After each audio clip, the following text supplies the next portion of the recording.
Someone make it make sense. Probably a couple.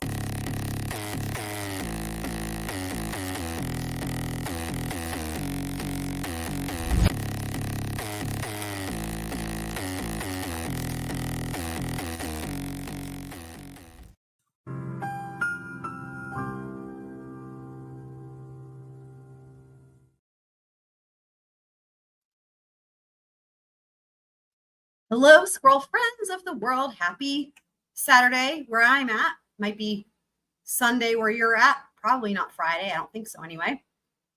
So let's get some music going. Happy to say that we are live after many different difficulties with StreamYard and whatnot. And everything seems to be working good today, which is awesome. Happy to be here. We've got a great episode for you guys today. And tomorrow, pardon me, drink a sip of that sparkle water. Tomorrow, we will also be covering the latest BK, Brian Koberger documents out of Idaho, concerning the motion to change venue as we gear up for that hearing actually in just a couple days. I believe it's on the 29th of this month, so in 5 days or so. So we got that coming up as well. But we are, in terms of Ezra, we are getting towards the end of the prosecution's case in chief. And what we have coming up today is kind of the culmination of everything. We're going to hear from a couple more of the friends of Ezra, Jason and Alex. And we're also going to hear from a crime scene analyst person who is going to give us like a timeline with all the different text messages and Instagram and social media. And then we will have the majority of the episodes going to be with Detective Prock. And Detective Prock is the detective who actually had a whole background with Ezra. He interviewed her when it starting with the whole John Hansen matter, as it's been called, and interviewed her a couple times with that, and then got involved during the homicide and had 2 interviews with her, which were recorded, and we will be viewing. It's an audio recording only because she was still in the hospital, but it has the audio recording with the transcript, and we'll be watching those in their entirety. So shout out to Black Witter. Glad you're here. Happy to see you, my friend. Woo woo. And I also have done some more work with our ongoing series of Hipster Business and its cousin, if you will, Hipster Business Adjacent. And I've discovered quite a few really crazy things. So as we go through that, and I have started to work on a comprehensive timeline. And I started to work on it, right? And, it's kind of tricky because a lot of it is, sorry, that's just my Bluetooth mouse. A lot of it is, kind of dependent upon the memory of everybody remembering the different dates. And sometimes they're a little bit fuzzy, but I'm going through all the different witnesses that we've already heard from pretty much, and trying to come up with the best answers as to when these certain events happened. One thing that I'm still kind of unclear on is when Ezra started seeing John Hansen, but I haven't finished going back through everything for those dates to put them on the timeline. So Black Witter is saying, calling all squirrels. Hold on, let's do it. Let's do the squirrel call. Hold on. You guys ready? It's the house. All right, righto. Go.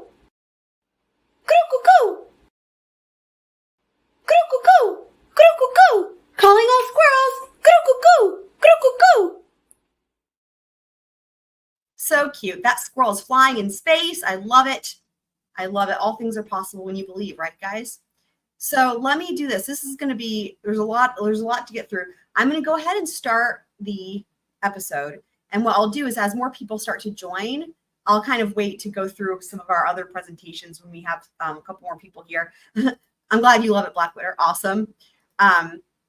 And yeah, so let's jump right on in. Without further ado, we'll go ahead and start with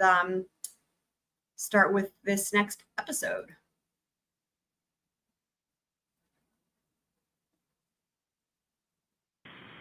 It's a house. Coffee house.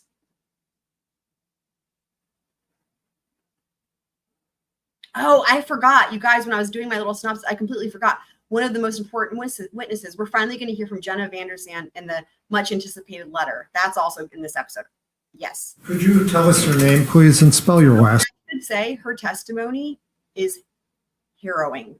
I've never seen anything like it. So I'm just now remembering this. Yeah, I completed this a little while ago, and I'm already almost done with the next episode. So I'm remembering now. Yeah. Okay. Well, buckle up for that one. Name for the court reporter. My name is Matthew Schreiner, Schreiner. And are you employed, sir? I am not. All right. Were you employed in March of 2018? I was. And how were you employed in March of 2018? I worked for WIS International Inventory Service in Eau Claire. I'm going to have to repeat that. This is where you used to work. What was it? WIS International. And can you spell the name of that company? It's WIS and then International. Okay. All right. And where were you living in March of 2018? I was living at 511 Cameron Street. And that was in Eau Claire? Yes. All right. Was anybody else living in that same residence with you?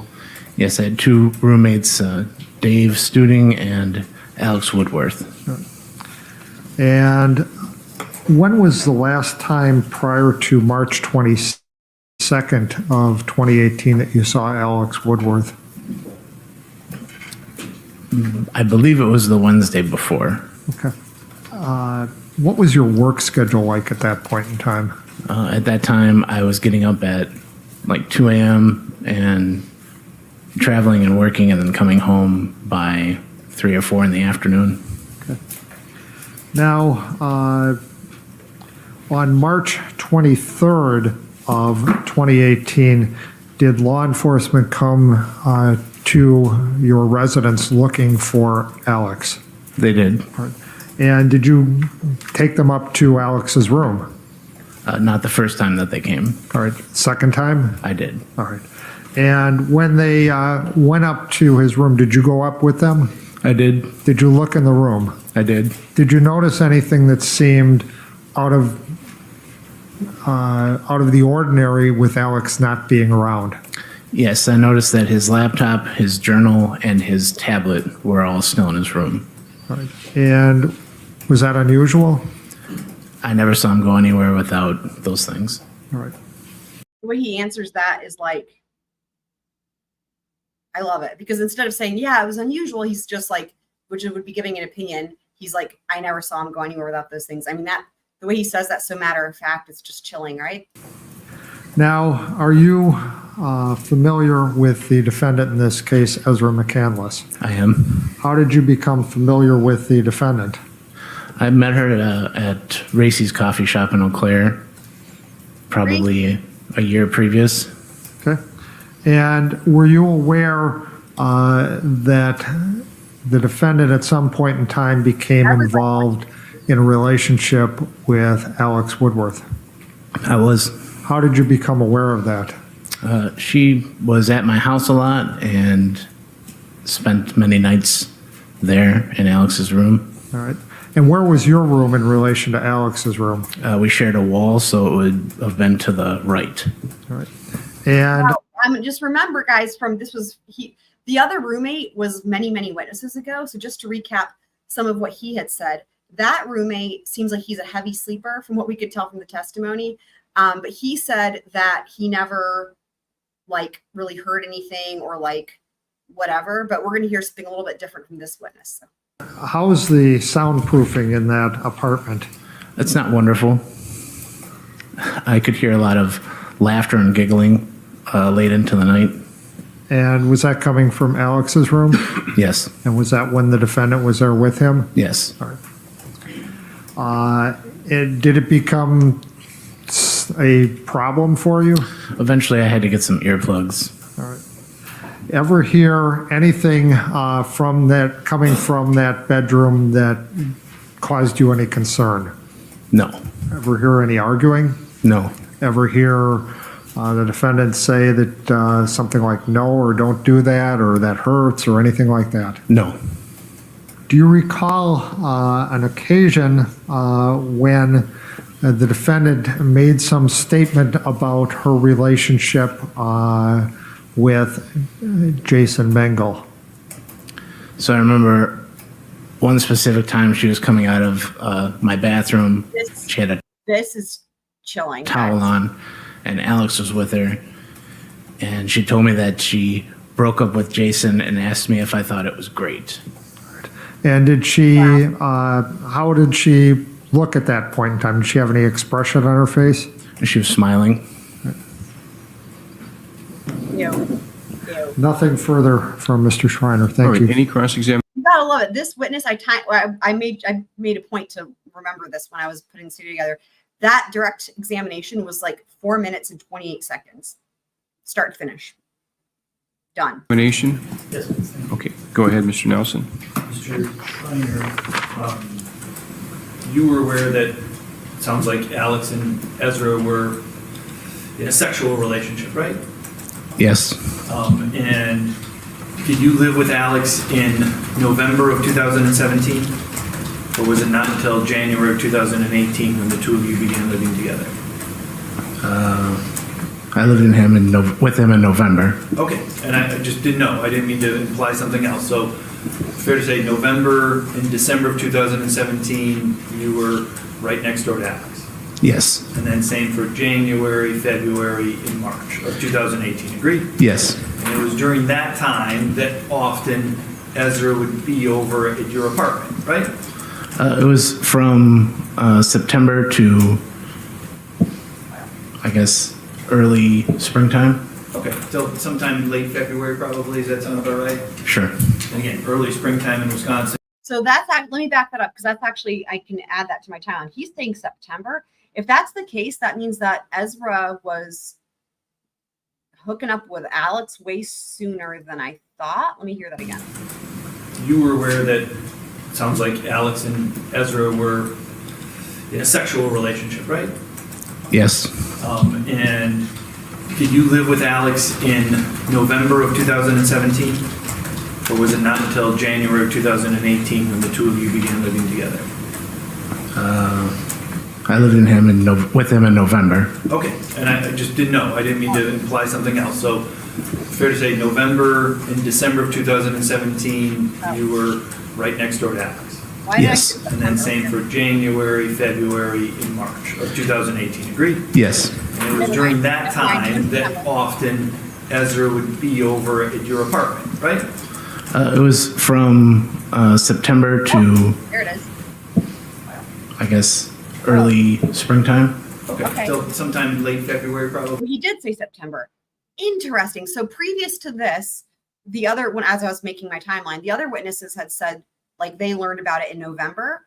So I figured by November they were together, but September, remember, she didn't even meet Jason and then move to Eau Claire, moving in with Jason until July. And by September, she was already cheating on him. That is insane. So I need to update my timeline. Does that sound about right? Sure. And again, early springtime in Wisconsin changes every year, right? But it's about that time when she would be over there, right? I'm not sure what you're asking. I just want to make sure we're on the same page. Okay. The times that you're No, you talking don't. about. You wanna it make sounds sure you're about not on the from same page. September of 2017 Not that till complicated. February, late February of 2018. That's the time period you're referring to. Agreed? Yes. All right. And you worked during that time period. Agreed? Yes. And I think you said it. Blackwater says, I really don't like Ezra. Wait till she takes the stand. It's going to get a lot worse. But yeah, Did you get up at 2 a.m. you said to go to work? At 2 a.m. or 1 a.m. Okay. So kind of in the middle of the night is when you would work through the early morning hours. Agreed? Yes. And then was your sleep schedule, you'd come home from work and you go right to sleep, or would you try to start your day and go to sleep later in the afternoon? by the way, like I said, I'm almost about, well, I'm getting pretty close to being done with the next episode. We're going to actually be starting Ezra's testimony on the next episode. So that's going to be not miss. What was your sleep schedule? I'll go to sleep about 8 o'clock In the morning? at night. Okay, so you go to sleep at 8 o'clock, you'd wake. I'm sorry. You heard how he's already verified his work schedule several times. How could he be going to sleep at 8 in the morning when he's working at 8 in the morning? Come on now. Up around 1 a.m., 2 a.m. when you had to go to work, is that right? Yes. And then from that time, you'd work until the next morning, 8, 10 o'clock? Into the afternoon. Okay. And then you do your daily life activities in the afternoons, right? Yes. And then your morning started around 7 or 8 p.m. Or, excuse me, your evening when you went to sleep, your bedtime was 7 or 8 p.m. Mr. Yes. Nelson, Okay. get it together. And it was during this bedtime where at some point you decided you didn't want to listen to what was going on in the room next door, that you got earplugs, correct? Yes. And those earplugs, I imagine, solved the problem for you, right? Mostly. Yeah, once you put the earplugs in, you couldn't His point is they weren't so loud that with earplugs you couldn't hear them. What? Why? Dude. hear what was going on next door, correct? I could still hear some things. Sure, but not as clearly. Not clearly. I mean, that's why you got the earplugs, so that you could be prevented from hearing what was going on next door, right? Yes. And it worked. Agreed? Yes. But I mean, the route one could take if you're Mr. Nelson, is to really focus on the fact that, according to that story about her with the towel, and she's like, oh, I broke up with Jason. Isn't that great? One could be like, well, isn't that good that she's now at least only cheating on Alex with one other person and she's no longer cheating on Jason? Like, at least she broke up with one of the people, right? Like, you could kind of go that route, trying to make her seem like she's not that bad. I mean, it wouldn't work, but. And I would imagine it didn't take you long to be motivated to get those earplugs. You probably got those in November or December of 2017? Yes. And you continued to have those earplugs November, December, January, February time to again help solve that problem that I'm calling it a problem, but to solve your having to hear what's going on next door, right? Yes. You've spoken with the police about this, is that right? Yes. And at one point you told the police about how there was a time that you'd actually heard Ezra yell. Is that right?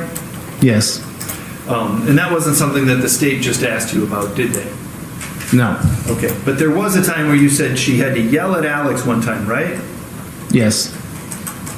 And you could tell that she was angrily yelling, correct? Yes.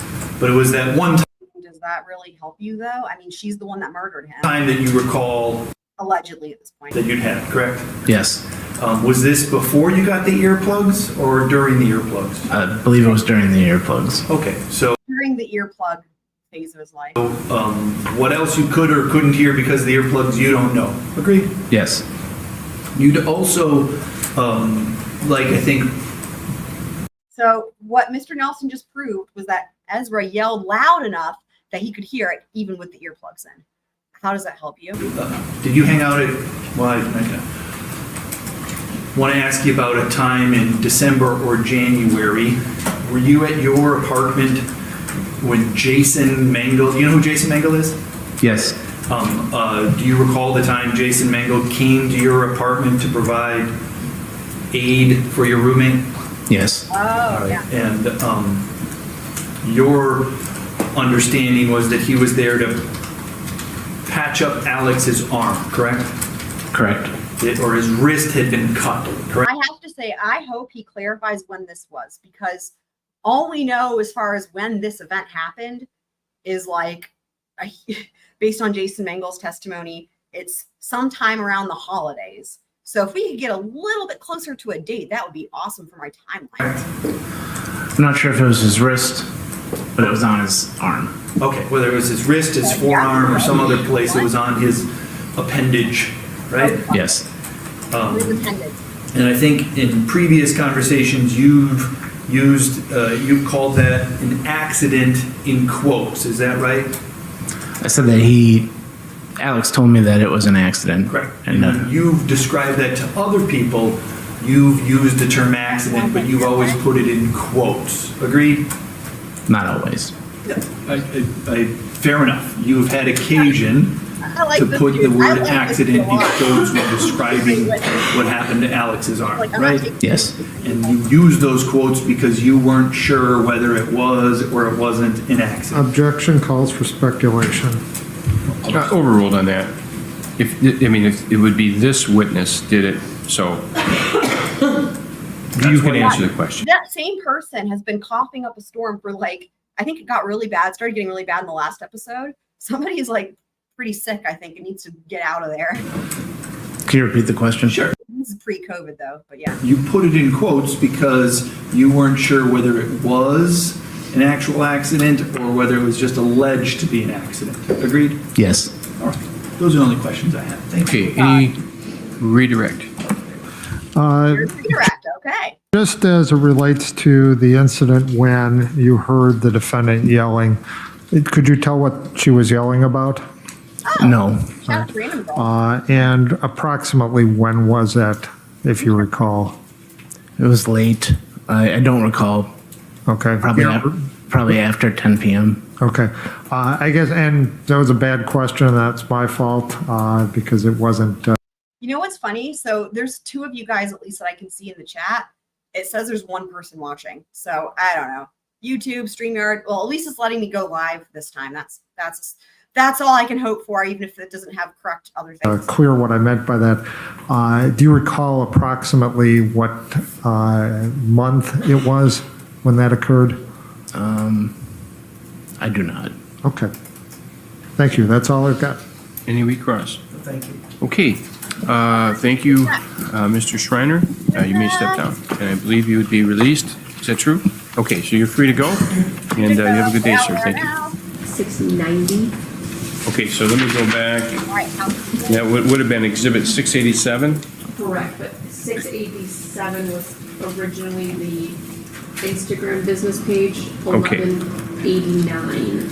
All right, so what the court, during the testimony, which I believe was the cross-examination of Mr. Mengel, what was Exhibit 687, and the clerk has held that up, and that would be the image from the restroom wall at Racy's. Is now 690, is that correct? Correct. So that's received, but it will be, remember, this is the first time they've had a chance to go over stuff since they completed Jason Mengel's testimony. Because Jason got finished on the stand, right? That's where we ended last time, obviously.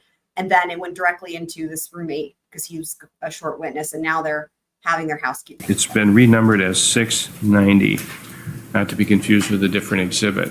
Okay, and with that, ladies and gentlemen, we're going to excuse you. Wait, do you think they're going to be like, just hold on, one thing and then one thing? Are they going to actually be excused? Let's see. All rise, and we'll have you back in shortly after 1 p.m. Really? All right. Yeah, that was excusing the jury. Okay, yeah. We had a number of sidebars Here we go. during the testimony of Mr. Mengel, Yes, indeed. and let me go back. Okay, so beginning with cross-examination today, there was So now we're going to learn what they talked about during the sidebars of Jason's cross. at 8:59 You guys saw it, yeah. a.m. a sidebar. Again, Mr. Hahn and Ms. Vishney, these were all Mr. Hahn and Ms. Vishney. And the court had sustained an objection about prior inconsistent statements. And this related to, I think the objection was related to what Mr. Mengel was saying about what he thought Ms. McCandless thought Yeah. Mr. Mengel thought about the abortion. Counsel wish to elaborate on that sidebar? Judge, we spent a lot of time with you, and I don't remember exactly Okay, well, I think, additional information there was, but that sounds familiar. okay, well, if I remember correctly, it was, the question was, Mr. Mengel, This judge is so engaged too. I mean, he's taking notes with every witness whenever the whole time he's taking notes because this is how he's able to go back and talk about these sidebars. I've never seen this with a judge. Like, usually they're just sitting there quietly, right? And then they rule on an objection. This is a level of engagement I've literally never seen with a judge. And just, I mean, this judge is like really getting on the top of my favorite judges list, I would say. was asked whether Blackwater, I agree. Ms. I agree. McCandless had the impression that Mr. Mengel did not want to have a child. And the objection was based on... No. The other thing I will say is that she was already sleeping with Alex by the time of the fake abortion, according to that last witness. Again, that was news to us because no one had said yet that it was that early on. So that really, her whole scheming and shenanigans and whatever started, like, man, it happened fast. Like, she moved to Eau Claire and just decided to eat the town alive is what happened. Mr. Mengel testifying about what somebody else thought or what their impression was. And so I sustained that objection. The next was Mr. Hahn objected to a question that Ms. Vishney had asked, and it related to Ms. McCandless, what she had said to Mr. Mengel at the clinic or near the clinic or in time when the abortion took place. And the court overruled the objection based upon it being a hearsay exception, then existing state of mind, which is section 908.03, subsection 3. Anything further counsel would like to say about that objection? No, Okay. correct. Then there was 912. Mr. Hahn objected to a question Ms. Vishney asked Write about. down the time. Essentially, it was how Alex felt. I mean, we've heard this, but I just hadn't pointed it out yet, that he writes down the time of every sidebar. I mean, this is a level of judge, like in a good way, like judging that I feel like every judge should do this, right? Like, it's like, wow. I mean, I never knew they had the option, like, wow. About Mr. Mengel, and again, the objection was based on essentially witness can't testify about what another witness was thinking. I think that's basically a personal knowledge objection, speculating, and that was sustained. Any further follow-up record on that? No. Ms. Vishney? No. Okay. Okay, then 921, there was a sidebar, and this was, if I recall correctly, and again, it's taken down by the court reporter, so if I'm incorrect, that can be, I guess, addressed at a later time. But in any event, this related to questions about, there was a series of questions Mr. Mengel was asked. It started with him. I mean, imagine him at his house, his actual house. You know what I mean? Like, he's out there with the broom, he's out there with the vacuum, he's out there with the mop. He keeps a good house, right? Being asked about whether Mr. Woodworth was saying that this injury that Mr. Mengel had bandaged was caused by something else, a burn at Racy's or something along those lines. And there was a hearsay objection related to other people, what they were saying about the Alex wearing the bandage. Court sustained that objection. Any further record you'd like to make about that? I think that what I argued to the court at that. It is funny, the age gap, but I will say it could just be because he was so mature,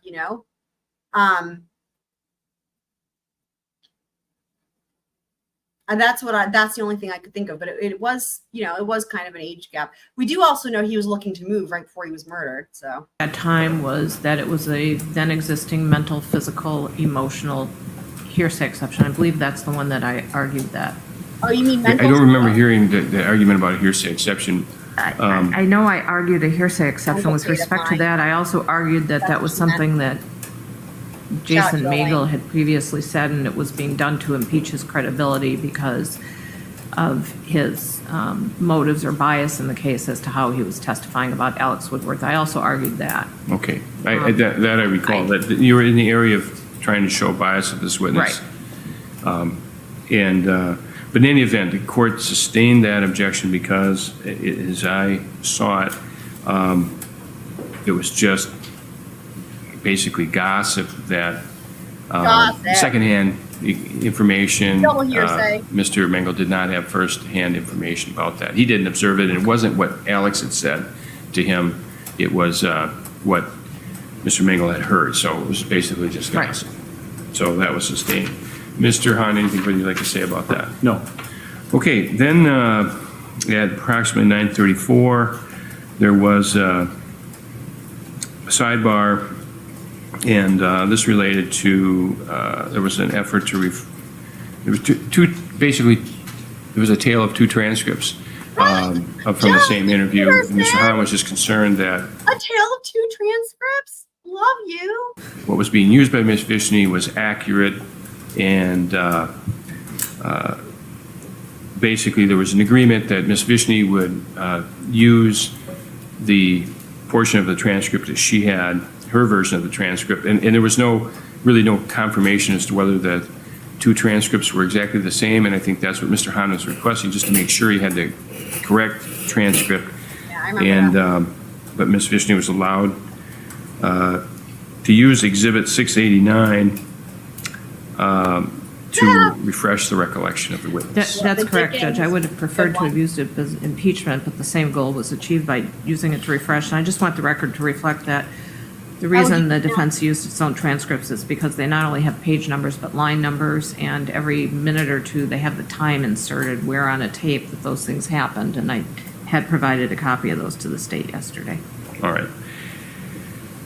Okay, and then at 9:41, there was a sidebar, and it was really, again, Mr. Hahn and Ms. Vishney, and Mr. Hahn's objection, and the discussion at the sidebar was really about getting to using a prior inconsistent statement of Mr. Mengel's, and without some of the objectionable content of it.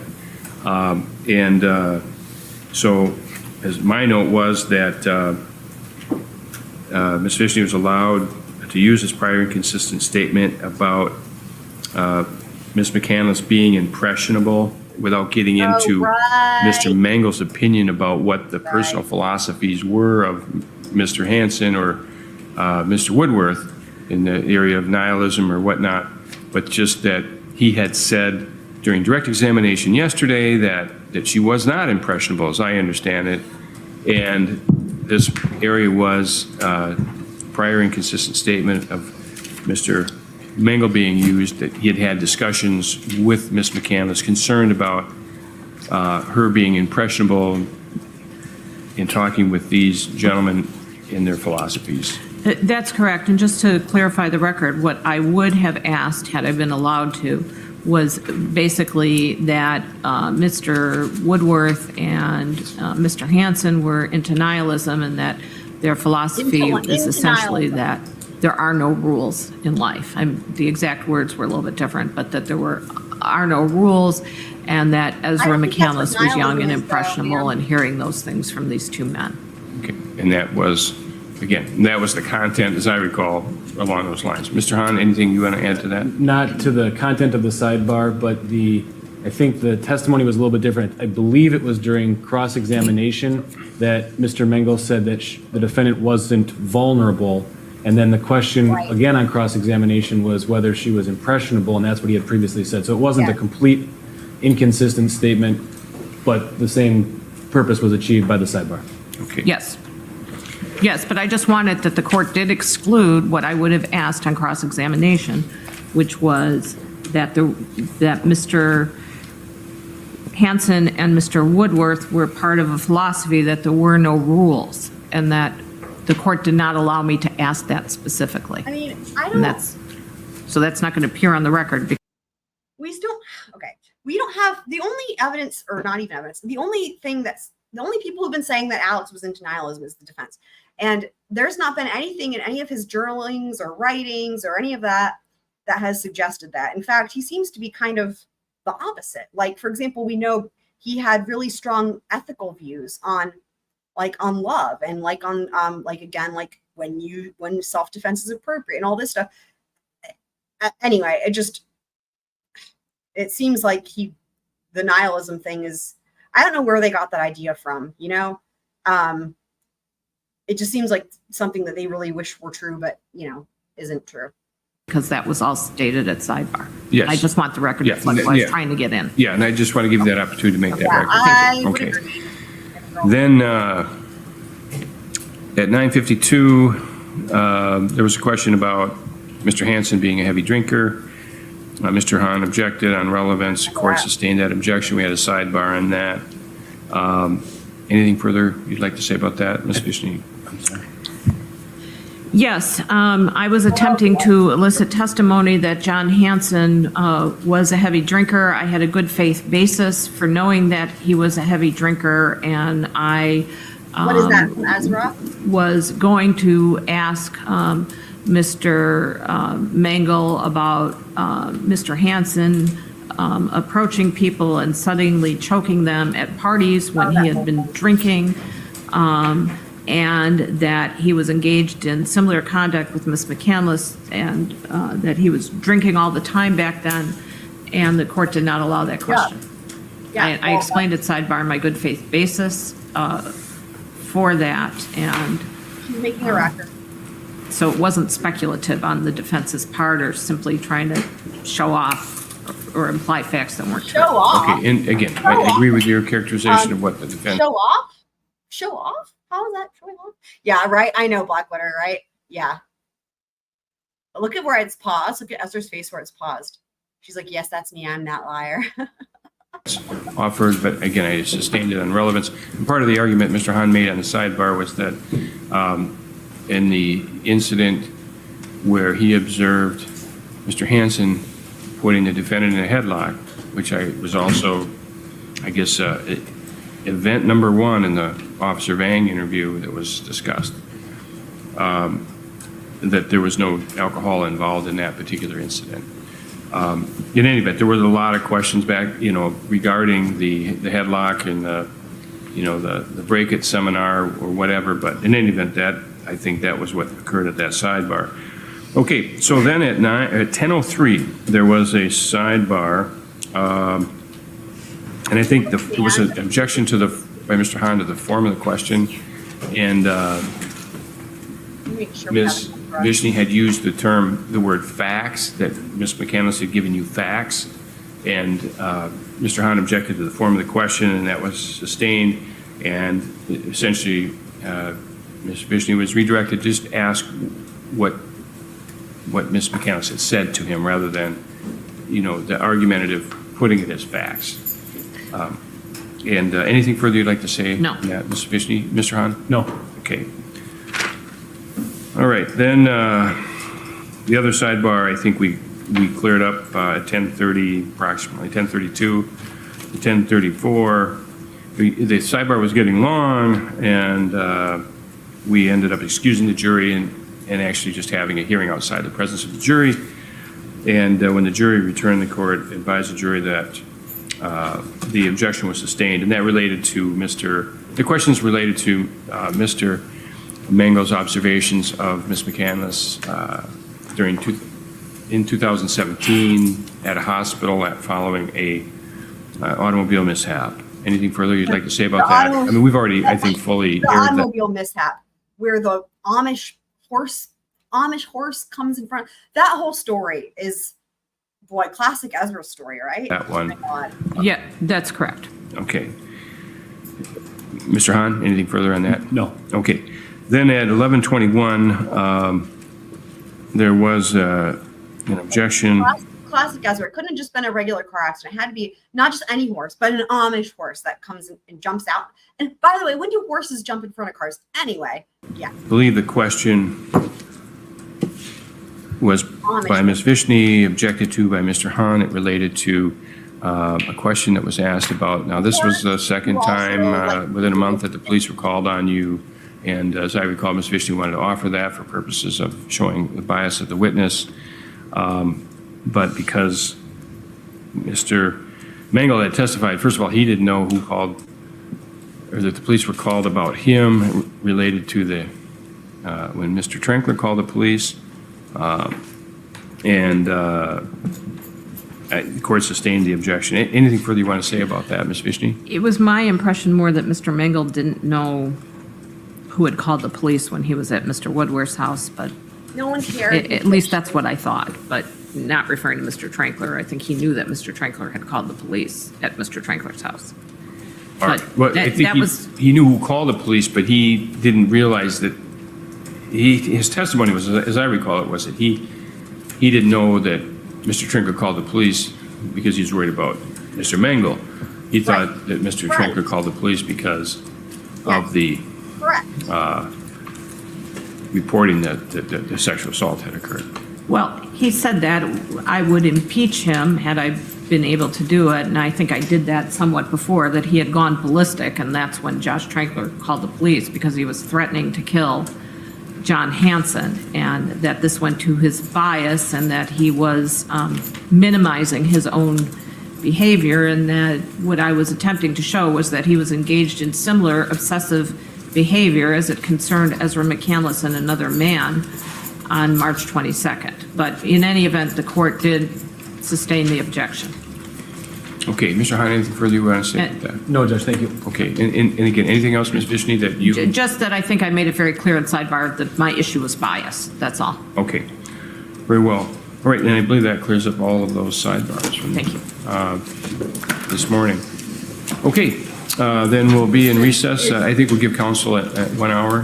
Thank you. Maybe a third. Mr. Dufour ran out to try to deal with the third, so I don't know if the state's comfortable with me going ahead with the first two without him here. That's fine.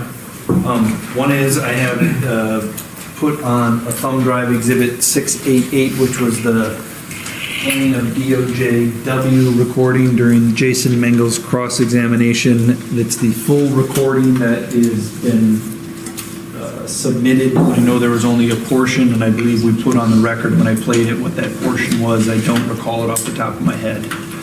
All right. Second and Okay, go ahead. other issue, Your Honor, is we talked about, the defense did, when it comes to the defense's time to put on evidence, our intent to play two recordings, one from Trooper Knutsen's squad cam, a second from Deputy Emmer Shields' squad cam. The defense has prepared a 7-page, what I'll call legal memorandum to just get the conversation started. We typed it up. I apologize, I don't have the ability right here in this moment to e-file it if Your Honor wants us to over the weekend or at some later date, but I have a printed copy. I've given it to the state already. Can I give it to Your Honor? Yes.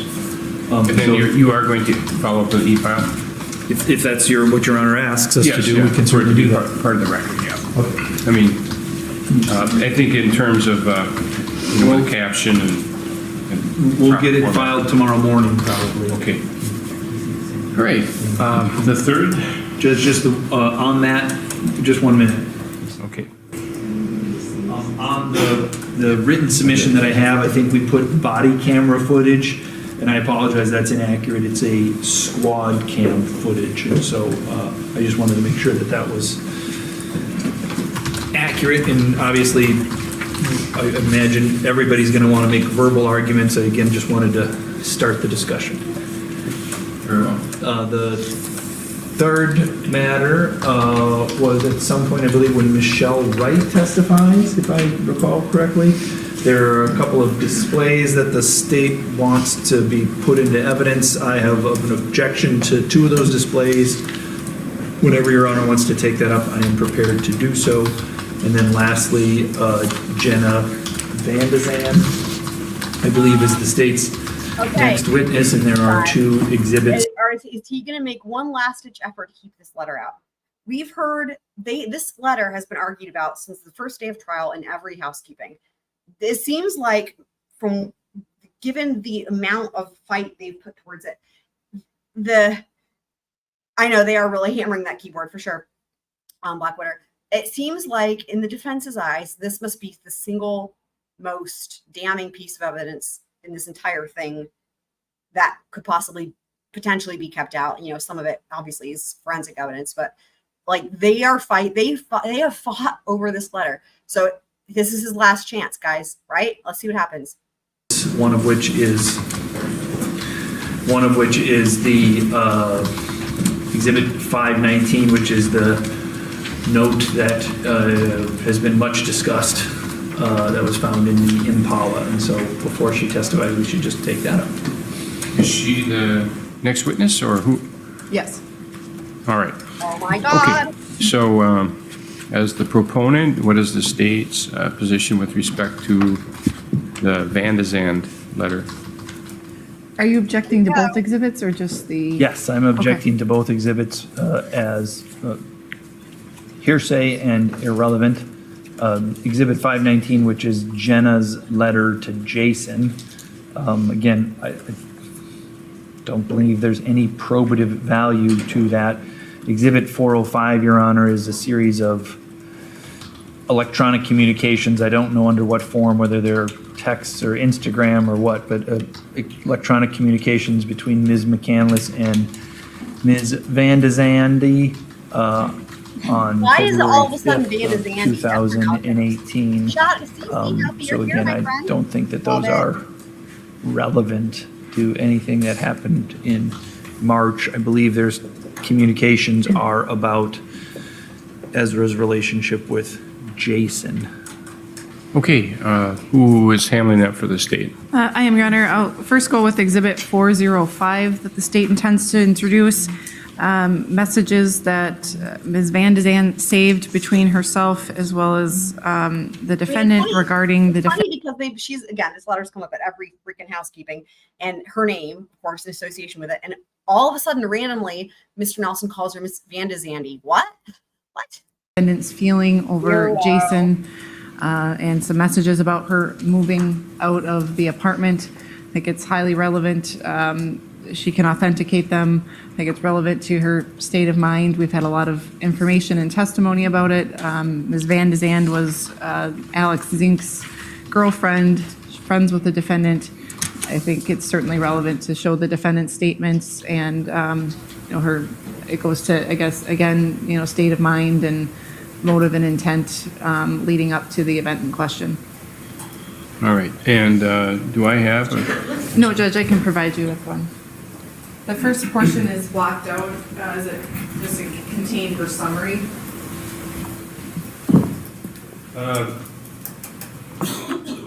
Again, the court believes that this thread conversation, if it's authenticated between the defendant and Ms.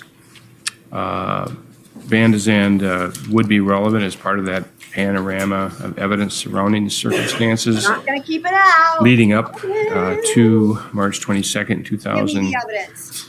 Show me the evidence. 2018. And so, again, if properly authenticated, court believes that, or will admit Exhibit 405. Heck yeah, it will. And the objection by the defense is noted, preserved for the record. Preserve for the record. Now, with Right. respect to 519, is that offered? I looked at it, and I believe we have two exhibits. We have the actual letter plus a photo of the letter. And is 519 the photo of the letter that the crime lab produced?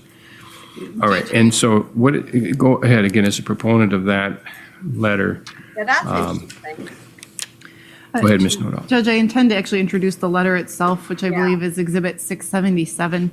Woo, let's It was located in the defendant's car following the incident in question. I believe Ms. Vandezande will testify that on March 19th, she had a conversation with the defendant following a conversation Ms. Vandezande had with Jason Mengel, where, I guess to summarize, I anticipate she'll say the defendant was upset with her. And so following that conversation, she wrote this letter to Jason Mengel. And then she actually took a picture of it to save it in her phone, so she had documentation that she had done it. And then it was later located in the defendant's car. Jason Mengel has already testified that he gave that letter to the defendant. He remembers seeing it on the front passenger seat of the vehicle while the car was idling at Alexander Woodworth's house. Again, I think it's very relevant to this case as well as the contents. I wouldn't say there's anything mind-blowing in the letter. It's essentially like, you guys need to talk and I'm staying out of your relationship, But that's essentially. why it's so weird, because the So there- defense wants to keep Is this the out. letter being offered for the truth of what's in the letter, or is evidence surrounding the relationship. I guess that's, I mean, it's a different analysis. If it's not being offered for the truth of the contents of the letter. Yeah, I mean, I kind of think it's both in this case. I think the content is relevant. I mean, I have a copy of it. It's hard to read. Yeah, I guess I'd like to take a so look you're at the on- exhibit. Okay, guess what, guys? He's reading the letter. So he doesn't even know what's in the letter at this point. I don't know why. I don't know why that would be. YouTube's been having issues. You know, that would be if StreamYard's been having issues. That would be a YouTube thing, obviously. So I'm not sure. If you have to be on a computer, by the way. And that could, you know, in case you aren't aware. As far as I know, on a mobile phone, YouTube doesn't have it set up like it's YouTube. They don't have it. I don't know why. I don't know why. Maybe they're working on it. But yeah, as far as I know, it's computer only. So.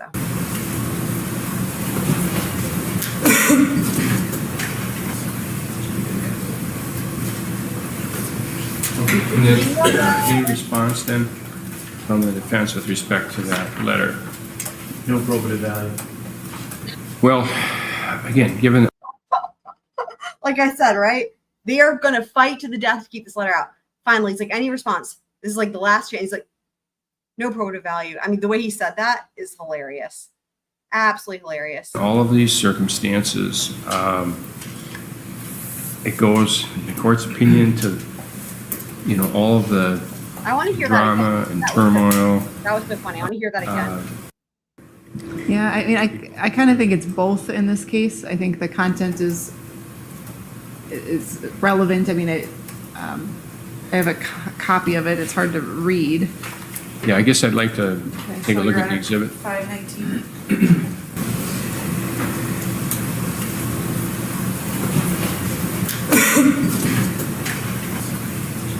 Okay, here, coming right up, guys. It's so funny. And then, any response then from the defense with respect to that letter? No probative value. Well, again, given all of these When he said that, it's circumstances, so funny. it goes, in the court's opinion, to, you know, all of the drama and turmoil and circumstances leading to the Drama and emotions, turmoil. the fact that it's in Ms. McCandless's automobile on that day, and again, it relates to feelings, which in the court's opinion. The random girl is saying that she can tag. So are you saying that when you say you can tag on your phone, are you saying that if you type the and sign in like the first letter or first two letters of a username, it suggests the person and like you can click on the person? Because that's what when I think of tagging, that's what I think of. Like that's what I like in terms of on the computer, right? Like if you go on the computer and you type the @ sign and then like the first two letters of a username, it like automatically gives the person's name and then like you can click on it and then it highlights it, I think, for that other person when it comes up in the chat. But like on a phone, it won't do that. So random girl, are you saying it's suggesting or are you just saying that you can tag it like you can put @ and then type the name?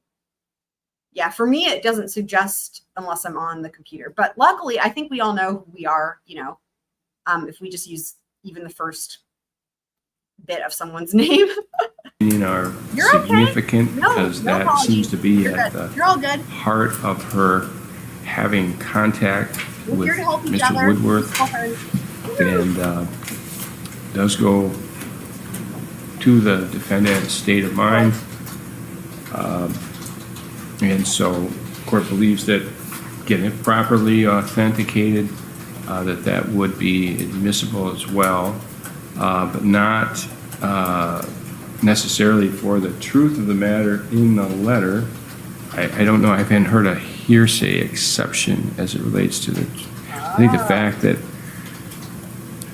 Ms. McCandless had the letter, and that there had been this apparent problems, drama, however you want to characterize it, between Mr. Mengel Problems and drama is right. and Ms. McCandless. Again, I'll go back to, as it was described by Mr. Mengel to the police officer, he used the word situation. It goes to the situation, which, again, is a source of the turmoil and so on that Ms. McCandless wrote about.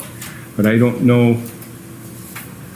what in this letter would need to be received for the truth of the matter in the letter itself.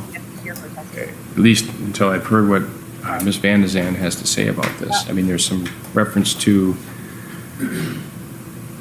I don't know, quote, I think I've been operating from a place of miscommunication and not having much of the whole story until now after talking to her, which I assume is Ms. McCandless, based upon the proffer. So, depending upon the testimony of Ms. Vandezande,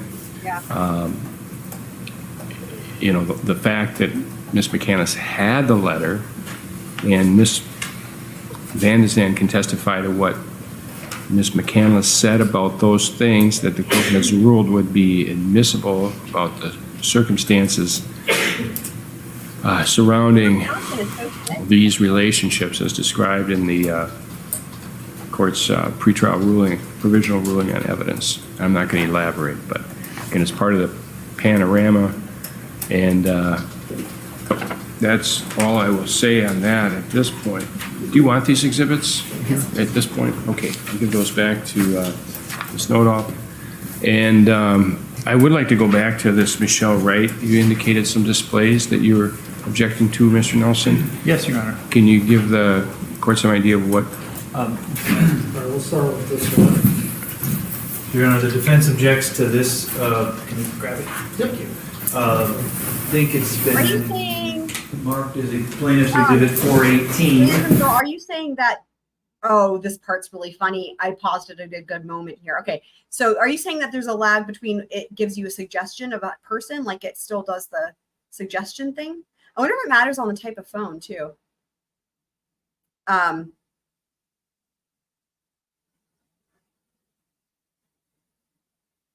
Oh, you're saying you do have to type, I see the entire name. Okay, I see.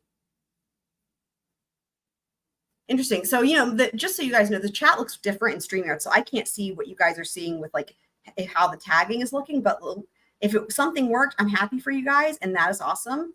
And well done, everybody. But yeah, this part's really funny. Let me take down my fan. I don't want to block any of this greatness. What's about to happen is awesome. So hope you guys are ready for this. Which is entitled Alexander Woodworth Homicide Association Chart. There's a photo of Ms. McCandless displayed there.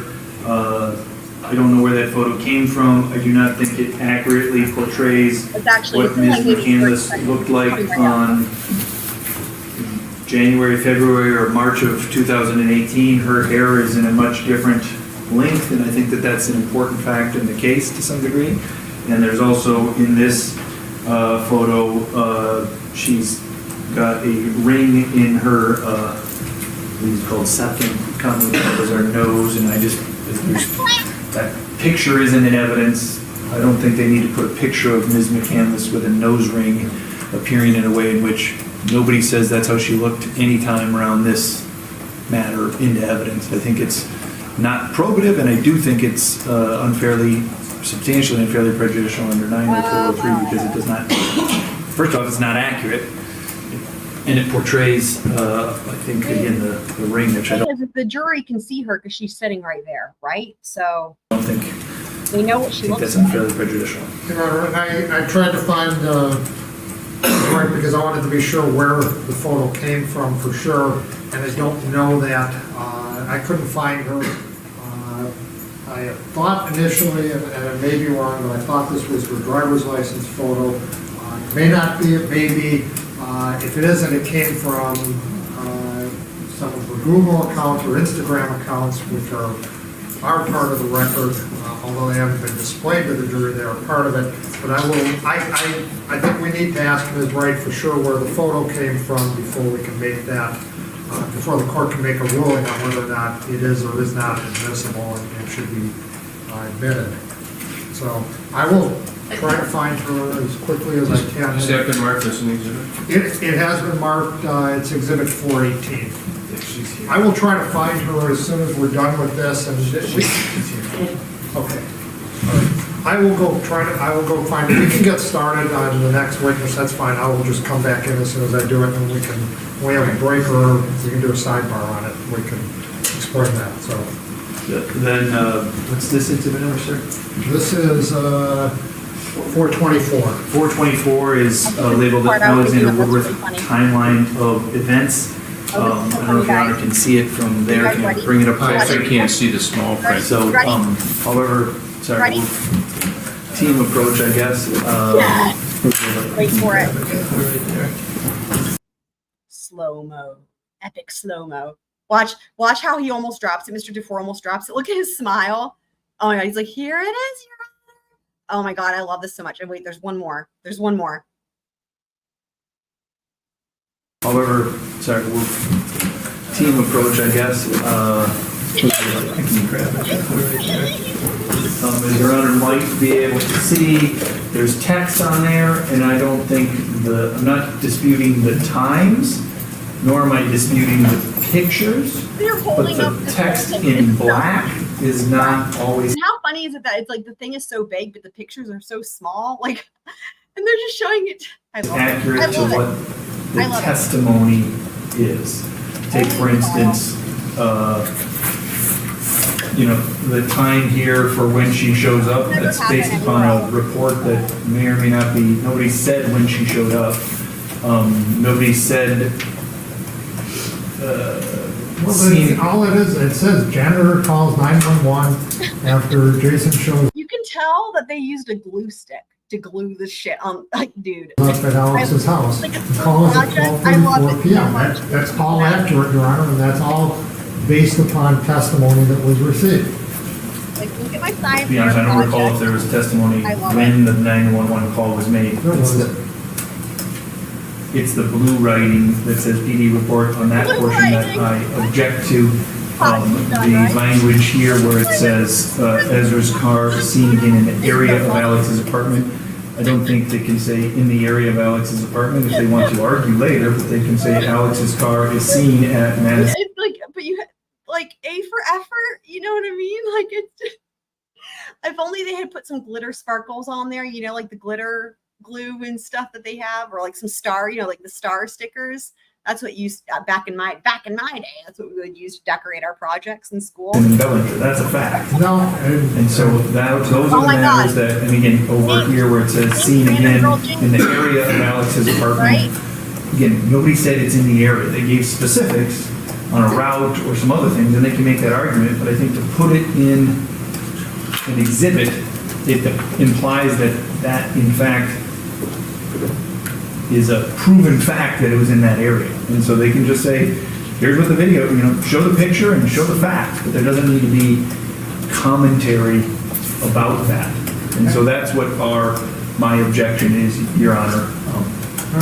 and Investigator Streeter testified, in fact, showed on the map exactly where this is, and showed that it was in fact near to Alex's apartment at those various times. He testified to that. He specifically testified that this was the route that would make most sense. Going to Alex's apartment, he showed on the map where it was, and he showed where Alex's apartment And was. In relation to where here's what the thing is that because Ezra didn't have a cell phone, guess what they don't have in this case that they have in every other case, guys? GPS location, right? Cell date. Like there isn't. It's so insane, right? Like that's part of why there's some unique challenges here because that's missing because Ezra is Ezra and used an iPod instead of a cell phone. So, that's why they're having to, finagle figuring out the routes and all that. Photos are from. So that's an evidence. And evidence is that's the time that the 911 call was received at the Eau Claire Police Department. That came in through, I believe, off. As they finish this housekeeping, we're gonna just go through some of our favorite Mr. Nelson quotes because there's a lot of them. So Neil, what time the call was. So all of that is in evidence. My objection to the language is the language near and the language in the area. I don't believe Officer Streeter used that language. He used language similar to what Mr. Dufour just said. the route from here to here goes through this intersection, but that's not what's on the display. They use other language than what that one In is. the area of near, I don't know what the difference between the two is, Your Honor. Well, I'm objecting to both, so whether there's a difference or not, I'm saying that that's not in evidence. The evidence, if they put on there, if they put on there the testimony, which is this photo is on the route between Stanley and the Cameron Street address. This photo is on the route between Racey's. Counsel, there was a map, and these locations are within just a few blocks of where the 511 Cameron Street address is, as I understand it. But, okay, so thank you for the preview. We will take that up when you have that witness. Okay? Your Honor, I'd like to I'm going to talk to Ms. Wright. That's fine to bring the jury, and I'll be right back. Okay, so Ms. Vandezande is next. Okay, Oh my God. let's bring in the jury. Okay. Oh wow, that's cool. You guys. Okay, we're getting to Jenna Vandezande's testimony. Okay, couple things I have to say. So first of all, this testimony is harrowing. I can't wait to see what you guys think about it.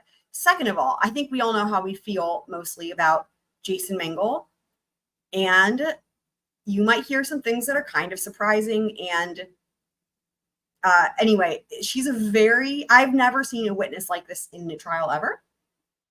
I'm going to leave it at that. Let's see what you guys think. Okay, go ahead. Can you please state and spell your last name for the record? Vandezande, Vandezande. And what's your first name? Jenna. And what is your occupation? I'm a library worker. And do you know the defendant, Ezra McCandless? Yes. I'm a library worker. When did you first meet the defendant? In late June of 2017 And how did you meet her? at Racey's coffee shop. Oh, there it is. And did you become friends with the defendant? Yes. Do you recall when you were friends with her? What time frame? From around the time that we met at Racey's until March of 2018. And do you know Jason Mengel? Yes. How do you know him? He is my boyfriend, Alex Zink's former roommate. And did you know that, so Jason Mengel and your boyfriend, Alex Zink, shared an apartment together? Yes. And had you been to that apartment before?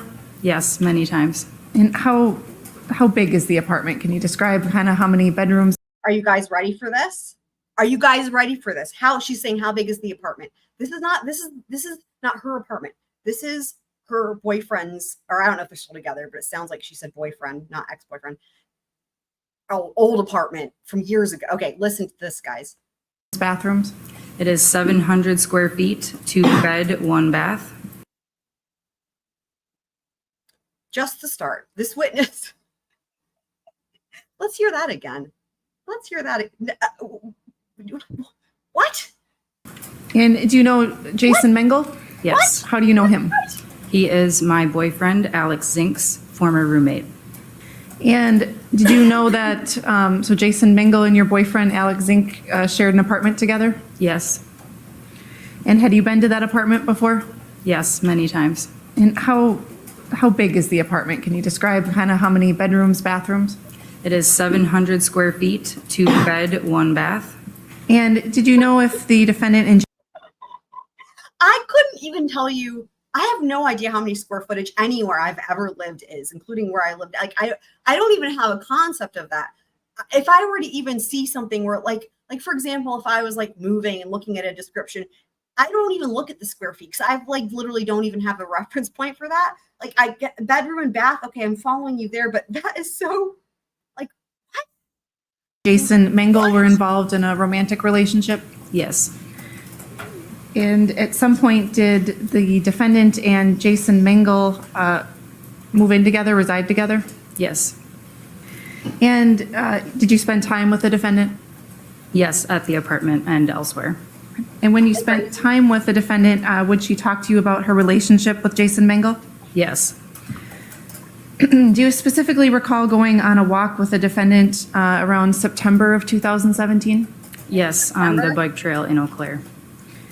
And what, if anything, do you recall the defendant telling you during What, that if walk anything? about her relationship? I think that is the first time we've heard that in this entire trial.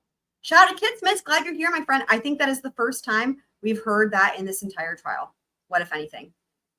Hey, Kid Smiths, if my recommendation, back up just a couple minutes to the beginning of her testimony. It's not very far, but you're going to want to hear that. We could always just start it over from the beginning because we just got started. But yes. What did I pause it for? Hold on. I just lost my train of thought. And do you know Jason Mengel? Yes. How do you know him? He is my boyfriend, Alex Zink's former roommate. And did you know that, so Jason Mengel and your boyfriend, Alex Zink, shared an apartment together? Yes. And had you been to that apartment before? Yes, many times. And how big is the apartment? Can you describe kind of how many bedrooms, bathrooms? It is 700 square feet, 2 bed, 1 bath. And did you know if the defendant and Jason Mengel were involved in a romantic relationship? Yes. And at some point, did the defendant and Jason Mengel move in together, reside together? Yes. And did you spend time with the defendant? Yes, at the apartment and elsewhere. And when you spent time with the defendant, would she talk to you about her relationship with Jason Mengel? Yes. Do you specifically recall going on a walk with the defendant around September of 2017? Okay, yeah, the walk. Yes, on the bike trail in Eau Claire. Bike trail. And what, if anything, do you recall the defendant telling you during that walk? Right, that's why I paused it. Right, because it's the first time I think in this entire trial we've heard anyone say what, if anything. Yeah, Cece saying she's pissed. Yeah, we haven't seen anything yet. Just wait. About her relationship with Jason Mengel. She disclosed to me that earlier on in the summer, in mid-August, she had gone to the Twin Cities in Minnesota to have an abortion. She is saying mid-August? Wait, I didn't even catch that until now. She's saying mid-August. You guys, abortion date. Okay. So that's interesting, isn't it? Because this so-called birthday abortion, as I've been calling it, Ezra's birthday is October 6th. And the defense has been saying that the abortion was the day before her birthday, which would be October 5th. Mid-August? Mid-August? Oh boy. So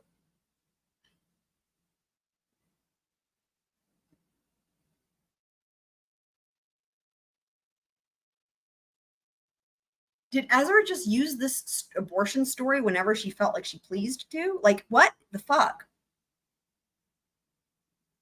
No, this has got to be the same abortion. I didn't catch the mid-August part when I was putting this together because that changes my timeline. Again, this is why the timeline is challenging, right?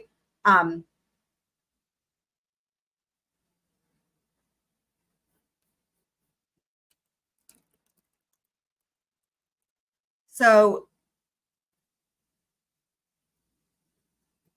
yeah, she's saying they discussed it in September, but that it happened in mid-August, right? Let me back that up again. What the heck? Oh my God. The defendant and Jason Mengel move in together, reside together? Yes. And did you spend time with the defendant? Yes, at the apartment and elsewhere. And when you spent time with the defendant, would she talk to you about her relationship with Jason Mengel? Yes. Do you specifically recall going on a walk with the defendant around September of 2017? Yes, on the bike trail in Eau Claire. So either way, And even if the walk was in September, that is still before we were told the abortion happened. Like, what, if anything, do you recall the defendant my telling God. you during that walk about her relationship with Jason Mengel? She disclosed to me that earlier on in the summer, in mid-August, she had gone to the Twin Cities in Minnesota to have an abortion. And how did you respond? I said that she could talk to me about it if she wanted to, and gave her a hug, and told her that it was a really hard thing to go through, and that I was sorry that she had to deal with that. Wow. What? And did she Oh my God. tell you anything else about her relationship Oh my with God. Jason Mengel during that walk? She stated that since the procedure that he had been pretty distant from her. I had noticed that he had been sleeping downstairs on the couch away from her and had wondered about it. And she said that she believed it was because he felt differently about her after the abortion. And is there anything else she told you about regarding Jason Mengel sleeping on the couch? She said that she had felt like a distance between them since the procedure and that he had been refusing any kind of physical intimacy, including sex. Shout out to Kat Randall. I wanted to just let you know that I made a point to remember to say this. The last time I had that live stream and you were saying there was something wrong with my mic, it was really interesting because whenever I go back and do the timestamps, you know, the live chat replay just plays as I'm doing the timestamps. So I saw exactly the part where like you and also Spencer, shout out to Spencer, were saying that there was something weird happening with my microphone. What's so odd is that when I was doing the timestamp, so it's no longer live, right? It's replay. There was nothing. And as I've mentioned, YouTube and StreamYard's been having issues.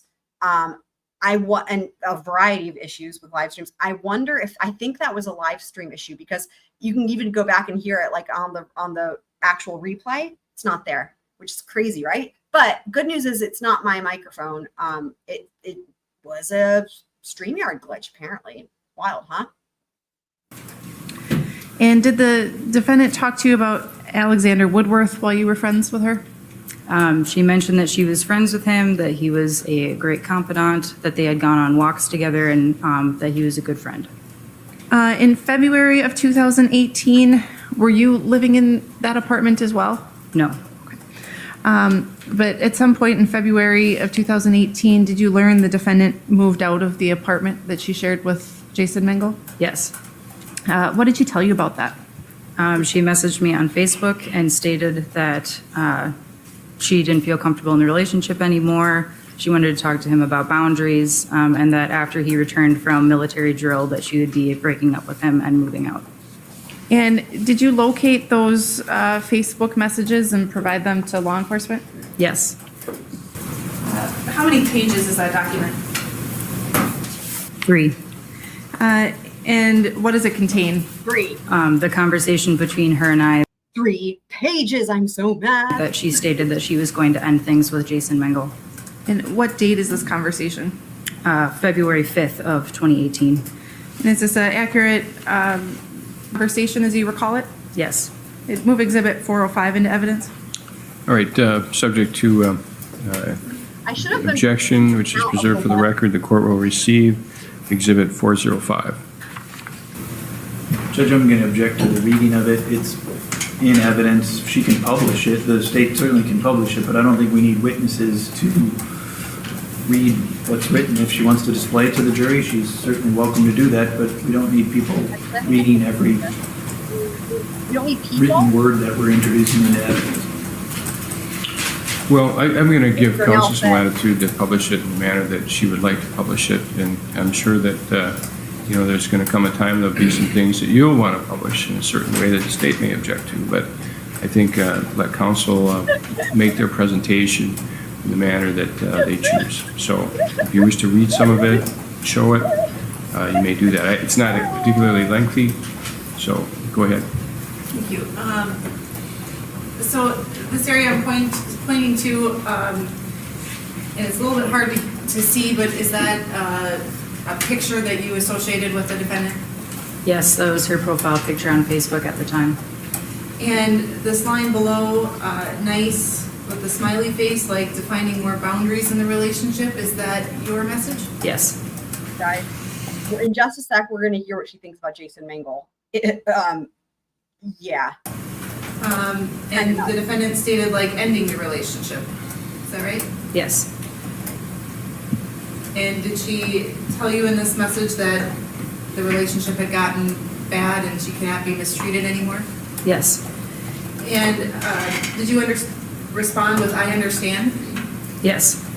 And why did you respond that way? She had been talking in the previous weeks about how she had not felt that there was as strong of a connection as there had been before, and that she still really loved him but didn't know if it was the right relationship to be in. And then she responds that it's not healthy. We have a zero communication We have zero communication. And why do you respond with, yeah, his communication style is ... complicated? I was trying to be tactful in my response. Jason Mengel's communication style is incredibly complicated. Here. He unfortunately has not learned that words have the power to hurt people, regardless of your intention of those words, and often uses the excuse of trying to be honest when really he just sounds like a jerk. Okay, well, you guys, Do you have any? you have to hear that again and look at her face. This, wow, what is happening? Jason Mengel's communication style is incredibly complicated. He unfortunately has not learned that words have the power to hurt people, regardless of your intention of those words, and often uses the excuse of trying to be honest when really he just sounds like a jerk. So why do you think, so the defense is not objecting. Can you guys imagine why the defense is not objecting? They're not going to object to any of this from her. Can you guys guess why? Put it in the chat.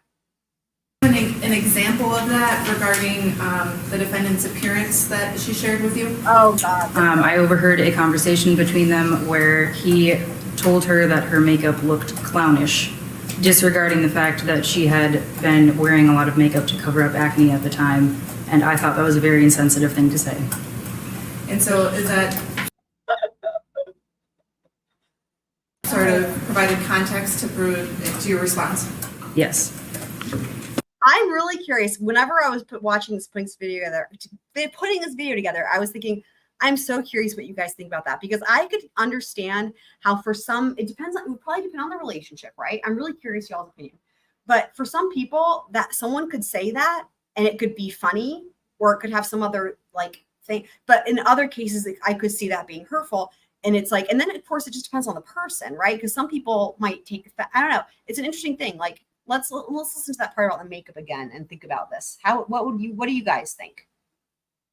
Now, also, mind you, she's not saying that Ezra said it was incredibly insensitive. She's saying that that's what she thought. So. Jason Mengel's communication style is incredibly complicated. He unfortunately has not learned that words have the power to hurt people, regardless of your intention of those words, and often uses the excuse of trying to be honest when really he just sounds like a jerk. And do you have an example of that regarding the defendant's appearance that she shared with you? I overheard a conversation between them where he... he could be kind of like on the spectrum, like Asperger's, right? Because like what she just said would describe that, right? Like there's a socially, like he's, but it's just weird because you can tell he was so empathetic, right? Like, I don't know, it's odd. Told her that her makeup looked clownish, disregarding the fact that she had been wearing a lot of makeup to cover up acne at the time, and I thought that was a very insensitive thing to say. And so is that... I mean, I will say that, from what I understand, if you wear a lot of makeup, it can cause acne, right? I mean, I've not really ever, unfortunate. I've never really had, I don't know. I've not had those types of issues. But I feel like I've heard that from people, like that could cause acne. I don't know. That sort of provided context to your response? Yes. And the defendant then discusses with you how she was going to sit down and talk to Jason, and that she's in a bad spot right now. Yes. And how did you respond? Yeah, I hadn't seen all of the interactions that she had told me about, like things that he had said to her. I had not witnessed them, so I was going off of what she had told me. That's important. She didn't always see things, right? She was going off of what Ezra was telling her. Keep that in mind. She was going off of what Ezra was telling her. Hold on. Let me pull up my banner. There. Confidence. She mentioned to me many times, don't talk to him about it. I don't want you to get involved, so I stayed out of it as much as I could. But based on his interactions with others of our friends, I took her at her word because he sometimes can be complicated. And the defendant then raised... No, I was bad and I was talking over it. Let's hear that again. That's important. I had not witnessed them, so I was going off of what she had told me in confidence. She mentioned to me many times, don't talk to him about it. I don't want you to get involved, so I stayed out of it as much as I could. But based on his interactions with others of our friends, I took her at her word because he sometimes can be complicated. And the defendant then writes, it's been bad. I've lost confidence. I hate my body. I hate my face. Is that right? Yes. And how did you respond? That's a lot of hurtful red flags. That's a lot of hurtful red flags. If you're feeling that way with a partner, that's probably not a great relationship to be in. And did she say that he called me retarded, one of the most offensive things to me, and I don't know, and I know he doesn't like me the way he did before the abortion. Is that right? Yes. And what did you believe that he was referring to? I had not heard him say the word retarded to her. That is an offensive term, but based on his interactions with her after the abortion, I also agreed that he seemed a bit distant. I mean, you guys, I have to say it's hard, right? Because like I grew up, y'all. I'm sure I'm not the only one. I grew up when that word, the R word, was used in a very different way. And like, you know, I don't know that she has a sense of humor, like at all. I don't know. But again, like, oh my God. To quote Michael Scott from The Office, right? Always a good way to go. He's like, oh my God. It's the one about where he calls Oscar gay. This is from season 2, I believe. And oh my God. And he's like, I wasn't calling him gay because I thought he was gay. I'm paraphrasing. He's like, and he gives an example. And the example he gives is, you don't say that someone's a retard because you think they're retarded. He's like, you call your friends retarded because they're acting like retards or something. Again, paraphrasing. But his point is like, these words used to not have a serious context. Do you guys know what I mean by that? Like when I was growing up, it was, anyway. But you can see that, again, she didn't hear Jason say that. Ezra said Jason said something with that word, and she is taking it very seriously. And if like I would not have interpreted, honestly, with my friends and I, in a lot of instances, you know, even in college, that would be a term of endearment. And same thing with relationships, term of endearment. So I don't know.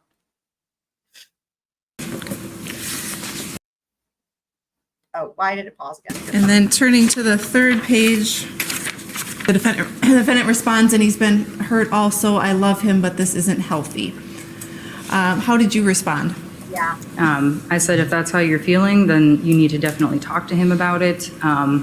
But you really shouldn't be in a relationship with someone that treats you that way. I don't know what generation I am. I guess I'm a millennial. I don't really know. But yeah, like I said, even all the way through college, I mean, it was just, and I'll back it up because I don't want to talk over to me. But like even all the way through college, like there was stuff that, you know, that wasn't that, how long ago was that? Well, anyway, let's not do that math right now.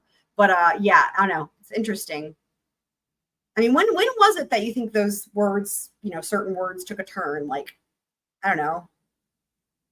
I would say, within the past 8 years? What do you guys think? If you had to guess, when did certain words that used to be used as terms of endearment with your friends, I'm not going to name them all because there's a slew of them, but the R word being one of them. I don't know. Anyway, I'm not saying it, but I guess you guys know what I'm saying because you just heard her say it. But anyway, when did that word and other words, you know, change to be from like a term of endearment or a joke to like legitimately like offensive? You know? I also agreed that he seemed a bit distant. And then turning to the third page, the defendant responds, and he's been hurt also. I love him, but this isn't healthy. How did you respond? I said, if that's how you're feeling, then you need to definitely talk to him about it. But you really shouldn't be in a relationship with someone that treats you that way.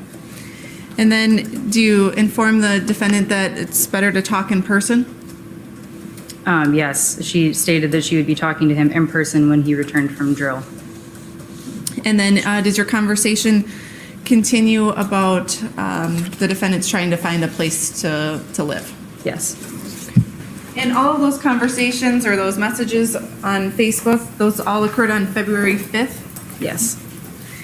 At any time around that date, did the defendant mention to you anything that occurred with John Hansen? No. Did you ever observe Jason Mengel yell at the defendant? I had not witnessed it myself, but I had heard from others that he had an explosive reaction at Racey's coffee shop. Again, that's And is still that when- that's in reference to that one event, though, right? He had confronted Alex? No, it was in the weeks prior, but I don't know what the argument was about. Different one. Never mind. Around At let's see, Racey's, March 19th Or was it Racey's? of 2018. Do you recall going to the bar with Jason Mengel? Yes. And did you go to the joint? Yes. March 19th. And do you recall making a statement to Jason Mengel about his relationship with the defendant when you were at the bar with him? Yes, we talked extensively about their relationship, and he stated to me that Objection, hearsay. Sustained unless there's some, Oh, Mr. Nelson. No. I just want to know what you told Jason during that conversation at the bar, not Jason's response. Hearsay, irrelevant. It is still hearsay. and what's the purpose? So this is March 19th, a few days before the incident in question. Sidebar? I believe her statement to Jason Mengel is relevant to some events that are going to occur right after this. You're going to have a sidebar? Can we, Yeah, Yeah. let's do There a it is. sidebar. There it is. There's the sidebar. I was Okay, you can looking go for. ahead. Objection is So that is Ezra's overruled in part. mom and Ezra's mom's, I'm assuming, a new boyfriend or something there. So did you have a conversation with Jason Mengel on March 19th of 2018? yes. And after that conversation, did you have a phone call from the defendant or receive a phone call? Yes. And what did the defendant tell you during that phone call? She stated that it was my fault that Jason had texted her breaking up with her. She said I needed to fix it, that I needed to wake him up and talk to him about it immediately. That it was, she repeated multiple times that it was my fault, that things were not going the way that they should have been, Ezra broke that up I was with getting him. involved in a situation that I was not supposed to be in. And then she told me, Jenna, I heard that you don't believe that I was assaulted. And how did you And- respond? This part, guys, I'm going to rewind it. This part is the, oof, man, this is something. That it was, she repeated multiple times that it was my fault, that things were not going the way that they should have been, that I was getting involved in a situation that I was not supposed to be in. And then she told me, Jenna, I heard that you don't believe that I was assaulted. And how did you And respond? I was crying. I felt like a bad friend. I apologized multiple times. I said that there had been so many things going on that I didn't know what to believe anymore.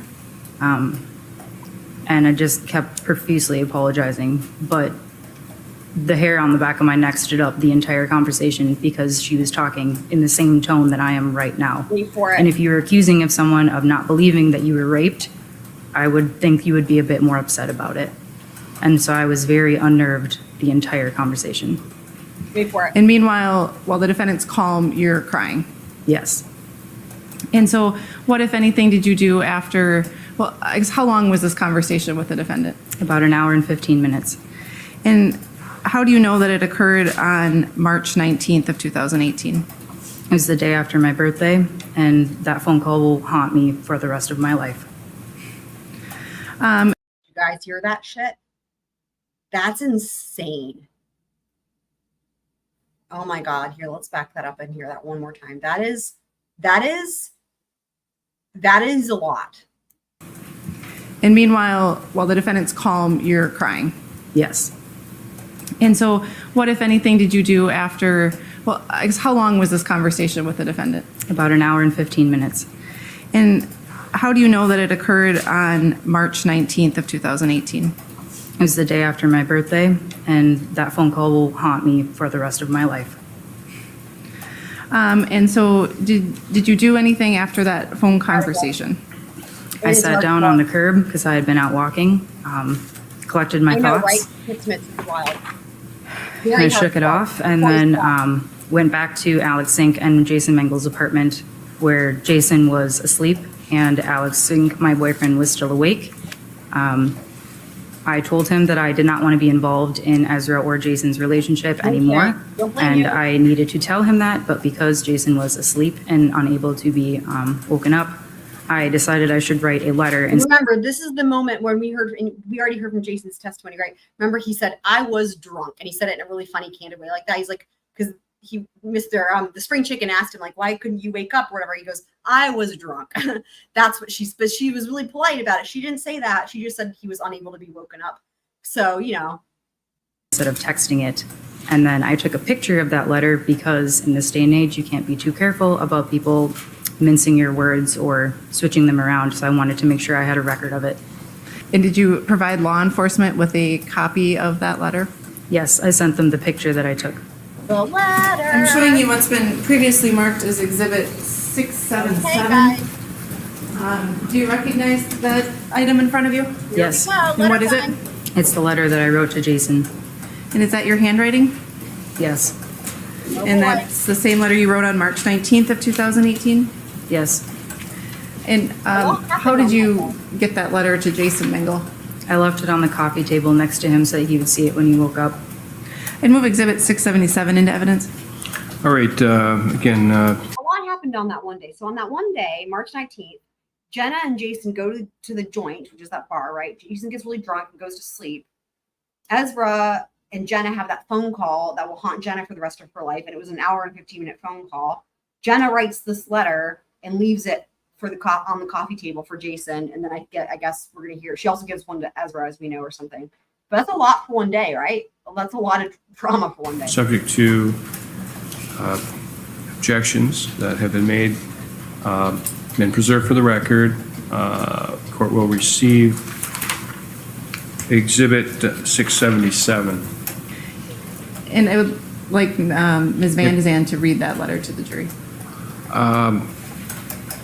All right, but and this is, again, and perhaps you tell the jury, I'm receiving the letter for what it is and where it was and the circumstances. And at some point here, particularly when the court instructs you, and maybe before the instructions, before deliberations, the court will provide a little bit more instruction as to how you are to use some of this type of evidence we call panorama evidence. I am not receiving the letter for the truth of what is said in the letter. I'm receiving the letter as just part of the story, the background of the circumstances and events leading up to March 22nd and including March 22nd, 2018. And I agree. It is like what happened was they put her in the middle of all this. It sounds like she ended up being kind of like a messenger, if you will, right? She was hearing from Ezra these things, and then from Jason. She really ended up in the middle of this, and then to where even Ezra's like, "You got to go." Was giving her assignments. Go tell Jason this, that. I mean, no one. Yeah, and then the whole God. And then think about how this would have affected their friend group at Racy's too, right? We're going to hear more about that actually later on in her testimony. So I'm not going to, I'll leave it at that. This witness's testimony, so Exhibit 677 is being received in evidence, but again, not for, as we refer to it, the truth of the matter asserted in the letter. He's kind of explaining here. But is, again, part of the circumstances. Okay, and so go ahead. Read the letter, but again, it may be for how it may have affected the state of mind of the defendant, and how she may have felt about that, and again, it's part of the overall picture. So with that caution. The thing here is the defense has tried with every ounce of every fiber of their being, both defense attorneys, to keep this letter out. So what is it going to say? And why did they want it out? Go ahead and you can read the letter. Ms. Vandezande, if you could read Exhibit 677. I'm gonna have to read it slowly. Here we go. Here comes the letter. Hey, talked with Ez. We were able to discuss some questions I had and things that we were confused about. I think I've been operating from a place of miscommunication and not having much of the whole story until now, after talking to her. I'm sorry if I conflicted your thoughts. I'm planning on staying out of this all from now on. You guys need to talk and work on what you will, in whatever way works for you guys. Jenna. Thank you. And Okay. I'd also move Exhibit 519. Let's listen to that letter again. It's funny because she was like, "Can I read it slowly?" I don't feel like that was slowly at all. Let's listen to that again. What is in this letter that the defense was so afraid of, guys? After talking to her. Hold on, I went I'm too sorry. far. We go back. I'm sorry, I better. Okay, so exhibit, I'm sorry, I didn't hear you I'd also move Exhibit 519, the photograph of Exhibit. better. Here we go. But it's, again, part of the circumstances. Okay, and so go ahead.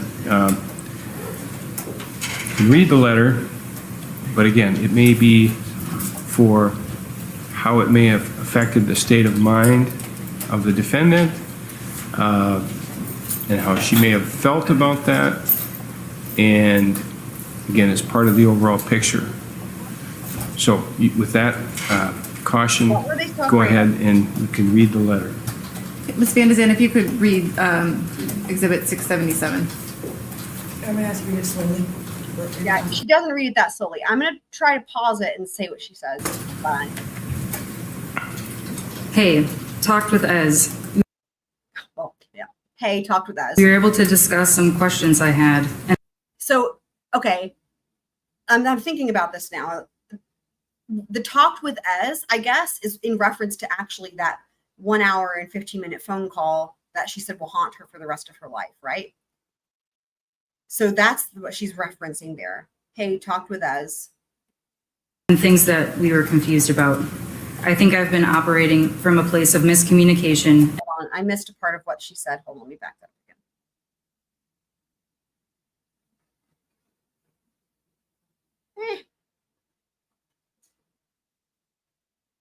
Why can't I go? Well, I need to back it up just a little bit. It's hard because I can't scrub it the way you can on YouTube when it's a video file. I have to go back to here Better. again. But it's, again, part of the circumstances. Okay, and so go ahead. You can read the letter, but again, it may be for how it may have affected the state of mind of the defendant, and how she may have felt about that, and again, as part of the overall picture. So with that caution, go ahead and you can read the letter. Ms. Vandezande, if you could read Exhibit 677. I'm gonna have to read it slowly. Hey, talked with Ez. We were able to discuss some questions I had and things that we were confused about. Okay. It's interesting because what she's describing does not sound at all like the phone call, the way she described it to us. But it wouldn't make, she might just be being tactful, right? Like it sounds like, anyway, it sounds like this phone, yeah, she said the phone call's gonna haunt her the rest of her life, right? So, yeah. I think I've been operating from a place of miscommunication and not having much of the whole story until now, after talking to her. I'm sorry if I conflicted your thoughts. I'm planning on staying out of this all from now on. You guys need to talk and work on what you will, in whatever way works for you guys. Jenna. Okay. I just figured it out. What do you guys think? It finally just hit me why this letter was such a big deal to the defense. But before I say it, what do you guys think? Why did they fight so hard to keep it out? Hope to see you back. Okay, great. CC says she'll be back. Or he or she, I don't know. Awesome. Okay. So you guys, why did they fight so hard to keep it out? I finally just realized it, but I'm not going to say anything. I'll see what you guys think.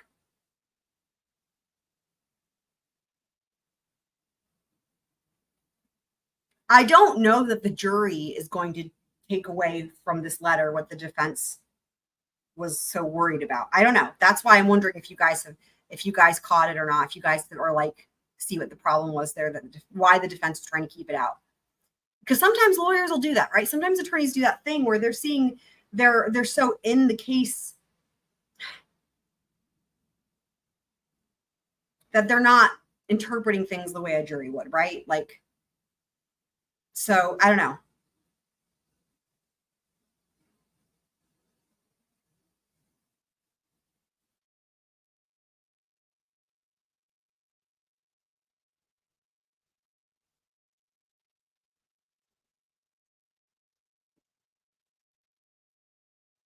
Kids, is this what your theory is on why the defense is trying to keep it out? I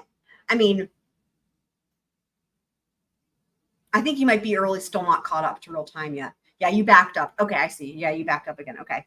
So you're at a different spot. So you're not answering my question that I just asked. Got it.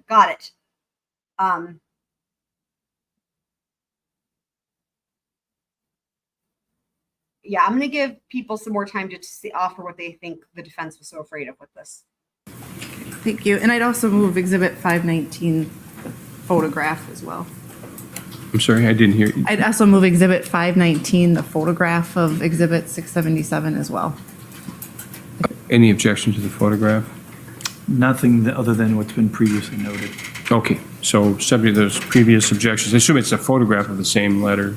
Is that right, Ms. Dono? Yes, Your Honor. Okay, so Exhibit 519 will also be received, again, ladies and gentlemen, basically for the same reasons that Exhibit 677. 677 is the actual letter. Exhibit 519 is I believe, a picture, a photo of the letter. Okay. And then, Judge, could we have a sidebar for another matter?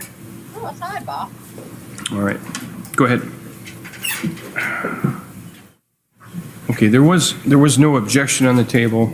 We did have a side. I'm going to give you guys a hint on this letter. The date matters. The date matters. It was March 19th. That's a hint of the letter. The reason why I think.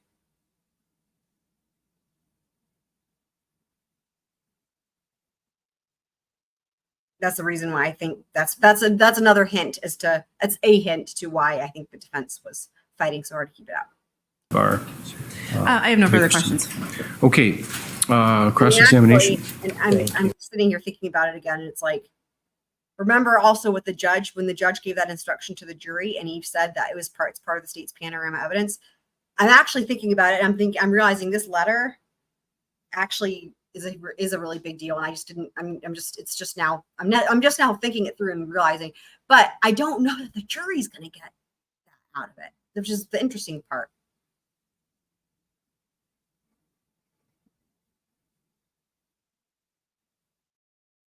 So Kit Smits, you might have missed, because I know you didn't go all the way back to the beginning. I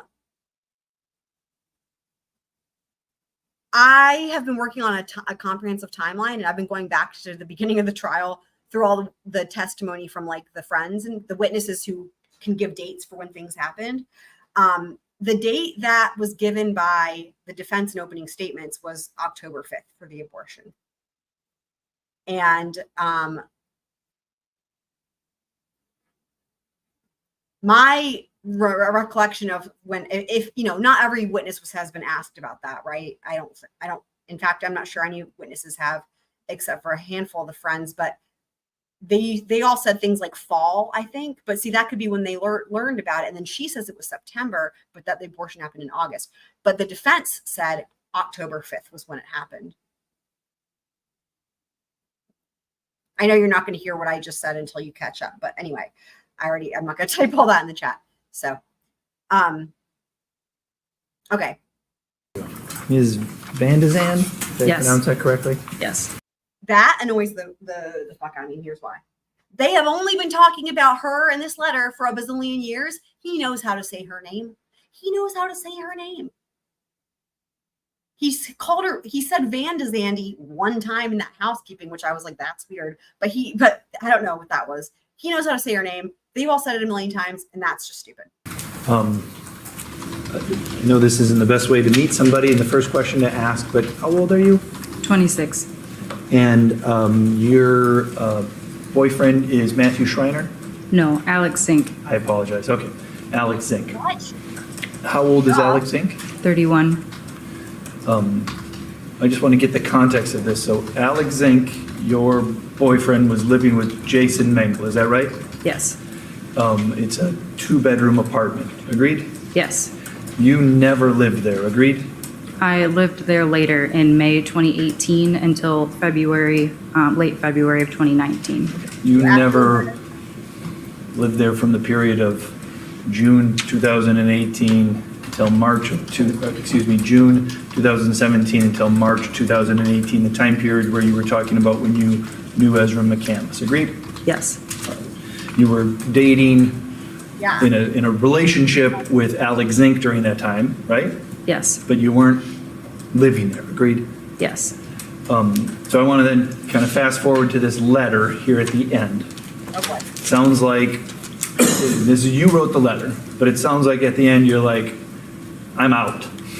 Is that basically what it was? Yes. You've been hearing stuff from Jason Mengel, and you've been hearing stuff from Ezra McCandless, and you've been in, maybe the lack of a better term, the middle of this relationship, and you're just like, I'm done with both of you. Yes. Fair to say? Yes. There was, in your opinion, just a lot of drama going on Yes. between Ezra and Jason and others at Racy's, right? Yes. Lots of people were talking about lots of different things regarding Ezra and Jason and other men, right? I had not heard about other men at this point. Okay. But you'd heard lots of people, including Jason and Ezra, talk about Jason and Ezra's relationship. Yes. Others just than them, correct? Yes. Just, again, I don't want the content, but just general, there was gossip and drama around those two people in their relationship at the Racy's coffee shop, right? Yes. And as you put in here in your letter, you, I think, put in there fairly, I'm guessing, that you were confused about a lot of different stuff because you were hearing all kinds of different things, right? Yes. And it's something you put in here even, I think, you were, I think it was very well wrote, you were operating from a place of miscommunication, is that right? You would have been like Yes. 24. And that was again because you'd been in the middle of this drama and hearing all kinds of stuff, and at that point you're just like, I don't know who's saying what or when or why, and I want nothing more to do with it. Yes. Okay. And that was the purpose of your writing this letter to Jason, correct? Yes. And you hand-delivered the letter to a place in Jason's apartment where he was at. Agreed? Yes. And this was this on then the early morning hours or morning hours of March 20th? Or was it still on March 19th? I believe I left the apartment after writing the letter around midnight. Okay. I'm going to give you guys another hint about this letter. Hint number 1 was the date, March 19th. Hint number 2, I guarantee you this is going to come up in the state's closing arguments. I would put money on it. So midnight of March 19th going into the next day, March 20th. Yes. All right. You didn't give a copy of this letter to Ezra McCandless, correct? No. What you had communicated with Ezra McCandless was done by phone prior to your writing the letter, right? Yes. It sounds like when you spoke with Ezra,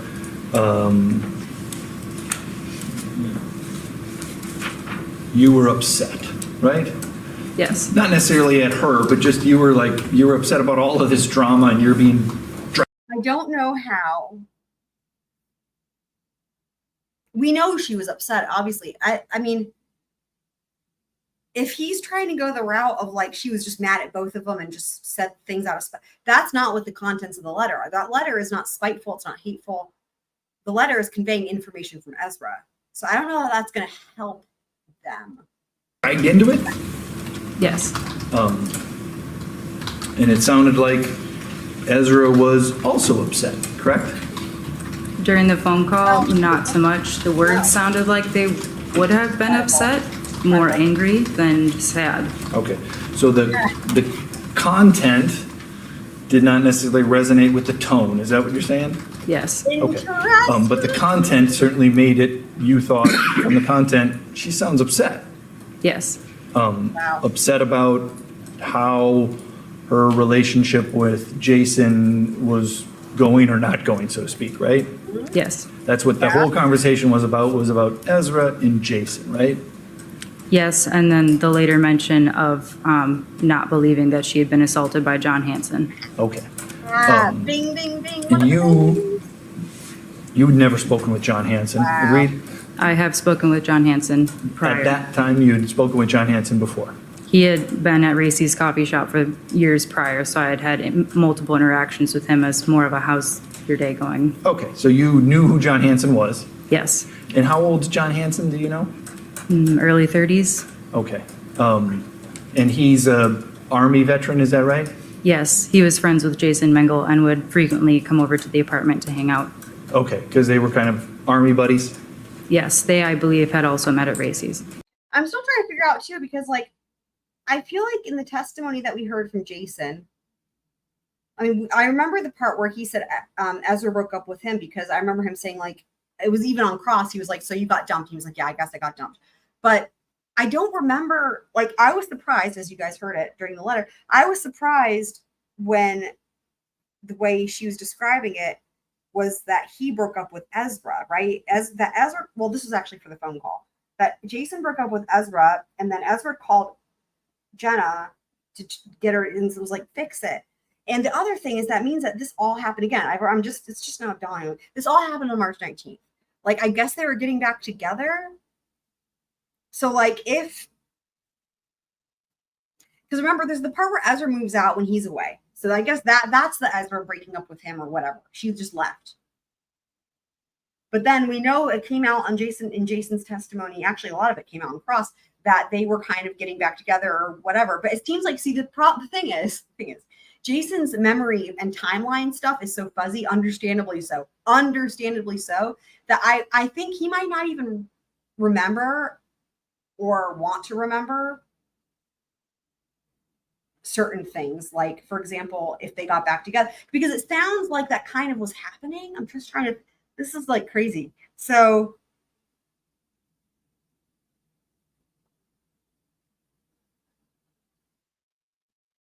because then it's like, you know, that's why the only other person who could testify about these events would be Jason or Ezra. And Jason didn't really remember. It's not like do you guys remember Jason saying that he broke up with her? I don't remember that. I just remember when they talked about this letter, I remember him being like, I was drunk. And maybe that's part of it. Maybe it's because he was so drunk, you know? So in this case, like, Jenna is like a really key witness for this entire thing, because this is, well, I don't want to spoil it, but getting to why I was saying why I think the defense was really trying to keep this letter out. So Kitsmits is still, right. It took me, you guys have heard me in real time. I'm just now realizing the gravity of the letter, actually. And it's a huge deal. And but it took me a minute, right? Also. Yeah. So you'll hear, I've got some hints coming for you, Kitsmits. I know you're not hearing me say that right now. Anyway. All right. All right.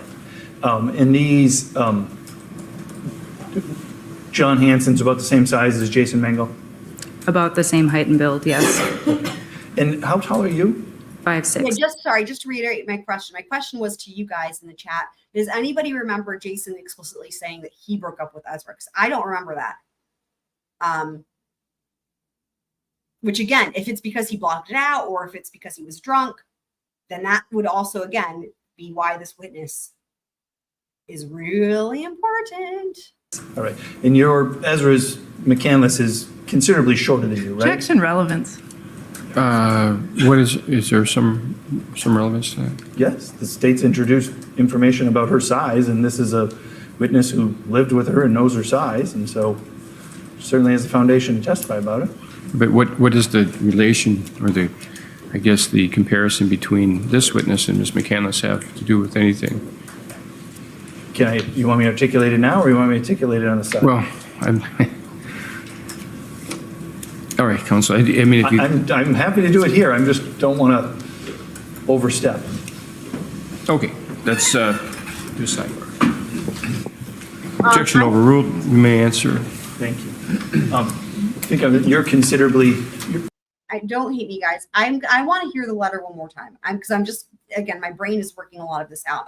I'll be able to pull it right up to where we were. Let me go back to the letter again.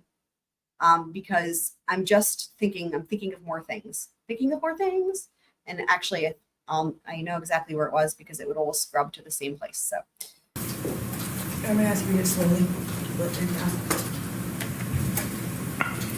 Hey, talked with Ez. We were able to discuss some questions I had and things that we were confused about. I think I've been operating from a place of miscommunication and not having much of the whole story until now, after talking to her. I'm sorry if I conflicted your thoughts. I'm planning on staying out of this all from now on. You guys need to talk and work on what you will, in whatever way works for you guys. Jenna.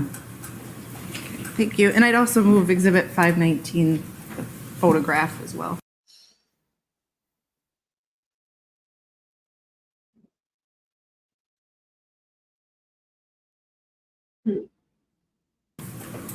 hold on. I want to hear it one more time. Good measure.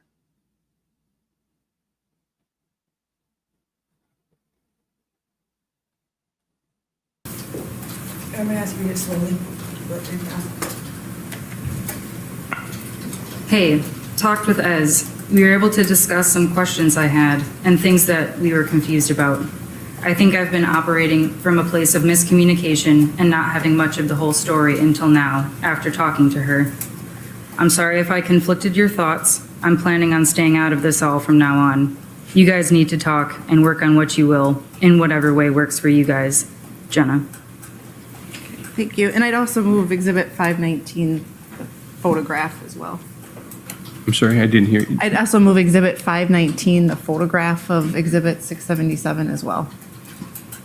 Any objection to the photograph? I wouldn't be surprised if part of what they were objecting about with the letter was because in order to lay the foundation for the letter, they would have to talk about the phone call that prompted the letter. I think the phone call is equally as damning as the letter itself. So I'm going to add that part in. Okay, now I'm going to go back to where we were. And again, welcoming what you guys have thoughts about, before I tell you why I think it's so significant for why the defense wanted to keep it out. Made it, you thought from the content, she sounds upset. Yes. Upset about how her relationship with Jason was going or not going, so to speak, right? Yes. That's what the whole conversation was about Ezra and Jason, right? Yes, and then the later mention of not believing that she had been assaulted by John Hansen. Yes. Okay. And you'd never spoken with John Hansen, agreed? I have spoken with John Hansen prior. At that time, you had spoken with John Hansen before? He had been at Racy's coffee shop for years prior, so I had had multiple interactions with him as more of a how's your day going. Okay, so you knew who John Hansen was? Yes. And how old's John Hansen, do you know? Early 30s. Okay. And he's a Army veteran, is that right? Yes, he was friends with Jason Mengel and would frequently come over to the apartment to hang out. Okay, because they were kind of Army buddies? Yes, they, I believe, had also met at Racy's. All right. And these, John Hansen's about the same size as Jason Mengel? About the same height and build, yes. And how tall are you? 5'6". All right. And Ezra's McCandless is considerably shorter than you, right? Objection relevance. What is there some relevance to that? Yes, the state's introduced information about her size, and this is a witness Here we who go lived again. with her and knows her size, and so certainly has the foundation to testify about it. But what is the relation or the comparison between this witness and Ms. McCandless have to do with anything? You want me to articulate it now, or you want me to articulate it on the side? Well, all right, counsel. I mean, if you... I'm happy to do it here. I just don't want to overstep. Okay. That's just sidebar. I don't want to overstep. Objection overruled. You may answer. Thank you. I think you're several inches taller than Ezra McCandless, right? Yes. So if you're 5'6", she's 5'2", 5'3", in that ballpark based upon your contact with her? Yes. Okay. I think I was asking you about John Hansen before that.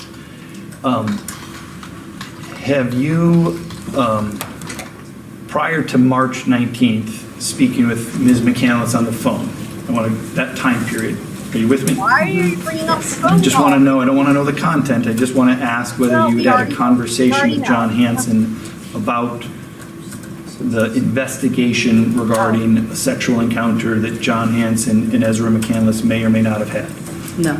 Okay, so on the 19th, you hadn't yet spoke with John Hansen about that allegation/investigation, agreed?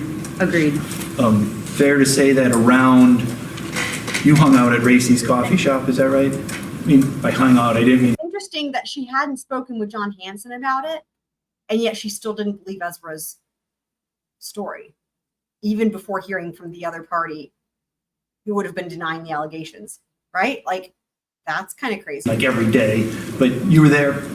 As this whole situation seemed to unfold, I spent less and less time there.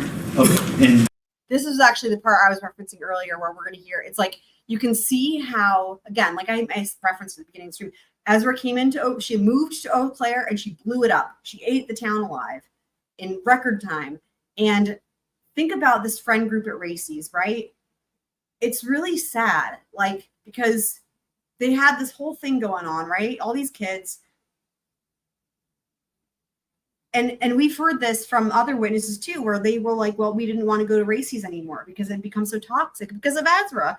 And like, this is just, it's so sad for everybody, you know? probably part of the reason you spend less and less time there is because there's a lot of drama going on there, right? Yes. It was not a, for lack of a better term, happy place. No, not at the time. There was a lot of people talking about a lot of other people in ways that didn't make anybody, didn't make you feel. Imagine if you're Racy's, like the owner, right? I wonder if they saw like a significant drop in like their like revenue, you know what I mean? Feel good at least, correct? Yes. And you wanted to be away from that negativity. Yes. So I want to take us back now to the walk that you'd said you'd done with Ezra, okay? Yes. I believe you had said that the walk was in September when you did this, when Yes. you went on this walk with Ms. McCandless. If I told you that the procedure didn't happen until October, would that change your opinion? Okay, abortion. Your memory about when you think this walk happened? Are you definitive on September? Look at him. That's okay. Weasel, weasel alert, weasel alert, weasel alert, weasel alert. You guys see what he's doing here? He's trying, dude. Here's the thing. He's trying to bring the attention to her not. When did the walk happen? Weasel, weasel, weasel. Because here's the thing. Her testimony was that when the walk happened, Ezra told her that she'd had an abortion in August. Ezra said August. So when the walk happened is honestly irrelevant. It could have been 50,000 years in the future, whatever. It's like, I had an abortion in August is like that. August doesn't change, right? But he's going to bring attention to, did she get the month of September correctly? Which is just Weasel, Weasel City, Weasel City. Or is that just kind of a ballpark? It was cold enough to wear a coat. It was definitely the end of September, early October. Okay. So it may have been sometime in early October that you had this conversation with her, correct? Yes. But what you But she said August, though, man. You're missing the point. know, it was a conversation after the procedure, the abortion, right? Yes. So whenever that abortion took place, it was sometime after that that you took this walk with Ms. McCandless. Yeah, it was after. October is still after August. Correct. Yes. And it was during that walk Oh my God. where she was that.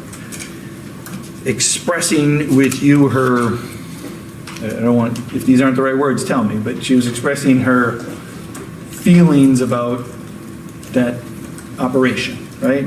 Yes. Feelings of shame. He's just going to completely ignore the August thing. I hope they bring that up on redirect. I hope to God. If they don't, that's that.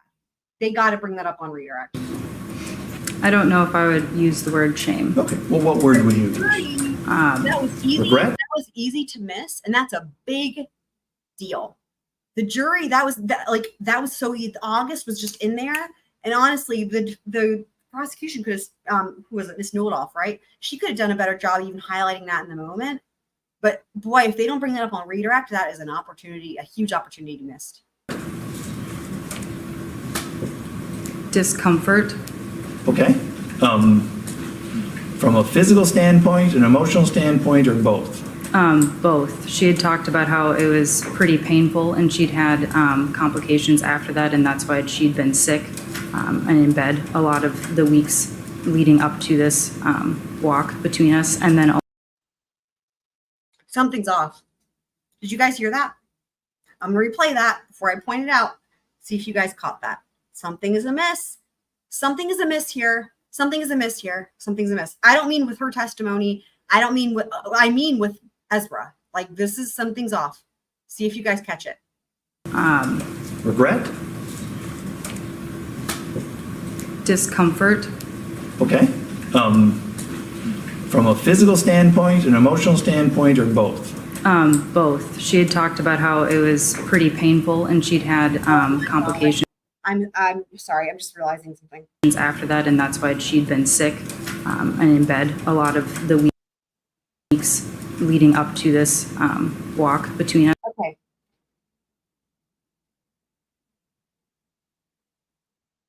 I can't even run. This is the next level, man. Did you guys catch that? Ezra told her. So when they had this walk, whether it was September or whether it was October, in the early fall, right? They had this walk. Ezra told Jenna that the reason she had been sick leading up to that point in time, so for the weeks leading up to that point in time, is because of the abortion, which again, that dates the abortion back to August, doesn't it? Even if it's not early, even if it's early October, like Mr. Nelson was trying to get her to say, even if it's early October, that dates the abortion back, doesn't it? But remember, with Jason, she's sick because she's pregnant. Are you guys seeing this? Are you guys seeing this? This is insane. This is insane. This is insane. Oh my God, oh my God, oh my God. Are you guys, this is what I didn't, in my mind, I was like, it sounds like she's recycling this abortion story, but this testimony kind of proves that, because she's told, she had this whole thing shifted saying she was sick because of the abortion. And then during that same period where she's sick, right? I guess people notice that she's sick, like Jason, right? It's because she's pregnant, quote unquote, and she's sick because she's pregnant. Oh my God. Oh my God. Oh my God. Oh my God. Oh my God. Yes, Kidsmiths. Yes. Yes, correct.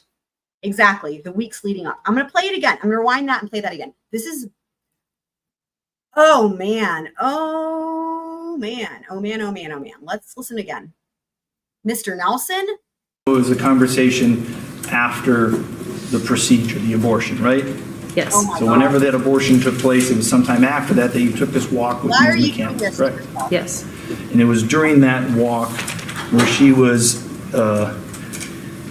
expressing with you her, I don't want, if these aren't the right words, tell me, but she was expressing her feelings about that operation, right? Yes. Feelings of shame. I don't know if I would use the word shame. Okay, well, what word would you use? Regret? Discomfort. Okay. From a physical standpoint, an emotional standpoint, or both? Both. She had talked about how it was pretty painful and she'd had complications after that, and that's why she'd been sick and in bed a lot of the weeks leading up to this walk between us, and then also her discomfort and feelings of distance between her and Jason. Okay, and so she'd expressed that even the distance is shifted, right? The distance is shifted because according to dude, what is happening? Okay, the distance for Jason didn't happen until after the quote unquote alleged birthday abortion, where we know he went with her to the Mayo Clinic, right? Like she was acting out having an abortion, that type of thing, right? So in other words, that would have been after October 5th or October 6th, would have been when Jason was no longer wanting to be intimate with her or whatever. But she's expressing that that's happening to Jenna before it ever happened.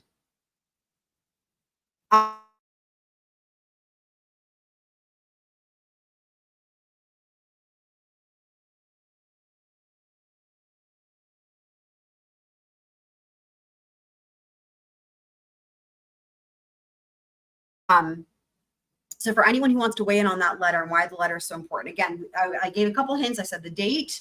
I said I guarantee the prosecution is going to bring it up in closing. And then I gave a third hint, which was I think that part of the reason they were objecting to the letter is because they knew that the foundation for getting the letter in would be the story about the phone call that prompted the letter. I think the phone call is equally damning, if not maybe even more damning. I think you did make a good point, Kitsmits, about the fact that Ezra had the letter and like Jason didn't get it.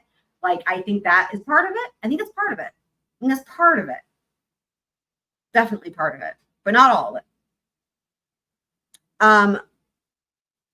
Yeah, did it cut out? You guys, it's been having technical difficulties. I don't know if that would have been StreamYard or YouTube, but StreamYard's been having problems. So I should be back. Do you guys see me?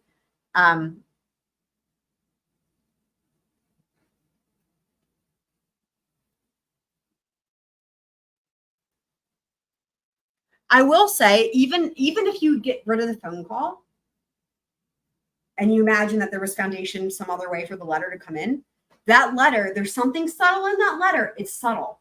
Again, this is why I'm like, I don't know if the jury's going to catch it. And that's why the prosecution's going to have to bring it home for closing and tie this up for the jury. Because I don't know that the jury's going to catch it, right? See, the jury doesn't know.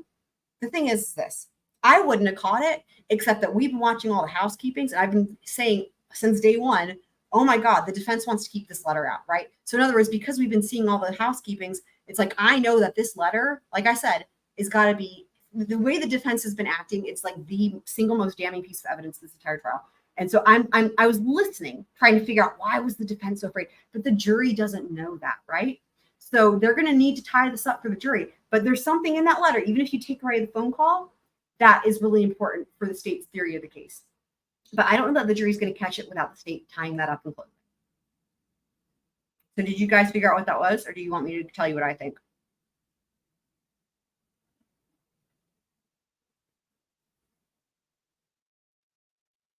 I also did kind of give another hint about that, which is the part where Jason doesn't seem to really remember, like, again, the whole thing of who, they were kind of getting back together. I mean, I think it sounds like what happened was Jason got back from the bar with her and he was shit-faced and he probably talked to Ezra and doesn't really remember it, right? I'm going to watch for that part of the testimony again, just to make sure I'm not missing anything, because again, I'm trying to work on this comprehensive timeline. But it seems like I don't remember him saying anything about him breaking up with her, and maybe he just doesn't remember. And he's also, of course, blocked stuff out and he was drunk. But that right there is a big hint, right? Because she was trying to get back together, or they were going to get back together, they were back together. And then Jason, so from what we learned, Jason broke up with Ezra on March 19th. They were trying to get back together, or she was trying, whatever. Jason broke up with her on March 19th, and she was mad enough to go on and blame Jenna about it and be like, you've got to fix this, talk to him. And she couldn't wake him up. And so she writes this letter. And Ezra, I guess, intercepts the letter. You guys see where I'm going with this? And that's even without the foundation of the phone call. If you add the phone call in, you get another bombshell from that, right? Do you guys know what I'm talking about? I'll play the letter one more time. I'd rather you guys figure it out for yourselves. It's more fun that way. Yeah, Jason is not good with dates. That's the thing. And that's okay. That's fine. Like that's him. That's just him. That's okay. But it does make it difficult.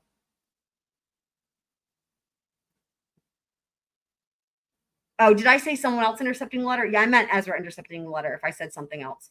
Okay, I'm going to play the letter one more time, see if you guys can figure it out, okay? Yeah, it was found in her car. And actually, Jason saw the letter for the first time in Ezra's car when he showed up and they were at Alex's house in the day of the murder, right? That's when he saw the letter. So let me back it up. Okay, I'm going to write it down so I can come back to where we were. I'm going to play the letter one more time. Do you guys want me to play the phone call and the letter, or where she describes the phone call and the letter back to back, or just the letter?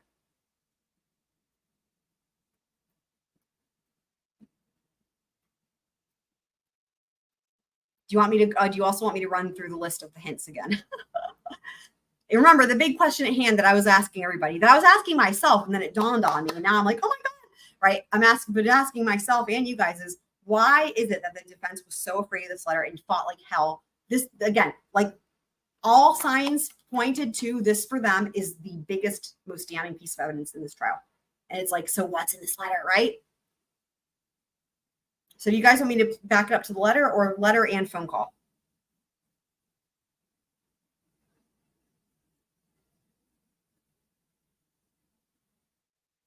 That's a very good, that's exactly right, said Kitsmith. Yes. Kitsmith said, so Ezra calls Jenna saying, you fix this. Jenna tries to talk with Jason, but he's passed out drunk. So she writes the letter and leaves it for him. Somehow ends up in Ezra's car instead.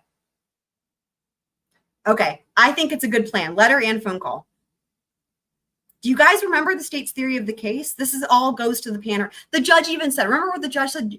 Judge Peterson gave us a great hint when he said, this is the panorama. He mentioned it to the jury. Let me back it up and include that. We're going to hear the y'all. I'm so excited for you guys. If you realize what I'm thinking of, then, okay, I'm going to back it up. Let's hear it again. This is a really good challenge for us. I feel like, right? Like this is why I'm like, so is the jury going to see this? Right? If we're all like looking for it and still having a trial, anyway, we'll see. But that's where closing arguments come in, right? But it's, again, part of the circumstances. Okay, and so go ahead. I'll only back it up a little bit further to hear the panorama. Yes. So it is part of, again, this witness's testimony. So Exhibit 677 is being received in evidence, but again, not for, as we refer to it, the truth of the matter asserted in the letter. But it's, again, part of the circumstances. Okay, and so go ahead. He does say panorama. I'm not going to back it up any further because he's late for dinner, but he does say panorama, and that's what You read the letter, but again, it may be for how it may have affected the state of mind of the defendant, and how she may have felt about that, and again, it's part of the overall picture. Oh, okay. So with that caution, go ahead and you can read the letter. Ms. Vandezande, if you could read. I didn't go back far enough. Sorry, I forgot. I got to go back further to get to the phone call. Sorry. Let me back up one more time. We're going to do phone call, judge's instruction, and letter. It off and then went back to Alex. Hold on. Apologizing, but Sustained unless there's some. No, I just want to know what you told Jason during that conversation at the bar, not Jason's response. I say irrelevant. Ooh, okay, good. And honestly, does he keep this out? Fuck. What did she? I see now. I'm listening. Now I'm listening in a different way because I realized the things I realized after this. Okay. What's the purpose? Oh boy. Oh boy. So this is March 19th, a few days before the incident in question. I believe her statement to Jason Mengel is relevant to some events that are going to occur right after this. Oh my God. Can we? Yeah, let's do a sidebar. Oh boy. Okay, you can go ahead. Objection is overruled in part. Okay. So did you have a conversation with Jason Mengel on March 19th of 2018? Yes. And after that conversation, did you have a phone call from the defendant or receive a phone call? Yes. And what did the defendant tell you during that phone call? The conversation with Jason prompted the phone call from Ezra. That's where the context clues mean. Okay, this is it. This is how, and you know what? Now it makes sense. I bet the reason we didn't hear from Jason about breaking up, again, he might not have remembered, entirely possible. It's possible they didn't have the foundation to ask him about it. It's possible that he was going to ask him about it and it got objected to, but if we didn't hear the whole question, we wouldn't have even known what the question was going to be. So we wouldn't have known because this is how it's coming in. But it's the defense is objecting and they're doing their job, right? So it's like, you have to hear the context of it.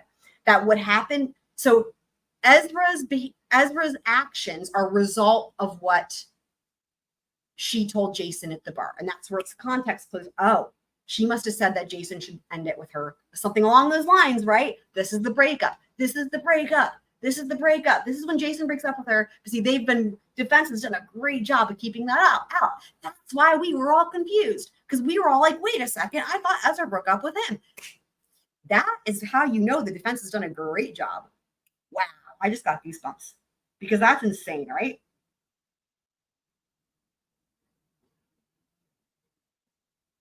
Wait, are you saying, I don't know, maybe, well,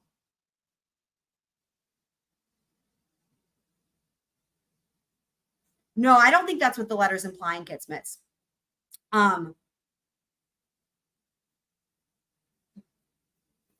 What, okay, so, wow, though. So that's what it is. And honestly, they got so lucky with Jason that Jason probably wouldn't have known or remembered anyway, or known the time frame that they didn't even have to tiptoe around it. I don't recall that much, but like, you know that they would have wanted to get it in, but they would have been objected to. But yeah, that's what it is. That Jason broke up with Ezra after that phone call, or after they went to the bar, and that's what prompted Ezra to call Jenna and say, you have to fix it. That's how it's the context. Okay. She stated that it was my fault that Jason had texted her breaking up with her. She said I needed to fix it, that I needed to wake him up and talk to him about it immediately. Well, that's how the jury has to figure out that Jason also, because again, we know Ezra broke up with him, but that was earlier, right? That was when he was away. That was the previous month. This is how the jury has to figure out that Jason broke up with Ezra. And this is really important because it's part of the state's theory of the case, okay?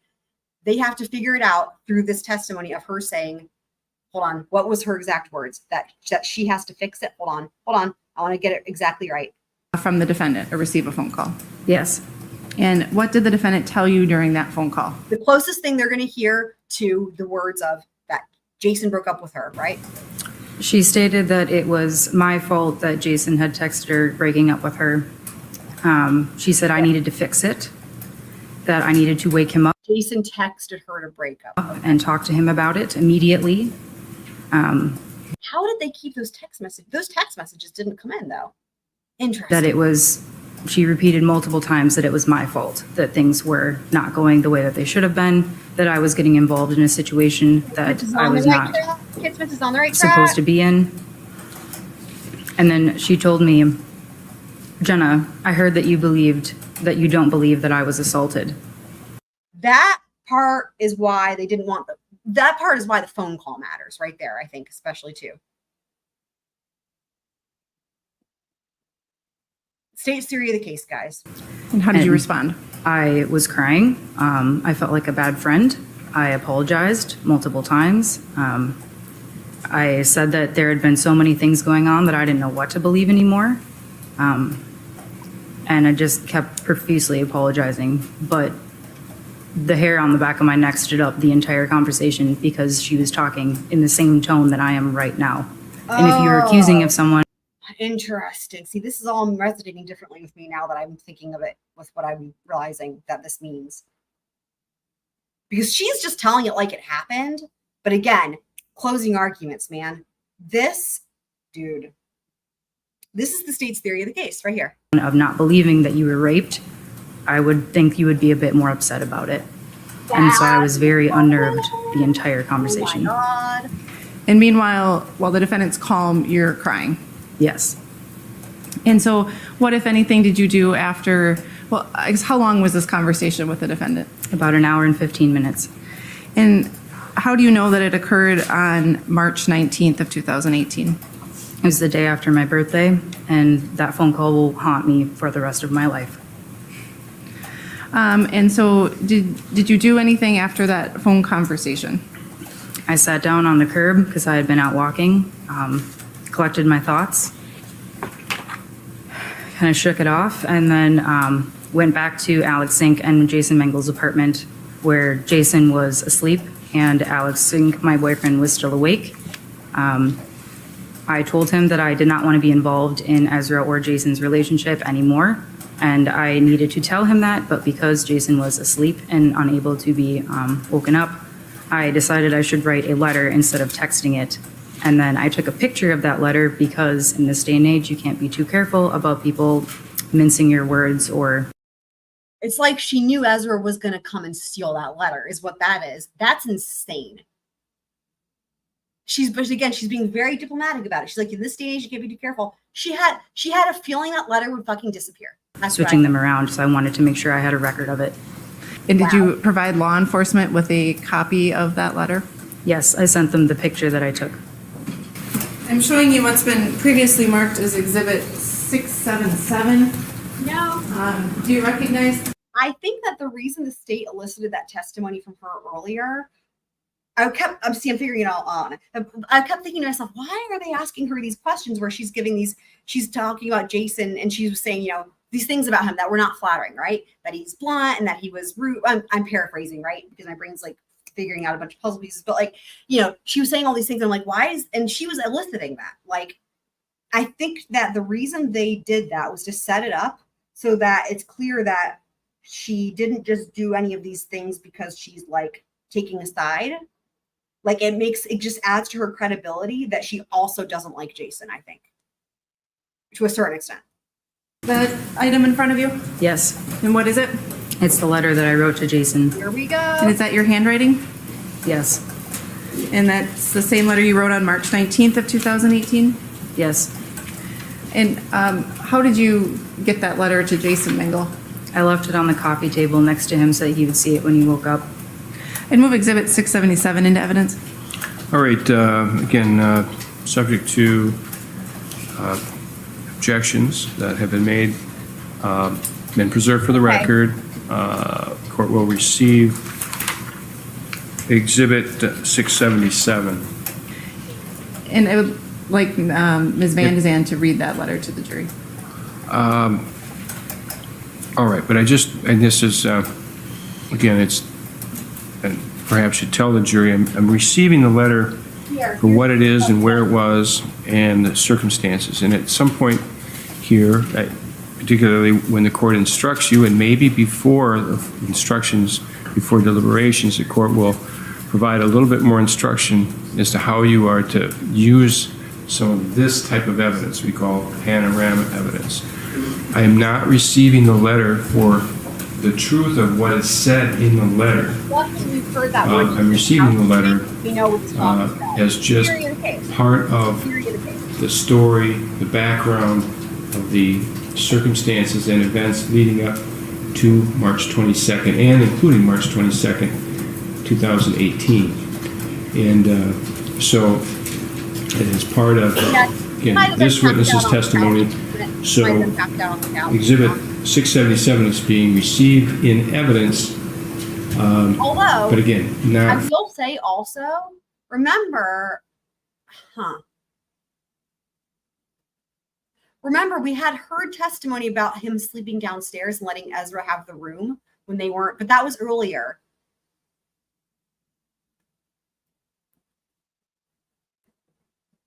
You know what else is interesting? Okay. You know what else is interesting? What witness was it? It was Ezra's dad. Remember with Ezra's dad, when on direct examination,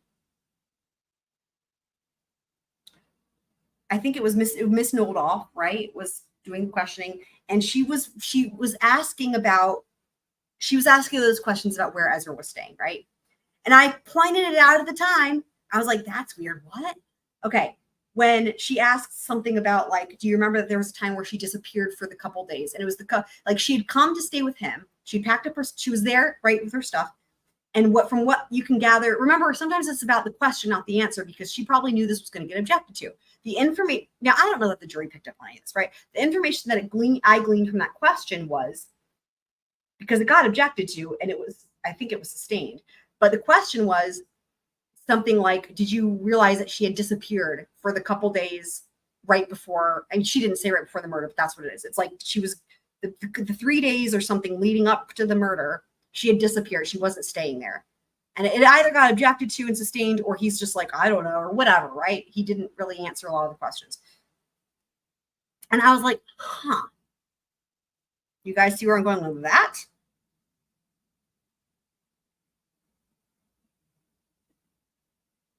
Because so in other words, this again speaks to the defense doing a great job. We don't know definitively where she was sleeping, dude, like at this time. The 19th through the 22nd, where was she living? It's like a mystery, right? We don't know where she was living, like definitively. because it sounds like she was like, we would have been led to believe she was at her dad's because her stuff, but that one question from the prosecutor, Miss Nodolf, it sounds like she was not there. And and actually, see, it's all my light bulbs are going off. Then there was the follow-up question. Remember the follow-up question, guys? She was like, did you see the car there? Remember the question out the car? And I was like, what is this questioning? I thought these were just weird questions. It didn't make any sense. Now it's making sense to me because she was like, she asked that question about, did you see the car there that day? And it was like, there was some back and forth. And then he answered it really weirdly. He's like, well, it must have been if she left from there, but it was like a non-responsive answer. Do you guys remember? Oh my God, this is all making sense. I'm wondering if they were getting back together and she wasn't staying at the house, maybe, because we know that previously when they were having issues, Jason was sleeping downstairs and he gave Ezra his room, right? Now, initially, when I saw this, was a great point, Kitsmans. Thank you for this. Because initially my thought was, oh, he probably just passed out drunk.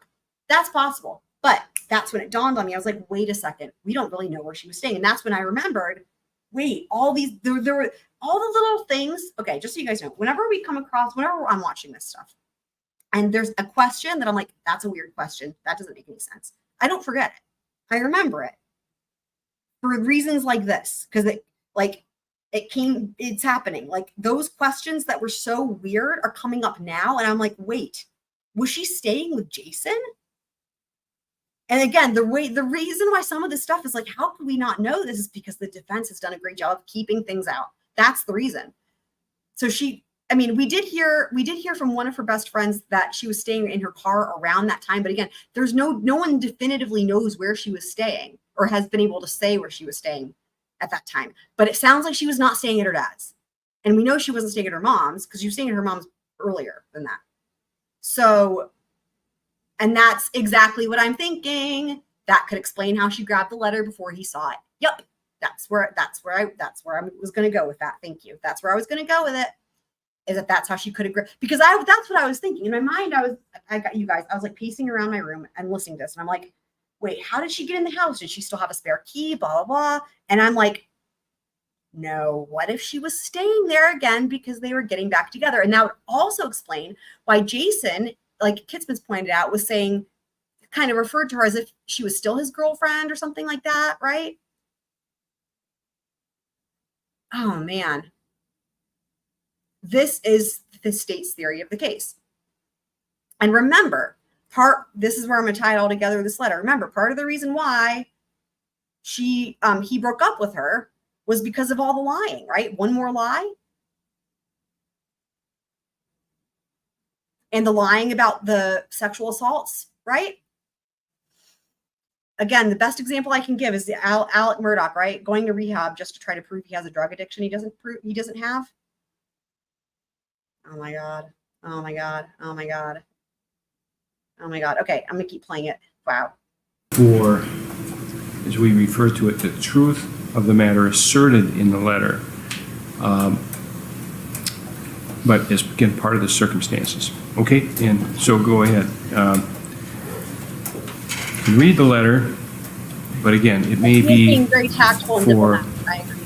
how it may have affected the state of mind of the defendant. Yep, it is. This is her state of mind. This is dude. How she may have felt about that, and again, it's part of the overall picture. It is the overall. So with that caution. It is the picture. Honestly, if they did not have this witness, it would be really tough to try for the state to try to then argue why Ezra did what she did, allegedly at this point.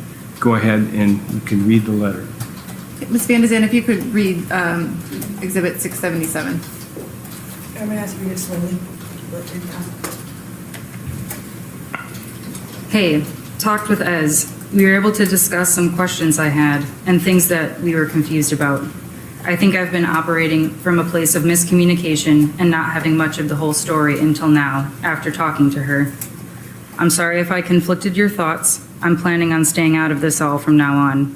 You guys need to talk and work on what you will, in whatever way works for you guys. Jenna. You guys need to talk and work on what you will in whatever way works for you guys.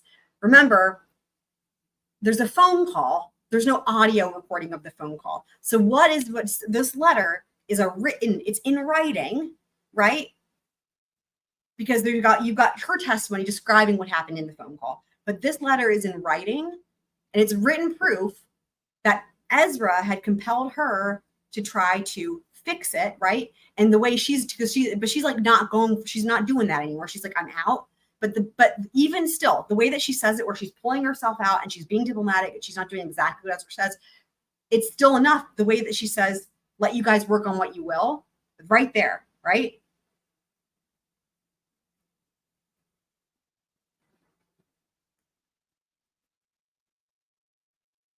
So, but this is on going back to the question of, so why did the defense want this letter, keep this letter out?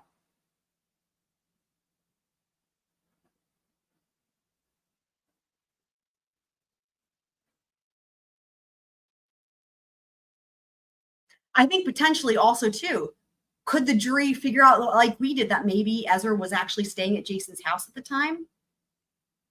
And then, and there you go, another light bulb for me, right? If she was staying at his house because they were getting back together, and then because of Jenna, he decides to break up with her again, or break up with her, for the first time, whatever, she would be kicked out and wouldn't have a place to live, right? Oh my God, all light bulbs. And a lot of it has to do with the lies. Wow.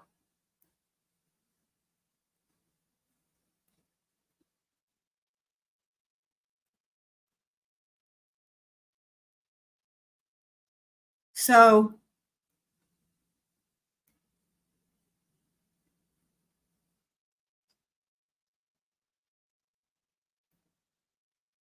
like Jason even said on Cross, actually came out on Cross with this 50, there was always just one more lie, right?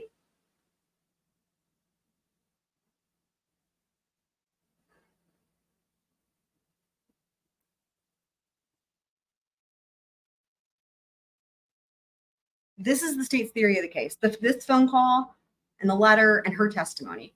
Because again, either Jason, was drunk or just couldn't remember, whatever the case may be. And then other than that, you'd have to rely on Ezra. But in terms of this interaction, no one else was a witness to it, right? The interactions in terms of this date, March 19th. Like, remember I even said at the very, I was like, wow, so much happened on this day. Yeah, I said that. But and I'm realizing all of that involved only these three people. No one else witnessed any of it. So she's a really important third part. And again, the fact that she hates both of them now, ostensibly, right? She's like, I'm out. I'm mad at both you guys.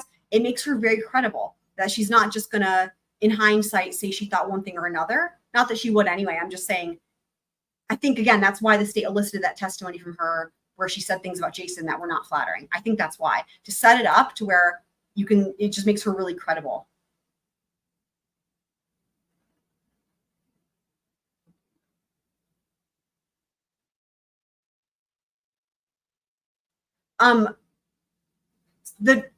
Alex died. Alex Woodworth was murdered on March 22nd, 2018. The trial was October of 2019. So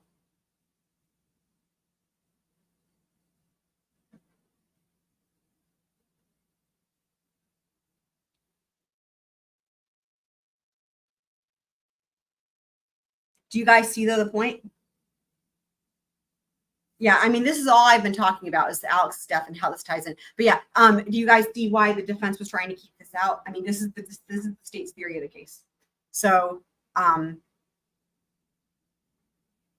then think about the part 2 with the phone call where Jenna said, and I actually freaked out again as we listened to it again, where she says she paused it, or I paused it, because the phone call she's saying that Ezra,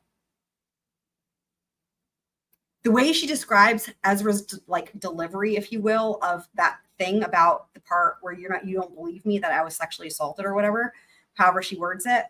And then it sounds, the impression I get from the way Jenna describes it, it sounds like somebody it's calculated, right? Calculated. And that could also be a part of it too.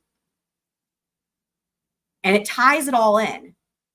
Because remember the fact that Jenna didn't believe her about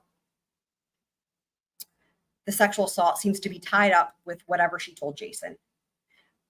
We don't dude, I wish we knew. I wonder if part of what she said to Jason, this is just speculation. Hold on, where's my thing? This is just I don't know how much of it is speculation. I mean, it could be actually right on point. It's just it's not going to come in at trial. Hold on.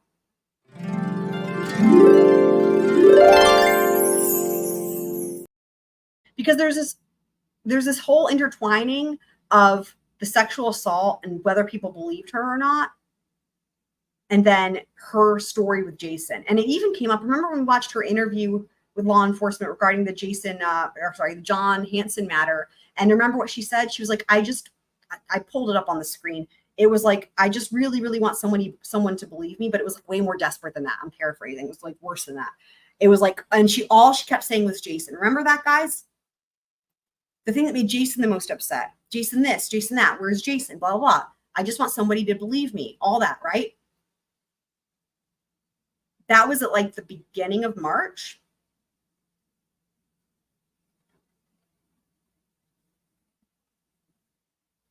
And what we're hearing from this witness is that it seems like it's all like the fact that Jenna didn't believe Ezra mattered to Ezra because of whatever interaction was happening between Jenna and Jason, right?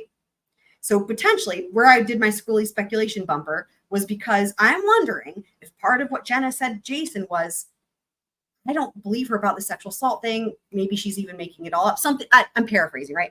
That she said she didn't believe her, right? And at that point, Jason believed her. And she's like, what if she's making it up or whatever the case may be? And remember, we heard from Jason, there was all just when we're like, I wonder if that's when it kind of started to dawn on him.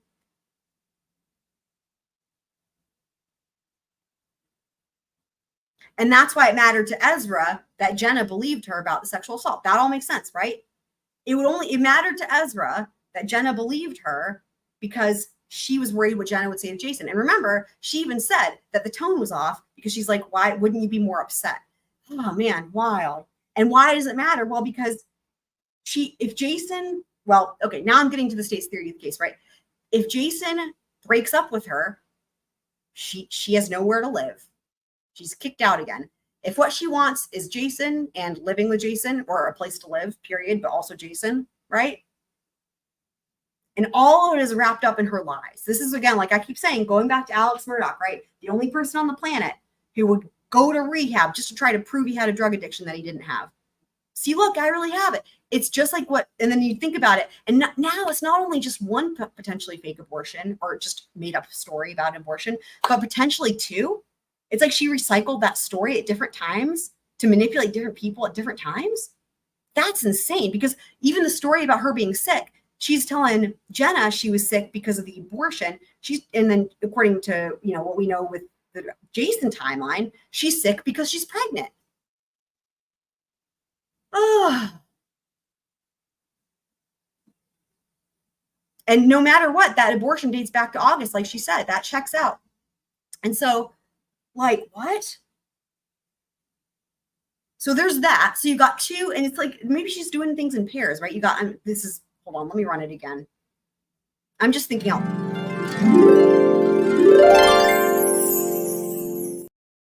If she's like doing things in pairs, it's like there's the first fake, potentially, right? Fake abortion story to Jenna, right? Then there's the second one. And then it's the same thing with the sexual assault.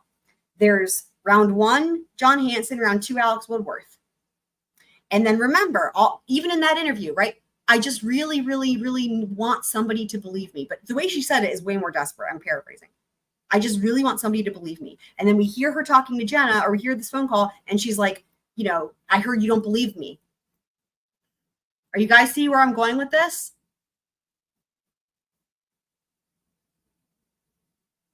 There, Kat, thank you for asking. You know what? The defense should be bringing those in if they want anyone to believe it. And you know what they haven't done? They haven't done any of that. If the defense wants to prove that shit happened, they can bring it in. And you know what else is interesting? In the housekeeping, they've referenced the only time Ezra's medical records have been referenced. I can tell you exactly when it is. It was on the last episode, and it came up. It was with Miss Vishni, and she said, Oh, the state's not, the state is not arguing with the fact that the car accident happened. This is in reference to Ezra being in a car accident from years prior, right? What does she say? She says, oh, we know the state doesn't have a problem with that. She said, the state knows the accident happened because we provided them with medical records. That is the only thing that they've ever said they provided medical records for, is some car accident that Ezra had years and years and years prior. I think she was still a kid. But you know what we haven't heard about is any medical records about it. Now, again, in some cases, you might want to keep that out. In this case, you want to bring it in because that's part of their story, right? They're trying to prove that she had an abortion. They're trying to prove when it happened. They've not done anything, but they could. Medical records are an exception to hearsay. They're an exception to hearsay. And you know what? The state probably wouldn't, but they're not even trying.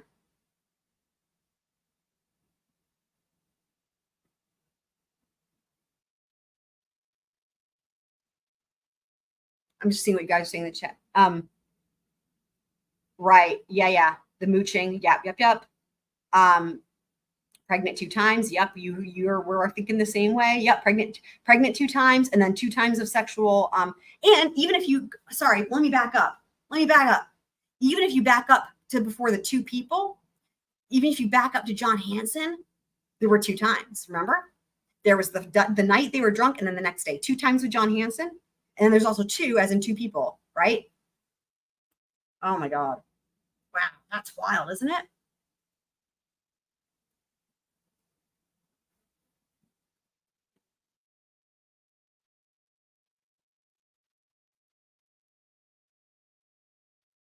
Thank you for that. Yeah, car accident was when she was 16.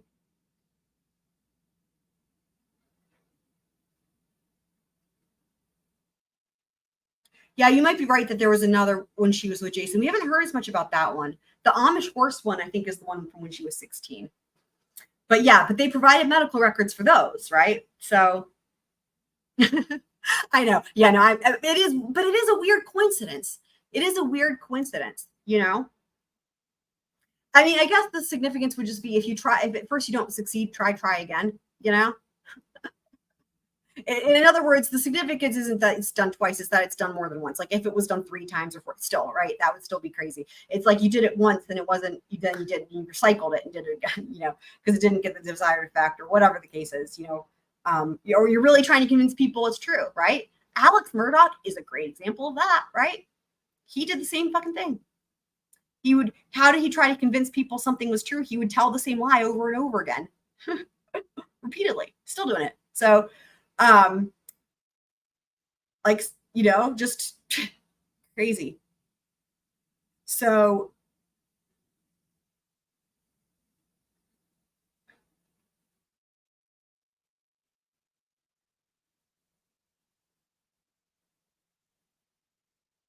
and she didn't even have to say she had sex with John Hansen twice in the 24-hour period because it was so late after the fact they couldn't have done a scene kit.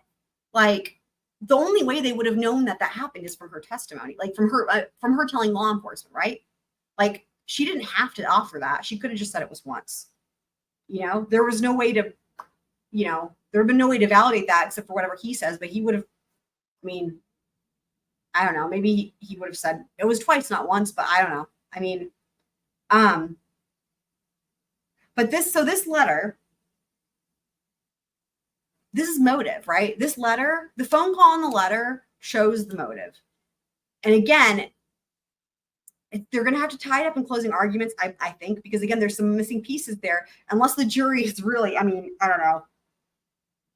Again, I think a lot of this, if I were on the jury, I think I'd be missing some of the significance of this, because the reason I'm catching the significance is because I'm looking for it, because I've heard the housekeeping, right? Or you guys as well.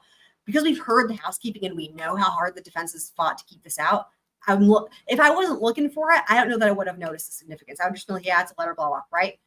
Even when we were looking for it, we had a hard time initially figuring it out. So,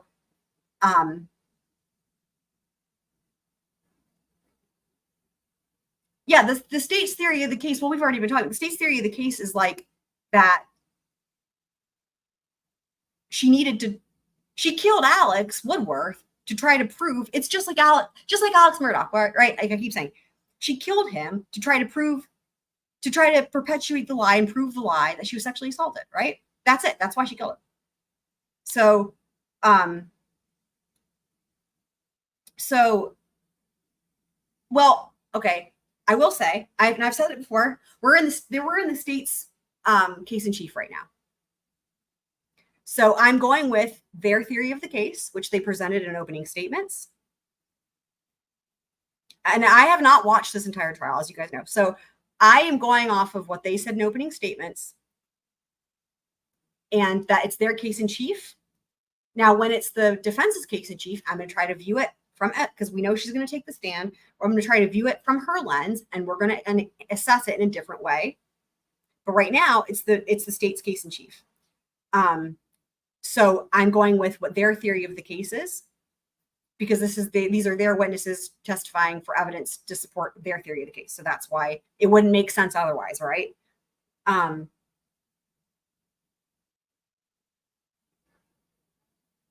Their theory of the case is she needed to try to prove that the sexual assault was real.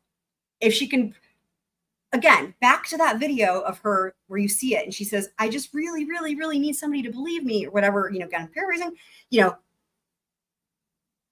she needs to prove in her mind, right? Like, this is the state's theory of the case, that this is real and that she's not lying. Because remember, Jason said it was always one more lie, right? If she could prove, but no, I wasn't lying the whole time, see, right? Then he won't break up with her.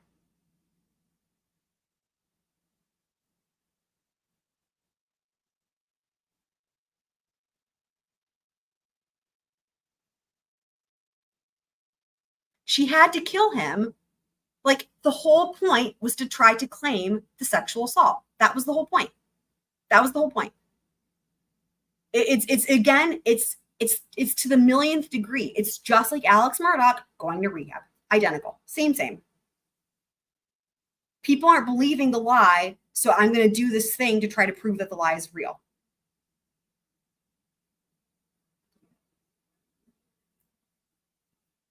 Yes, to try to prove that it was real, because she had already claimed that he sexually assaulted. You might have forgotten. She had already claimed that he sexually assaulted her. She had already claimed that John Hansen and Alex had sexually assaulted her. She'd already claimed that. In fact, Jason says he hears from Ezra. Wait, I'm trying to remember it exactly. He hears about Alex before John, he says. But that he was like in denial, he says, but he hears about it. Like, in his mind, that was the first one, but it was actually the other way around.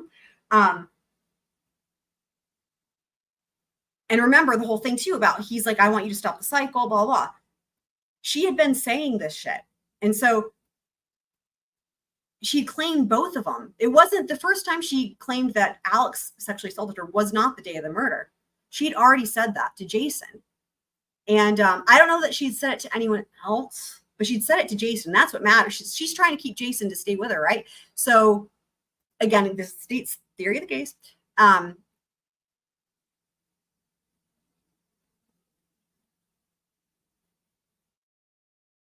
And I think she was trying to prove, and she'd also, the only way to prove it is to be like, okay, how else would you go about proving it, right? Because he's not going to say, yeah, that's true, because it wasn't true.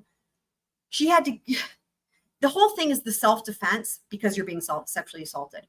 But how are you going to prove that you're self-defending yourself? Oh, well, then that means that there has to be something that you're defending against. Do you see what I mean? Like, you have to go work backwards from there. You have to work backwards from her goal is to prove like extreme sexual assault that you have to fight for your life to get someone to believe you, right? Because then you get the sympathy factor as well, the trauma factor as well, but to get people to believe you. So then how do you make that happen? Well, you can't just convince someone to say it, right? You have to stage it.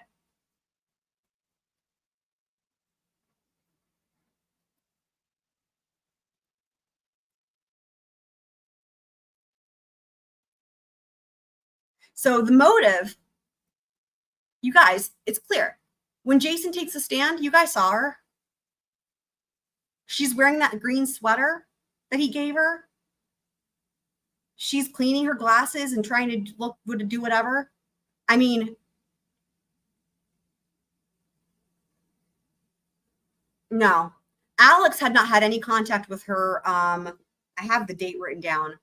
It was February 14th was the last time he'd had any contact with her. She had tried to contact him. Actually, I have another date written down for my timeline I'm working on. She did try to contact him after that, and he did not respond because he promised Jason when he learned, when they all figured out what was happening, like they had that thing at Racy's, he said, I'm done. I don't want to, I'm not going to, I'm going to stay by my word and I'm not going to contact her anymore and we're done. Right. And he stood by that. And then she tried to contact him between then and the 20. So it was over a month. They were not, she tried to contact him. He didn't respond. It wasn't until the 22nd when she shows up at his house several times, and then they sat in that driveway you guys know, they were in the house and then in the driveway. And it seemed like it took a long time for her to convince him to leave and get in the car with her. The life starts now was her dad saying that to her. I mean, who knows?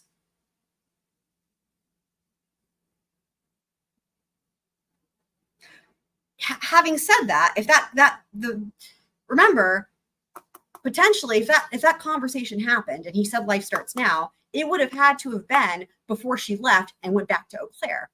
So potentially her dad told her life starts now. And then she's like, let me go get Jason back. And then she's like, I'm going to go do all this shit. And that, you know what? Speaking of premeditation, if she'd been gone for she was gone for several days, right? She had to take that knife with her on purpose. That whatever it was, EMF or whatever, EMT knife.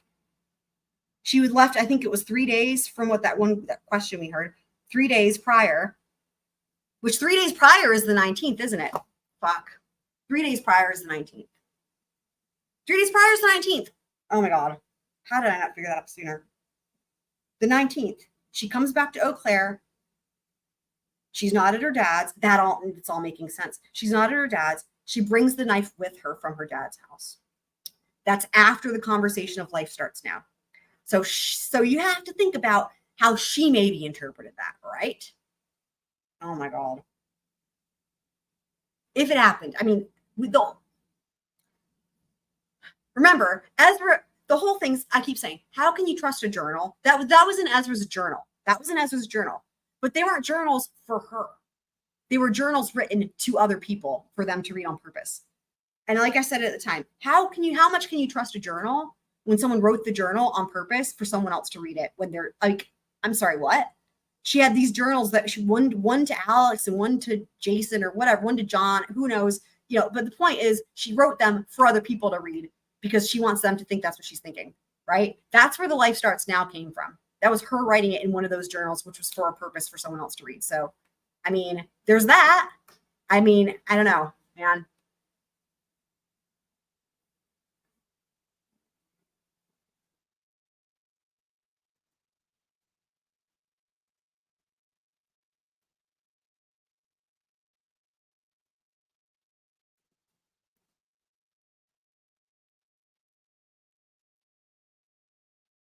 She's at her dad's. She leaves. She takes the knife.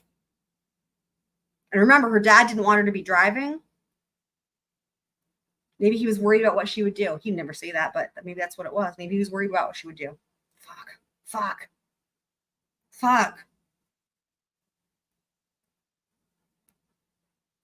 Huh. And then she goes on the 19th and goes back to Eau Claire and goes back to Jason's, right? Maybe?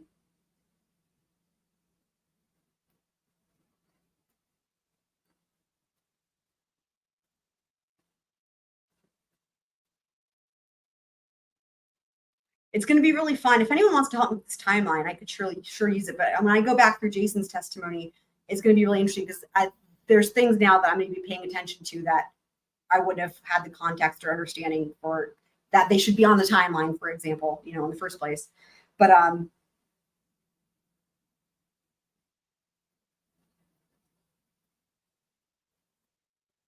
mean, he even said he had to make his own timeline because he was so confused. But of course, he was also being gaslit. So,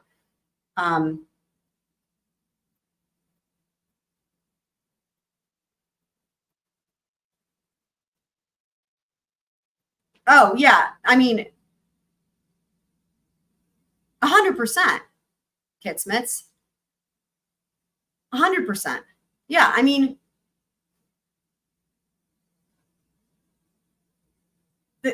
who writes journal, dude? You know, Johnny Depp and Amber Heard are the only other times I've ever heard of anything like that, right? Where somebody's writing a quote unquote journal, but it's to someone else to read. It's just so weird. But honestly, it's even weirder in Ezra's case because they were actually writing notes to each other, like to each other, addressed to each other. These journals are supposed to be like just her journaling, just like journaling to herself. Here, let me give you my journal type thing, right? But we know because she said like she was writing it. There's one for each person. It seemed like she didn't actually keep a journal or she wrote her own thoughts for herself. She only wrote a journal just to give to other people. Like that is some insane shit right there. That is next level. But again, if somebody did that to me and they're like, oh, here's my journal. You want to read my journal? Here you go. And hand it to me. I'd be like, yeah, right. Like that's, unless it was like a kid or something, right? That'd be different. But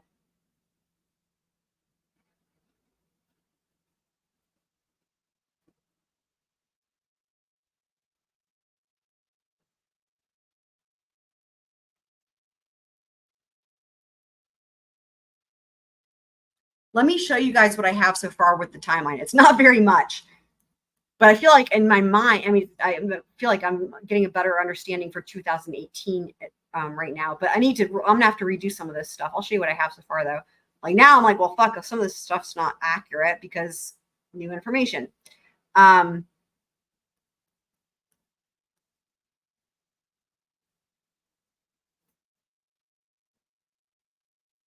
on, let me pull it up.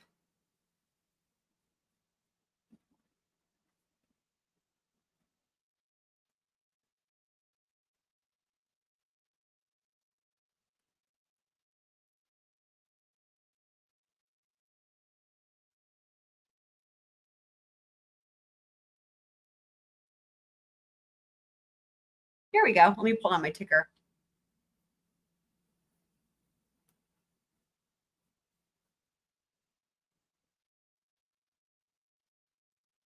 She needed to do, I think, again, just to reiterate, she needed Jason to believe her so that he would take her back, right? I mean, so here's what I had. See, again, this is all going to have to change. Some of this is still accurate. Jason and Ezra meet at Racy's. Alex is working. Jason and Ezra start dating. Almost immediately, Ezra moves in with Jason. That's all according to Jason's testimony. I see the abortion thing. I'm going to have to add a second one. I think that one, there's two now, I think. And then also when their relationship started, I have to go back and fix that too, because we just heard from today that it was actually September because the roommate saw her over there. The friends did not know that she started hanging out with Alex that soon because she didn't tell them. God, she lied to fucking them.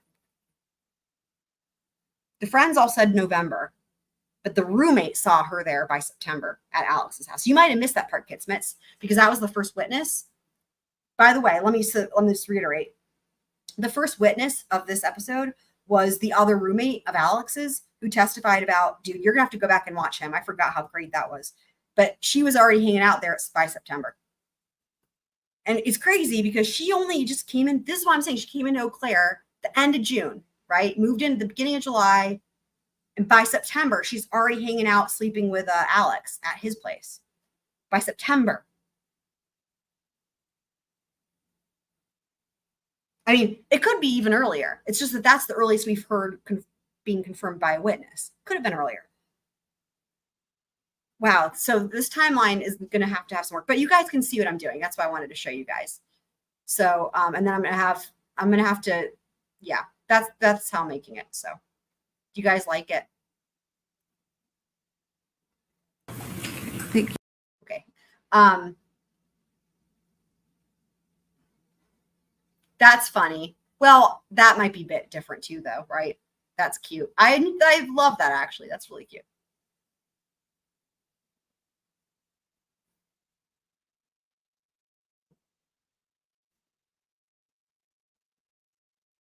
Oh, yeah. Shout out to Iowa. Yeah, the first witness is on direct for 4 minutes, like 4.5 minutes, actually. But it's good testimony, and he's awesome. So, yeah, so definitely go back and watch that. There's a couple bombshells he drops that are like, wow. So it goes from him, and then it goes into the housekeeping, and then it goes into her, Jenna. So, okay, so where were we here? And I'd also move Exhibit 519. That was the letter. So the letter speaks to the fact that Ezra. So again, remember what was the whole point of this letter? Like this whole time, the defense has been trying to peddle this whole thing about how they were broken up. They've really emphasized. I mean, they're doing their job. Like they're doing their job. They've really been emphasizing that whenever you've got these witnesses, right? They really emphasize when she broke up with Jason. And so that's why, again, in my mind, and I think in y'all's minds, we were all like, wait, they were broken up. She broke up with him. They were broken up, long broken up. There's this other thing. It's like they did a good job of keeping the secret away. The secret was that they were back together, and then Jason broke up with her. And why does that matter? Because that's the state's theory of the case. She wanted to get back with Jason. She needed a place to live. And in order for any of that to happen, he had to believe her. And that's the whole thing. And the only way she could try to prove that what she was saying was true is to put herself in a position where she's like, it's so true. Look, I had to fight for my life. And how do you make that happen if no one's attacking you, right? So, and of course, between John Hansen and Alex Woodworth, she picks the one who she probably knew he is against self-defense and wants to save someone else's life, not your own. Versus John Hansen, who we heard was over 6 feet tall and was in the military. So, because I mean, she could have easily picked Tim. I mean, honestly, I don't think that mattered. I think Alex was an easier target, to be honest. Oh yeah, same Kitsmits. I know. Yeah, they were very limited in what they could testify because again, the defense did a really good job, man. But what they got in really matters, but we didn't know it mattered. I mean, that's the whole thing. And that's why I'm going back again for the timeline. But like, I'm going to have to go back again even now after this, all this that we've realized. This is huge. So, but this letter and this story with this phone call shows, what is it that lawyer all says? Mon frere contraire something, not so fast. I forget what he has some funny saying, but like,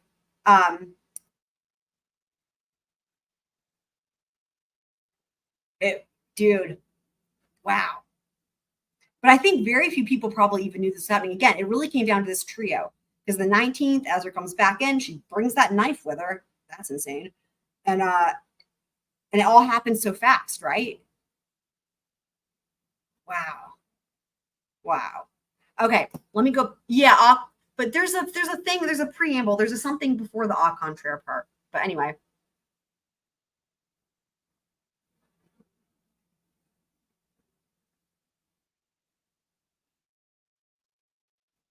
So Kits was saying, did Jason realize or suspect how long she and Alex were apparently sleeping together, especially while Jason and Ezra were supposed? I have no idea.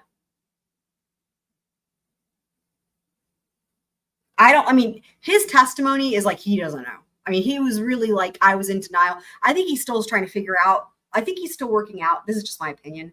I think he's still trying to work out how much he was in denial about and what was truth and what was not truth because he was so gaslit. And it was obvious because there were things that we heard him testify to that we know are factually lies, like they're factually not true, that he still testified to, like he still believes that it's true. And it's like, oh, you still haven't figured out that was a lie. Okay. Like that was really obvious to me. Like it was pretty crazy just how much he still thinks is true. So I don't know. I hope he has a lot of help with a therapist because it's a lot to sort through. That's another good point, Kitsmits. Yeah. Oh, you might be right. Au contraire, my friend. You might be right. That might be what the other part is. Thank you. Yeah, that might be part of it too. I don't think the state, that makes perfect sense, kids, but that's a good point. The state did not include that in any of their, whenever they've made any, in their opening statements and then also in the housekeeping sessions when they're talking about the panorama, whenever you hear them use the word panorama, that's the state's theory of the case, by the way, key. So that's a little, if you hear panorama, pay attention. But I've not heard them say that as a part of it. But that would make perfect sense too. Yeah, absolutely. That would make perfect sense too. Yep. Because if she was doing, that actually would make a lot of sense because again, given what we just heard from this roommate, I can say with 100% certainty she was sleeping with Alex long before she was sleeping with John Hansen. And that wasn't really that clear up until now.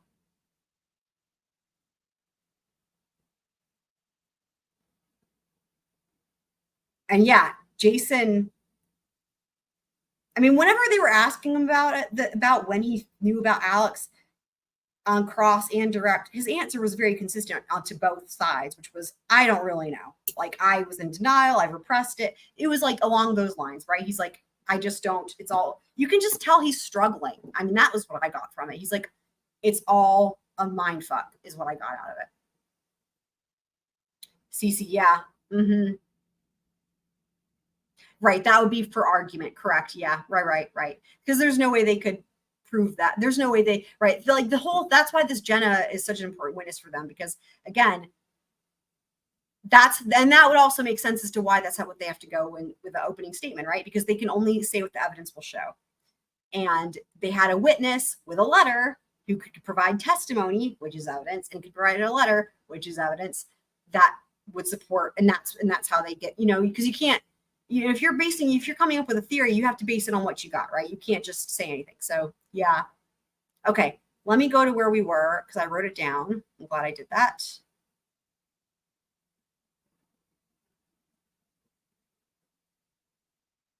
Okay, here we go. Been sick and in bed a lot of the weeks leading up to this walk between us, and then also her discomfort and feelings of distance between her and Jason. Okay, and so she'd expressed that the father of the aborted baby was Jason, right? Yes. And that he had not, she felt left alone. Would that be fair to say? Yes. After the procedure, she had felt like there had been more distance. Okay. She didn't, did she say like she wasn't getting the love and support that she wanted? Something along those lines, or are those not the right words? Support would be a good word to choose, yes. Okay. And she was sharing that with you as just somebody else that she knew, an older female friend, right? Yes. And I imagine you were supportive. Yes. Empathized and gave her some of the support that she was looking for in that moment, right? I tried to, yes. Sure. And it was around that time, do you recall the trip do you remember Jason leaving and not being at the apartment for a week, 2 weeks, some time period like that around I wonder this also, time of the walk? I wonder also, because there's been a lot of talk about, well, we're going to hear more talk about the heating pad, returning the heating pad. Remember how the things she needed to go to Eau Claire for, it changed? There was like, I need to go to Eau Claire for this and that. And then it was like the heating pad and the bookmark, but then it was like the heating pad and the little print, like the different things. And we saw with Jason, right? We saw that the text that they had on Instagram, and she's like, she was really bitter and all that. It's interesting because all that was clearly a pretext for whatever it was. And it could be part of it, right? That she was like the whole point was to try to be like, don't tell him, but obviously Alex is not going to be that person. That's clear. His character is very clear in all this, right? And because, yeah.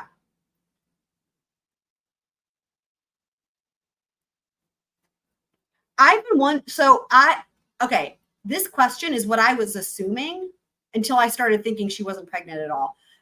When I thought maybe before I started thinking, I wonder if the pregnancy was made up so she could make up the abortion. I assumed it was not Jason's baby. I was under the impression it was Alex's, someone else's baby. Of course, at that point, the timeline was still really fuzzy, like way more fuzzy. I still had no idea, but just from what I gathered was it definitely wasn't Jason's baby. If it was real.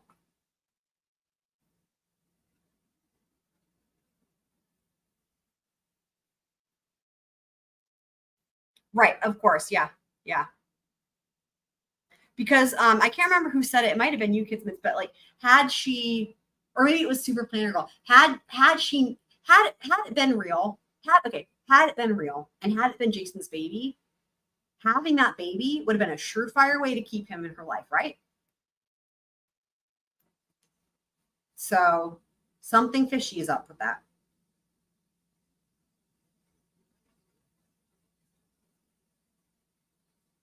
And of course, she didn't ask for his say, and he didn't give it to her because he's a true feminist, which is awesome. But she just asked for the money, right? She asked for the money and then told him to leave. That's what she did. Crazy. Yes, he had gone out to the West Coast with a friend. Okay. And it was around that time when he's gone to the West Coast with a friend that Ezra and you have this walk in which she shares her feelings with you? I believe the conversation that we had on that walk happened shortly before Jason went out west. Okay, so she expressed this feeling of lacking support to you, and then very soon after that, Jason was gone. I believe a few weeks after that, yes. Okay. And prior to that, you had made observations of Jason sleeping on the couch, right? Yes. So what she had told you about the distance, you observed with your own eyes as well? Yes. And it was around that time when he's gone to the West Coast with a friend that Ezra and you have this walk in which she shared. We had on that walk happened shortly before Jason went out west. Okay, so she expressed this feeling of lacking support to you, and then very soon after that, Jason was gone. I believe a few weeks after that, yes. Okay. And prior to that, you had made observations of Jason sleeping on the couch, right? Yes. So what she had told you about the distance, you observed with your own eyes as well? Yes. And then I want to ask you about this Facebook communication that you talked about on February 5th, okay? Yes. Ms. McCandless in there, again, I'm probably not going to quote word for word, but if you need that to refresh, certainly look at it. Ms. McCandless was telling you that she was wanting to break up with Jason. Is that right? Yes. And I think her words were because it wasn't healthy. Is that right? Yes. And then she told you, I think on the last page, she told you, it's really hard, but I have to talk to him. Is that right? Yes. You knew Ezra at the time, didn't you?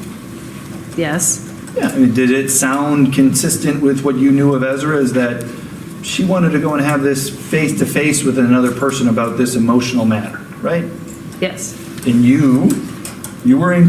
So this is the only thing he can get that would be helpful in their mind to the defense, right? Because there was this whole thing about, remember Jason said he did not feel like they should be talking in person, Ezra and Alex. He was like, it's the modern age. You can just send the journal electronically. You know, you can deliver the stuff to him at Racy's, whatever. Or if you're going to talk, you should have another person. But he didn't think there was any good to come from that because he didn't think it was a good idea for either of them, right? And then in a completely different context, Jenna here, right, had recommended to Ezra that Ezra talk to Jason in person. Different situation, different couple, but still, she's like, you should talk to him in person. And of course, because of that, you know that the defense is going to use that to try to make it seem like it was Jenna's fault that Ezra then went and talked to Alex in person, and that the reason she went there wasn't to murder him and it wasn't to do anything bad. It was because Jenna had said, you really should go in person. That's what he's getting at here. Encouraging her to do that, correct? Aha. Yes. Because you're a bit older than her, not a lot, but a bit older, right? Yes. And Jason certainly older. That whole, Alex Zink is older. John Hansen is older. She's the youngest one in that friend group, right? Oh, stop. Yes. And her, well, for whatever reason, whether it's generational or not, you were encouraging her to have this conversation in person, right? Yes. Because that's what you thought is just how two human beings should interact when they've been in a relationship and they want to move on from that relationship. The healthiest way to do that is a face-to-face contact, right? Yes. And that's what you were supporting her to do in that matter, right? Yes. And did she then do that at some point face-to-face with Jason? To my knowledge, no, until much later. And much later then they had a face-to-face because the then ended up getting back together, right? Yes, I had heard 2 days after this I don't wanna conversation know that about she had what you- texted him Okay. and broken up with him through text. And, okay, and so, and when she broke up through text, fair to say, that did you speak with her about that? No, I was disappointed. Okay. And did you ever get the chance to express that disappointment to her, that you thought it would be better for human beings to contact each other in person rather than through text when they're dealing with these emotional matters? No, after she moved out, we didn't speak much. Okay. Now Did you remember, talk with her about that? He's talking about, what is he doing? I mean, it's the only thing he can do. He's trying to emphasize, again, the story of when Ezra broke up with Jason through text because he was out west, or he was wherever, I forget if he was out west or if he was on duty. I can't remember anymore now. I think he was out west. Anyway, he's trying to bring it back to Ezra broke up with him, right? It was that story. That's the story we've heard all this whole time. Ezra broke up with him, right? And I mean, it's so funny because the whole time I got thinking, that's so weird. Ezra broke up with him. I'm like, that doesn't make any sense. See, now we know. But he's trying to focus on that and not the other thing. It all by the time of the time of March 19th, when you had the phone conversation with her about your disappointment about her communicating emotional things through text rather than in person? Or were you already done with kind of all of the drama between Jason and Ezra? Yes, I tried to stay out of it as much as I could after she had moved out. Okay, you were just like, you're much older, you didn't have time for some of this teenage drama with a 19-year-old, right? Yes. That's all, thank you. And to redirect? You were asked about some gossip at Racy's. Was your opinion on John Hansen based on your observations or on gossip? Objection, I don't believe there was opinion evidence, I don't believe there was any evidence about what the gossip was. It's irrelevant, lay opinion. Remember, one of the things I said earlier was, I really hope she brings up the August thing again, right, with the abortion. Justine. When the defendant was living at the apartment with Alex and Jason, you were there frequently? Yes. Like, how frequently would you go there? Almost every night. And would you spend the night? Maybe twice or 3 times a week.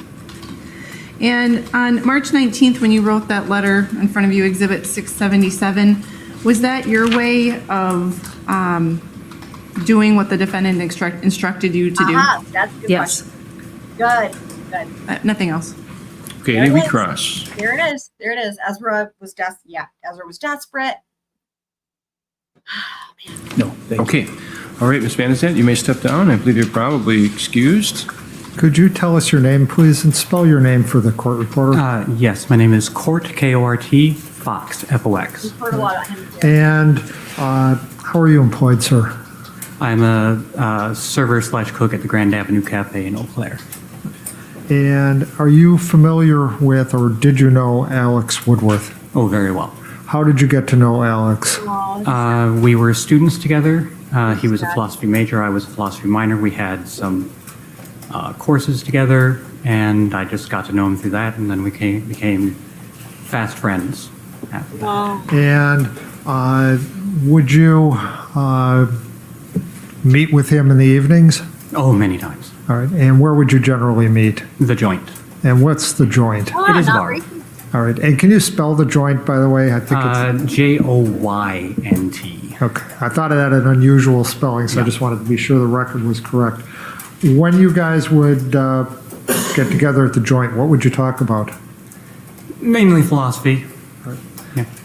And did Alex have, and then this is pretty much the only question I'm going to ask, did he have a particular area that he was interested in philosophy? Mainly ethics. Now, did you also become aware of the relationship that the defendant... You know what's so crazy? This is like what I was saying earlier on in the stream, when I was like, this whole thing about the defense, only the defense is saying that he was a nihilist. His area of interest was ethics. I mean, Jesus. Had with Alex. Yeah, in November he did mention it. And did he discuss his relationship with you in detail? That was right when it was getting started. Right. And We approach, Judge. Oh, boy. Can we approach? Objection's withdrawn, Judge. Okay, and I'm just going to mark this one off. Okay. Go Did ahead. he tell you whether or not the relationship was intimate? not at that point. All right, at some point, did he tell you that? Well, after they started dating, as much as Alex was an exemplary and unique individual, he was a stereotypical guy in many ways, and I didn't see him much at all until after they had broken up. All right. But So- I was there when he first started. Like, yay, I have a girlfriend. Okay. God. Oh All my right. God. Oh After my they God. broke up, did he talk to you a little more about the relationship? Yes. All right. And at that point, did he tell you that it had been intimate? Yes. All right. Now, after they broke up, did you discuss with him if he was going to get back together or want to get back together with the defendant? No, he did not. What did he tell you about There it that? is. Objection, hearsay. Then existing state of mind, Your Honor. Overruled. And objections noted, preserved for the record. After being out of it, he still very much cared for Ezra, very much wanted her to be happy, well, and everything like that, but Did everybody? it was a lot of drama that he was happy to be done with. It seemed Yeah. like not much at all when he was in the middle of it and very much Wow. involved, but then being able to be slightly removed, it's Wow. like, wow, that was a bit, and I'm happy to be out. And he was looking forward to continuing his writing, Oh my applying to God. more grad schools, sad. and it just meant that he could focus more on that My now, God. and he was very happy for that. Did he say if, what would happen if the defendant wanted to get back together into an intimate relationship, what his response would be? He wasn't so much afraid of that. He did say that he was afraid of just being reached out to because he knew that she had issues, problems. Objection. Wow. Did you guys hear that? He said that Alex wasn't afraid of being intimate with her. He was afraid of her reaching out to him at all.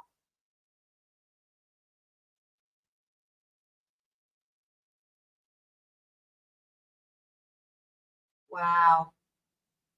And that's exactly what she did. And you know what? This completely explains why it took her so long to get him to go on that drive with her. Because they were at his house for, what was I wrote it down somewhere. It's like an hour and 20 minutes, I think, before the police show up or something. And then they're there for another while. And then we know, they're there until they leave. Like, so they're in the house and then they're in the driveway for a long time. And I pointed that out from the very beginning. I was like, it must really be taking a lot for her to convince him to go with her in the car because this is not normal. Like, so wow.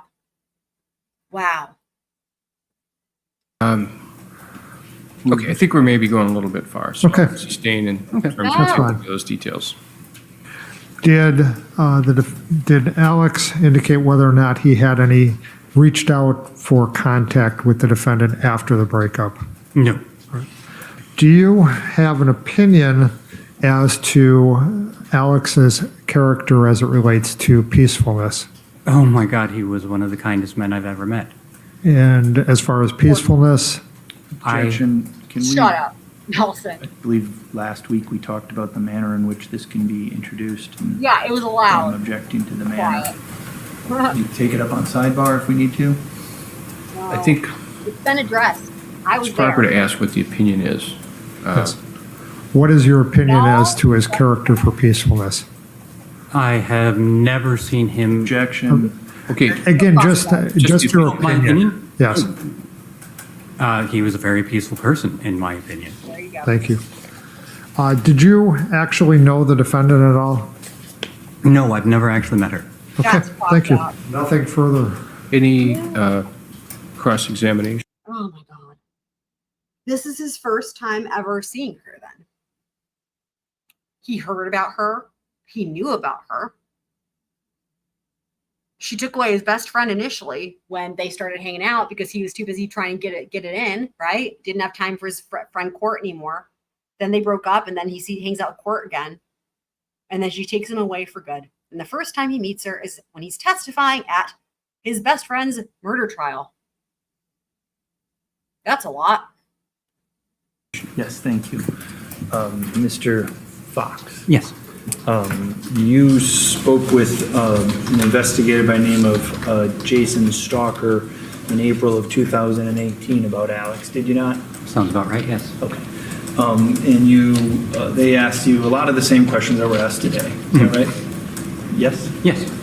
And I believe at one point you told them, quote, you were asked about Alex and Ezra's relationship end of February, March, I think the breakup, okay? Yes. And your words to them were, my role as a friend during this past month was, he was a bit rocked by it, and so I was helping him through that. Those are the words that you'd said to the police? Yes. And you said those words because that was the truth, right? Yes. He was a bit rocked by it. Yeah. He was in love with her? Yeah. That's what you told the police, right? Yes. Okay. On March 22nd, you never saw Alexander Woodworth. Agreed? I did not. And as you've said, you've actually never seen Ezra McCandless in any real context. No, never spoken a word to her. Okay, so you also don't know anything. You don't know what Ezra was doing on the 22nd of March, and you don't know what Alex was doing on the 22nd of March. Fair to say? Yep. Thank you. Just a couple questions. Go ahead. When was your last discussion with Alex about his relationship with the defendant? Oh, In relation to his death on March 22nd? it wasn't more than 3 days prior at most. And when was it that you were referring to when you said that Alex was a bit rocked by the breakup? In February. Okay, thank you. Nothing else. Any recross? No, thank you. Okay, thank you, Mr. Fox. You may step down. I believe. February is because, again, I've been working on that timeline. It's consistent with the other witnesses who testified that the day that that Ezra and Alex broke up was the day of that, like, it was like with that pop-up art show and the day at Racy's we've heard a lot about, which is, I think it was Valentine's Day or the day before Valentine's Day. I have it on my timeline somewhere, but anyway, but that's consistent. That is one thing that's been consistent with everybody, is that is when their relationship ended, was early February. That's been consistent from everyone. You're free to go. Okay. Unless the state indicates otherwise. I think it's their subpoena, so Yeah, you're free to leave. no, we might need it. It's still Oh, under okay. sequester. So what that means is they might have a rebuttal case. And we've heard a little bit of that here and there. We don't always get to see a rebuttal case. They might keep him as a rebuttal witness, which is interesting. So he's still under subpoena. Right, so, but you just stay in touch. No, not a Valentine's Day murder. No. Broke up around Valentine's Day, beginning of February, right? Murder was March 22nd, 2018. March 22nd, 2018. With them in terms of when you may have to come back, okay? All right, you have a good day, sir. Thank you. You may be seated, thank you.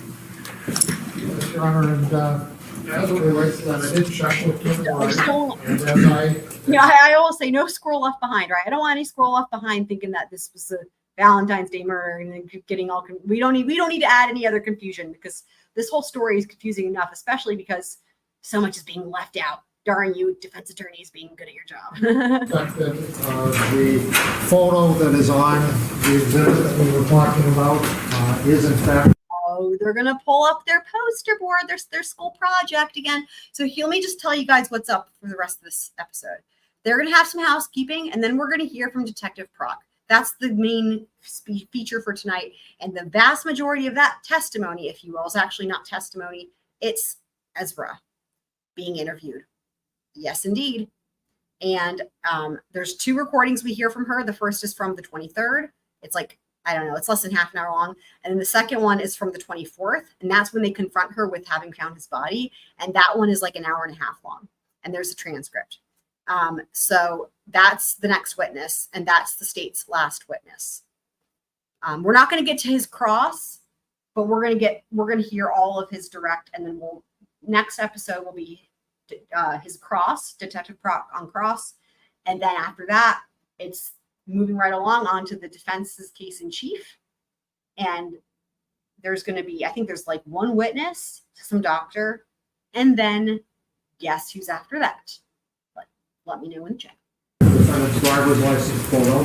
We attempted to introduce the defendant's driver's license through I believe it was through Mr. Stalker. That's exactly right. We have a picture of that driver's license, which shows the exact same picture on that driver's license that we attempted to introduce into evidence. It's not that the photo was not attempted. We tried to. Counsel objected to it. Okay, what was the exhibit with the plastic actual driver's license? I can show the court again. It's the association chart. Here comes the display, kids. I think I missed what you're referencing. Sometimes not all the text come up in here. What are you talking about happening on March 19th? But here comes the display. Literally, he's like, "Here, okay, we're gonna get it."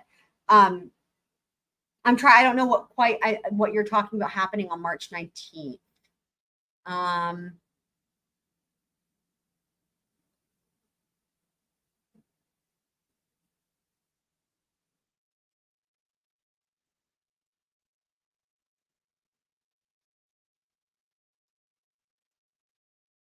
No, if you're referencing this, Kitsmith, just to make sure, according to Kort, Alex saw Ezra as his girlfriend during the time she was living with Jason. No, that's referencing to earlier. Yeah, because it's definitive. I guess you're still a little bit behind, but they were done early February. They were done, and Alex didn't want to ever hear from her again. So he wouldn't have even known she was staying with Jason if that's what if that's indeed where she was staying, which that's what it seems like. Again, she got that letter, right? And why else would homegirl have left it on the coffee table, right?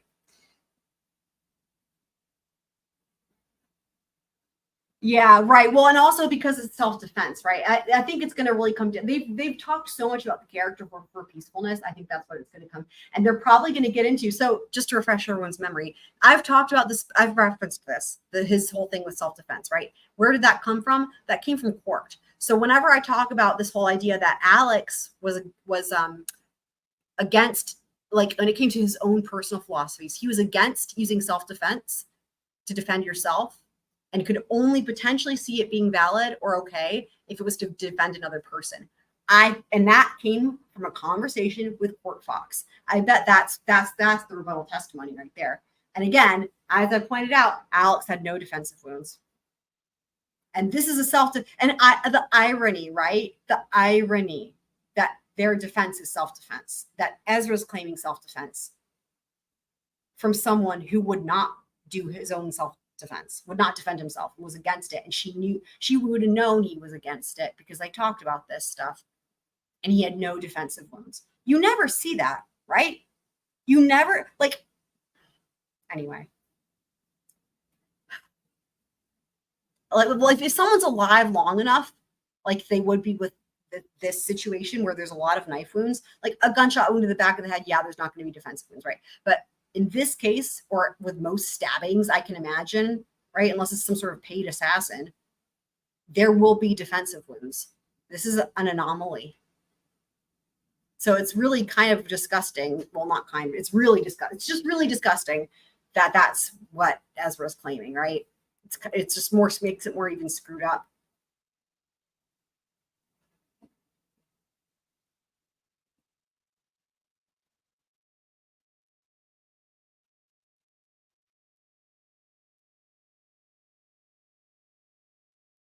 Oh, less talking about it. Okay.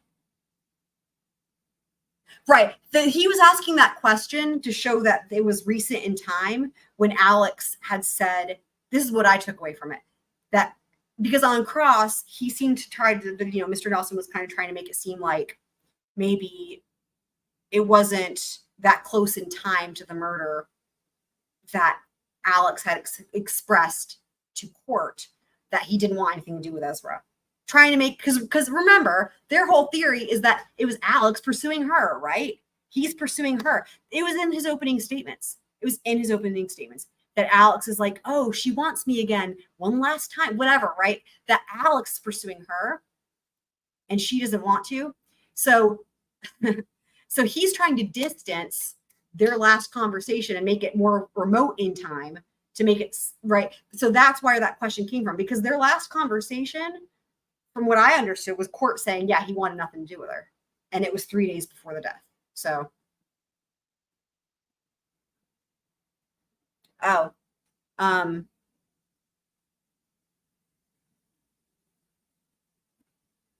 oh, right. Yeah, no, yeah, you still, okay. So you still haven't gone and listened to the first roommate, have you? Because that's already been confirmed, but it's longer than that.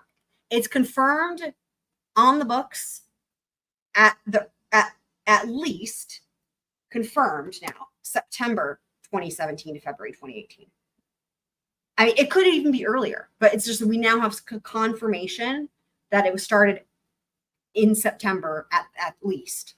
September 17 to February. So they were together a long time.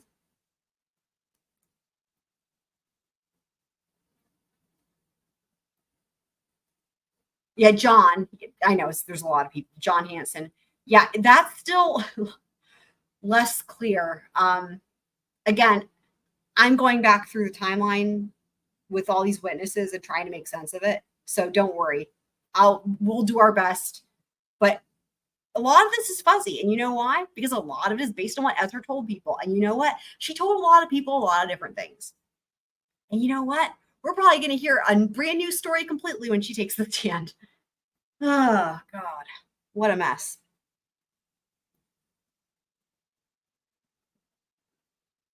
Okay. Okay, well, I see the chart. Yay, chart! That is the photo that is on the driver's license that we attempted to introduce. But what's the exhibit for the driver's license? It was never marked because the court just said you weren't going to let us do it. We could have. I love that he's so proud of it, and he always displays it. Even in housekeeping, he displays it. I love it. The witness testified to her height and weight that's shown on the driver's license, but you wouldn't let us introduce the driver's license because the defense objected because it has personal information on it. Just so it's clear, it's the defense's position that the driver's license that they were intending to introduce is not that photo. That is a photo from a driver's license that was found in a home that they conducted a search warrant on. That's not the photo from the driver's license that was found in the car, which is the photo that they were trying to. That actually is incorrect, Your Honor. Counsel is incorrect on that. I can show counsel and the court a photo of the driver's license. It's found in the car. It was taken by Mishele Wright. If we can switch to my computer on the screen, I have that photo up right here. Okay, just calm down. They get real fight. Oh my God! Hold on. They get, as I was going to say, they get real feisty about this picture. The judge is saying, "Calm down, hold on." It's funny that he's not having to say it to Ms. Vishny this time. That was found in the car, which is the photo that they were trying to. That actually is incorrect, Your Honor. Counsel is incorrect on that. I can show counsel and the court a photo of the driver's license. It's found in the car. It was taken by Mishele Wright. If we can switch to my computer on the screen, I have that photo up right here. Okay, just calm down a little bit because we're getting into this over talking, just one at a time. Well, if this was, I guess nobody mentioned that this was a reason to offer the photo, and if.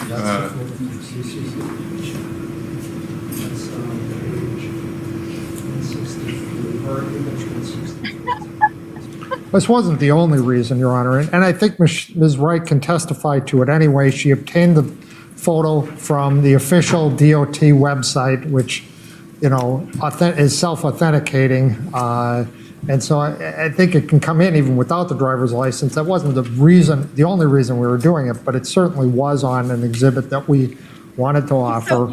And I stand corrected. I apologize. There was multiple license. There is a license that was found by Mr. Stalker. I thought they were different. I've been corrected. Just wanted to make note of that. Okay. How many licenses? Okay, that's also interesting. Because how many driver's licenses would a 19 or 20-year-old, I guess at that point, have? Like, you get your license at 16 at the earliest, right? Or is it 18? I don't even remember. And then you only have to renew it, every 5 years? So I don't know. It's interesting. Well, thank you, and I just need to take a brief time out. Madam Clerk, can you come here for a second? Okay, you can proceed. Go ahead. I'm sorry. Judge, the defense position is, regardless of whether it was on Can you the put your microphone on, please? Thank you. regardless of whether this is a photo from her driver's license or Sounds like there's someplace a- else. I concede that, yes, it is from her driver's license. It doesn't make it relevant. Her identity is not an issue in this case, and there's been no testimony as to, I'm trying to look at the driver's license itself, It's weird. That's weird. when this, maybe somebody can point it out different, but I don't see a date on here as to, oh, it was issued And that reminds me. 6/7 of 2017, but then That reminds me, Super Planner Girl had sent us in the Discord that link for the stuff with her driving. But what I saw on there was only, it didn't really quite make sense. And I think we talked about it a little bit. I don't remember if it was on the Discord or if it was on a live stream, but it was just like something like she didn't pay her registration fee or something. And I remember telling, again, I don't remember if it was on the Discord or a live stream, but I remember telling a story about how accidentally I didn't end up paying mine because that whole fiasco about it went to the wrong, anyway, I think it was on a live stream, but that like nothing happened. And I know that states have different rules, but still there's a lot of weirdness about this whole thing with the driving. And now we know there's multiple licenses. It's a lot for just like missing, not paying a registration fee. I don't know. it says DUP, which I believe means a duplicate. So I don't know if that's an accurate right, identification of when the photo was taken. And it's the defense position is that's not what she looked like during the relevant times. And her appearance, especially the length of her hair, when part of what the state is, there was hair evidence, as well as I believe the state's at least made inferences Here we that go again. Gonna get fight. this mark on her neck was never observed by anybody else. And it'd be the defense position that the length of her hair may be a reason as to why it was not observed by anybody else. And this photo shows her with really short hair, and the photos that have been introduced from Ms. Merrifield The jury would that not. were taken that's on not- March 24th show her much longer hair. And so, for all of those reasons, I don't believe that this photo is relevant, and I do think it is unfairly, substantially prejudicial. All right, Mr. Dufour? Yes, Your Honor. First off, yes, this would be the photo that had been taken that day. It is a duplicate, but her license that she had before that, which is the one that was found at her residence, shows a different picture of her than this one, and that one was issued in 2016. So it is a photo that was taken at that time. I will say, even though it's a duplicate, when you get it's a good point about the different names. You know what? I'm just thinking about this. It was a good point, Kitsmits, when you said, oh, maybe because of the name change. But having said that, the defense has been actually trying to prove I don't agree. The defense has been saying, and neither does the judge, the defense is like saying that the state has been trying to insinuate that she's been lying about her name. That's not happened at all. But there's been this whole thing about the name, the defense making a big deal about it, that they want to really prove that the name change was official and the name change was real, and she wasn't lying. She really gave that name. It wasn't a fake name. And if she had more than one license because it had to do with the name change, one of those licenses would have her old name on it, and the defense would be bringing that in. They would want that in, right? They would want to say, here's the proof that she changed her name, right? Again, I don't think any of that even matters, but they think it matters. So a duplicate, they would have rephotographed her. But be that as it may, the jury has the photos of what she looked like at that time. Nobody's trying to use this photo to say that her hair wasn't longer at the time and that, her hair was, could not have potentially obscured the mark on the neck. The jury has seen those photos. They'll have those photos if they ask for them. I don't, that's up to them. But, this isn't intended to be a photo. It's just, we still have to prove her identity, and the association chart is just an attempt to show the relationships between the parties And we put photos in just to kind of generally identify them. And outside of the photo of Alex Woodworth, which we just changed out for the in-life photo that was used, all the other photos are basically driver's license photos that were taken from the official DOT website. All right, well, okay, I'm ready to make a ruling on this. I've had a chance to review some cases here, and basically it's within the court's discretion to admit this is demonstrative evidence, clearly, and both charts appear to be based upon evidence that's been received at trial. The photographs themselves are not offered to show the length of her hair or anything of that nature. As Mr. Dufour has indicated, there are photographs of what she looked like within a day or two of when the events in question took place. So the court believes that both of these exhibits are relevant in that they would assist the trier of fact in understanding the relationships, being able to, I guess, visually see the relationship or the people that are being referred to in this relationship. I don't see anything in either of these exhibits that appears to be prejudicial. Frankly, I don't see them as being unfairly prejudicial, especially to the extent that it would outweigh the probative value of being able to have a demonstrative exhibit to help the state tie things together.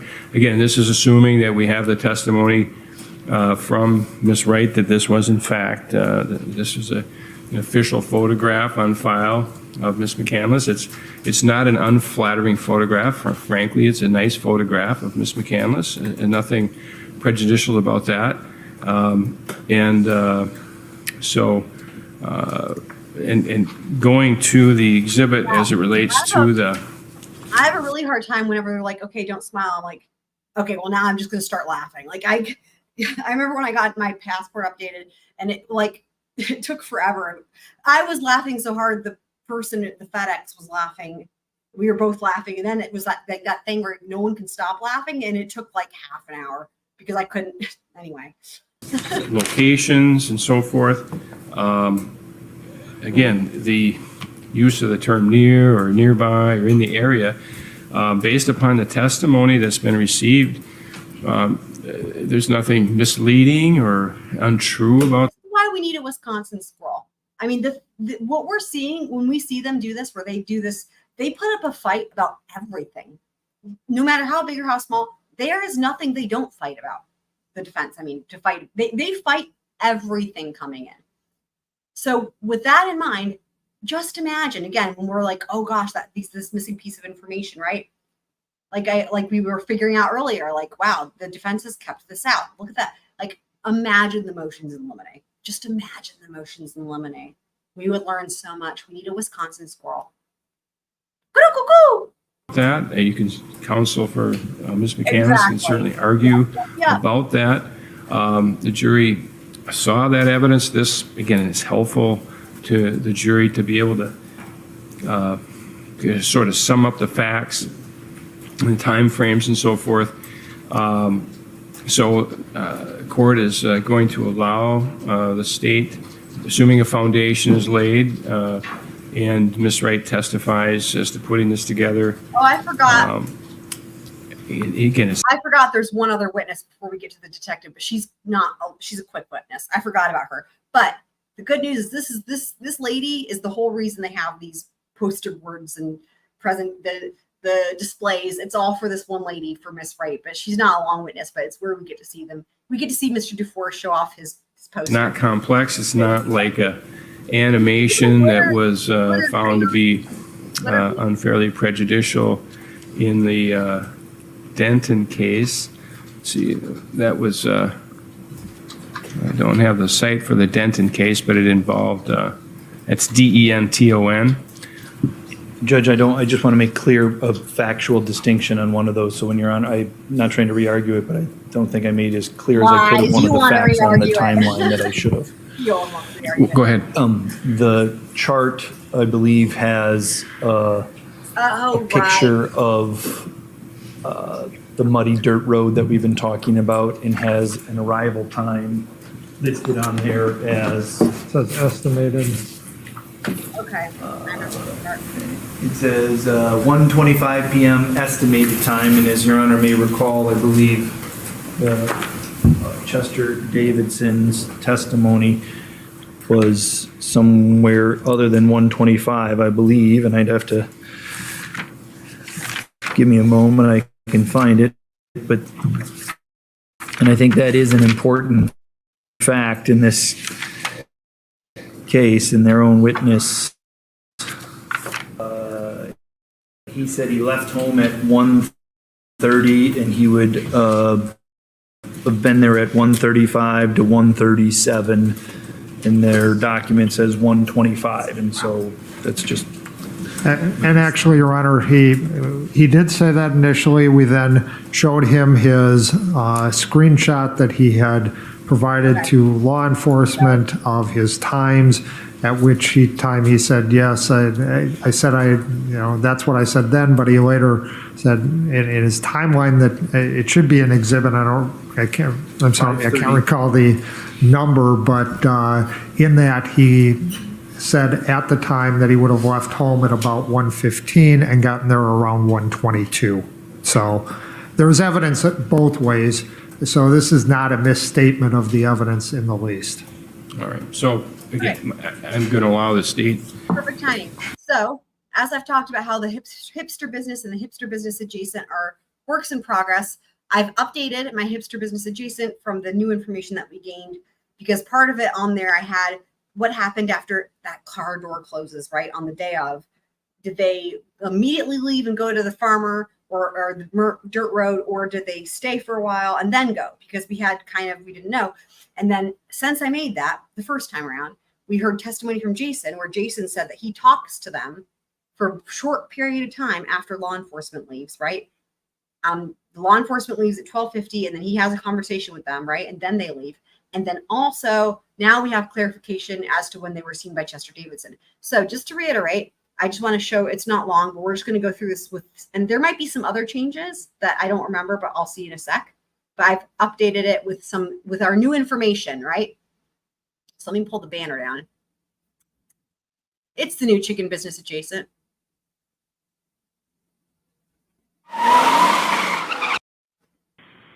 It's a house. Nice. Love it. The first time the vehicle was located entering the city on that date was at approximately 10:41 a.m. at the intersection of Galloway and Farwell.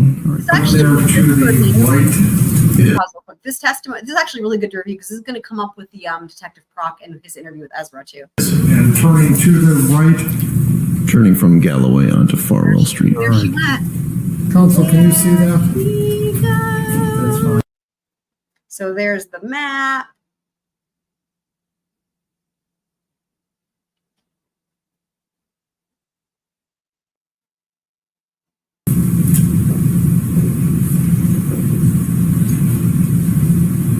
So the vehicle's turned from Farwell Street onto Madison Street. Is now taking a turn. I'm going to skip over some of this surveillance because this is mostly the same, and most of the changes I think are after. Let me go forward a little bit here. One thing that's interesting is there's a part where you can see where Jason lived. I have it highlighted on the map on one of these pictures. Hold on, let me find it.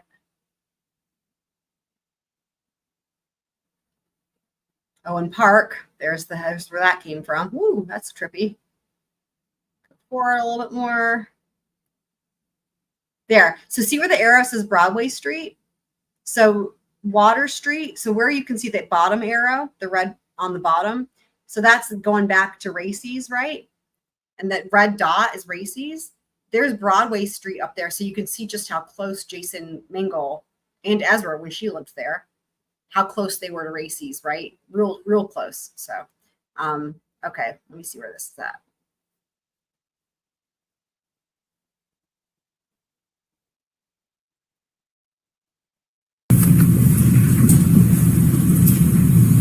Back to Alex's. Let me go forward a little bit. There she is. Going back to Alex. Take a left-hand turn to head west on Water Street. There's that. She's almost, and then just there's one more step, and then she's there. Okay, here we go. 11:19. Okay.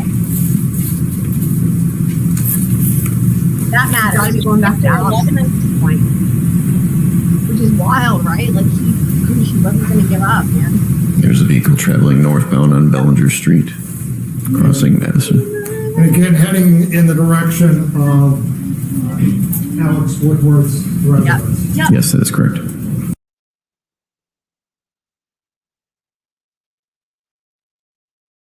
That's it. And there she goes to the house. So now, 12:43, the first, so she's already been there for what, an hour? And so they saw you park your bike over here, and then walk over there, look around in that car. Look at the coat that he's wearing, guys. That would match up with that coat that we saw at the crime scene. Same coat. We know now. Okay, 12:49. Here we go. Ezra closes the door. No problem. You have a good day. Thank you, man. You're welcome.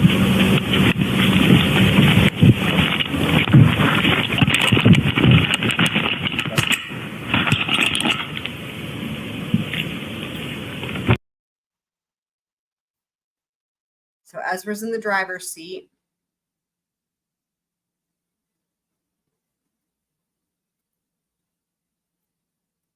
So the last Did the defendant and Alex eventually leave?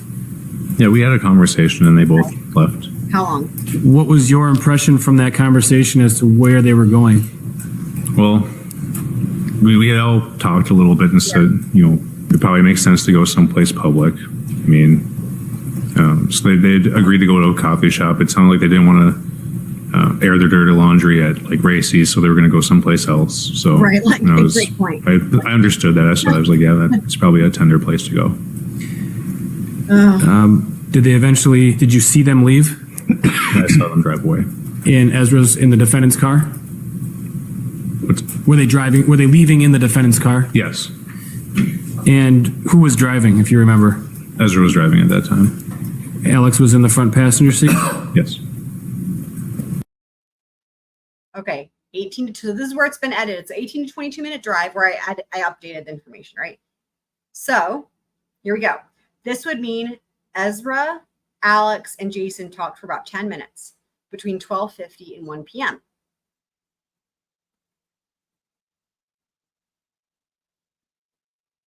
Jason leaves on his bike, and Ezra and Alex leave in her car between 1 and 1:04 p.m. Putting them at the Decrepit gate at 1:22 p.m., where they are seen parked and blocking traffic by Chester Davidson, which we just heard reiterated in that housekeeping. That's why I waited to play this until we heard that from Mr. Dufour when they just talked about that, given their display. There's the Decrepit gate. Mr. Sipple, did you call someone after the defendant came to your house? Well, not right away. I was just about to have my evening meal in we call it a den, an addition on our house. It was about 4:15, 4:20 in the afternoon. 15 seconds. I'm calling 911. What's the address of the emergency? So therefore, the events that occurred here took from 2 hours and 38 minutes to 2 hours and 48 minutes. So that window has narrowed with the new information because there's only there's a minimum and a maximum, and they're only different by 10 minutes. So the least amount of time that she could have been there is 2 hours and 38 minutes, and the max is 2 hours and 48 minutes. From the time that she spotted, right, the dirt road, and then the time when she would have showed up to Don Sipple's house. I know, he was just about to have his evening meal. I know, it's awful, awful timing. And also he eats dinner really early because it was only 4:15 when he called 911. So now we have a better idea of the time frame. And why does all this matter? To try to figure out how much time that there was, right, when this crime happened, because then we can take this and apply this knowledge to the crime scene, which is the other video. But we're not going to watch that right now. I just wanted to go look at the timeline now that we had that extra information that we just got. So.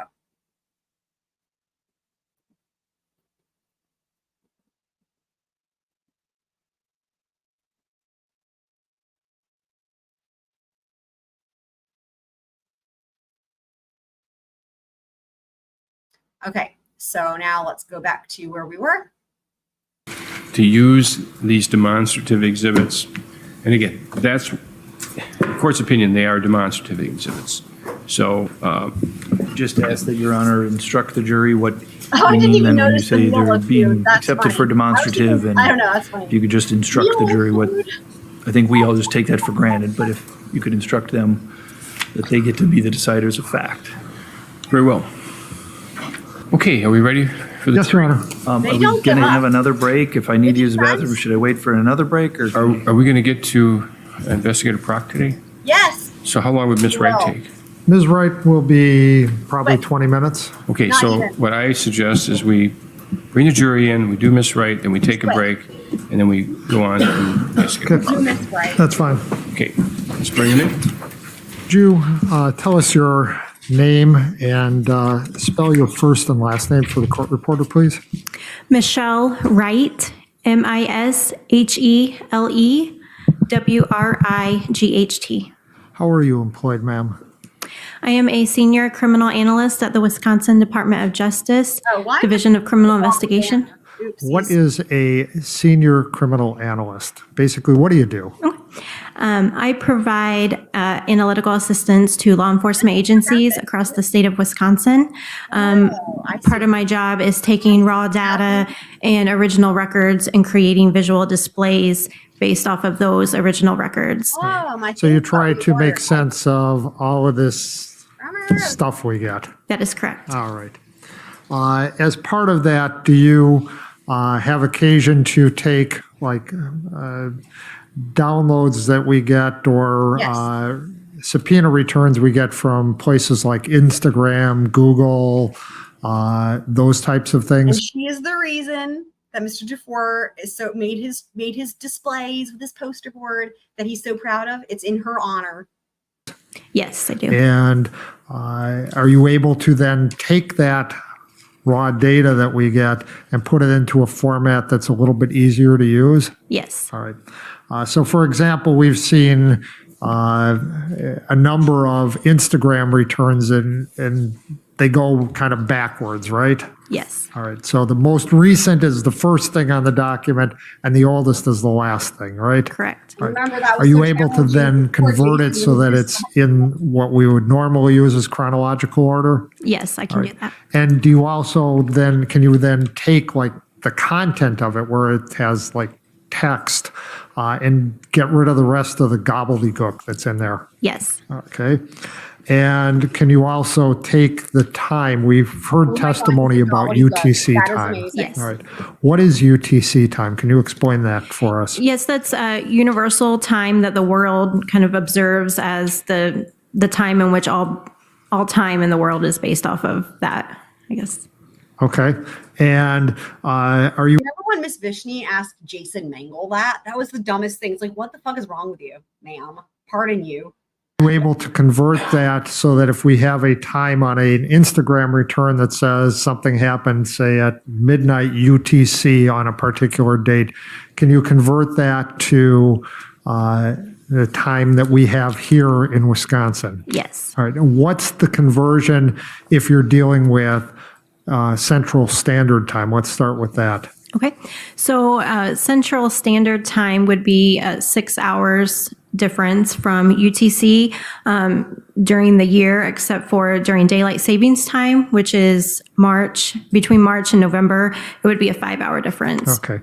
And when you talk about a 5-hour difference, so if it's midnight UTC, what would be the time in Wisconsin? 5 or 6 hours earlier. you would Okay, so subtract either that time. 6 or 7 o'clock. Yes. All right. And March 22nd of 2018, would that have been in daylight savings time or standard time? Daylight savings time. All right. And you said you can also take and make visuals? Yes. All right. And in this case, were you asked to create some visuals? Yes, I was. Before we get to that, let's talk about just your education. What is your educational background? I have a bachelor's degree that's actually in journalism, and then I'm currently obtaining my master's degree in criminal justice with an expected graduation date of December 2019. Yes. All right. And where was your bachelor's degree from? Ball State University in Indiana. All right. And what type of experience have you had in the area of criminal analysis? I worked a couple of years at a police department in Indiana as a crime analyst, and then I have been employed with the Department of Justice for 2.5 years. Okay. Now, were you assigned to help in the analysis of the information that was obtained in this case? Yes, I was. And was one of the things that you were asked to do to take all of these, we have Instagrams, we've got text messages, we've got Facebook messages, all of that kind of stuff, and put that into just one timeline that gives us all of the communications involving the defendant? Yes. All right. And how do you do that, just generally? We have software that we can import those records into, and we can run various reports off of the data that we put in. All right. And so you can run a report that basically takes all of those different types of information and puts it into one timeline? Yes. All right. Go ahead. So, Ms. Wright, I'm showing you what has been marked for identification as exhibit number 420. Can you tell us what exhibit 420 is? This is the... So one thing that's interesting to note too is that because Wisconsin does that same thing that Massachusetts does, which is they have their own state crime lab, so that instead of when it comes to all the forensics and like crime scene experts and DNA analysts and all that, whereas in other trials you might see expert witnesses brought in, hired, right, as a third party, entity. Instead, you have it all within law enforcement, essentially, right? Like they are all hired by the state or, employed by the state. So what's interesting is like, because you have for all of these, including her, right? All these people that would, in other trials, they might be expert witnesses, but here they're employed by the state. And then also in this case, when it comes to doctors, right? They got really lucky with Dr. Tillotson, who was a treating physician who actually treated Ezra. They could use him. So what's really crazy is because we're about to get to the state's very last witness. It was just after her, and it's Detective Prock. And so my point is like they didn't have to call a single expert witness, right? Which is it's not that often. I mean, usually there's expert witnesses in trials. So it's not, I just wanted to point that out because it's an interesting thing. But it might be why the states structure their crime labs or whatever, it would be a reason to have a state crime lab. I think that would be the point. Thinking that it would save money from having to hire experts because they're all just employed. But again, to me, it's like could be a problem because there's bias in that case, right? But anyway, okay. Communication timeline that I created based off of the records that I received in the case.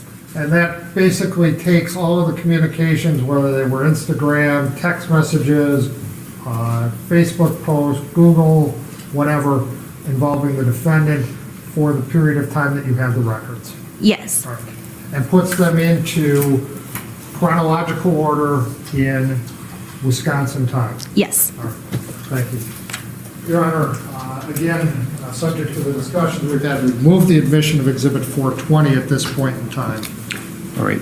Again, subject to those discussions, which we'll make a record of at a later time, Exhibit 420 will be received. Now, Ms. Wright, in addition to that timeline that we've talked about, did you also, or were you also asked to create what's known as an association chart? Yes. Can you explain for the jury, please, what an association chart is? An association chart is something that has different subjects on it to try to explain how people are related. Showing you what has been marked for identification as exhibit number 418, is this the association chart that you created? Yes, it is. All right. And The photographs that we see on there, let's start with one of the photographs is a photograph of the defendant, correct? Yes. Where did you obtain that photograph from? That is the driver's license photo that I obtained when I ran our time system with the DOT, Department of Transportation records. All right. And that's an official website of or it's an official record that you have access to as a criminal analyst from the Department of Transportation? Yes, it is. All right, and how about the photo of John Hansen? That is also a driver's license photo. It's just so funny because it's like it shouldn't be that controversial, right? It's just a driver's license photo. Like, but in this case, Ezra, even though she was 19, 20 years old, it's like the biggest deal because of the fact that she has like her pictures are different. Maybe her name was changed, but she's got multiple licenses all over the place, and she wasn't supposed to be driving. Just like, wow, how is it that? How are there that many problems related to it? It's crazy. Same location, same source? Yes. And Jason Mengel. That would be a driver's license photo as well. All right. And Alexander Woodworth, as you understand it, is the same as, I don't know if I can find Exhibit 1. That would be this photo, except you didn't have the background kind of cleaned up on it, correct? That is correct. Look at him go. The court will receive Exhibit 418 as a demonstrative Look at him. He's getting his tripod ready. It's his best day, guys. exhibit. And ladies and gentlemen, a demonstrative exhibit is only used or will be received for assisting the counsel for the state in pulling the facts together and helping you understand the context of the various facts and circumstances. There's another one we'll be talking about here in a minute. It is not what one would consider real evidence. In other words, it's not testimony. It's like a diagram that was done of the scene of the area, for example. Data is taken, evidence from the case is taken, and it's used to help explain and pull together the facts for you as the fact finder to assist you. Now, some of the information may be a little disputed on some of those, subject to argument, but bottom line is to assist you. That was him throwing the defensive bone on that because they were trying to argue over I don't even know what. Anyway. As the fact. Oh yeah, I know what it was. Being near or close to. Anyway. Finder. Okay. Is right. Can you explain what you're doing here and what we're seeing in this demonstrative exhibit, this association chart? Yes, I was asked to put the 4 subjects on the chart to explain the relationships between those subjects. All right, and at the top is the defendant, Ezra McCandless? Yes. All right, and then on the bottom we have Alex, and then Mr. Hansen in the middle, and Mr. Mengel on the other side, correct? Yes. All right. And as you understood it, and we've heard testimony, there were relationships between these 3 males and the defendant. Yes. All right, thank you. Showing you what has been marked for identification as Exhibit 419A. Can you tell me what that is? These are maps that I created. All right, and so we've got A, this would be B, and this would be C. Those Yes. are all right. Let's start with 419A. Can you tell us what we're seeing in 419A? Yes, as part of this case, I received from investigators different surveillance photos of a photo that was depicted on cameras throughout the city of Eau Claire. And along with those photos, I received times and intersections that the vehicle was seen on surveillance. And I was asked to put those photos along with the... Now, what I love about this is they did not have to make posters for this. But you know he just wanted, and then the best part is he's like pulls them out. It's a 3-for-1. It's A, B, and C. And dude, it's just like, yes, because now I get to update my ticker, and it's just the numbers are going up, and I love it. times and the intersections on a map to kind of show a timeline of where the vehicle was throughout the day. All right, and so on 419A, it appears we have 2 cameras that the vehicle is seen on and the time that's related to this particular Oh, wait, I need to wait for him to move. Hold on. Exhibit? Yes. All right.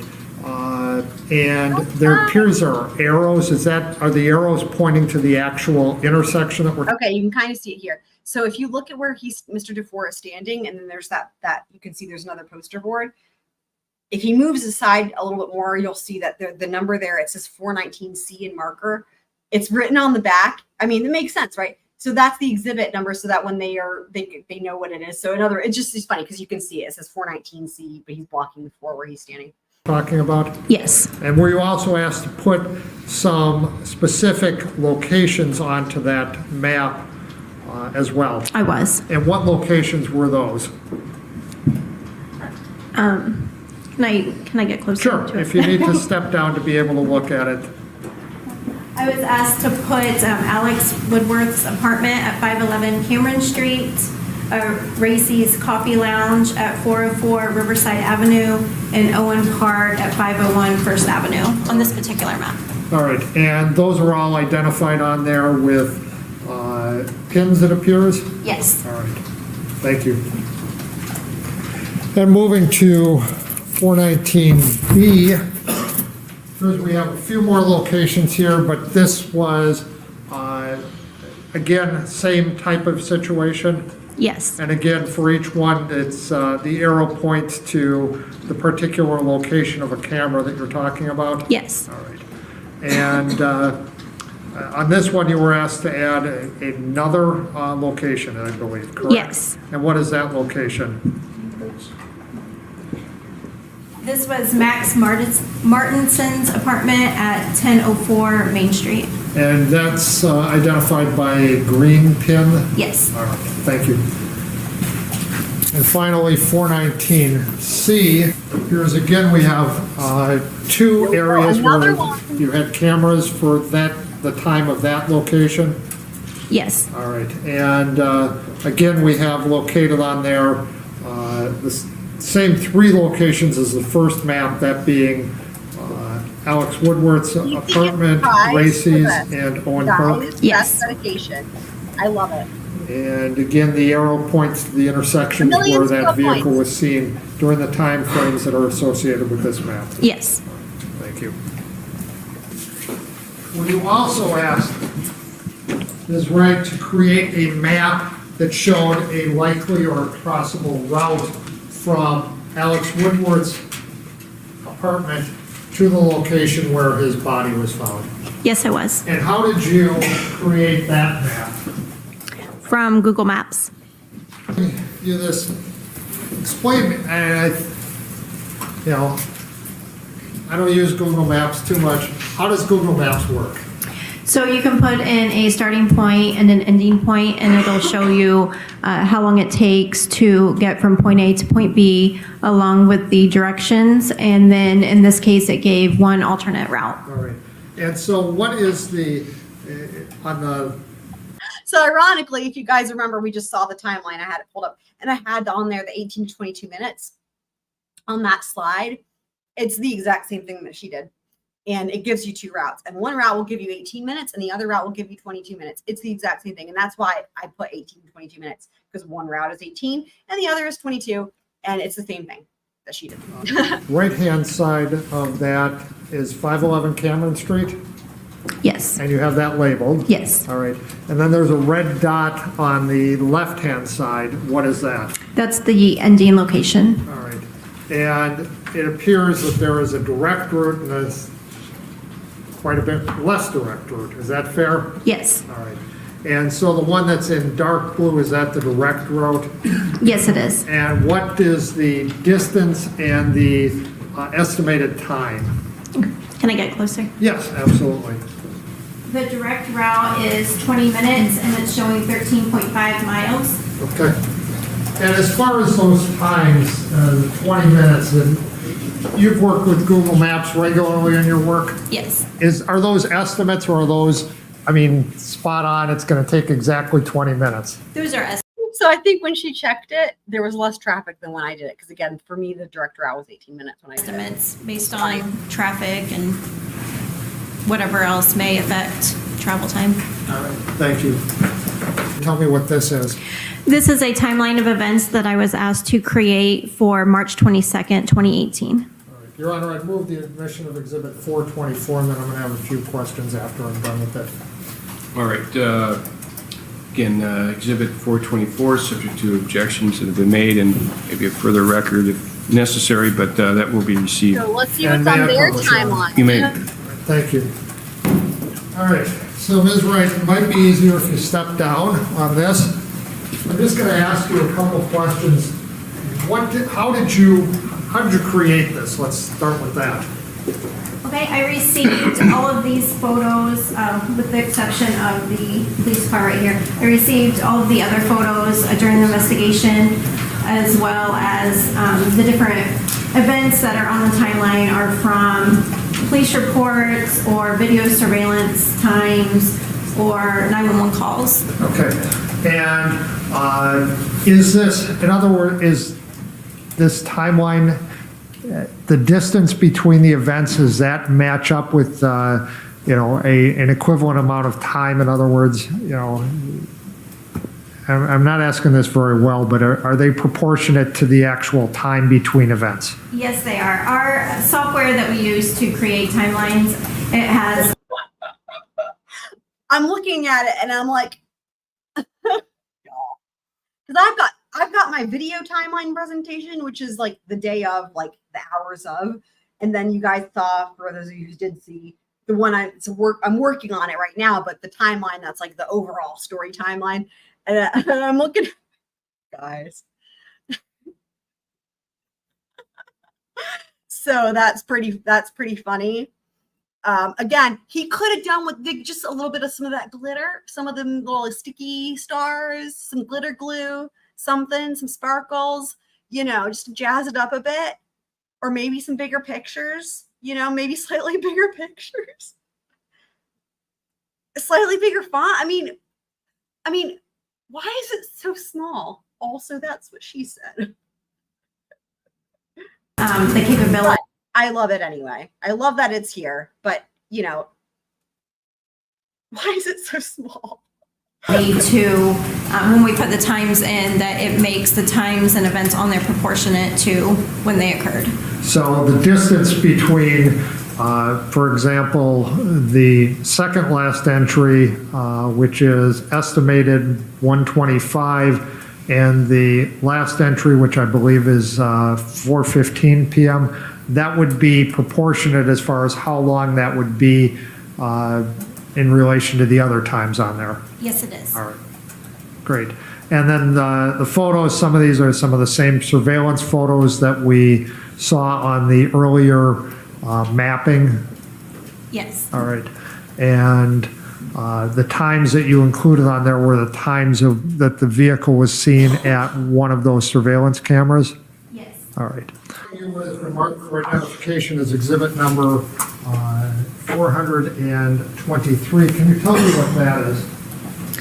This is a frequency report based off of the Instagram records associated with Ezra McCandless for March 21st, 2018. And when you say a frequency report, is this the total number of messages that were sent on Instagram by the defendant on that date?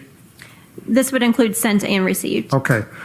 So sent and received, the top line appears to be, it says participant name Ezra McCandless. And then when it comes to timelines, I learned from the greatest. I learned from the master.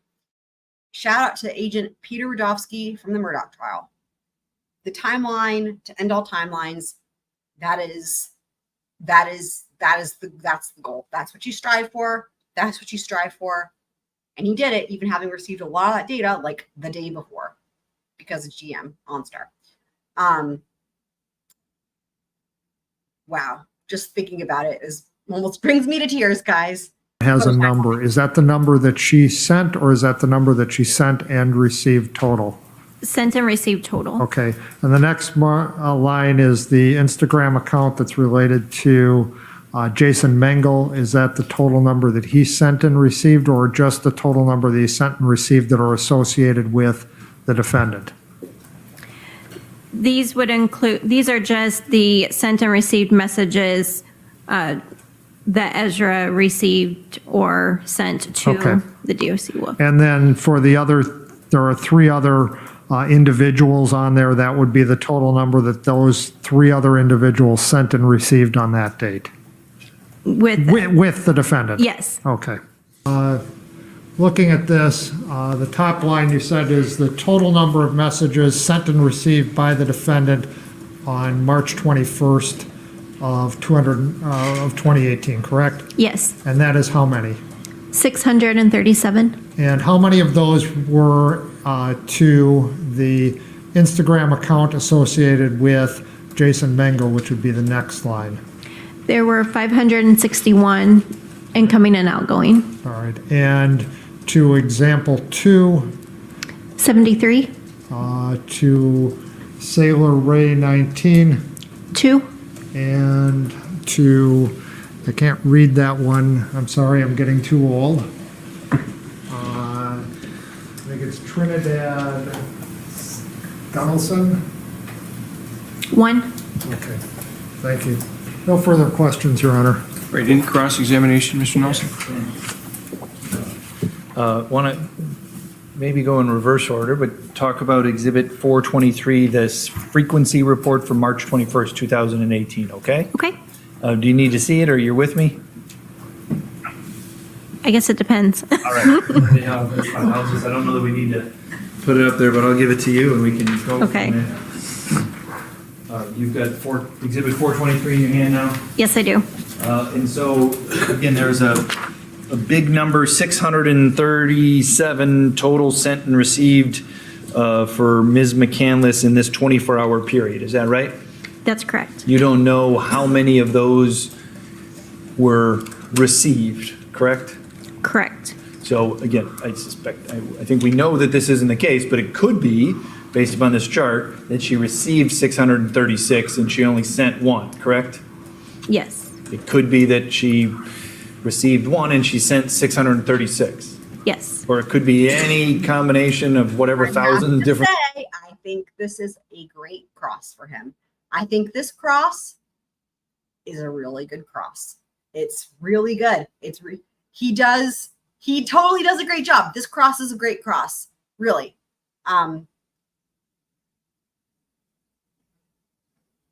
So yeah. Combinations in between that, correct? Yes. Yeah. This chart doesn't say what she did. It just says what her account's activity was, correct? Correct. And you don't know what the content is from the standpoint of if any of those sent and received was. Because she didn't have an actual phone, this was a chat. This would have been different, right? Had there been cell phone data, just saying, like. Was 1 letter, 2 letters, a whole sentence, a paragraph. You don't know that, correct? Not without looking at the original. Sure, you'd have to go through all 637 of them to see what that is, correct? Correct. Or if one's simply I can't remember what it is, emoji or emoticon or something along those lines, right? Yes. Okay. And you were only Emoticon? asked to do this for this one day, correct? Yes. You don't have one for March 20th No. or for February 20th No. or for January 20th No. or for any other day. No. So as you sit here right now, you don't know whether this is typical or not typical. Agreed? Correct. All right. This is just one particular day. That's the activity that one person had on their Instagram account. Yes. You don't know what most 20-year-olds do on a typical day on Instagram, I imagine? Objection, Your Honor. Calls for speculation and It relevance. doesn't. My question was, does she know? Overrule the objection. Go ahead. Fair to say you don't know what most 20-year-olds do on a typical day on Instagram. Agreed? I do not know. Okay. And I imagine it varies for each individual. Oh, I suppose you don't know, so you couldn't say that. Fair enough. The association chart I wanted to ask you about, that was the one where we had the picture of Ms. McCandless on the top, correct? Yes. And then you made a choice to put her on the top and these 3 men below her, correct? Yes. That was a choice you made, correct? Yes, I You believe got so. data, so to speak, right? Yes. You got data from the prosecution team correct? Yes. They gave that to you and said, make a display out of this, correct? Yes. You could have made it in a box, Yes. could have made it in a circle, Yes. could have made it in a horizontal line Yes. or a vertical line. Probably lots of other things that are more creative than the things that I'm thinking of right now. Agreed? Okay. Do you agree? Yes. You made a choice for whatever reason to put her up there on the top, correct? To show how she was related to all three of the other The subjects. relation, you Yes. could have put in a different geometrical shape, agreed? Yes. Different display, correct? Yes. You didn't mean to imply anything by her being on top and these men being under. You just got the data and you put it on a sheet so we could all see it, correct? Yes. There's many different ways to do that, right? Yes. Objection asked and answered. No. Sustained, sustained, sustained. I appreciate that.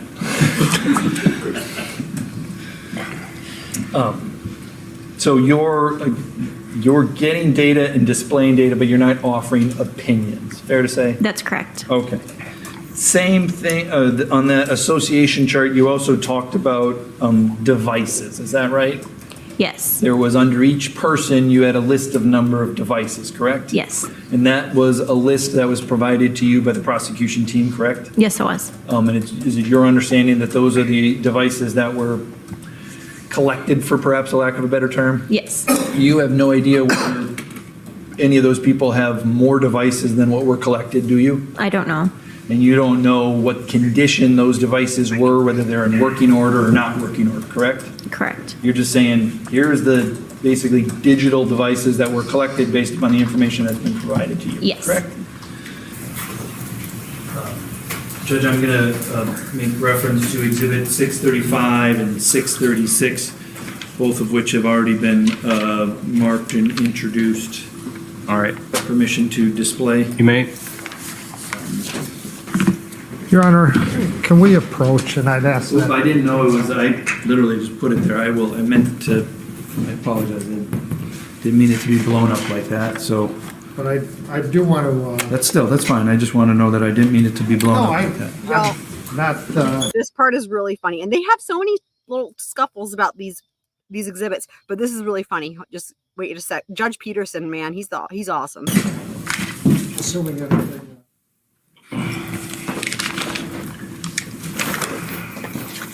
Ms. Wright, you've made the association chart here. Can you see that from where you're at? Yes. Okay. You need it closer, let me know. Okay. Well, let's do this. I'll just put it up there. Can you see it when it's up here, or is it better to see it there? What we do. Better back there. Okay. So, in the photo that you chose to put this photo on the chart to represent Ms. McCandless, is that right? Yes. Maybe You don't it's know later. the length of Ms. McCandless's hair on the data in question, do you? I don't know. Just again, to display Exhibit 635. This has been previously admitted as a photo taken on the day of March 22nd, 2018. And then Exhibit 636, the second photo taken of Ms. McCandless on March 22nd, 2018. Okay. Do you agree that the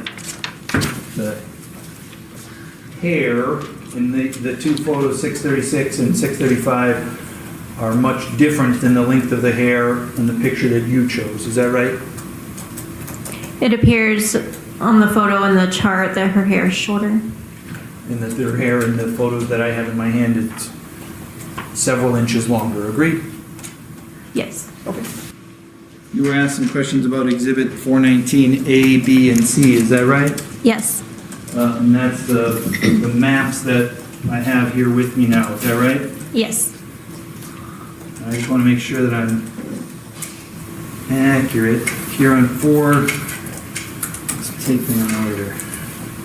I'm going to ask you a summary question. Let me know if you need to look at any of them. But would you agree that the times on all of these exhibits, 419C, 419B, and 419A, the times indicating the location of the vehicle in these exhibits are all Would y'all look at that? What a sight. All three in one go. Prior to noon on March 22nd, 2018. Agreed? Yes. You were not asked, you don't have photos to make a display of where the vehicle was after that, correct? Correct. You made a timeline of matters that include moments after 12 o'clock, is that right? Can you repeat the question? You made this timeline for moments that occurred after 12 o'clock on March 22nd, agreed? Yes. And you had said there's space in here, the pictures are represented in space relative to time, agreed? Yes. And so take for instance, this area here, there's a big, huge white space, right? Yes. There is a gap in time, correct? Yes. A gap in time that you don't know what happened, agreed? That's correct. Can anyone guess where he's going with this? I'll give you a hint. Think back to his opening statements and think back to two other witnesses he's done the same thing with. And what is he going to do? Those are the only questions I have. All right, any redirect? Just a couple. All right, As it never relates mind. to It's on recross, but same thing applies though on recross. the association chart, why did you choose to make it in the format that you did? Because Ezra was related or connected to all three of the other subjects. So typically whoever's kind of the center or related to other people on the chart, we would put that person at the top in the center. Okay. To show how everyone else on the chart is related or connected to that subject. Right. And as far as the photo that you chose to take, first off, what do you generally use for a photo on association charts? The driver's license photos. All right. Was it intended to show the length of the defendant's hair or just a general picture of what she looks like? Just a general photo. All right. Thank you. I don't have any other questions. Any recross? Still see this, Mr. Dufour? I can see it. If you don't, if you can't, just let me know. Yeah. Can you see that, Ms. Wright? Yes. So you'd said you'd made the chart based upon people's connections, correct? Yes. Do you know how Jason Mengel is connected to everybody? Only to Ezra. Okay, that's what your understanding was. Yes. So if there's evidence that Jason has a connection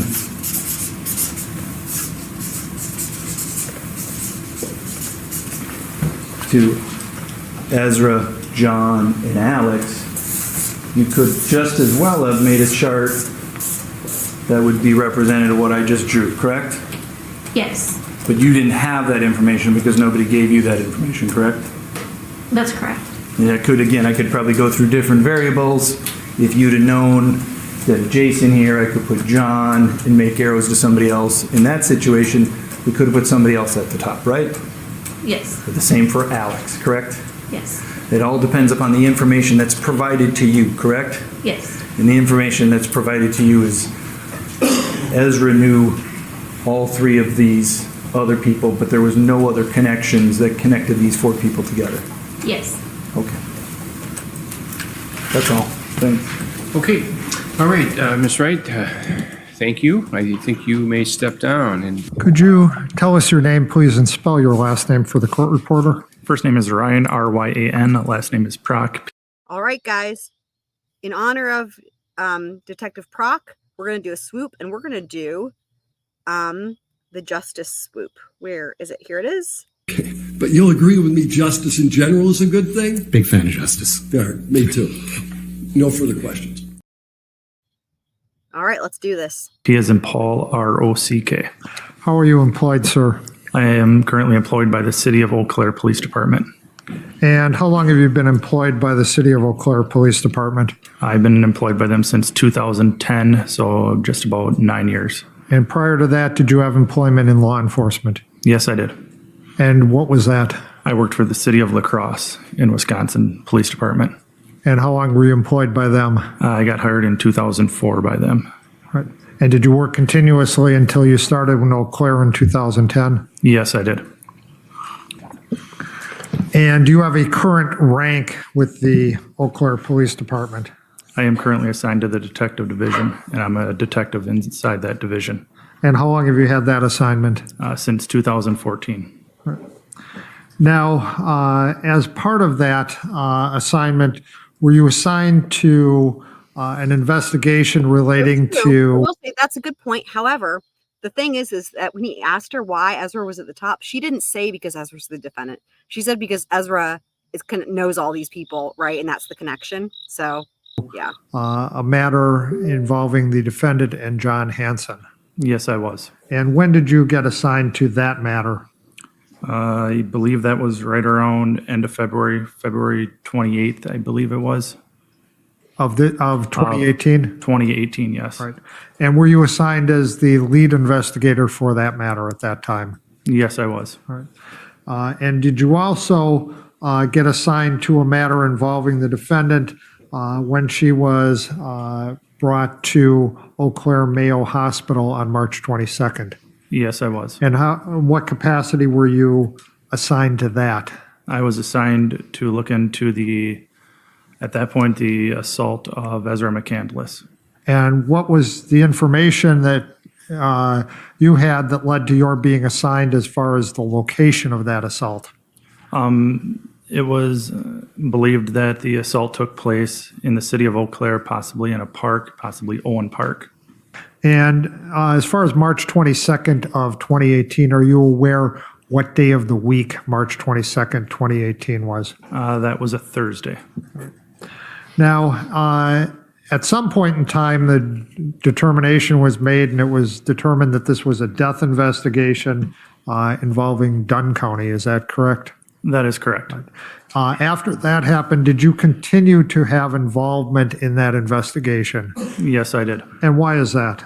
Dunn County asked for my assistance with a few interviews, specifically with Ezra McCandless on the 24th, I believe it was, of March, due to the fact that I've spoken with her and have a rapport with her. Okay. Fair to say you've done a number of things in this investigation? Yes, I have.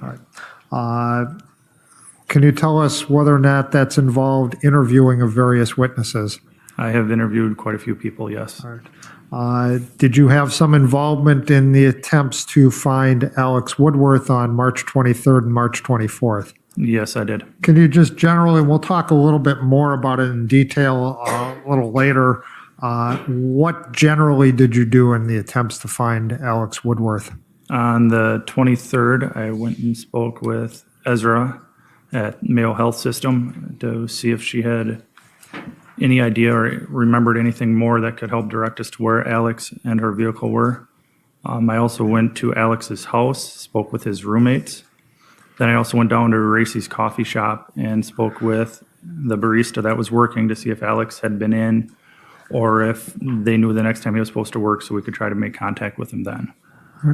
Now, we've heard testimony from a number of witnesses about extractions that they did from various electronic devices, downloads, and images that they created as it relates to some computer items. As part of your investigation, did you review those extraction reports as well as the images from the various electronic devices in the report format that you received them? Yes, I did. And I think you indicated that you had interviewed the defendant as well. Yes, I did. And how many times? In total? For the investigation relating to the death of Alex Woodworth. I spoke with her twice. Now, I think you said earlier that you had been assigned to be the lead in relation to the matter involving John Hansen as well, correct? That is correct. All right. Did you at some point in time make contact with the defendant as it related to that matter? I did. And when did you make contact with her and how? The first time I made contact with her was on February 28th, where I called to see if we could set up an interview, an in-person interview which she agreed to come down to the Eau Claire Police Department on March 1st and speak with me. And did she come to the Eau Claire Police Department on March 1st? Yes, she did. And I realize you probably don't know the exact mode of how she got there, but did she arrive on her own, or did law enforcement bring her there? Law enforcement did not bring her there. So she arrived in some fashion on her own, whether it was by foot, bike, car, bus, train, you don't know, but she was on her own. She was on her own. We did not pick her up and transport her. And when you did you talk to her on March 1st? Yes, I did. Right. And on March 1st, when you talked to her, did you talk to her or ask her about any messages, text messages that there may have been between herself and Mr. Hansen? Yes, I did. What did she tell you about those text messages? Or did she tell you anything about text messages? She did. She advised that she deleted them. Did you at some later point get access to those text messages? Yes, I did. Awesome. And how did you get access to them? I got them from the suspect in that case, John Hansen. He turned them over to his attorney, who his attorney turned them over to me. All right. And we saw, I believe, in the testimony of Mr. Mengel, some of that text content? That is correct. All right. And you were in court while those were being displayed? That is correct. Right. Was that what you saw, was that consistent with at least a portion of what you received from Mr. Hansen's attorney? That is correct. Now, did you ask her about, did you ask the defendant in that interview about her relationship with Jason Mengel? Yes, I did. What did she tell you about that? He advised that they lived together, boyfriend, girlfriend, and that she loved him. Right. Did she also tell you anything about Alex Woodworth in that interview? Yes. What did she tell you about Alex Woodworth and any relationship she had with Alex Woodworth in that This is an interesting question. interview? That they were having a sexual relationship. All right. Did she ever, during the course of that interview, tell you that that sexual relationship was forced in any way upon her by Mr. Woodworth? She never mentioned that, no. Did she say why she was involved in a sexual relationship with Alex Woodworth? That I do not remember. All right. Do you recall if she said something about him loving her and he would take care of her? That is correct. Okay. And during the course of the interview, did she tell you who was present during the incident at John Hansen's apartment? Yes. What did she tell you about that? She advised that it was her, John Hansen, and John Hansen's roommate named Ryan. She did not know Ryan's last name.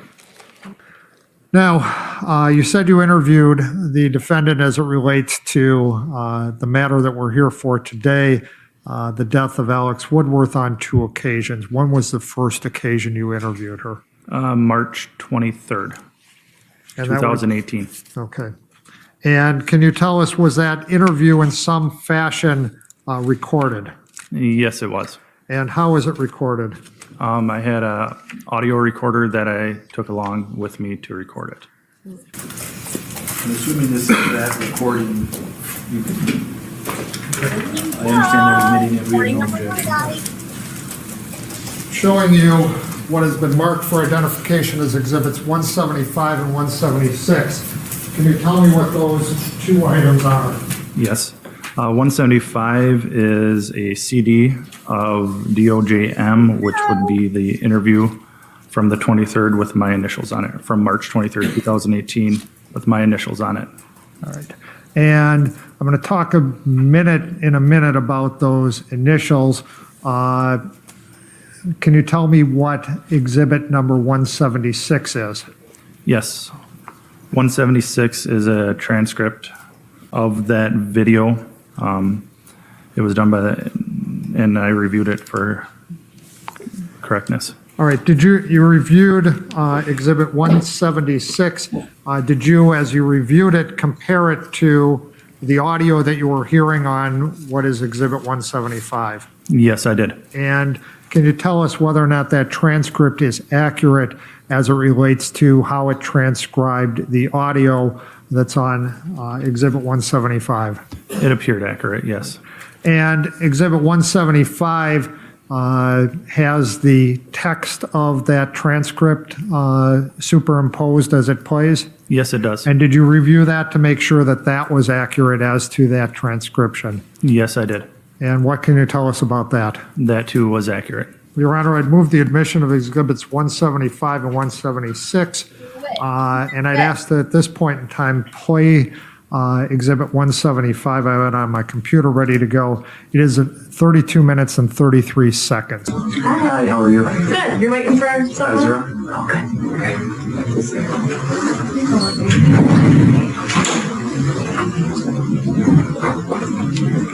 Alright, Mishele's. Hi, Ezra. How are you doing? I'm tired. Tired, yeah? When we get done, how should I at the store unlock from the inside? Yep. Should she just stay here and I can get someone, or how do you want me to do that? She can go back to her room. Okay, you know where you're going to go then? I just fell asleep. Oh, sorry to wake you, Ezra. That's okay. How are you doing? That's okay. Yeah, sounds like you've been through the ringer, kind of having a mess going on, huh? All right, well. Remember, at this point, they haven't found her car. Therefore, they also haven't found Alex. So on this day, he's still thinking, you know, he's there and she's a victim, right, of something. Because they don't know, and they were still looking for Alex. They were looking for him as like an offender, right? I'm here on kind of twofold. I guess kind of try to figure out, like where Alex might be. Yeah. So right now we can't find him. Okay, we can't find your car either. Okay. So that's kind of what I'm here to talk to you about. But first off, I want to know how you're feeling, how you're doing. Not great, No. to be honest. I was a little better this morning, and it got a little bit. Good. And then I had a meeting with the doctor and stuff, and they're trying to figure out which medications I should be on. Things like that for depression and anxiety and stuff. Yeah. Well, that's great that you're meeting with these guys and getting some help and getting you the stuff that you need, you know, the medication that you need to make you feel better. Right now, things are, I'm trying to. You are claiming that you were like this whole, you've been assaulted and you have no memory of what happened, right? And like that's what you're mentioning, that they're going to treat you for depression and anxiety. Seems kind of weird. So hard on my head trying to get things to come to me, but it's just like it keeps getting blocked out and blocked out and blocked out. Okay. And I get really frustrated with this. Yeah, well, just take our time, okay? So I kind of want to walk through yesterday, okay? I've got some of this stuff, but why don't you tell me about yesterday? What you're... Kitsmith, this is from the 23rd. So yeah, he's asking her about yesterday as in the 22nd, right? And again, they haven't found her car or his body. They don't know if he's dead. They just are looking for him still. Remember. Yesterday I got up in the morning and I got done looking at, because I've been journaling a lot. Okay. And I got up and I looked at the journals I was journaling and starting to journal. Where are those journals at? My computer, if you guys want it. But I mean, where are they located? Google Docs. I know, but where's your My computer? dad's. Okay, in Stanley? Yep. Okay. But it's an online thing, so you just need my email. Okay. All right, continue. Sorry about that. And then, so I was journaling and checking my email to see if I have any emails from the place I started working at. Okay. And I had nothing, and I was watching a little bit of TV and stuff, checking on the dog and the cat, and then I showered and got dressed. And then I thought to myself, like, I'm feeling really good today and really confident, like I should go return some stuff that just kind of makes me feel sad. So I was like, I'll do that. And I was like, gonna text Jason about it, but I didn't because I thought I would see him at the coffee shop, be like, hey, you're here. But I knew he was busy doing laundry and stuff today too. Must be laundry. So I didn't want to worry him. Not today, but that day. I didn't want to worry him much. So, and I knew my dad would be mad about it because he didn't want me driving because I'm currently trying to get insurance. Okay. But I was like, I felt like, you know, I gotta take a step for myself to be confident, you know. Okay. So I went and I made sure all the stuff was in the trunk and the painting because I painted something for Max, a friend. Okay. And so I went to Eau Claire and I went to Racy's and I seen Jason at the coffee shop. And Hold on, I need to update my ticker. I just had a thought. So I'm wondering now if she was there on the 19th at staying at Jason's, right? And then that whole thing happens with Jenna. So then he breaks up with her. And then remember how we even discussed this, how Brianna, I forget her, Larson testified that she thought that Ezra was staying in her car at some point. I wonder if what happened was he kicked her out or whatever after he broke up with her. And she took the letter, right? And then she was staying in her car until she could sort it out. All right, potentially. But let me update my ticker because we have Racy's and we have Art. I'll go ahead and play the video. I said hi, and then I seen Max, and I said, Max, I got the painting for you. So me and Max went to my car, and then we went to his house quickly to go. He went and got me 2 paintings, and I gave him my painting. Okay. And then we went back to Racy's, and Jason was gone, and I didn't know, so I just decided, since he's not there, I'll just go finish the rest of my day, because I want to be home before 5 because I had to watch Dane, my dad's, I think it's fiance now. Okay. His son. He's a really good kid. Okay. I see him when I work at the school. Okay. And I went to town, and I was just feeling really good and positive and stuff. Okay. And I went to town, and I got the stuff from the trunk, and I waited for Alex to get dressed and ready for the day so that he could come downstairs and grab his stuff. And then he suggested we talk for a while, and I said, okay, I can talk for a while because your roommate's home, Mm-hmm. Because then we weren't alone. Okay. I think his name's Dave. Okay. Dave was there, so we talked about kind of just life and how I've been feeling and that situation we went through and stuff like that. And we just kind of talked. That is not at all what we heard from Dave. Dave is like, yeah, she knocked the first time she knocked, he ignored her. I mean, wow. He didn't talk to her at all, man. That's wild. Why is she lying about that? He was kind of iffy about it. He seemed pretty upset still that I've been talking to Jason and stuff, but I told him, this is how I feel and stuff like that. Okay. And then he wanted to talk some more because Jason's shown up, and I understand his concern because of course he's concerned and stuff, and he's just on edge lately too. Mm-hmm. It's been really hard for everybody. Okay. And then we were talking.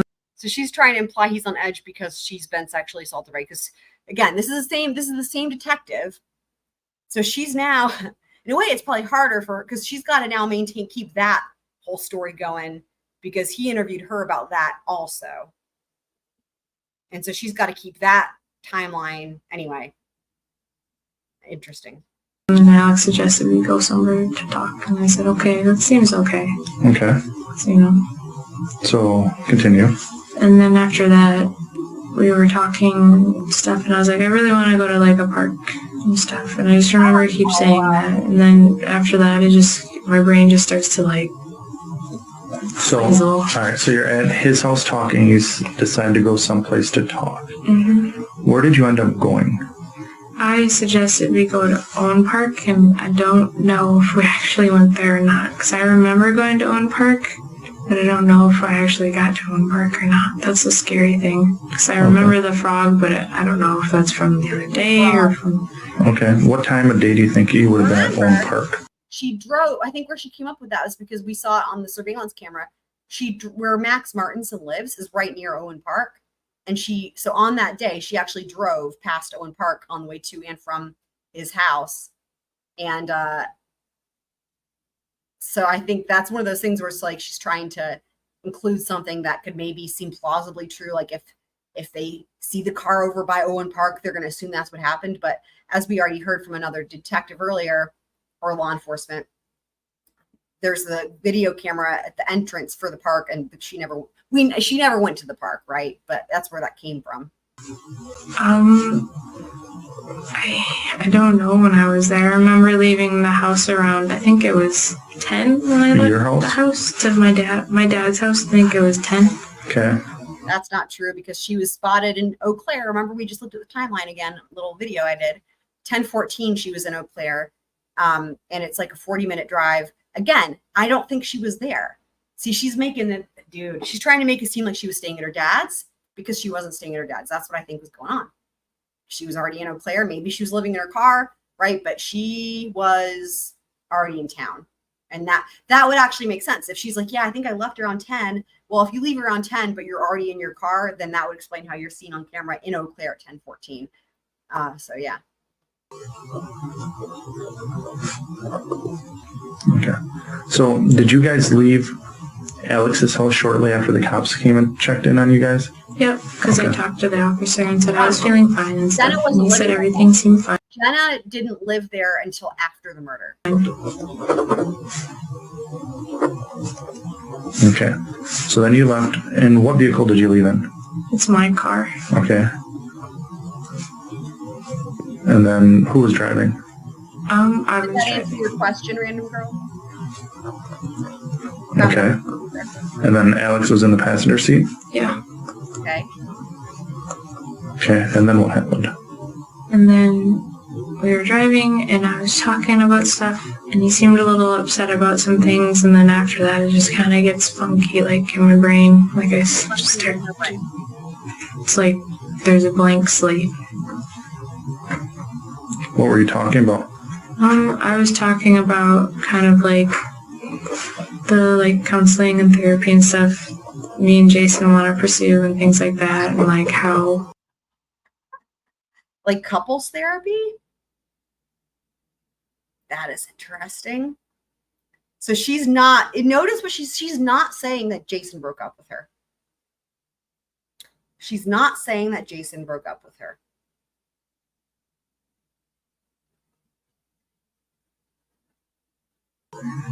I don't.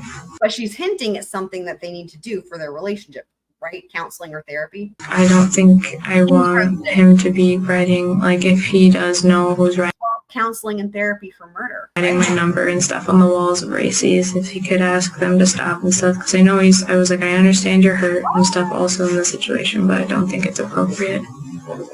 Just talking about stuff like that, trying to get things settled between us, you know, because I haven't talked to him since then. I just kind of felt right for me to like express my feelings, but also even though it's like, I also think it's right for the other person in the party to have to be able to express their feelings too, no matter what. All right. So as you were driving around, this is what you're talking about. Okay. So then what do you remember next? I remember just Alex started getting pretty upset about some stuff. What was he getting upset about? He was upset because he was upset because of John and stuff. Because I talked a little bit about like, you probably get questioned and stuff like that. That's what I told him. It's like, I'm sure. Yeah, random girl. I didn't get that. So she's saying, I'll go back and listen. It sounded like the girlfriend was outside during the call, then went right inside to talk to Jason, then ended up leaving the note. I didn't get that impression, but feel free to go back because, you know, that's just, you don't have to listen for very much to get the answer to that because her testimony's, she's just very direct and brief about it. I'm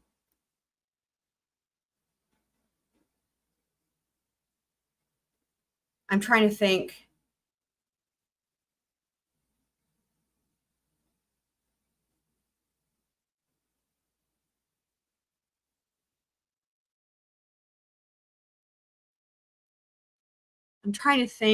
So you're saying, okay, so you're saying with this question that like, why would Ezra, if Ezra was at Jason's when the breakup happened, why would she have called called Jenna?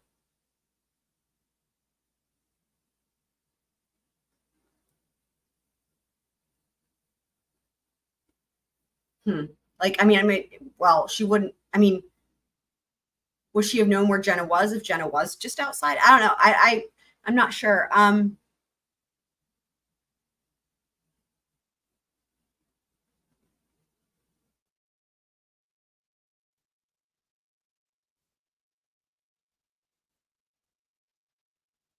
Yeah, no, what she's saying is a mess to me. Like, this is just, she's getting all of it's getting discombobulated because she's got so many lies.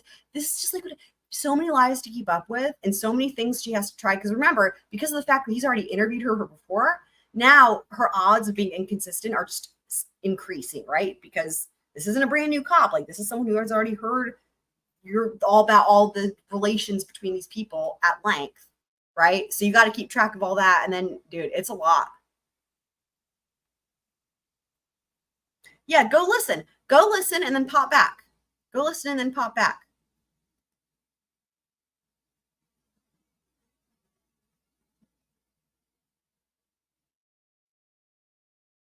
Ezra's iPod had a calling app that worked if it had Wi-Fi. So if she would have had to be somewhere with Wi-Fi, either Racy's or like at Jason's house or something. So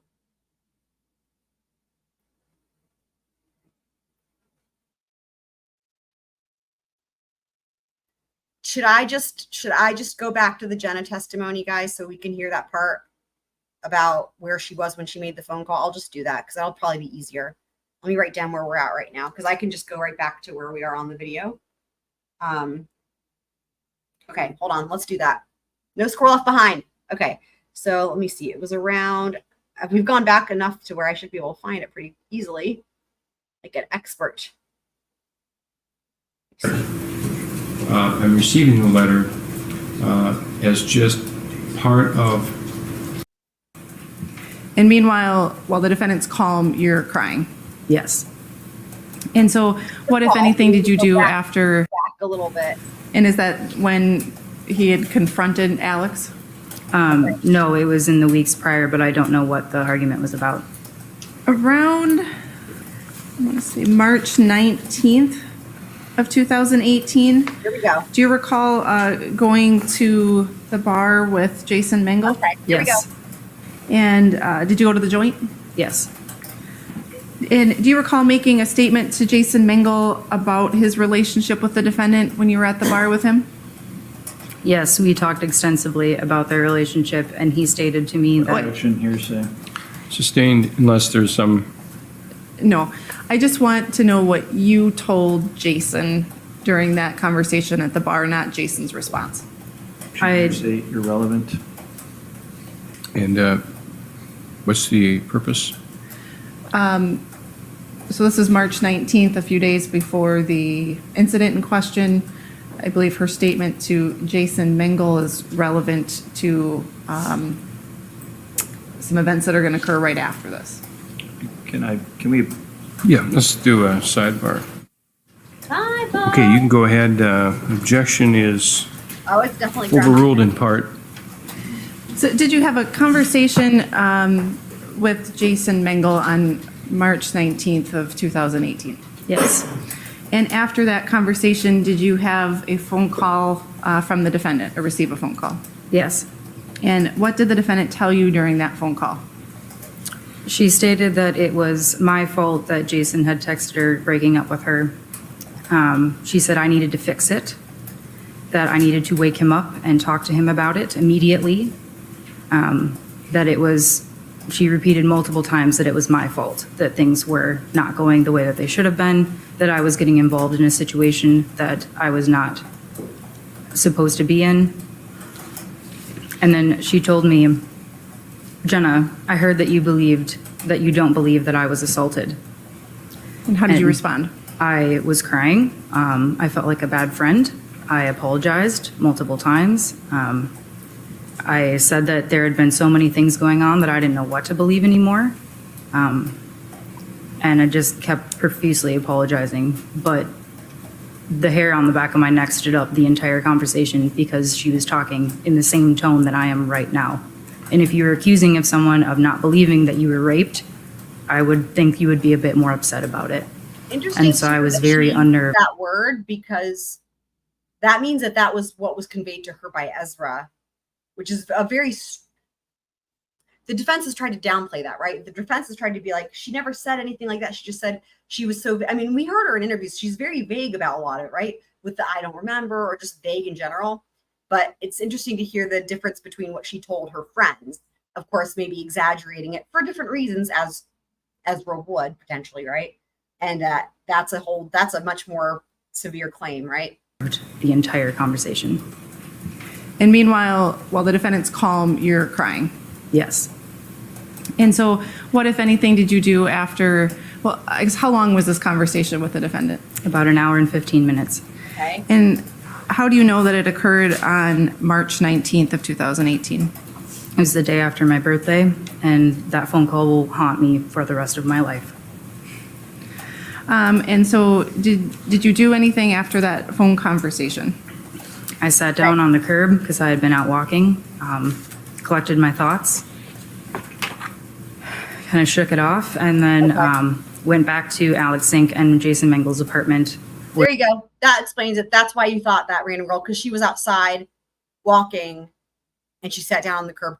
But I'm sure you just heard that. She went back to their apartment. So she was walking elsewhere, walking around elsewhere, sat down on the curb, collected her thoughts, and then went back to the apartment. So she was not there.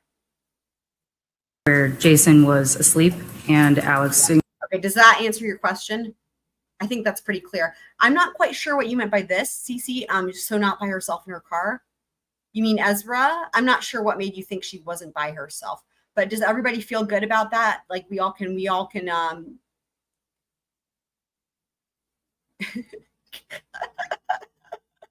I highly doubt Jenna's watching, but if Jenna's watching, and you want to be able to, I will say this, right? You want to be able to tell your story, but without having to worry about being plastered all over, mainstream media. Like, this is the channel for you, man. I don't know how to have guests on, but I would try to figure it out. So does everybody feel good about that? So we can go back to where we were. Okay, let's see. Sometimes it's delayed when messages come in the chat and I see them. So hopefully you guys are okay. Okay, let me go back. So I'm going to back up just so we get some context. All right, here we go. Party to have to be able to express their feelings to no matter what. All right. So, as you're driving around, this is what you're talking about. Mm-hmm. Okay, so then what do you remember next? I remember just Alex started getting pretty upset about some stuff. What was he getting upset about? He was upset because he was upset because of John and stuff. Because I talked a little bit about, like, okay, you probably get questioned and stuff like that. That's what I told him. Is like, I'm sure you might get questioned at some point during the case and things. I'm sure you might get questioned. That's so interesting because that harkens back to that testimony we heard from Samantha Cobes, who had that conversation with Alex. We heard about this early on in the trial, but she was the one that said to him, "Do you think that you're going to be next?" Right? Interesting. He seemed upset about it, but he mostly seemed upset about Jason and I because he told me, like, that if I proceeded to talk to Jason, he would be very upset.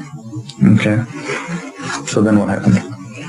And then I just kind of remember just trying to explain myself and stuff, and then it just kind of gets, like, fuzzy for me. Okay. I just feel like all I can feel is, like, anxiety and, like, pain and stuff.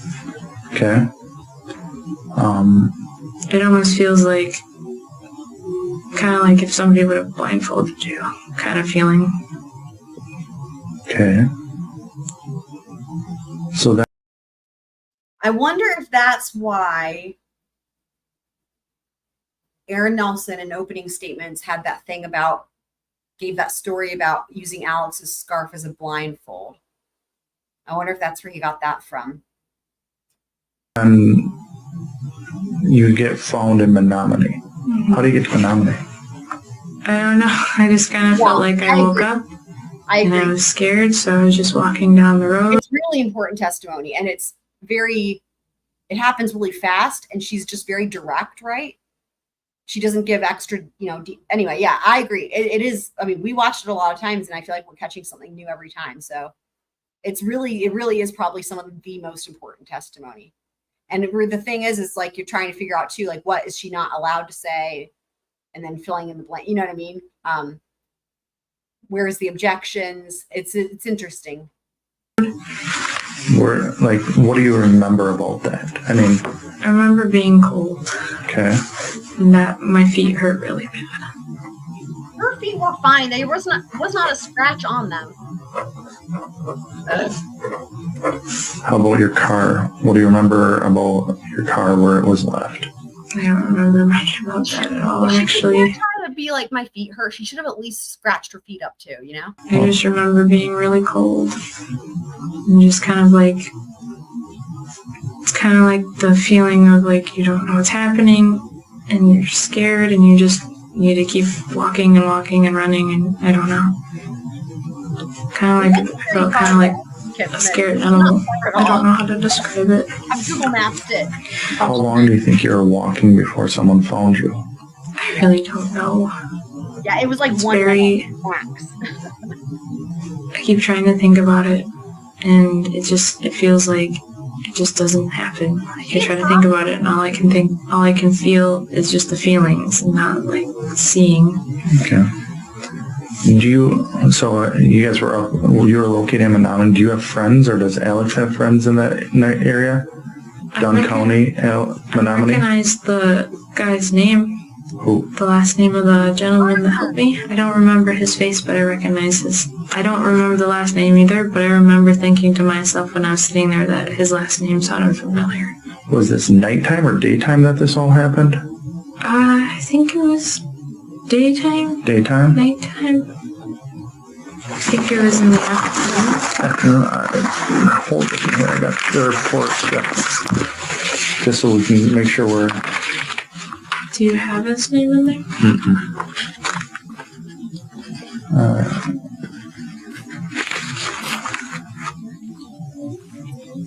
So about 6 o'clock at night, our officer came down to the ER. Mm-hmm. Okay. So it happened before then? Yes. Okay. I just remember when I was sitting there, just really like scared and confused and stuff, and my feet hurt really bad. But So between the time On those kids, man. of, let's see, the officer's leaving your place. I think the reason she's saying that is because she needs, remember, like we said, I think that potentially she was expecting to drive away from that scene, right?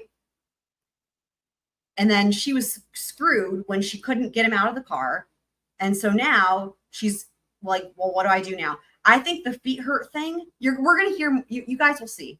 I think that her goal here is to try to make it seem like she traveled a great distance to get to the farmer's house.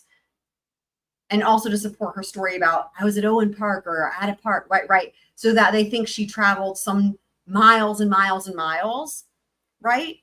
I think she's trying to distance herself. I think that's her goal with the feet hurt thing. But we'll hear more about we'll see. At 6 o'clock, you don't remember where y'all went?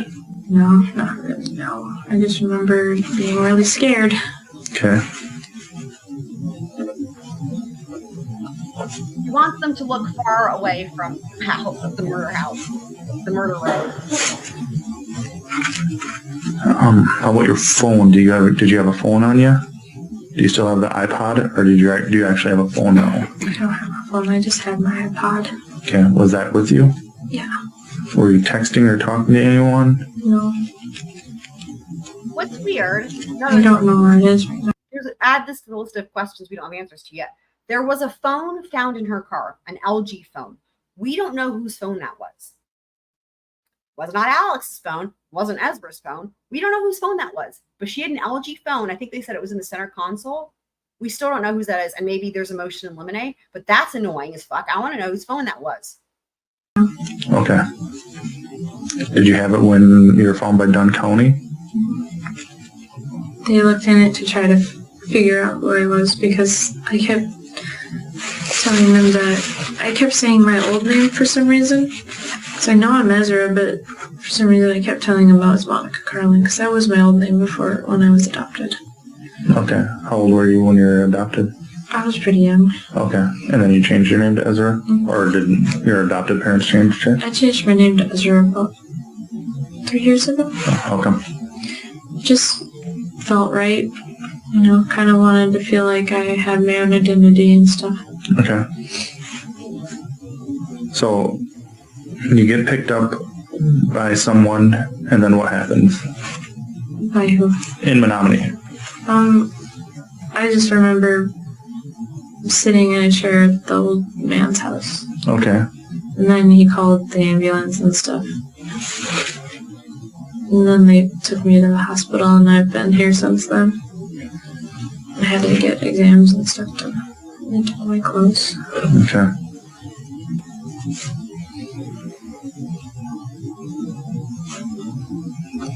So you have no friends in Menominee or Dog area? No. And you don't know about Alex? I don't really know much about him when I think about it. Okay. Wow. I told him a lot of stuff about me when I knew him. That's weird because we know they were together for many months. I realized that he did. Okay. Did Alex have his phone with him while you guys were together? I don't know, maybe. I know that it might be at his house because he uses it as an alarm.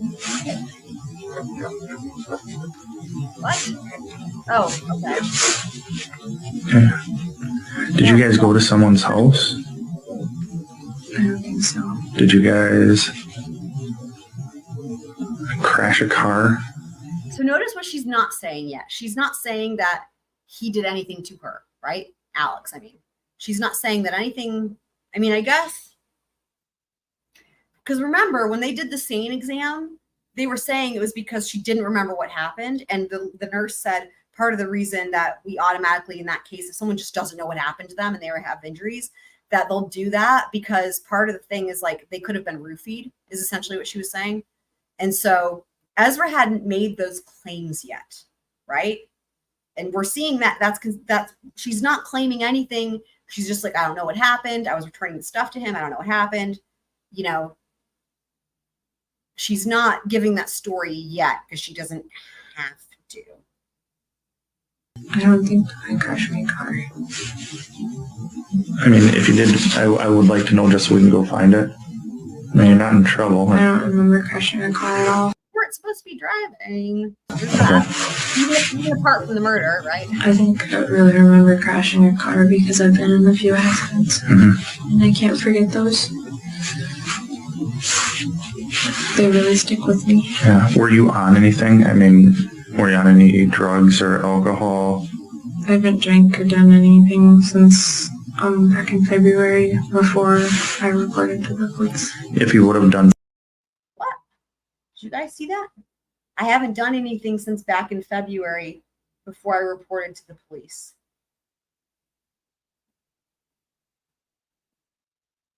Is that reported to the police as in checking in to show that you're not using drugs?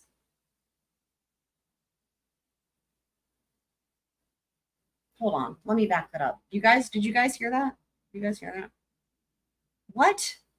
Was she on like drug probation thing? I wonder, again, and this goes back to the driving thing, right? Like what happened? I don't think so. Did you guys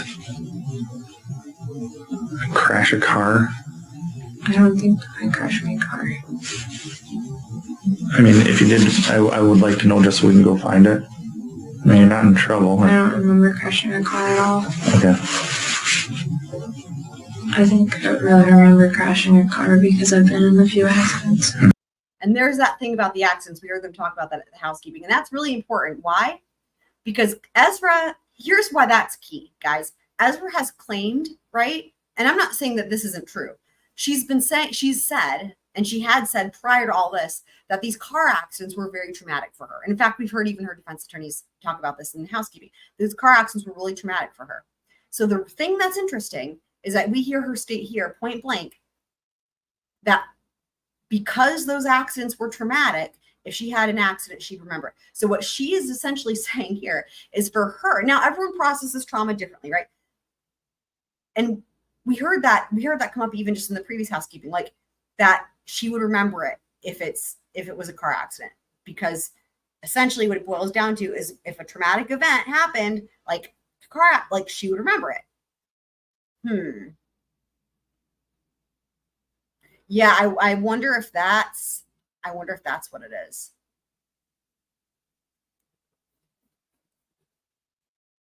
And I can't forget those. They really stick with me. Yeah. I can't forget those. They really stick with me. Interesting. Were you on anything? I mean, were you on any drugs or alcohol?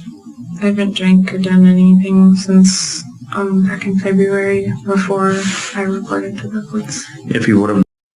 So the thing about reporting to the police is the first time that she reported to the police regarding the John Hansen thing was March 1st. So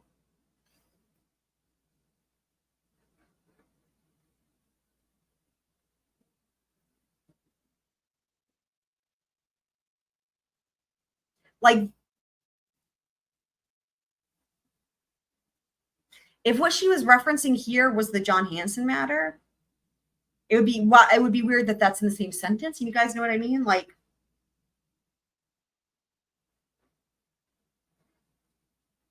if you're there, if you're at the place reporting a sexual assault for John Hansen matter, right? Allegedly, like, you're there as a victim. It doesn't matter. Like, you're not gonna be like, you're not there on drug charges. You're there as a victim of a sexual assault, right? So it would be weird. It's just weird. What do you guys think? It would have been before, but it's like, I don't know why. And he's asking, so remember, he has a rapport with her. He's talked to her.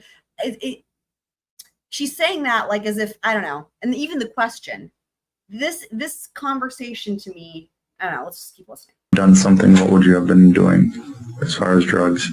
I can't even think of anything. Marijuana, LSD, cocaine, heroin, meth. There's none of that stuff at my dad's house or anything like that. But is that the stuff that you would use, or? I don't know. If I ever did, I would have only like smoked a little bit of marijuana because there was a friend that I used to smoke marijuana with. Okay, mushrooms. No, those are scary.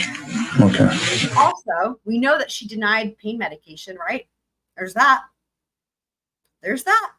Maybe she does have to do drug testing for some charges or something. Because remember, they offered her pain medication after when she got picked up by the ambulance and she denied it.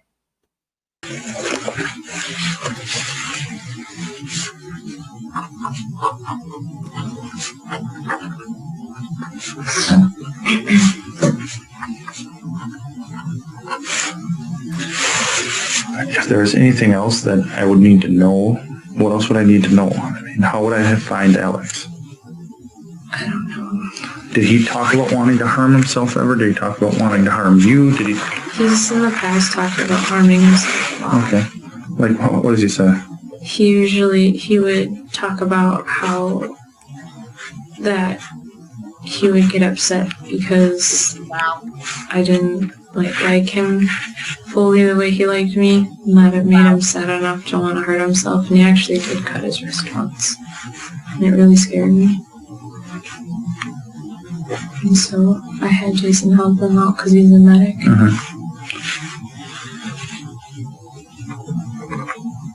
Wow. So why did he cut his wrist? I think it was during the time when I told him that I don't really think I could be in a relationship with him. I remember a lot of nights because he goes to the joint to drink a lot. He drinks every night there. Okay. He drinks quite a bit when he's there every night, and I would get a lot of long text messages that I didn't really understand. And they would just give me anxiety. Okay.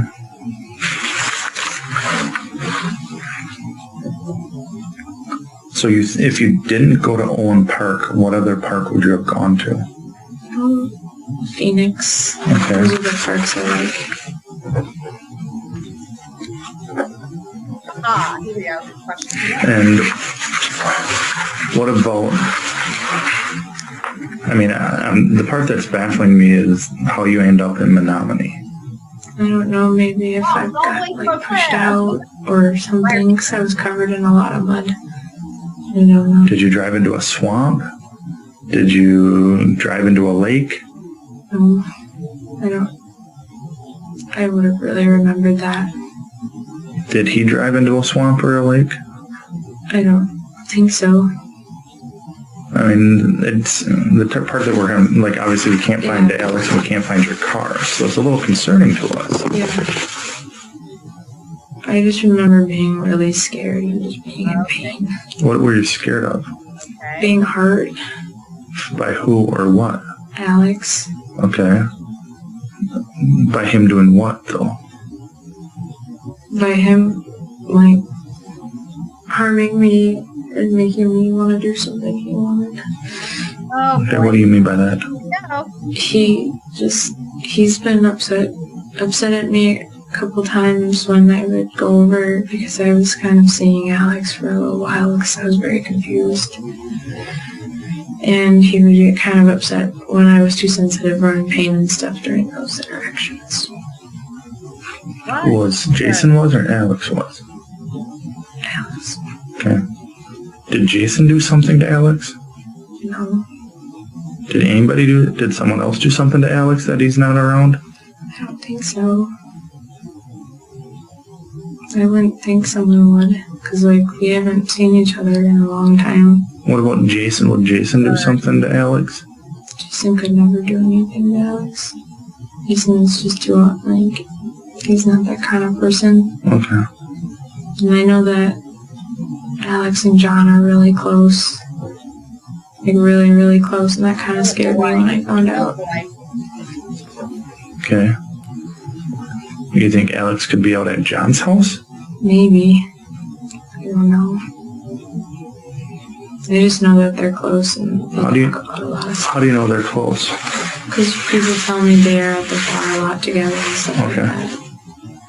And a long time ago, Alex told me that John and him kind of wanted to start experimenting and stuff like that. Okay. And I was just kind of confused about it. Okay. But is there any parks in Menominee that you would go to?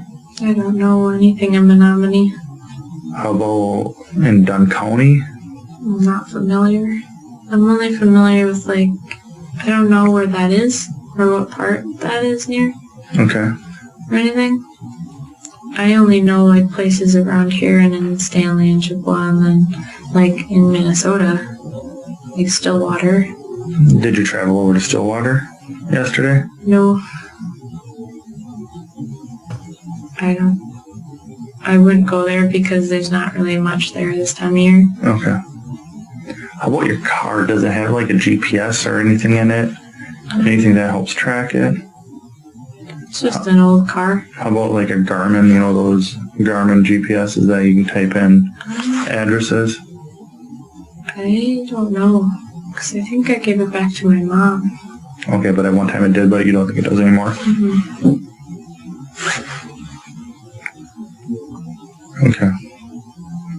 It's just really fuzzy for me right now, and I want to try to figure it out. The doctor is really bad, because I don't like the feeling of just not knowing what's going on. Yeah, well, you're in a good place, so I hope you try to figure that out, because I would like to know what went on, too. Yeah, me too. And now your car's missing and Alex is missing, and I have no idea if he took it and went someplace, or if you crashed, or if he dropped you off and left you at the side of the road and took off with your car. I don't know. Yeah. And that's something that we kind of would like to know. Do you know how much gas was in your car? I just filled it up recently. And then I had my wallet and like a couple 20s and stuff in there. Did he have his wallet with him, do you know? I don't know. She's gonna try to set it up as maybe a robbery gone wrong? What was that about? Weird. Okay. Weird. I just know I had quite a bit of cash in there because I usually try to keep my wallet like. That's weird. Why are you saying that? Like, I don't think that's even true because, like, apparently she goes broke. But, like, why are you even mentioning? That's weird. That is weird. That's weird. That's weird. That's weird. In my car and stuff. Mm-hmm. Because it's pretty safe in my car. Yeah. You mentioned something about all your stuff's on Google Docs. Mm-hmm. Hold on 1 second. Excuse me, sir. Hello? Hi, is it Kort? No, this is Ryan. Yes. Yes. Okay. Yes. Yep. I just talked to his dad. Okay. I was just reviewing on the phone, but he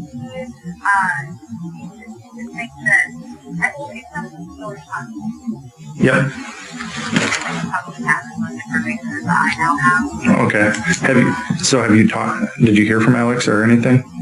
No, I mean, I messaged them and and it sounds really weird, but having spoken to that, I guess I'm concerned. Okay. Because there was, like, this girl that's going on, that she, Yep. And you apparently found her yesterday. Yep. Is it all right? Say, Sam, is it okay if I give you a call back in a little bit? Oh, that's Samantha Cobes. That's Samantha Cobes that he's talking to. Yeah. Say thank you. Bye. Okay. All right. So, no parks or anything in Menominee that you would go to? No. Okay. Do you think maybe he'd go out to John's house? I just know they're close, but I don't know. Okay. Yeah, she testified early in the trial. Friend of Alex's and Ezra's. Blonde hair. Is there anything else you can think of or anything else we need to talk about right now? No, but as soon as I want to remember as much as I can as soon as possible. Because it doesn't matter. I just want to know. So just so I remember correctly, you guys were no arguments going on at the house. You guys mutually got into your car. Mm-hmm. You started to drive someplace, and as soon as you started to drive, you... What's interesting is she's not mentioning that law enforcement showed up. And even if you believe her story, that law enforcement showing up, right, with Jason and everything, that would have been before the supposed imaginary park and whatever else when she lost her memory, right? So she should have mentioned that, because obviously they're going to find out, right, that law enforcement showed up at Alex's house and talked to them. Yeah, and she was in her car. As you put it, everything goes fuzzy at that point. Yeah. And then you're found a couple hours later. Yeah, she was trying to locate Alex, and that's why she called, and he was hoping that she was going to have information about Alex, and then that would be helpful. And then she was like, no, we don't really know. And that's when he was like, yeah, let me call you back later, right? Because he's in an interview with this. Right? Later, wandering around in Menominee, but you have no idea how you got there. You're covered in mud. Is there a place that you would normally go to get covered in mud? Like, I know because you're an artist and you do that type, is there a place that you prefer to go for that type of shoots or photographs or to paint? That kind of stuff I usually do in Stanley. Okay. At my parents' house. Okay.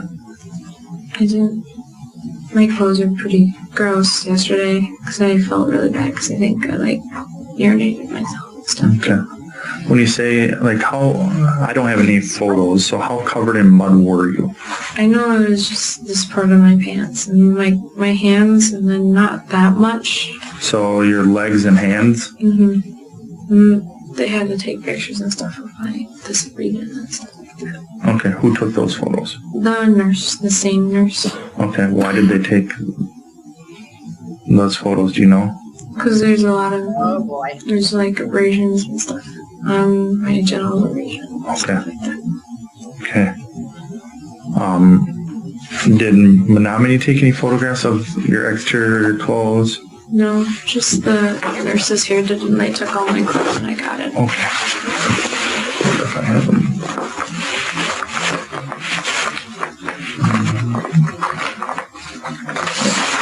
So this is called a medical release form. I think you filled one of these out before, if I'm not mistaken, correct?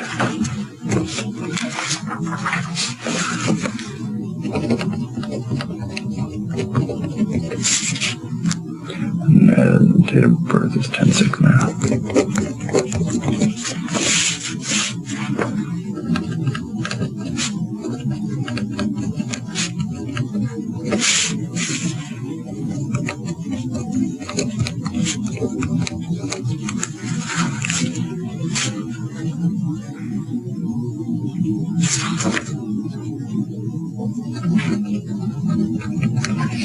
If you want my information for the Google thing, I know it too. Yep, I will.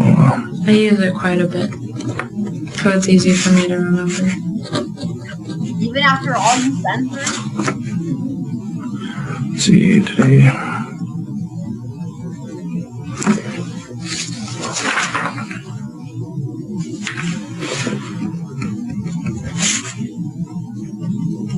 I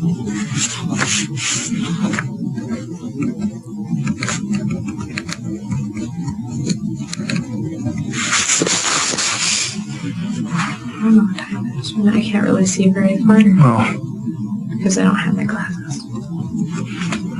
I can tell you what time it is in just a second. All right. It's hard to even. Ezra, you're living on 25th Ave, right? Yeah.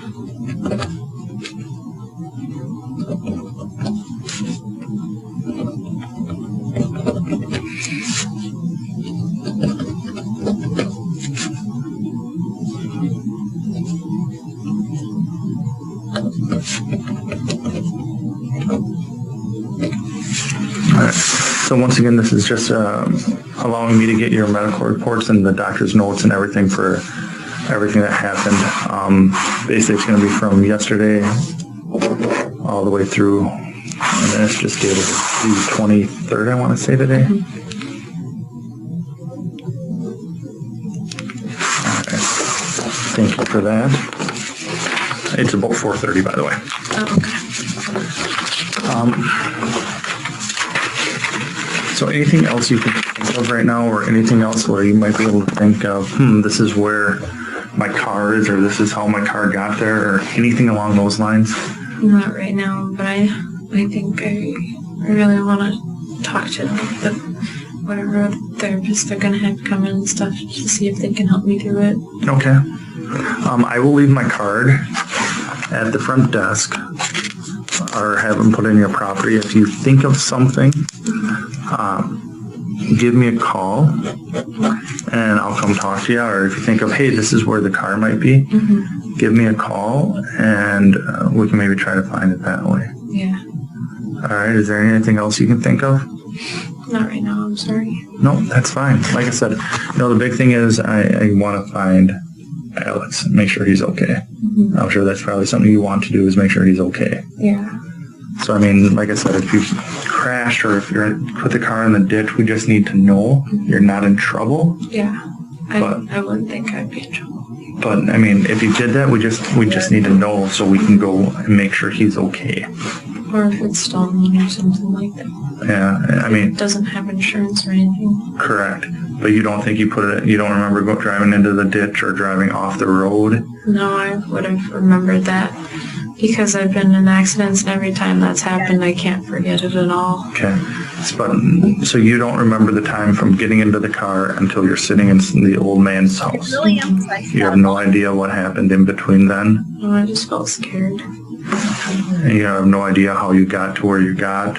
No. Just my feet hurt and stuff, and I didn't know why. I was like, I didn't know what's going on.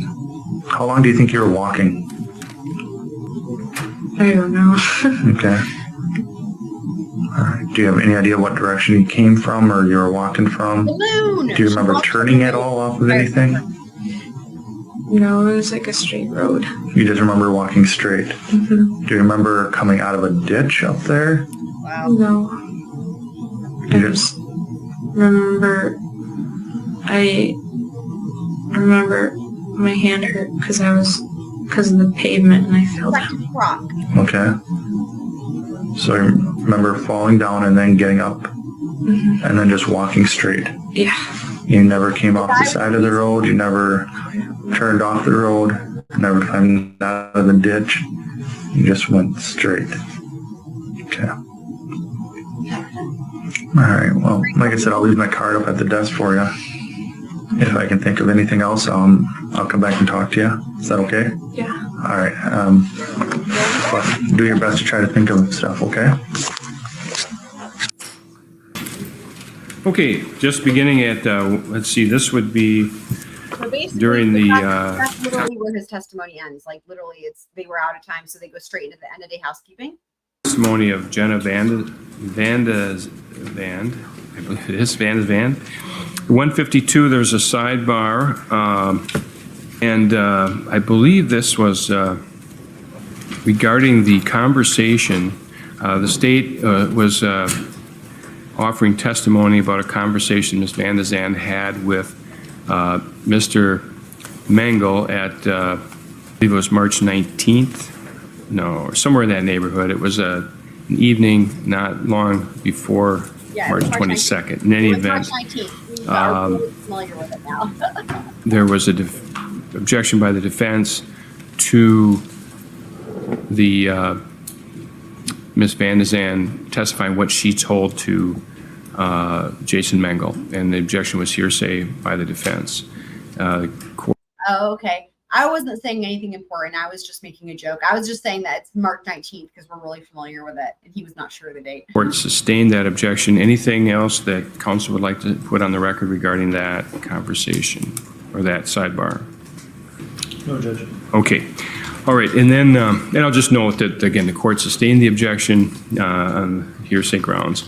And as I recall, then, at the sidebar, what the state wanted to get at was the fact that the defendant had called Ms. Vandezande, and they went right to that, asked her then after that conversation, and the rest, all of that is on the record then, the questions that were asked. The court received Exhibit 677, which was the letter. That is all on the record. And then at 2 p.m., there was a sidebar, which really was prior to an objection, and Ms. Nodoff had indicated that she still wanted to ask what it was that Jenna told Jason. It was offered for Jason's state of mind. The court found that not relevant, and so the state did not proceed then to ask that question. Anything either counsel would like to put on the record with respect to that sidebar? Just that the state thought we were not offering it for the truth of the matter asserted, for instead of the reaction that it caused, and so they understand the court's ruling. Okay. All right, then 208, there was a sidebar, and that was during Ms. Vandezande's testimony and related to the height of Ezra McCandless. The court overruled the state's objection and allowed Mr. Nelson to elicit testimony from Ms. Vandezande that she's taller than Ms. McCandless, and anything either counsel would like to put on the record with respect to that sidebar. They love talking about the height. All right, then we, at 221, it was the beginning of a sidebar, but the objection was withdrawn, so I've checked that off. Then at 250, this is when the state had, I believe it was Exhibit 420, which is a binder full of,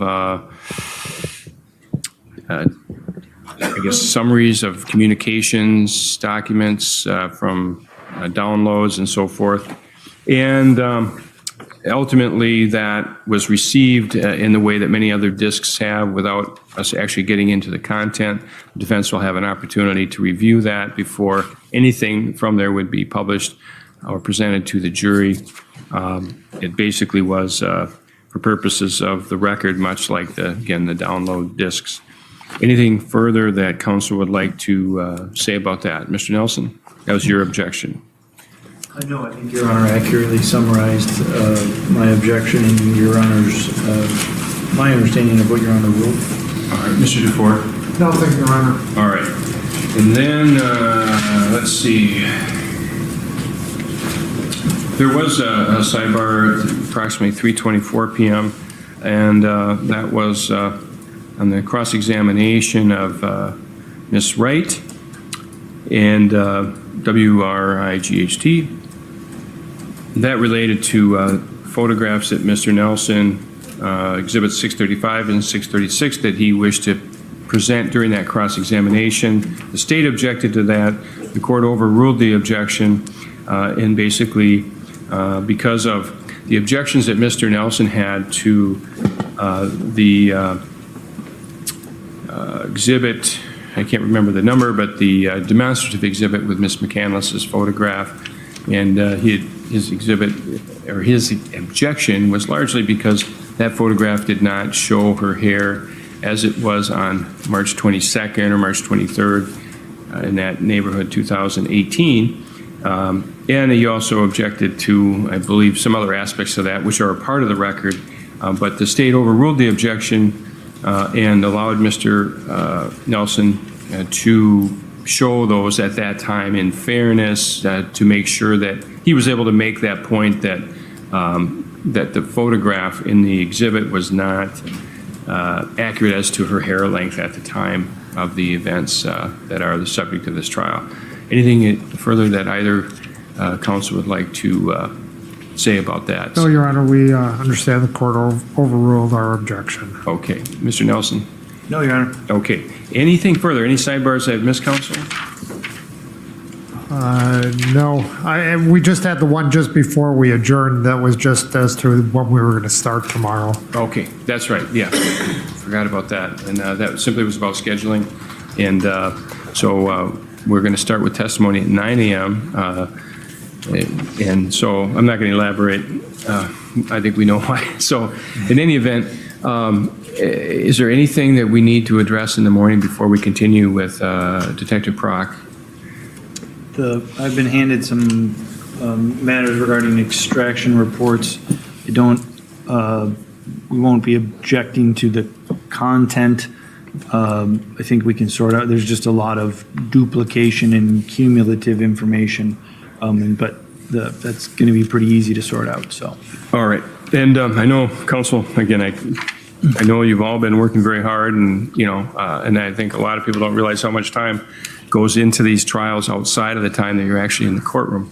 But I would ask if you do have time to maybe think about a redacted version of the exhibit with the DNA evidence, both for, again, for the media that's requested, so that it's accurate in terms of what was testified to and what was evidence.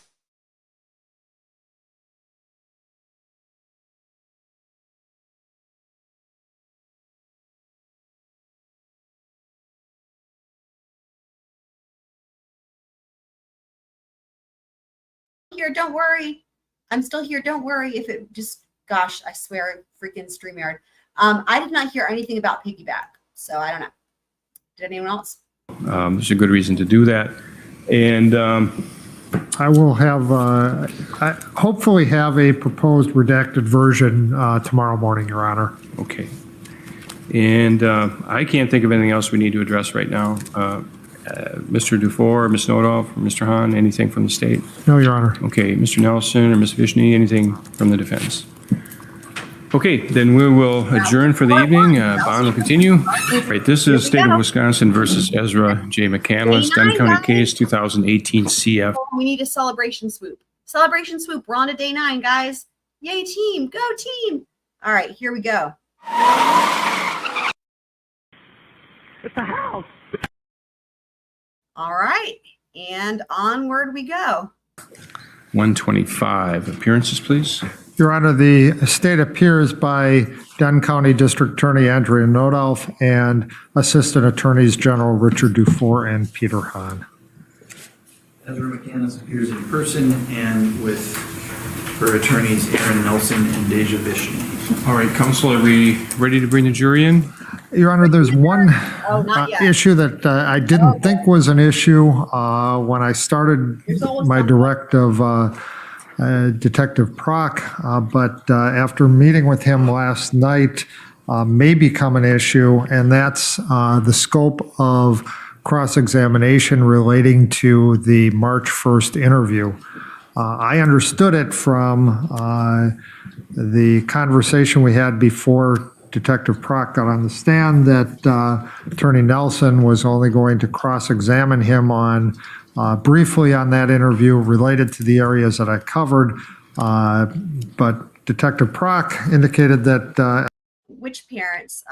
The parents that have testified have been Alex's mom, Alex's grandmother, not that that's a parent, and then Ezra's stepdad have testified, and I think that's it as far as for the state. Now, the defense might call, other people, like Ezra's mom, for example. But if they don't have any relevant information to the case, then they wouldn't be called to testify. At least for sure there were going to be questions relating to other areas.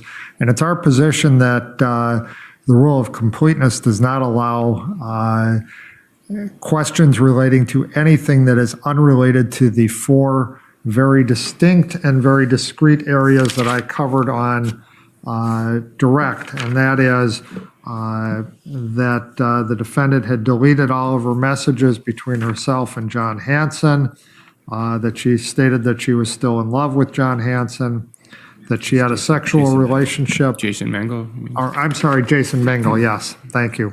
That she had a sexual relationship with Alex Woodworth and it was consensual, and that there was a third person present at the time of the incident with Hansen, and that being Hansen's roommate. All right, Mr. Nelson? I do intend to take up things during my cross-examination. When I spoke with Mr. Dufour, I did not intend to mislead him. If I did, I apologize. I do not intend to play the recording based upon what Investigator Prock testified.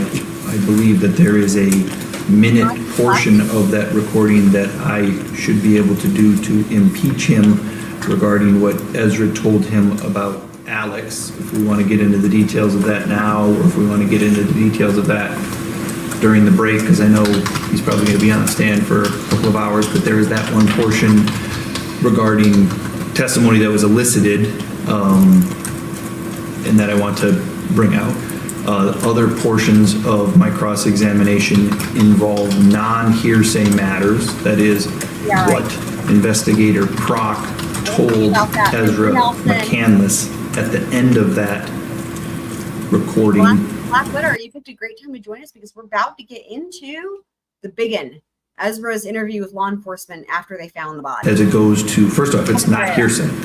And second off, it's relevant because it goes to her state of mind and what she may or may not have done after that and how it may or may not have related to his next interview and any failure to investigate other matters. And so I don't think they're hearsay. I'm not trying to do it from the rule of completeness. And if you want to take that up now, I can go into more.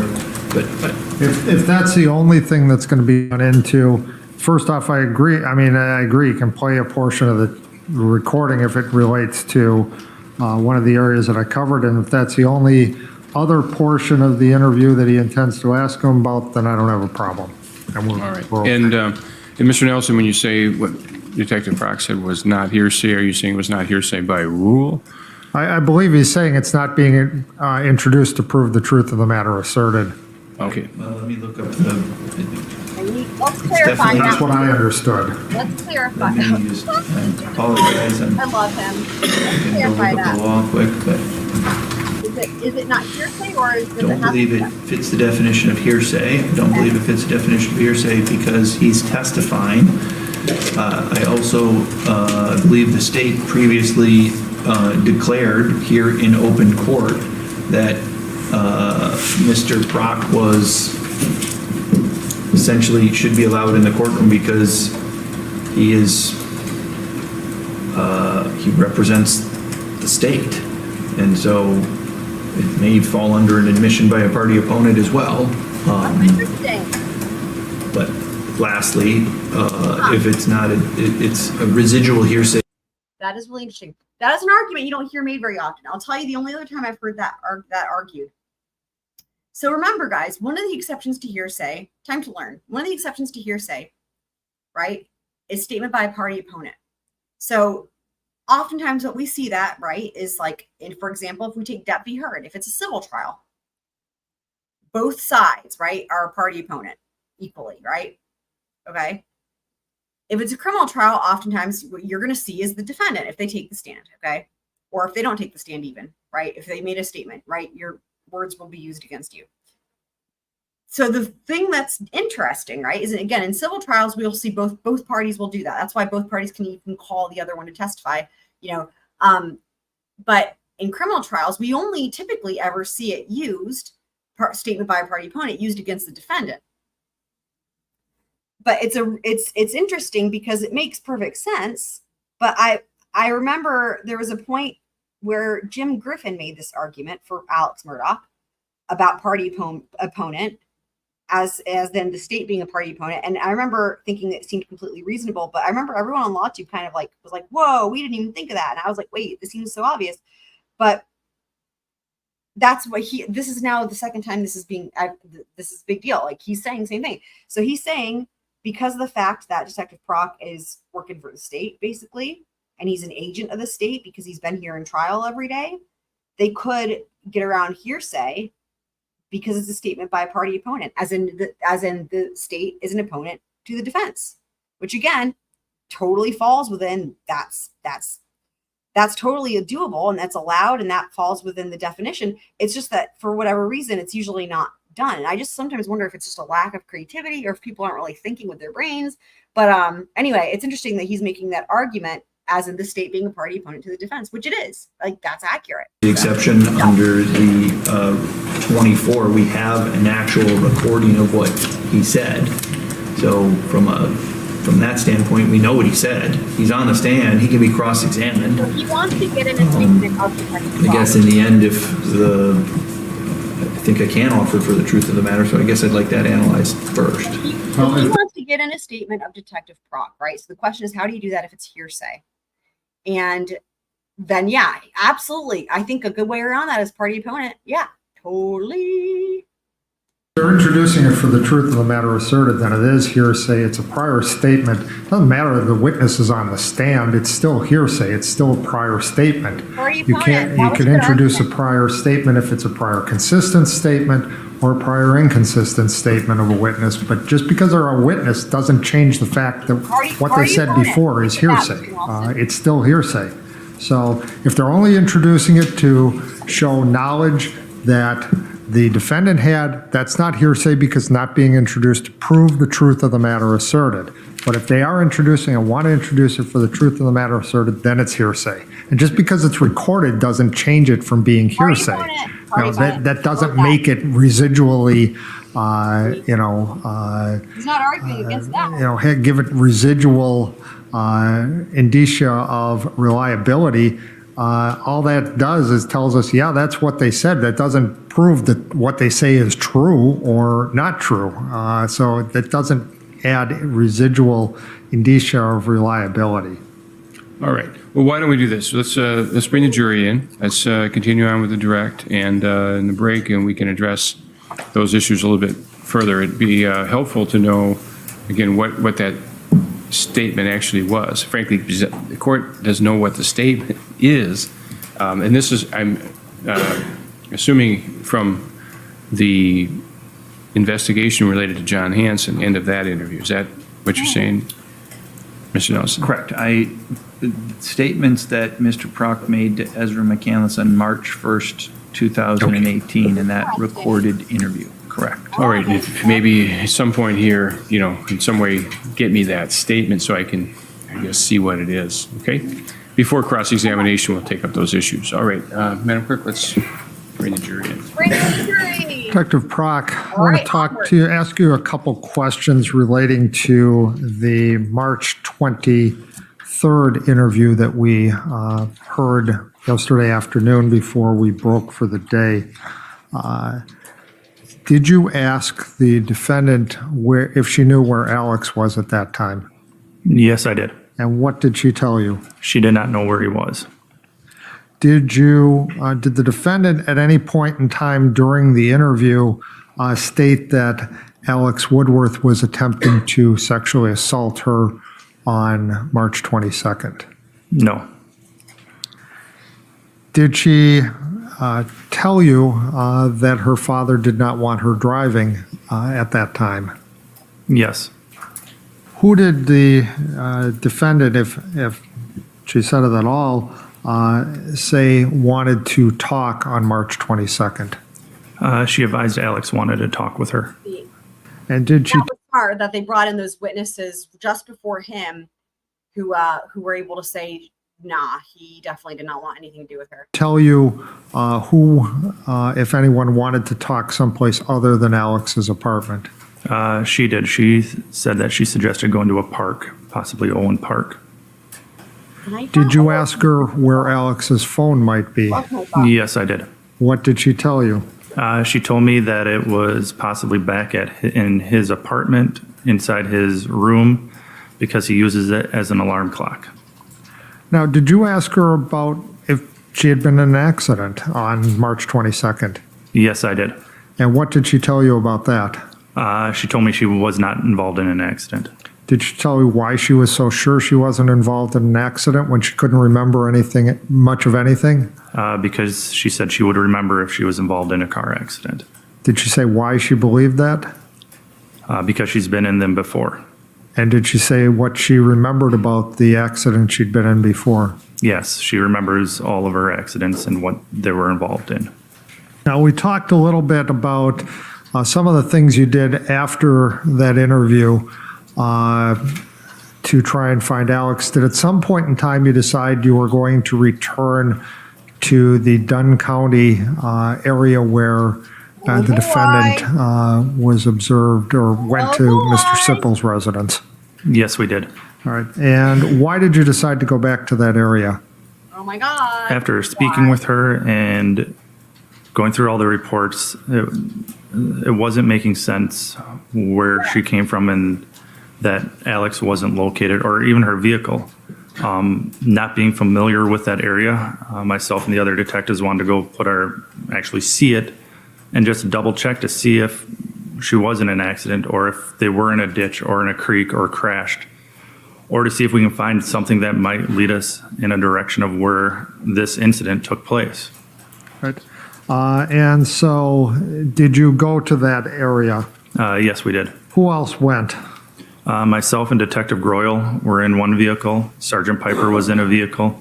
Detective Wutschke and Detective Streeter were in a third vehicle. All right.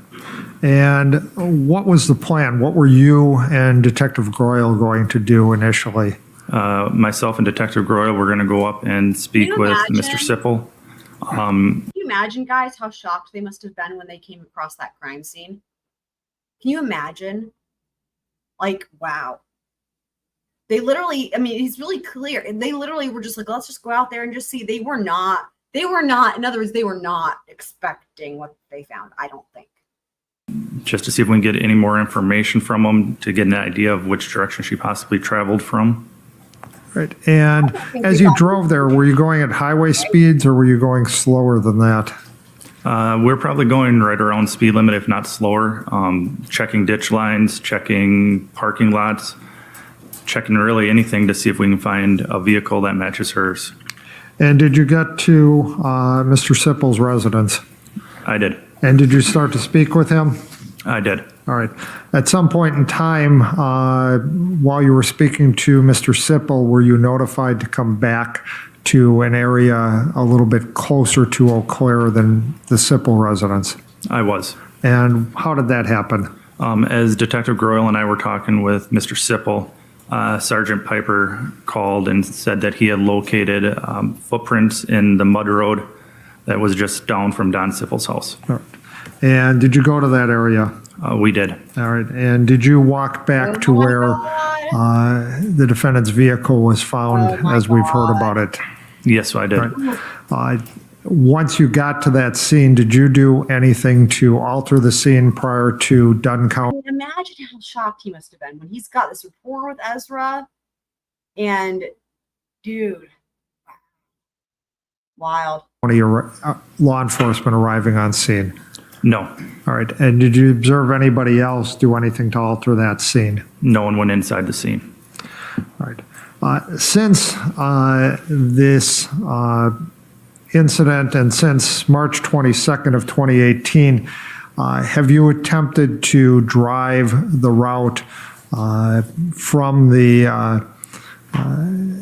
Alex's apartment to the scene where the Alex was found? Yes, I've driven that route numerous times.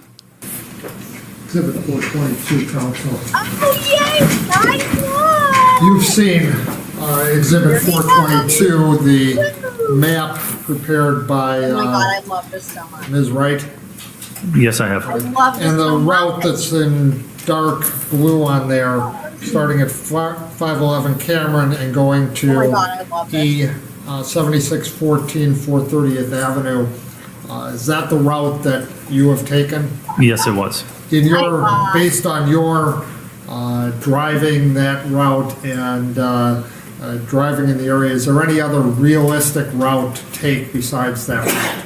No, that was the straight shot out there. And can you describe what that route is? So coming out from Alex's house, he lives on Cameron Street. As you're coming up to the stop sign at Cameron Street, Cameron Street actually continues up the hill and it merges with West Madison Street and it becomes Cameron Street. So Cameron Street then goes up over Yeah, the hill, I can attest to that. past a bunch of other streets. You come up to the intersection with Claremont Avenue. There's a stoplight. Once you get past Claremont Avenue and you're heading outside of the city limits into Eau Claire County, it becomes West Cameron Street, eventually becomes County Highway E. Right. And so you've talked about a number of streets. Is it just continuing on straight, or do you actually have to turn to get onto those various streets that you've described? It's one street, just changing names along the way. All right.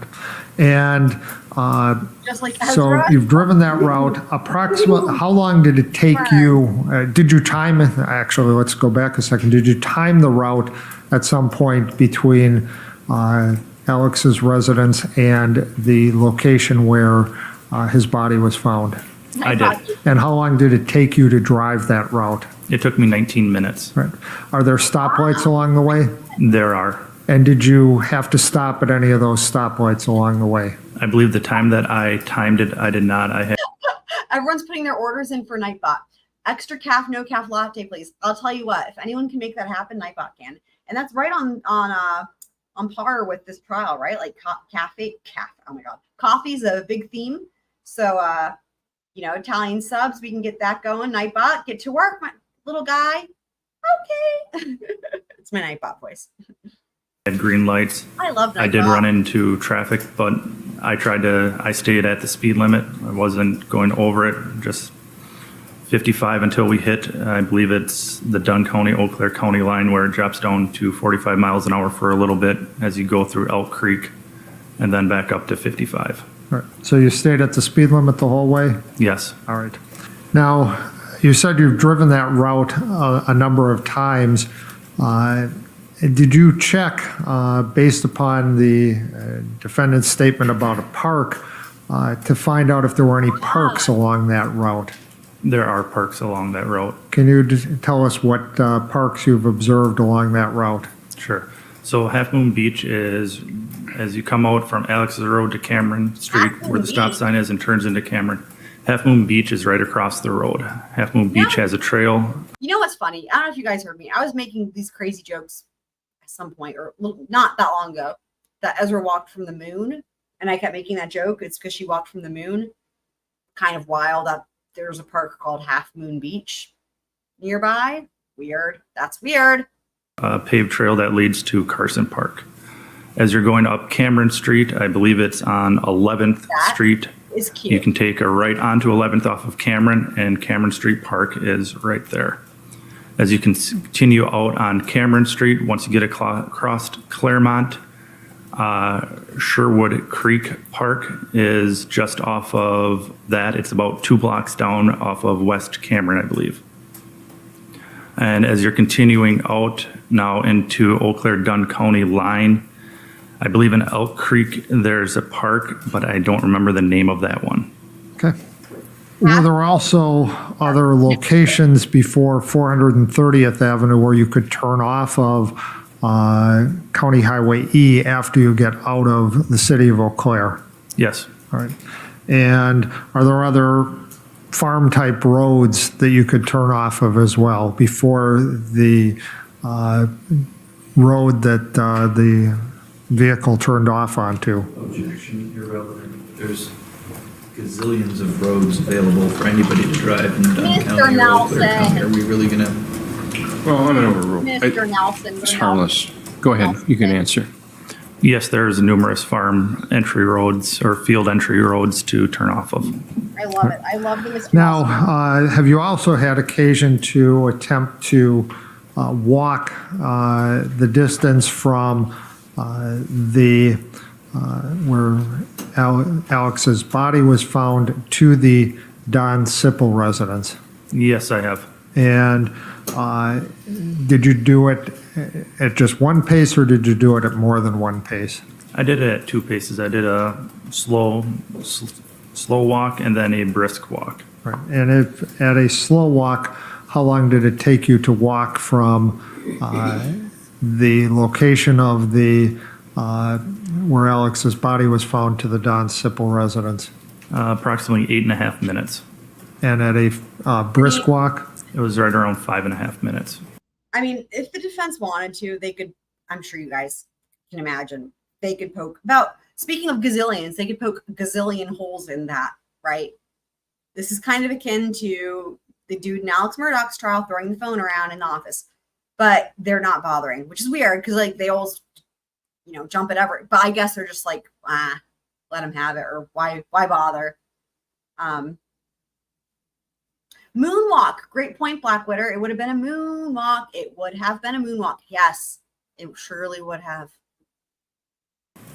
Now, did you also have occasion to review the various Instagram accounts of, or the Instagram account of the defendant? I did go through it. All right. Showing you what has been marked for identification and admitted as exhibit number 4. I'm sorry, I had not noticed this before. I'm going to notice it now. Mr. Dufour is wearing a 3-piece suit. Check it out. 421. Do you know what that document is? This would be messages from Instagram. All right, and those are messages between the defendant and Jason Mengel from March 21st of 2018.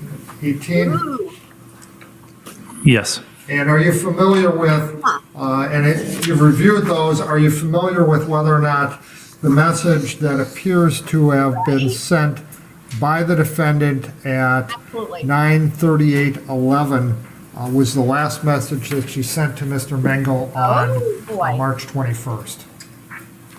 Yes, it was. And what is that message? My husband. So that's the defendant.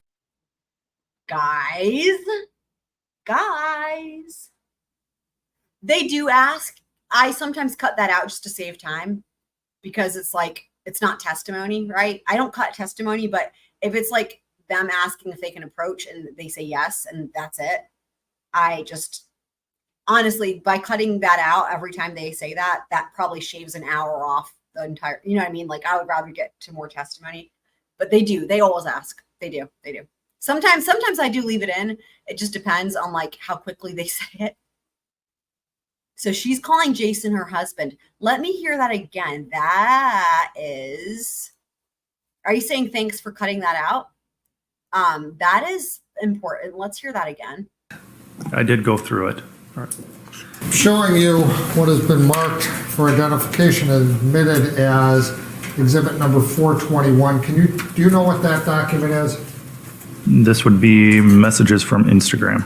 All right, and those are messages between the defendant and Jason Mengel from March 21st of 2018. March 21st. Yes. And are you familiar with, you've reviewed those, are you? Dude, not even lying here at all, right? That's right. Shave off 3 days of lollies, but I mean, yeah. I will tell you, when I was doing the Karen Reed recaps, like for one witness, say, right? For one witness with Lolly took forever, right? Amazing, because you see on direct examination, you're 4 minutes, a lot of these, like the first witness of the day in terms of this live stream. But with Lolly, when I was doing those recaps, like, he'd have one witness on direct examination for God only knows how long. And I will tell you, I would start with like the testimony, start to finish, right?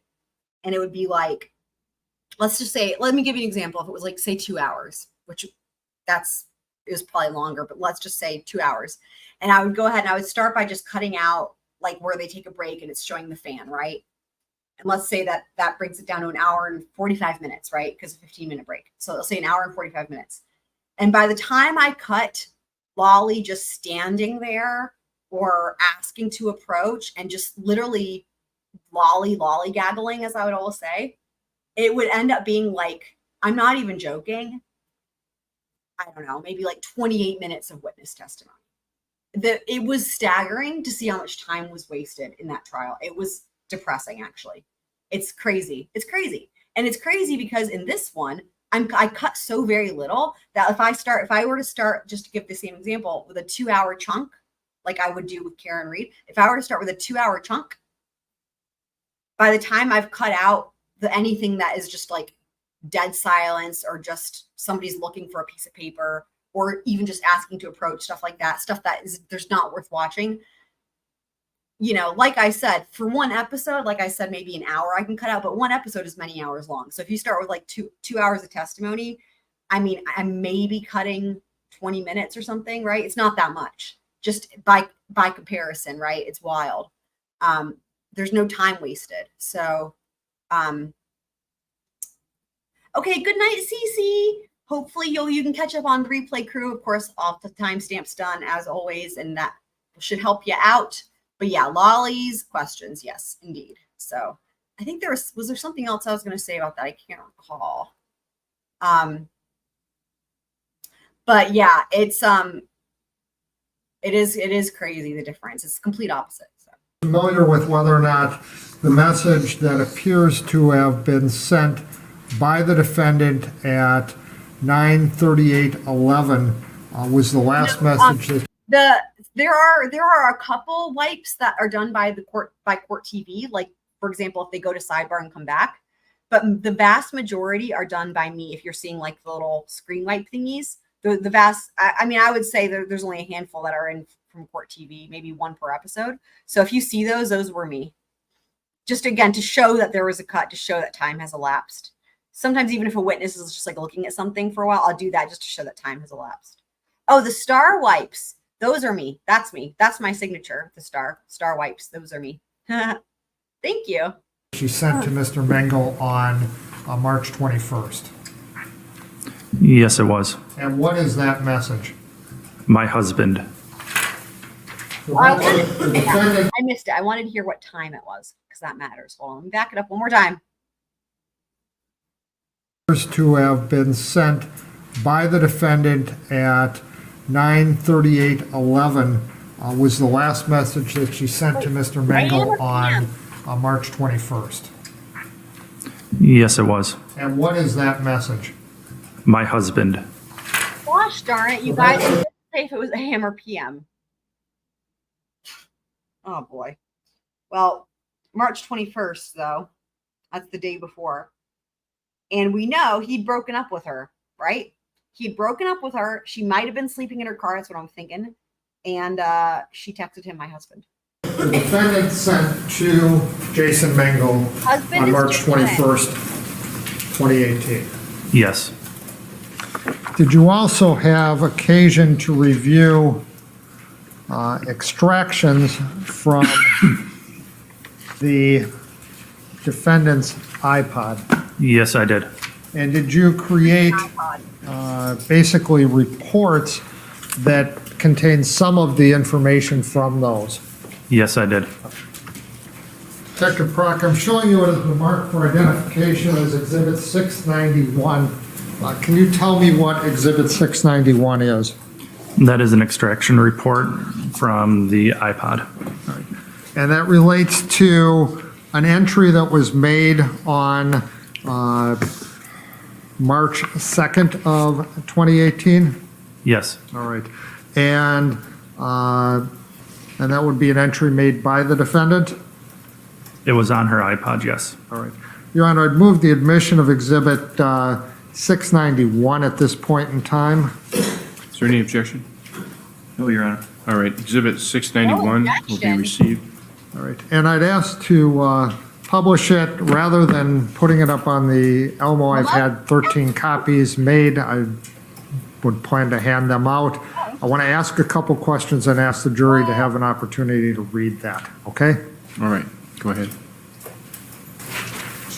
So, Detective, in there's some language and We've got another snazzy tie today, though. Look. where the defendant is talking about, I can't have you talking about Alex. Do you see that? Yes, I do. All right. Based on your investigation, do you know who that is referring to that she can't have talking about the situation with Alex? It would be Jason. And that's Jason Mengel? That is Jason Mengel. All right, thank you. That was the only question I was going to ask. I'll just give the jury a little time to read that. Detective, I'm showing you what has been marked for identification as Exhibit 692. And can you tell me what that is? It is an extraction report that was generated out of the notes section of the reader report that Detective Beardsley extracted from the iPod. Seriously, we love him. And again, that was the defendant's iPod? That is correct. All right. And what is the date on this note? This note has a date of March 20th, 2018. All right. And it appears 2 notes on there? Yes, that is correct. And 2 copies of the same note. Each one, there's 2 copies of the same note. Is that correct? That is correct. All right. What does the first note talk about in general? Talks about a conversation that Ezra had with somebody. And based on the context, do you know who that would be? Objection, no foundation, hearsay. Oh, there's Mr. Nelson. Here he is piping up. Can we approach sidebar? Yeah, sidebar. Questions withdrawn. What does the second of the 2 notes on there discuss? It discusses a conversation that Ezra had with Jenna. And that would be, as you understand it, Jenna Vandezande? That is correct. All right. And you were present when Ms. Vandezande testified yesterday? Yes, I was. All right. And the conversation that's referred to in there, would that be the conversation that Ms. Vandezande testified about? Objection, speculation. Oh man, this is important, guys. That's fine. We can approach on that. Oh boy. Oh boy. All right. The objection is sustained as to speculation by this witness. Okay. And I'm not sure if I have moved it, Your Honor, but I do move Exhibit 692 and ask to publish it. All right. Exhibit 692 will be received, and it may be published. All right. And I believe the jury has the copies. I'm not sure. And I apologize. That happened before I did that, and that was my mistake, and I apologize for that, Your Honor. Oh. Apology accepted. Now, Detective, That is amazing, and I've never heard anything like that ever in any trial. Let's hear that again. That is Judge Peterson. You're my favorite, you guys. Apology accepted. Hold on, we gotta go. as you understand it, Jenna Vandezande? That is correct. All right. And you were present when Ms. Vandezande testified yesterday? Yes, I was. All right. And the conversation that's referred to in there, would that be the conversation that Ms. Vandezande testified about? Objection, speculation, we approach. That's fine. We can approach on that. All right. The objection is sustained as to speculation by this witness. Okay. And I'm not sure if I have moved it, Your Honor, but I do move Exhibit 692 and ask to publish it. All right. Exhibit 692 will be received, and it may be published. All right. And I believe the jury has the copies. I'm not sure. And I apologize. That happened before I did that, and that was my mistake, and I apologize for that, Your Honor. Apology accepted. Amazing. Now, Detective, did you have occasion to also review the download of Alex's phone, the extraction report from Alex's phone that was created by Detective Beardsley? Yes, I did.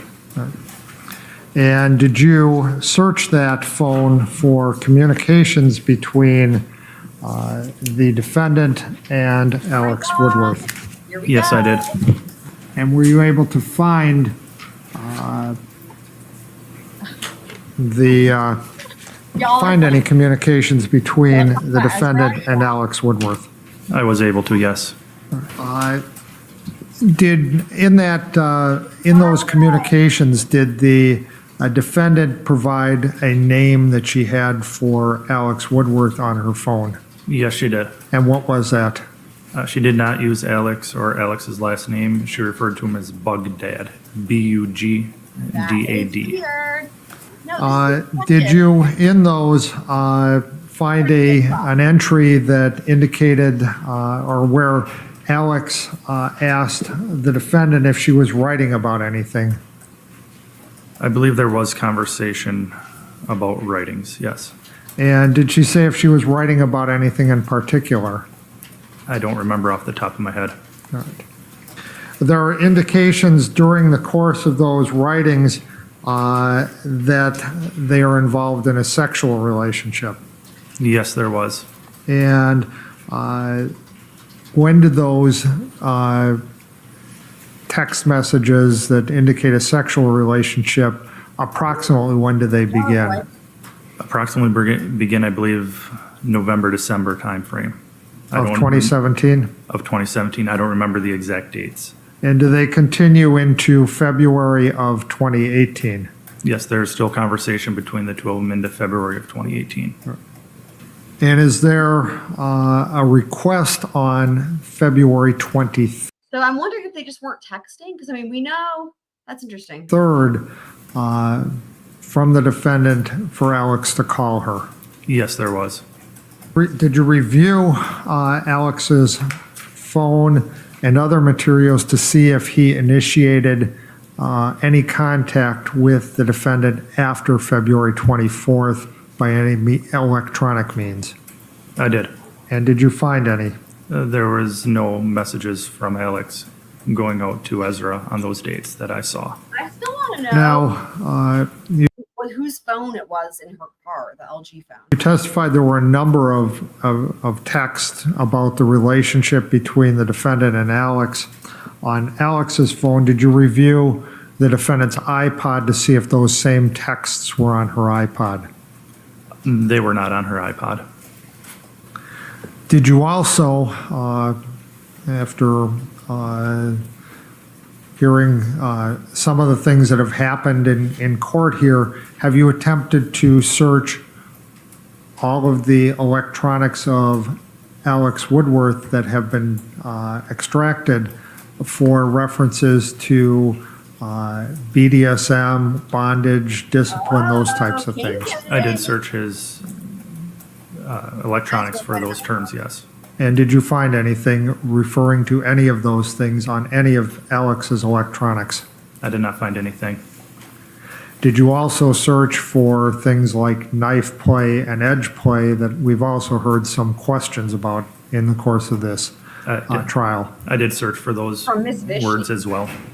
Did you find any references to any of those things on any of Alex's electronics? I did not. Now, did you have occasion, and I believe you testified you did, to interview the defendant a second time? I did. And when was that interview? That was March 24th. Kidsmiz, you're saying Ezra deleted what texts? He's saying they didn't find any of that stuff on Alex's phone, right? I'm pretty sure that's what he said.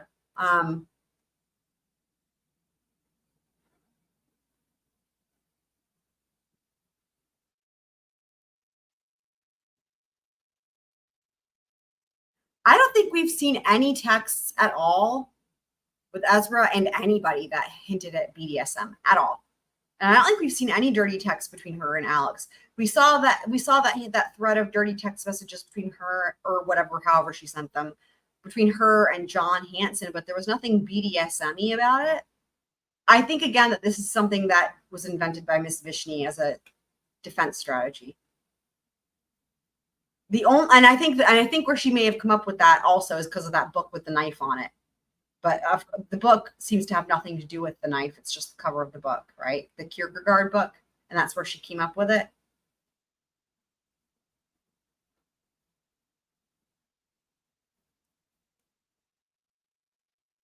Of 2018. And was that after then you had... I will take it back. The only exception to what I was saying is that Ezra did tell law enforcement when she did her interviews with the sexual assault with John Hansen,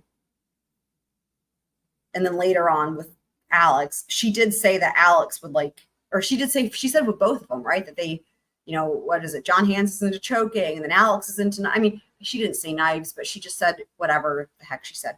But it was not anything that ever was talked about or spoken of or discussed or anything until Ezra hinted at it in her interviews, right? I think is.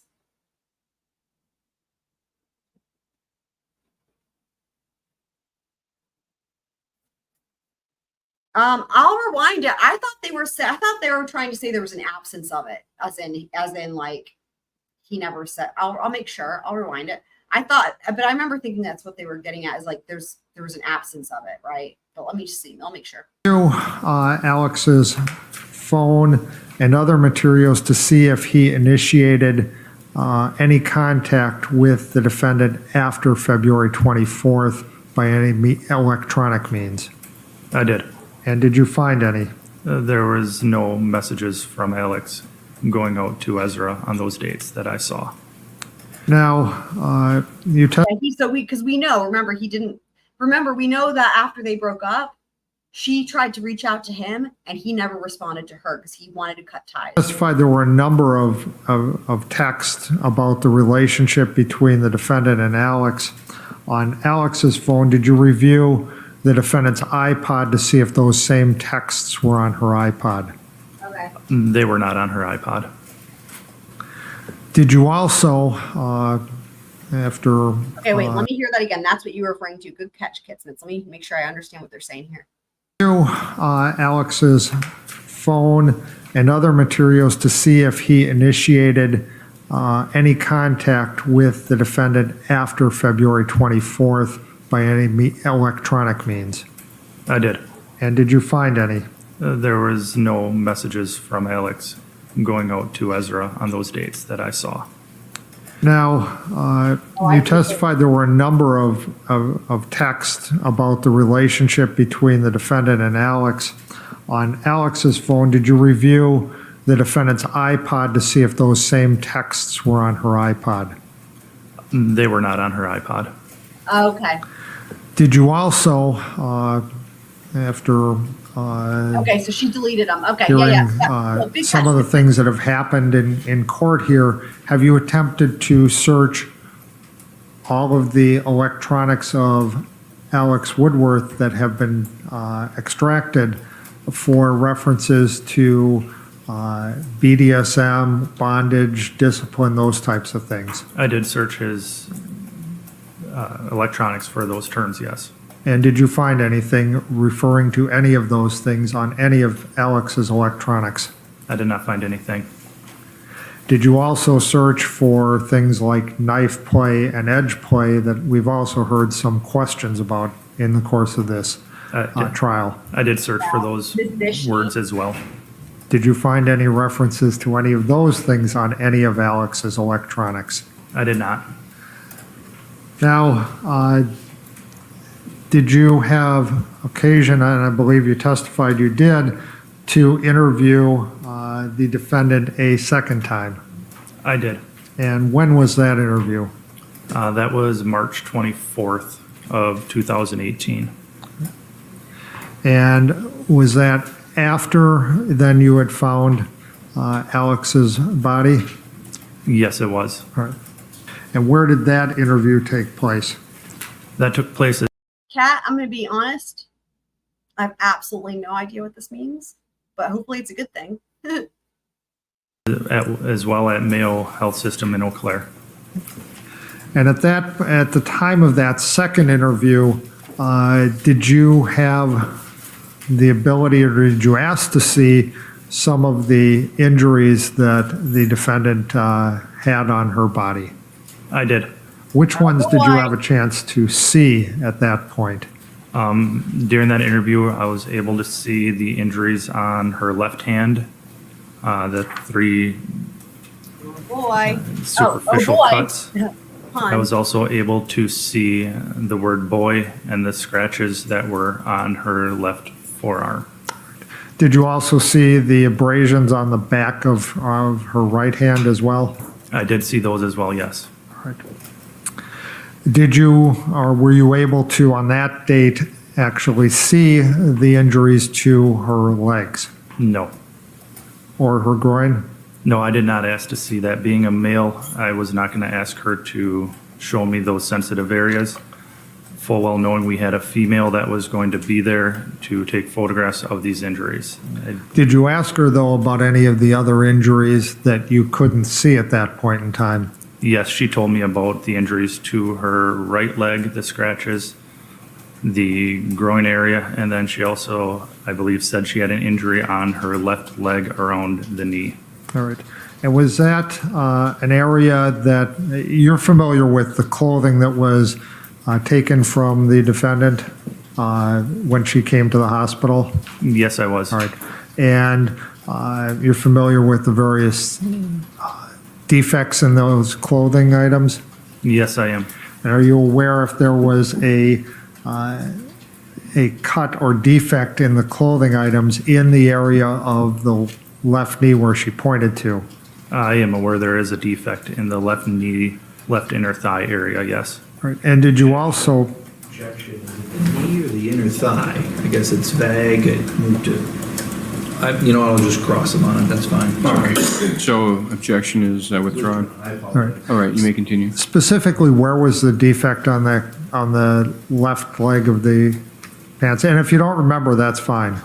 I believe it's the inner left thigh around the knee area. It's above the knee, but below the groin, so about in the middle. Okay. And can you tell us whether the area that she pointed to was in the same area as where on her left leg was in the same area as the defect, if you know? She did point to that area, yes. All right. And are you familiar with the photographs that were taken of the defendant by both Ms. Morris and Deputy Merrifield? Yes, I am. Have you reviewed all of those photos over the course of your investigation in this matter? Yes, I have. Is there any injury in that area? Not that I saw. Now, where did you meet with the defendant for the March 24th interview? In Mayo Health System in Eau Claire. And was anybody else present with you at the time of that interview? During that interview, Investigator Conkey was in the room with us as well. All right. Detective, I'm handing you two exhibits number 289 and 290. Can you tell me first what exhibit 289 is? 289 is DVD of DOJL, which is the interview that took place on March 24th, 2018 at Mayo Health System. That's a recording of it? Yes, it is. And what is 290? That is a transcript of this interview. All right. And as I understand it, exhibit 289 has scrolling text on it as well? That is correct, it does. Now, first off, did you review the original recording of that interview and compare it to the transcript, which is exhibit 290? I did. And can you tell us whether or not that transcript is an accurate transcription of exhibit 289? I believe it is accurate, yes. And did you review then the scrolling transcript that is found on exhibit 289 and make sure that that was an accurate copying of that onto that recording? Yes, I did. And can you tell us whether or not it is? It is accurate. All right. Your Honor, I'd move the admission of exhibits 289 and 290. I would ask to, at this point in time, play that recording. It's approximately 1 hour and 22 minutes. I love the housekeeping. Mr. Nelson, any objection? I mean, it really is. And I just love, you guys know, I freaking love this. I mean, it's great. I just don't know why they don't do this with why every judge doesn't do that, where they take the notes about the sidebars. I think it's amazing. And yeah, you really, it especially when you've got good defense attorneys that are keeping a lot of stuff out. I guess we would be hearing, without the housekeeping, we would be hearing what the jury hears. And I feel like we would know only 5% of what we know, right? Like, I feel like we wouldn't have any context, so. No, Judge. Okay, Here we go. Go ahead. Yeah. Guys. Good morning, Ezra. How are we doing today? Yeah. So good. Not good today? Do you need me for anything? So, okay. Thank you, though. You bet. Well, thank you for meeting with us again, or with me. Ezra, this is Brett. He's from Dunn County. All right. So, again, thank you. They shut the door for privacy. Just like every time we talk, if you want to be done talking, just let us know. I know you're here at the Inpatient Behavioral Health. You're in a locked facility for safety, to get you the help that we both think you need. But that door, it's not locked. Yeah. We'll end it. We'll walk you out. We'll get you to staff and get you back to where you need to go. Okay? Like I said, this is Brett. He's from Dunn County. He's here as well to try to figure out what in the world happened. I mean, how you ended up at Don. I met Don. What's his last name? Spiegel. Simple. Simple. Simple.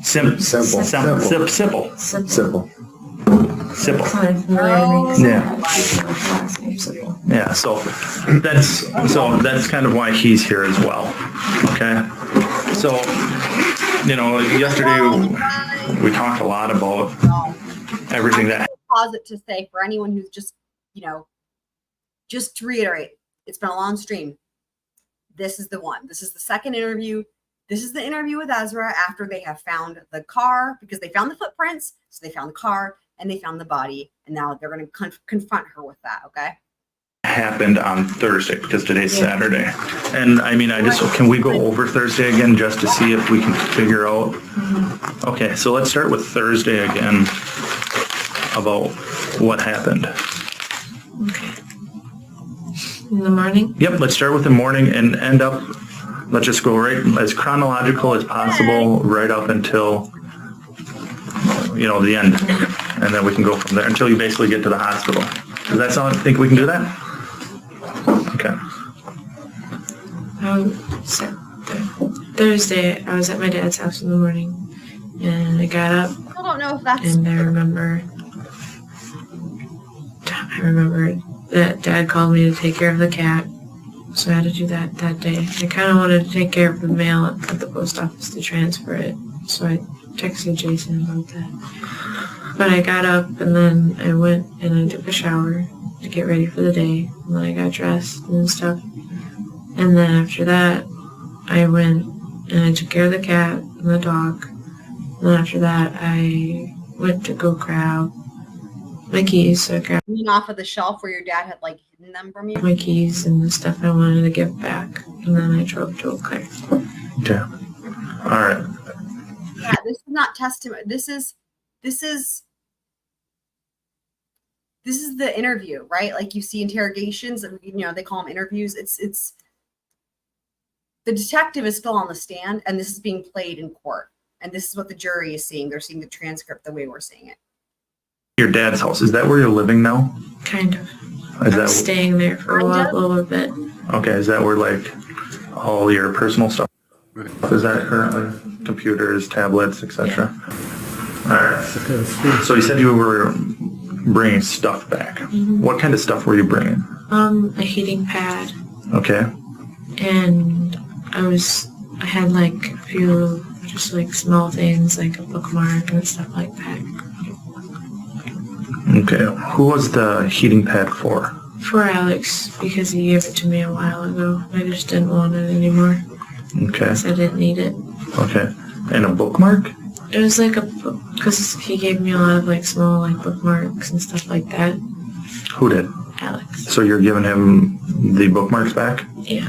Okay. How many bookmarks do you think you brought back? I think just one. Okay. All right. So is there anything else that you brought with you gathered to bring to Eau Claire?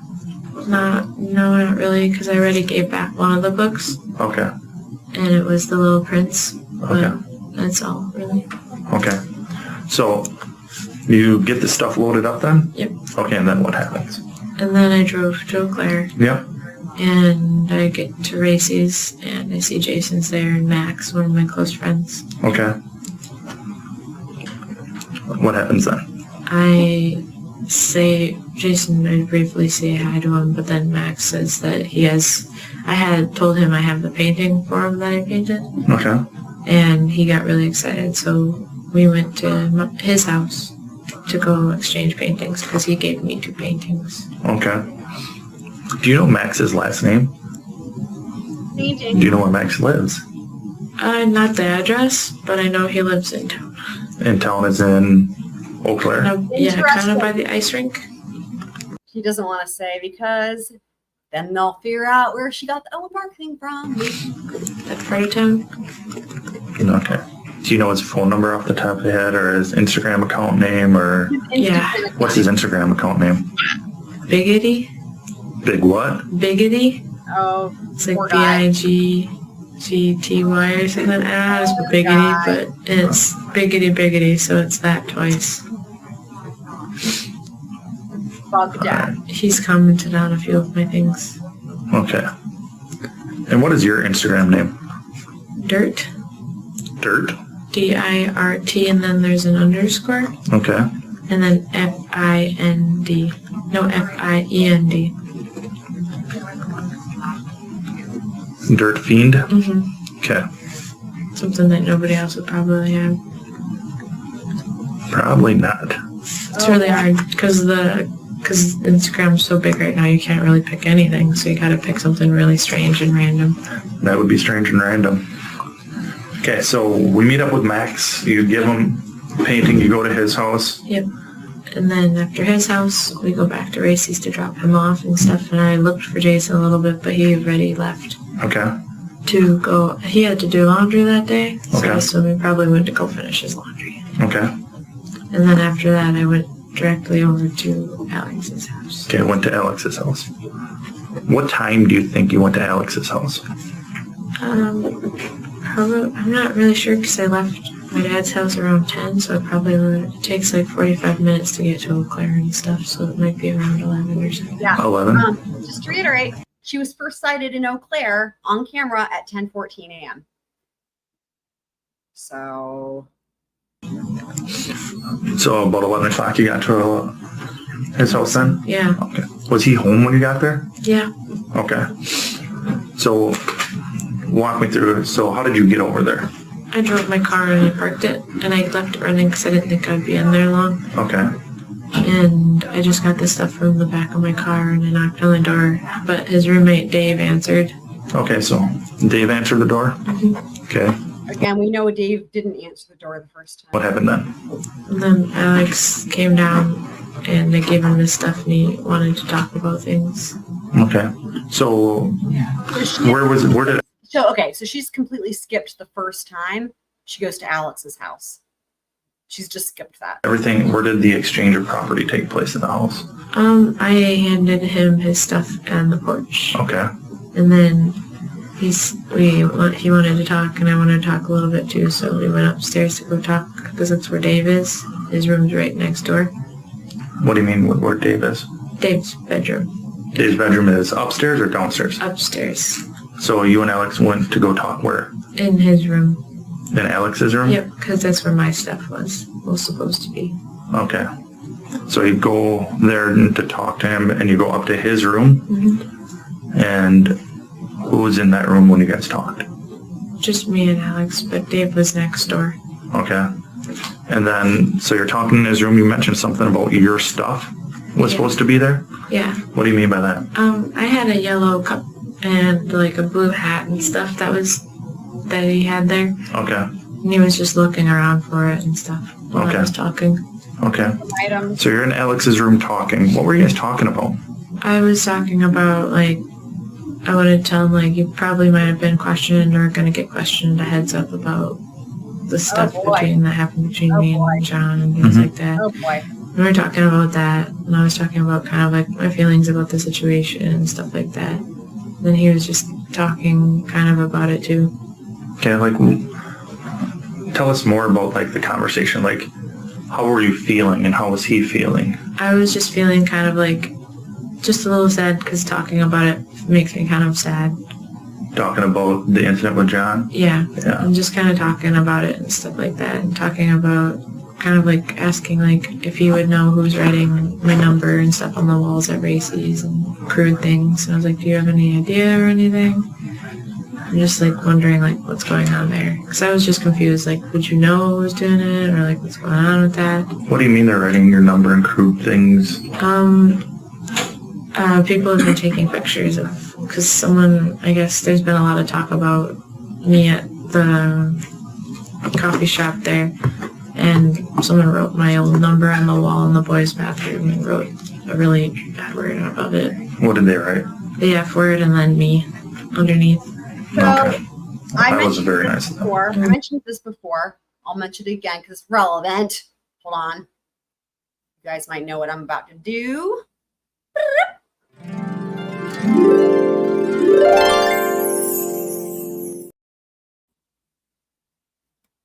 My guess is that Ezra did that. My guess is that Ezra did that. My guess is it was Ezra. And she brings it up to freaking everybody, as we've already heard. I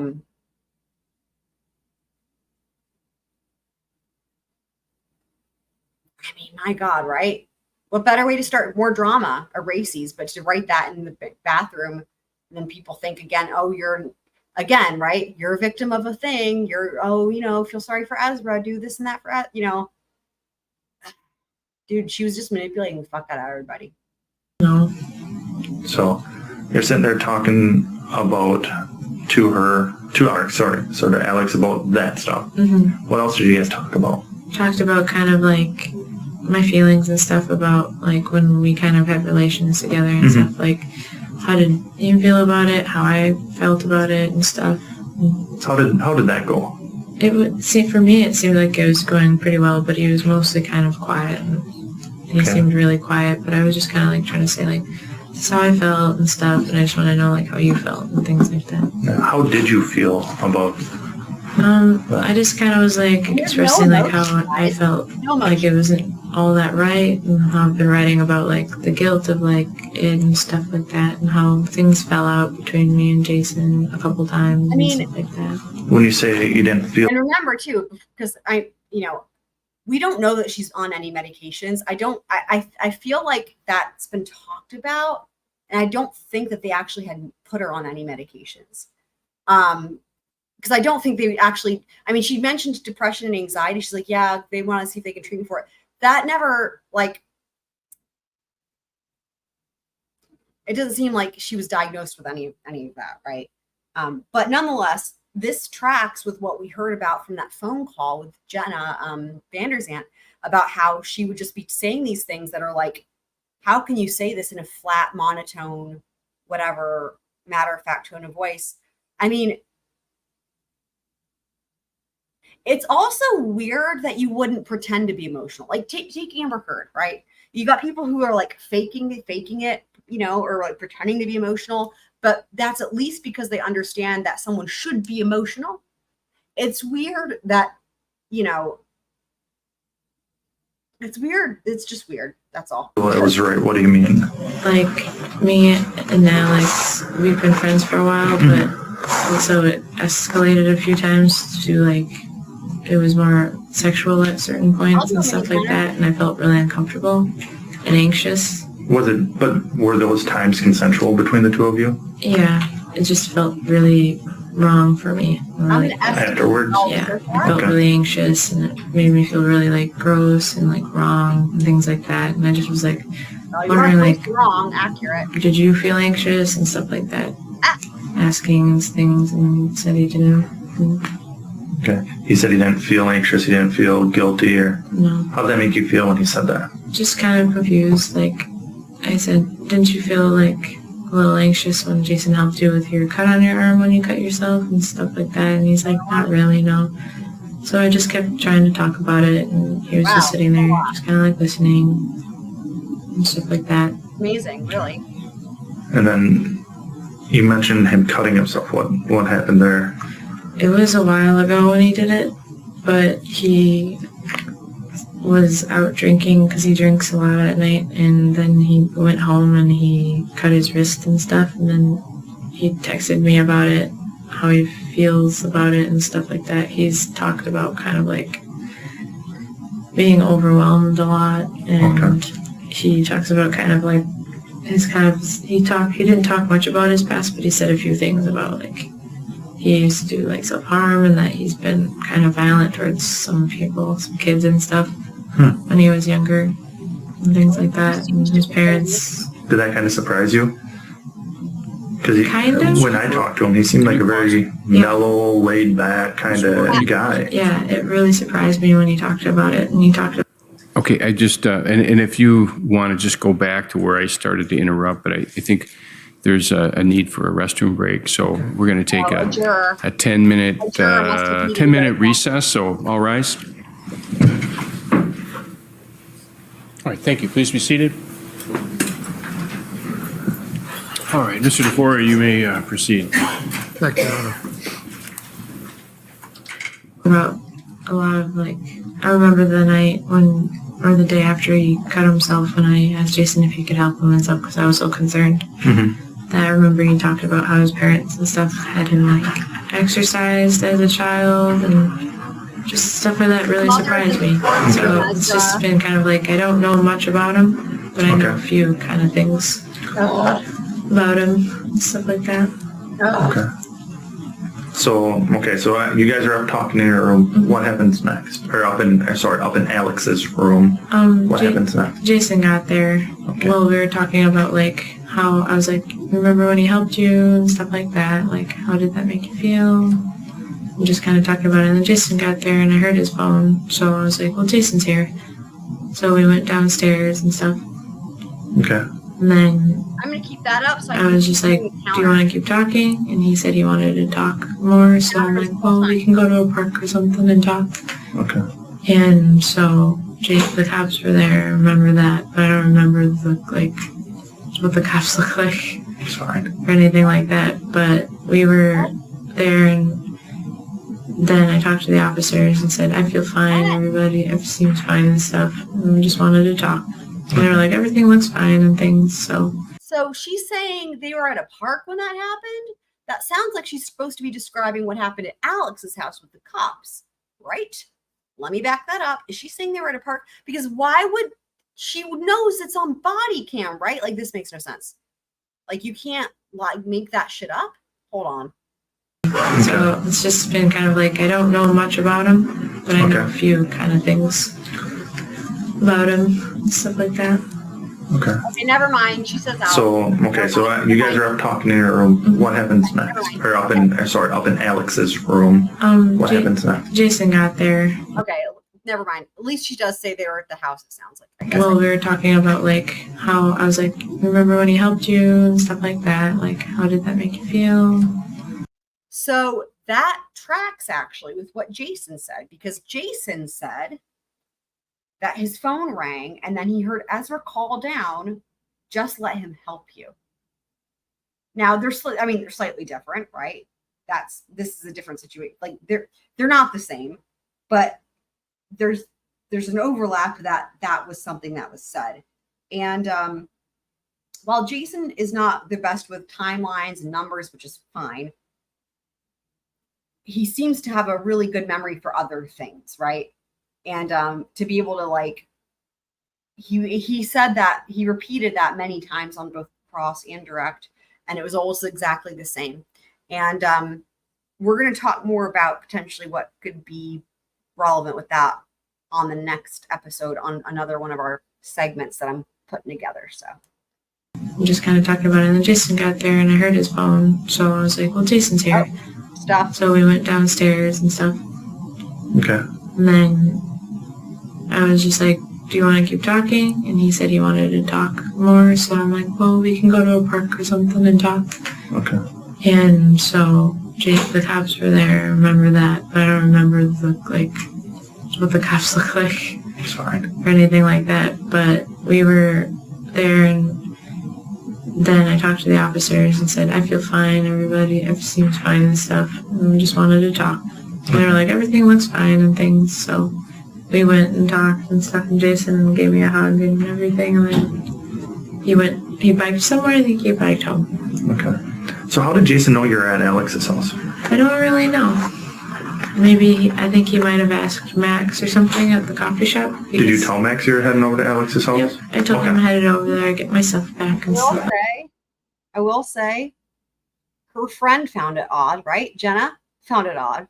The way that Ezra said, you know, something that should have been emotional, right? Like, how did Mr. Nelson characterize it? That the tone didn't match the content. Jenna found it odd and alarming, and actually to the extent that she said it would haunt her for the rest of her life, right? Like that. Okay, so Jason shows up. Whose phone does he call her? Or how does you said you heard his phone ring? Yeah. Whose phone ring? Jason's phone. Was he in the house?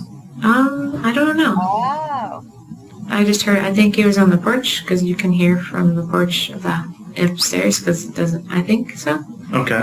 But you heard his phone ring somehow, huh? Yeah. Okay. And then you said you went downstairs and talked to him? Did both you and Alex go down? No, actually, Jason walked upstairs to talk to us, so the door must have been open or something. Okay. So what was that conversation like? Not so bad. Like, Jason came upstairs and he's like, is everybody okay and stuff? Because he gets really concerned about Alex because of when he treated him for his, like, wound and stuff. So he thought when I was talking about, like, he helped you and stuff, that he thought I was saying, let him help you. Well, that's how you said it, Ezra. That's You're right. So he came upstairs like, everybody okay and stuff, just want to check in and all that. How's it going?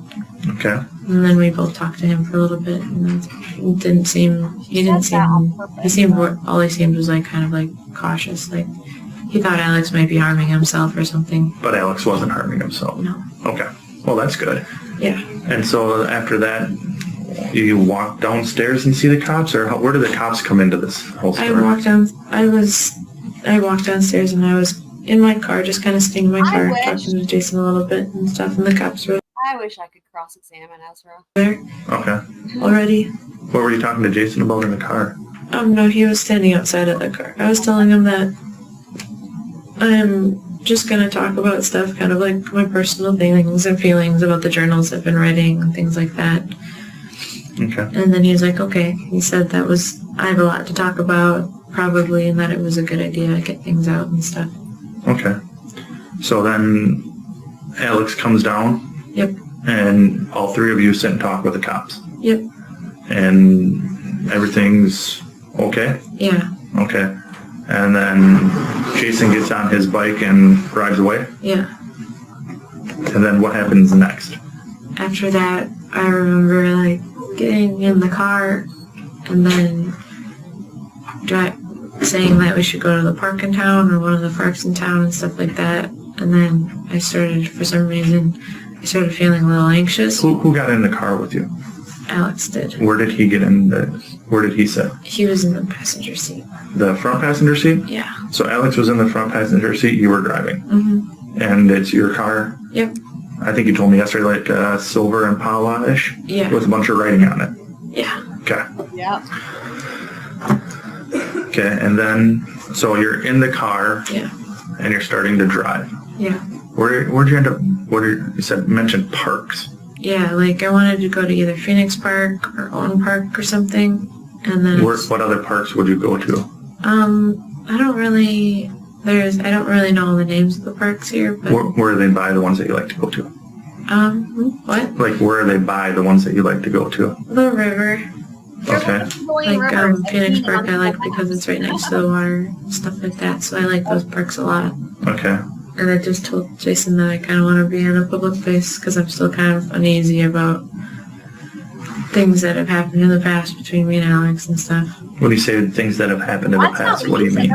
Oh boy. In the past, I've felt kind of uneasy about certain things he's talked about and stuff like that. Like, what has he talked about? Just kind of his way of thinking. Okay. And stuff. Here's the question, guys, okay? Right now, Racy's is in the lead for the ticker, okay? At 158. The And Stuff mini counter right now is at 36. I've probably missed some, but I'm trying to catch them all, like Pokemon. Here's the question. We still have a ways to go on this interview. Is Ezra going to surpass Racy's? From the entire trial, okay? in just this one interview with the and stuff mini counter. Just this one. We didn't even do the other ones. Just this one interview from when I started counting it. Is she going to beat Racy's? What do you think? Put a 1 in the chat if you think Ezra's going to beat Racy's. Put a 2 in the chat if you think Racy's going to hold strong and keep the lead in first place.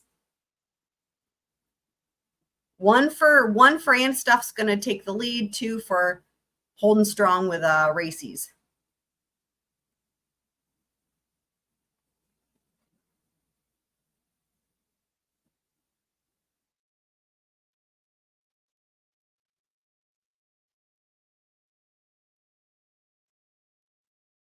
Okay, Black Widow's saying and stuff's going to surpass. We got 1. Yeah. Yeah. Racy's is the coffee house.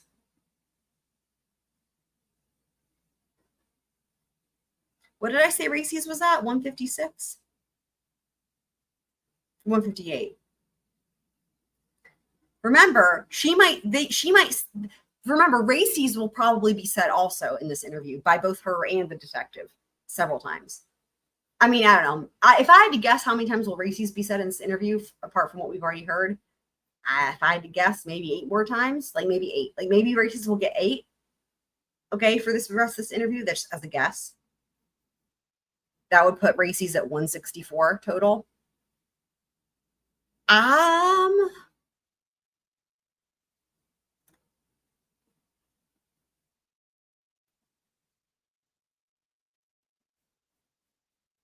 The interview is like at more than another hour, I think.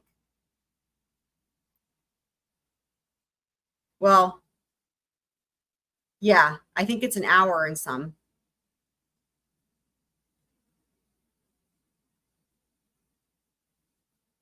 We'll check back in. We'll give it a little bit and then we'll check back in and see if you guys want to change your votes. Like that. Like, what has he talked about? Just kind of his way of thinking. Okay. And stuff. I was going to say it has to be he likes to talk about philosophy a lot. Okay. And I don't really agree with the philosophies that much because they're just they're very negative philosophies. It's kind of like... Well, we've read his writings, Ezra, and I wouldn't say they're negative at all. In fact, I would say they're very positive. Take as much as you want kind of philosophies and stuff like that. No, it's not. No. But he's never harmed you physically. No. Like never punched you, kicked you, hit you, or done anything physical along those lines towards you. He's only kind of held me once when I was uncomfortable. What do you mean, how held you? Kind of like what, like this, kind of like if this was his arm, kind of like right here. Okay, why was he doing that? Why was he putting his arm around your neck from behind? Is that the best way to describe it? So you're standing up and he's behind you and his arm is around. It was kind of... Sound though like the chokehold incident from John Hansen? Doesn't this sound kind of like that? During a time of when things were like getting like intimate. Okay, so it was during a sexual act. Yeah. Okay. And it made me quite uncomfortable. I didn't really like to feel that way because I said that I was too sensitive and stuff, but he kind of got upset a few times because he didn't get to like... It's very crude sounding, but he didn't get to like finish or something. Okay. And he kind of, a couple times that has happened and I just went along with it mostly. Okay. But other than him putting his arm around you during intimate times, there was never any physical harm done to you? No. He's never punched you, like I said, or kicked you, slapped you, bit you? Well, he has bit me once, but that was it. That was during the sexual acts as well? Yeah. Okay. It was too hard. Okay. So other than during sexual acts, yeah, there was nothing that constitutes like a physical fight or anything along those lines? No. Okay. So you get in the car and you start driving. Yeah. Okay, walk me through which direction you drove. I remember driving. You drive you back up and then you drive out of the driveway. Like you back up because that way is where trucks come from. I don't know how, I think it's the right. Okay. That's where trucks come from. Trucks, I think it's the plumbing store? I think so. Okay. And then, so I drove out of the driveway And I remember driving a little bit down the road, but then things started to get really, like I started feeling more and more anxious being alone. And then it starts getting really fuzzy from there. Well, let's try to talk through that fuzzy. Wait, what? Alone? I'm so confused. She's saying she's alone? Hold on, let me rewind that. I'm trying to follow what she's saying, and it's hard because I don't make this is not making sense. Come from? Trucks. Oh, I think it's the plumbing store. I think so. Okay. And then, so I drove out of the driveway. And I remember driving a little bit down the road, but then things started to get really, like I started feeling more and more anxious being alone. And then it starts getting really fuzzy from there. Well, let's try to talk through that fuzzy. Okay. So you're driving towards, I believe it's going to be the west.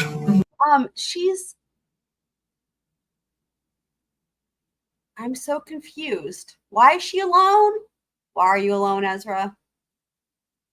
Hold on.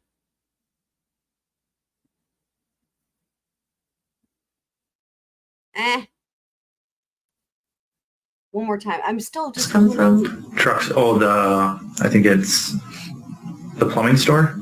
I think so. Okay. And then, so I drove out of the driveway. And I remember driving a little bit down the road, but then things started to get really, like I started feeling more and more anxious being alone. And then it starts getting really fuzzy from there. Well, let's try to talk through that fuzzy. Okay. So you're driving towards, I believe it's going to be the west. Okay, so you're driving west towards and you come up to a stop sign. Yeah. Where did you go from there?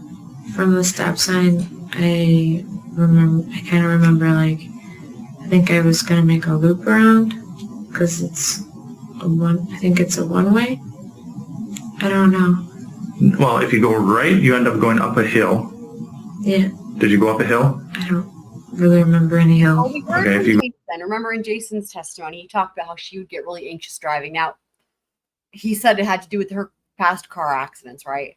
That she'd get really anxious driving, and he said that for safety's sake, they would have to pull over and switch drivers.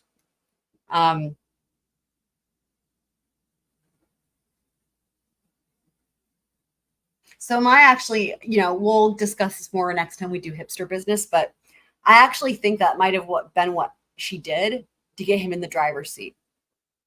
When the car was parked weirdly right there, and Chester Davidson saw them. I'm wondering if she was driving and then said, I'm getting anxious, right? And that's why she was like, why are you stopping there randomly, right? And then he had to take over. And that would, we'll talk about it. That would explain a lot of the other stuff that happens after that. But it sounds like from what Jason said, he made it sound like anyone who knew her and had been in the car with her would know that this is an Ezra thing, that this is a thing that will happen. And that it sounded like the way he described it gave me this thought that, like, it's almost like what's the right way to say it? Not like a get out of jail free card, but like it's a given that everyone's going to be like, oh, Ezra's thing with the drive, right? And so then she just has to, if she just even like hint at being like anxious or something, it's like, oh, wait, hold on, let's just stop everything and switch drivers because safety, right? To where, I don't know, I could see her potentially doing it, for other, anyway. I mean, clearly she had all these people in her life who were great and trusting, and she was manipulating them and lying to them. So,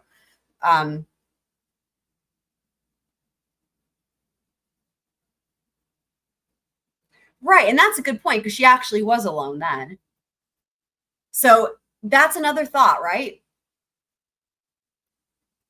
It seems like she only has these episodes where she gets really anxious and has like some sort of like a panic attack from what it sounds like driving when there's someone else in the car with her. Right? We've not heard any stories about this happening when she's actually alone, which is a whole other thing. I mean,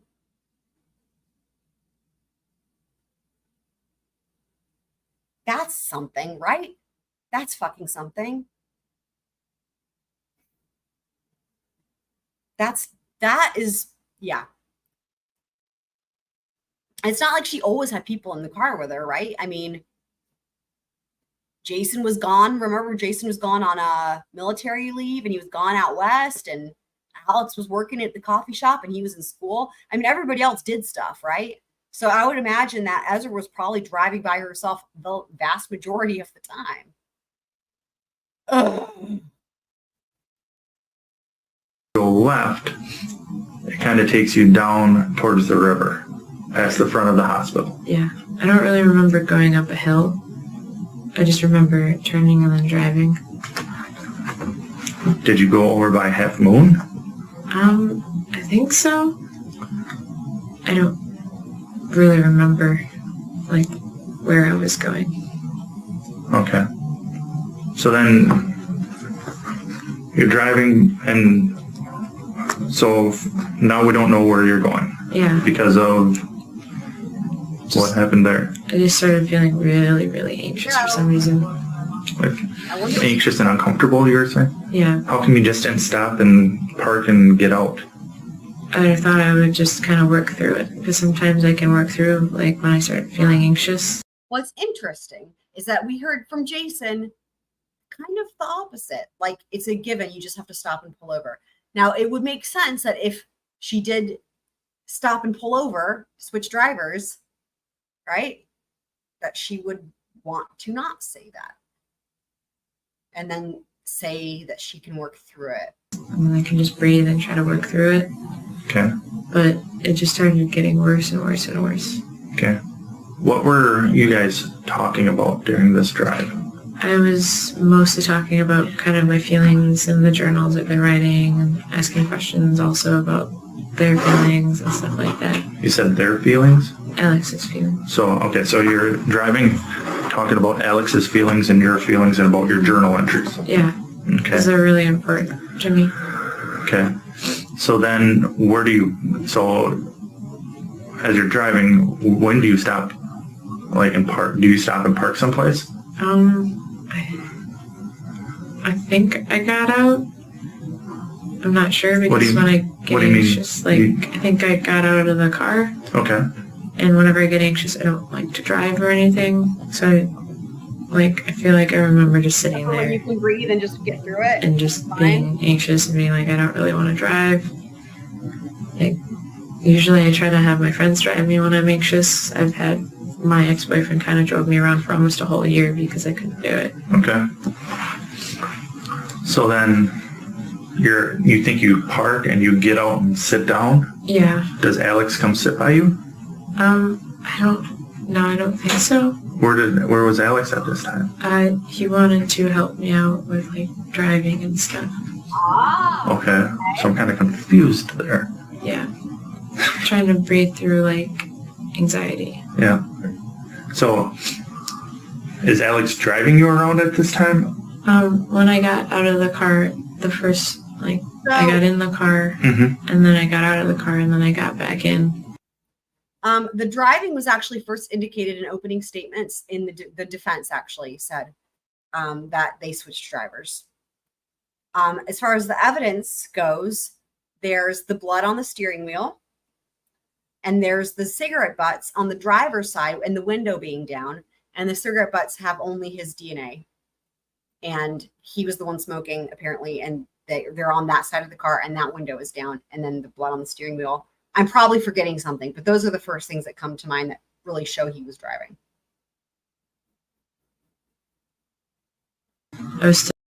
That must be a different boyfriend, because she said for almost a year, and her and Jason weren't even together that long. They didn't make it that long, so that must be an old boyfriend. Still feeling really, really anxious and just wanted to talk. Okay. So I asked, like, I don't really want to drive anymore. Can you drive me? So I asked him about that. So I remember, like, being like, I know that you know how to drive and stuff. So I had him, like, I'm in the passenger, and I had him get in the driver's seat. So I could be like, can we still talk and go somewhere? Okay. But I don't think I should drive, because sometimes I really can't drive. The significance of it too is him being in the driver's seat actually makes it even crazier how he ended up, because it'd be a lot harder to get into that back seat the way he was on that driver's side from the driver's side front seat without getting out of the car, right? Versus if you're in the passenger seat in the front, you could climb over the center console and get into the back, right? But if you're in the driver's seat, like, you guys see what I mean? Like, you'd have to go directly behind the chair. I know, but again, we'll talk about that on the next episode more. That's how I went off the highway once. All right. So then he's now driving you. Yes. Where are you guys headed towards now? I don't really know. Like, I started getting for some reason my anxiety just kept getting worse and worse and worse and worse. And then I just started, I don't know, I got really like tired and anxious. And I just remember just kind of being in the car for a little while. But then it just starts to go blank for me. Okay. And then what happens? I remember walking. Okay, tell me about that. I remember walking and trying to look for because I was looking for a car. Like looking to see if there's any cars at any houses or anything. Okay. And then I walked up to the old man's house and I remember sitting down in the chair and stuff. Then I got here. Okay. So in one of my reports, there's like, it said like something was carved in your arm? Yeah. What happened there? I remember like being really nervous or something. Okay. And Oh my Alex God. kept talking, I forgot to do the counter. God damn it. So I forgot to update the counter.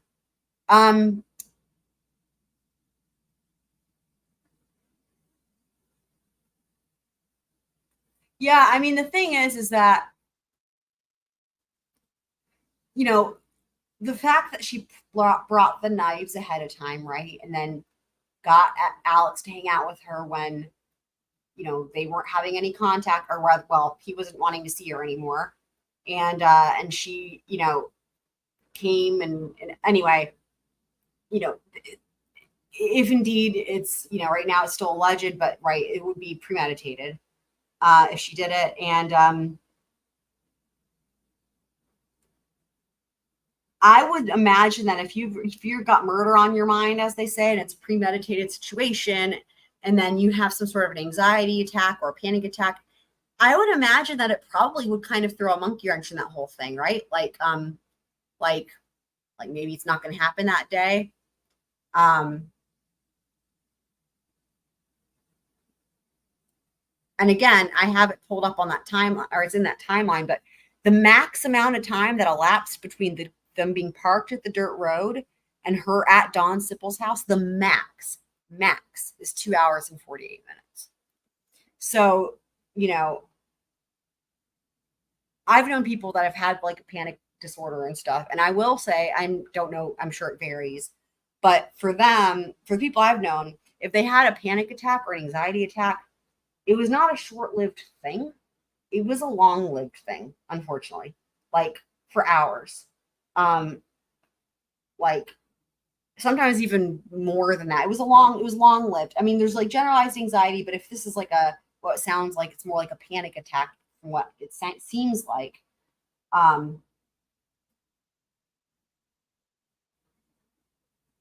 You know, and it's like,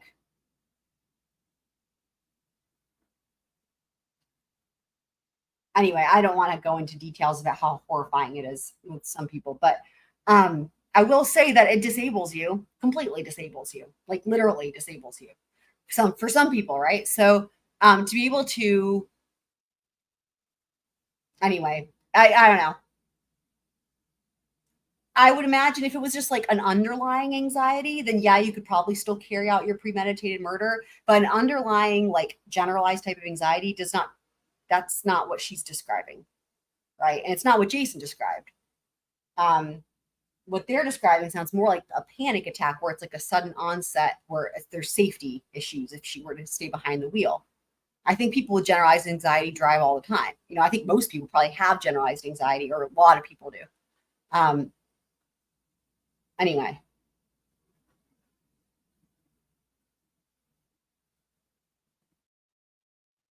So, I mean, given how it's described, it does sound like a panic attack. But again,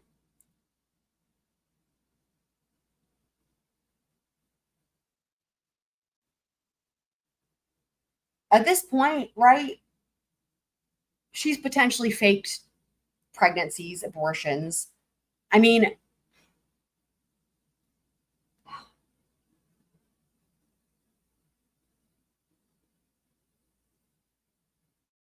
because to me, the odds that she had a panic attack and then in under 3 hours, right, was able to pull herself out of it enough to get back to what she was doing, which is premeditated murder. I don't know. Between that or she's faking the panic attack, which one do I think is more plausible or possible, you know? Not to mention if somebody just if you're having a panic attack, like legitimately, right? And then the person who's there helps you out of it. I mean, I just talk about something that would, put you in a different state of mind, right? If you're in a premeditated murder state of mind, right? Think about where that is in the brain. And then if you're in a panic attack state of brain, like that is a completely different part of the brain. I would imagine you would completely lose, that, right? Because you're activating all of the complete opposite parts of the brain. And you're going into more of like your sensory, your nervous system and everything. And I just can't imagine. It seems like it would just completely derail that train, the murder train, as it were, the premeditated murder train, we'll call it.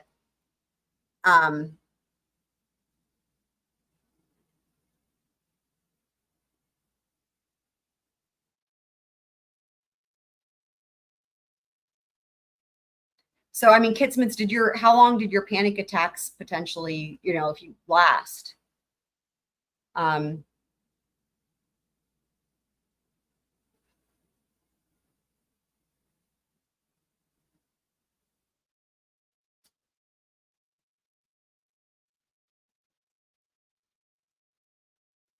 So, the thing is I'm guarantee you that's what their expert witnesses are gonna, that's the route they're gonna have people or person, I don't know how many, testify to that. I mean, that's their whole thing. That's their whole theory, that she blacked out, right?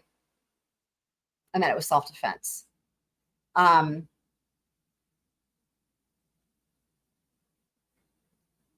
have no doubt that a really severe panic attack would affect how memories are formed. I have no doubt of that at all. But Ezra's memory changes over time as with these interviews. And also her memory is very selective and specific about things she can remember and then things she can't remember, right?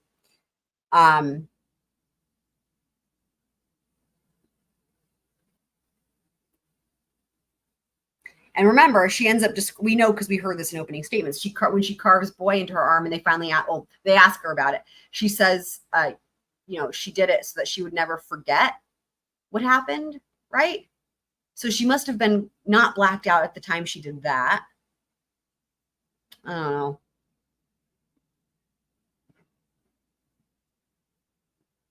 Yeah. So, yeah, and the fatigue and weaknesses of what I've seen from, again, I have experience with this from people I've known. And I mean,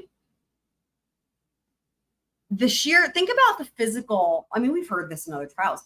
They talk about the physical, what's the right way to say it? The physical, strength and endurance that it would take to kill somebody with a knife is a lot, especially if they're fighting back. But even if they're not fighting back, right? It actually takes a lot. So even that alone there, the physical ability to do that is not immediate post panic attack. I wouldn't think.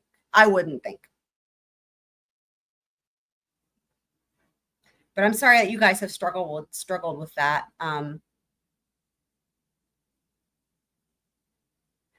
I mean, I think absolutely, yeah. Kit Smith said, I'm sure Ezra could have used what she did know about panic attacks and such to fabricate a story. Yeah.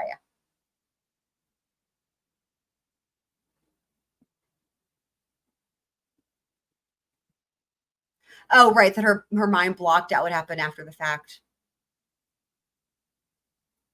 Well, right. Well, we'll see. That's what this call is about, because we're going to see what all she does remember. That's the whole point of this interview he's having with her, is to see what she can remember, because she's the only one who has the answers at this point. Pronouns that weren't my pronouns. What do you mean? I used to go by more neutral pronouns in high school and more masculine pronouns. I talked to him briefly about it, how I was kind of going through identity things. Okay. But now I go by her pronouns because that's how I feel comfortable. Okay. But he kept using the he pronouns because he preferred it. Okay. And he used to call me like boy a lot and stuff like that. And I was just kind of like, I don't really identify that way anymore.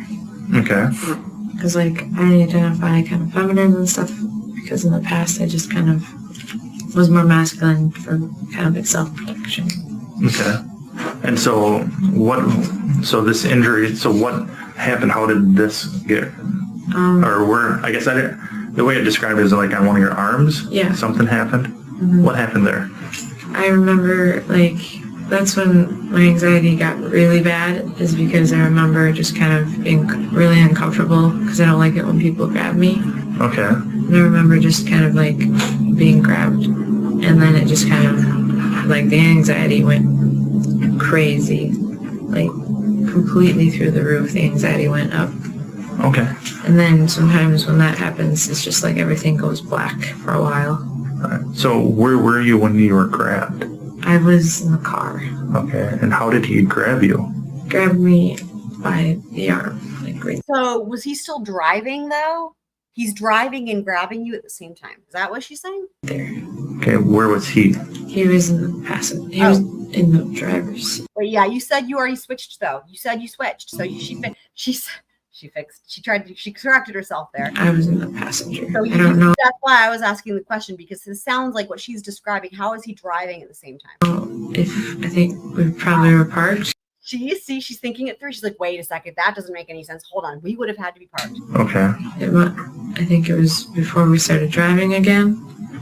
Okay.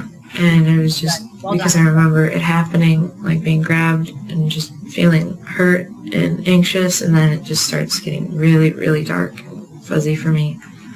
Just feeling so anxious. Okay. And so how does your arm get cut up? Alex, like, he grabbed it, and then he kept telling me about being a boy and stuff like that, how frustrating it is, and then he, like, threatened me. What do you mean he threatened you? He didn't say he was gonna do something, but he grabbed me and started doing something. What do you mean he started doing something? He started like carving something in my arm. Where is this on your arm? This arm. Can I see it by chance? Yeah. If you can pull your sleeve up far enough. Oh, is it all bandaged up or no? Yeah, but I can move it. Well, if it's bandaged up. Mm-hmm. It's in this part of my arm. Okay. And I just remember. How deep is it? It's just low. It's not too deep, but it's like edged into my arm. Okay. And I was gonna guess when it was scrolling, and it was like, and it just made me really. I'm like, wait, let me guess. She's gonna say anxious. Made me really anxious, and it hurt really bad. Okay. And then after that, it just like, I just remember feeling like I was moving, like I was dizzy and moving, and then I remember the car was moving again, and I was just panicked. What do you mean you panicked? Like, I just felt panicked, like kind of like a small animal, just kind of scared. Okay. And then it's just kind of like everything Oh boy. went away. Okay. Got dark and scary. What did he use to carve that on you? I think he grabbed what was in my middle console. What was that? I have, it's called Tiger Claws. It's a protectant thing. I keep a couple of like protection, self-defense protection. Okay, Tiger Claw. Okay, that was not found in her car. There was no Tiger Claw found in her car. We saw everything that was found in the car. Second of all, Jason said he actually tried to get something out of her car to cut that shoelacy thing or whatever it was, and there was nothing in the center console. So it's like she maybe usually kept something in there, is what he says. But it sounds like whatever was in there. I mean, according to Jason, she usually kept a knife, right? But anyway, there wasn't anything in there, so she must have taken it out. But I don't know about the tiger claw. We haven't heard about that yet. This is the first. Things in my middle console of my car. Tiger claw. Like, what exactly is a tiger? I've never heard of that. So, It's, you squeeze it and then little like claws come out. First, like when you're running, it has a wristband on it. okay. And it's just a self-protection kind of like thing. So, if I'm picturing this, it's almost like a brass knuckle type Yeah. thing that you squeeze and then multiple claws come out? Yeah. Is it real? Okay. We'll want to look up if that's a real thing. One of them sticks out a little farther than the other, but it's for like my mom always has me carry a bunch of self-protection items and stuff in my car. Okay. If it wasn't a tiger claw, what might it have been? I always keep one of my dad's like hunting knives in there too, just in case, because I either have like a tent in my trunk and stuff like that, so I always keep like my tiger claws. I always try to make sure one of my dad's hunting knives are in there, just in case I ever need it, or just in case I ever need to like cut some rope or anything. Oh, that makes total sense. And what kind of knife was this? Just kind of your typical hunting knife. I don't know if you're familiar. Fixed blade, so basically like a fillet knife type of, or is it one that folds? It's like a utility one. So like you fold it up so it can be multi-purpose, so it closes and it opens. Okay. So is it like a utility knife where it has like pliers? It can be multi-purpose. No, it's a knife that folds, like he said, and only has one purpose, and that purpose is to cut things. Like what? It's a utility knife. It folds and then it opens. Why is she not answering the question? Because obviously, he said, is it fixed blade or is it a folding knife? The answer is a folding knife. Dude. Is she trying to make it seem less knifey than it is, and like as if it's a multi-tool? Because it's not a multi-tool. It's a knife. It's a knifey knife. And No. it's just a straight knife. So for me, I refer to those as a buck knife. Yeah. Where it's probably about 4 to 5 inches long, or the one that I'm used to is like 4 to 5 inches long. Then the blade folds open and then it locks in. Yeah. And then the blade's anywhere from 3 to 5 inches long. Wild. And then you have to like push on the back of it a little button to release the blade. Yeah. Is that kind of what you're describing? My dad always gets us kids like a couple of them, or he always has a couple of them because we're all hunters and stuff like that. And what did this knife look like? I think it was black mostly. Okay. And how big a blade on it? Not too big, maybe like that big. How big? So you're holding your fingers About that big. about 3 inches? Yeah. 3.5, 4 inches? Mm-hmm. So that's how big a blade it had on it? Yeah, it wasn't very big though. Okay, sharp. Mm-hmm. Did you sharpen it? No. Did your dad sharpen it beforehand? I don't think so. Okay. I don't really know how to sharpen. Fair enough. So what else did you have in your car for protection? I always, in the back of my car, well, not really for protection, but I have a safety kit in there. Okay, what's in a safety kit? Like a bottle of water and like, fire starting stuff. Well, and, that was like, also not bandages and stuff like that. That was also not in her car. I mean, we saw everything that was in her car. Okay. And I always have a tent in my car and your typical kind of stuff. In my glove box, I kind of have like my work gloves because I work with my dad and stuff sometimes. What does your dad do that you work with him? He cuts trees down. Okay, I think you told me that before. Mm-hmm. So that's what's in your car for safety protection. Yeah. And what did Alex use? I think he used the hunting one because I seen him looking around at my console. Okay. Ouch. You okay? Yeah. I heard something pop. Mm-hmm. My shoulder's really sore. Okay. Why is your shoulder sore? I don't know. I've been sleeping funny, I think. Okay. How long has it been sore? Since like yesterday. It's been kind of sore. This one's a little more sore though for some reason. Okay. So you think he now used the hunting knife? Yeah, I think so. Okay. And where was he seated when he was, as you're putting a carving in your arm up? Well, because I was in the passenger seat, It's my left side. 'Cause that would have been because he's in this seat and I'm in this seat. So he grabbed this arm because it was the closest one. Okay, so he grabbed this arm and held it. So if you're sitting in the passenger seat, or if I'm sitting in there, he grabs it like this and just holds it. So basically, your arm is just straight. He doesn't bend your shoulder or your arm back at all. Only slightly, but I pulled, and that's why there's this long line down. Okay, can we see that by chance? Yeah. I mean, I'm just kind of curious on how it looks, because I know. That's why right here there's a scratch. Yep, I see the scratch. And then this one. Oh, yeah. So he wrote it just so. This whole detour about the tiger claw, I have no. I guess hoping they would just change the conversation to tigers. I don't know. Yeah, there was no tiger claw used. There was no tiger claw even found in her car. That's, I don't know. What do you guys think? What was the point of that? But yeah, there was no such. I have this right. It's on your left arm, on top of the forearm. Yeah. And he wrote it with the B is closest to your elbow joint, then the O, and then the Y with some scratches. Okay. There's scratches down here too. And some other scratches there as well. There's a lot more scratches than I'd like. Okay. There's like. You don't need to show us those, but we can talk about those. So you have scratches on your leg, you're saying? Yeah, they just hurt really bad. Like, what are those from? No, it's funny because the way she was going with that story, it seemed like that's where she was going, right? Because why else would you be talking about the tiger claw? It seems like that's where she was going with it. No, I just remember looking down when I was at the Mr. Sipple's house.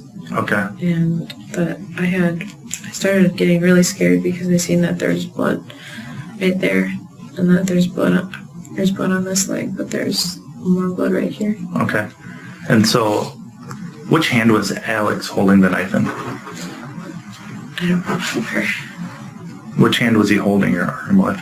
I can't remember which hand. It's just kind of like a... It's interesting because it's like she's like, started out again, just like today's interview, as in at that day and time, just as the previous day's interview. I don't remember, I don't know. But as he just kind of asked her more questions, she answers one and it leads to another. And now, before we know it, we've got the type of knife. We've got they were in the car, they switched drivers. We've got Alex had the knife, right? Well, like we're getting information, right? We're actually getting information. What my point is, she's remembering things. It seems like, right? Can't even see his face or anything. Do you know if he's right-handed or left-handed? I don't. Okay. Are you right-handed? Yeah. You're right-handed. That's what I thought. I thought I asked you that before, but I'm right-handed for when I write, but when I go to play sports and everything, my left hand is my dominant hand. That's what I use for sports or other things. Hunting and fishing, or hunting you shoot left-handed, but your dominant hand's right-handed. Yeah, this is the hand I mostly write with, but sometimes I even eat with this hand. It's kind of like my strong hand. So earlier you were mentioning your journaling. Yeah. And you do that through Google Docs, I believe, right? What is your Gmail account? It's a long one. I made it a long time ago. It's the Adventures of Timothy J @gmail.com. Timothy was a character I made up a long time ago to write long stories about. Okay, I was wondering how you came up with Timothy J. It's just kind of like a character. I used to write a lot of nonfiction stuff. Fiction. Okay. So, and your Google Docs are all tied to that? Yep. Okay.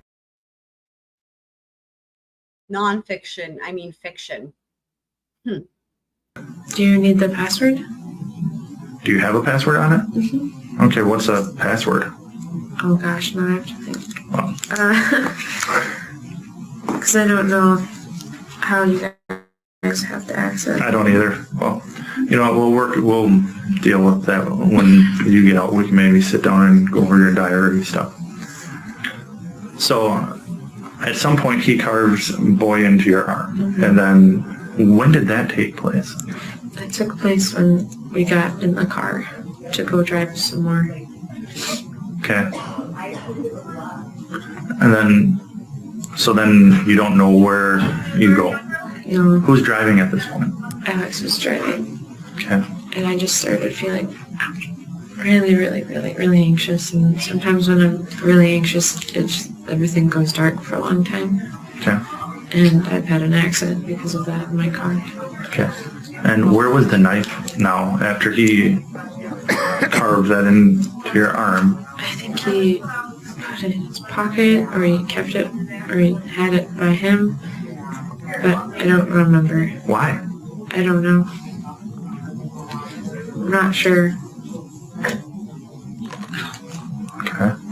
So then you go wherever, and then you come out and go to Mr. Sippel's house, or Don, as I've met him. He tells me his name's Don. And he described you as covered in mud. Mm-hmm. How did you get covered in mud? I don't know. Okay, where were your shoes? I was wearing my boots. What kind of, well, yeah, let's talk about that. What were you wearing? They're brown boots. They're like work boots, but they have, instead of laces, I had to use paracord. Okay. Because of one of my jobs. Okay. So you're wearing brown boots. What else were you wearing? I don't know if I was wearing socks or... No, I wasn't wearing socks because I had my leggings on that day. Okay, so you're wearing brown boots, leggings. They're kind of, I think they're more called stockings. Okay, stockings. And then I was wearing my pants that I made myself. And then I can't remember what shirt I was wearing. What? Mm-hmm. But I was wearing... He was wearing jeans. How did she make those? A couple shirts. I was wearing, I think, 3 or... And also, why would that matter shirts, anyway? 4 shirts. Okay. And a sweater, because I don't really like to not wear that much clothes. Yeah. And then, do you remember what Alex was wearing? Kat, if you fall asleep, then we will see you on the next one. And thank you for being here. It's been a long stream. And, you can always catch up on the rest on replay crew, and we'll see you on the next one. But yeah, thank you for being here as I always. think he was wearing his black coat. Okay. And he just wears kind of raggedy, like, tennis shoes and just normal pants. Okay. Was he wearing anything else that you can think of? I think... No. Okay. Just kind of like khakis. Khaki pants? Yeah. Okay. I'm trying to think when I spoke to him. A scarf? Did he have a scarf? He didn't wear a scarf. No. Okay. Did you have a scarf on that day? Yeah, I did. What did your scarf look like? My scarf is, it's kind of like yellow and blue and white and red. So a multicolored scarf? Mm-hmm. Were you wearing that, or was it just in your car? I was wearing it around me because I was kind of cold. Okay. And correct me if I'm wrong, when you went to... We're going to get to the scarf. The scarf, I think, is a huge part of this, and it's going to be in the next episode when we go through the hipster business again. So keep that in the back of your minds, guys, with the scarf. So you didn't have that on you anymore? No. No? Okay. And obviously the reason I'm asking you this is I wasn't there, Mm-hmm. and I just want to make sure I have an idea of what you're wearing and what he was wearing. And Mm-hmm. So you get to Don's house, and, Don described that you had some cuts on you. Mm-hmm. You also had some blood around your face. How did that happen? My mouth. I don't know how this happened, but it hurts. So a little cut. Is it a cut of some sort? There's a couple of cuts right here. They're kind of healed right now because I've been putting stuff on it. Okay. Yeah, I had this. My head hurt really bad right here for some reason. I don't know why. When you say right here, where's right here? In the back of my head, in this area. Okay. And so in the back of your head, below the you got a ponytail, and so basically right in the back of your head, lower part of the back of your skull. Yeah. Your head hurt. Okay. And then I remember getting to the hospital and they had to take a bunch of pictures and stuff. Okay, who took the pictures? The Sanders. Okay, do you remember what she took Her pictures hair of? was in a ponytail.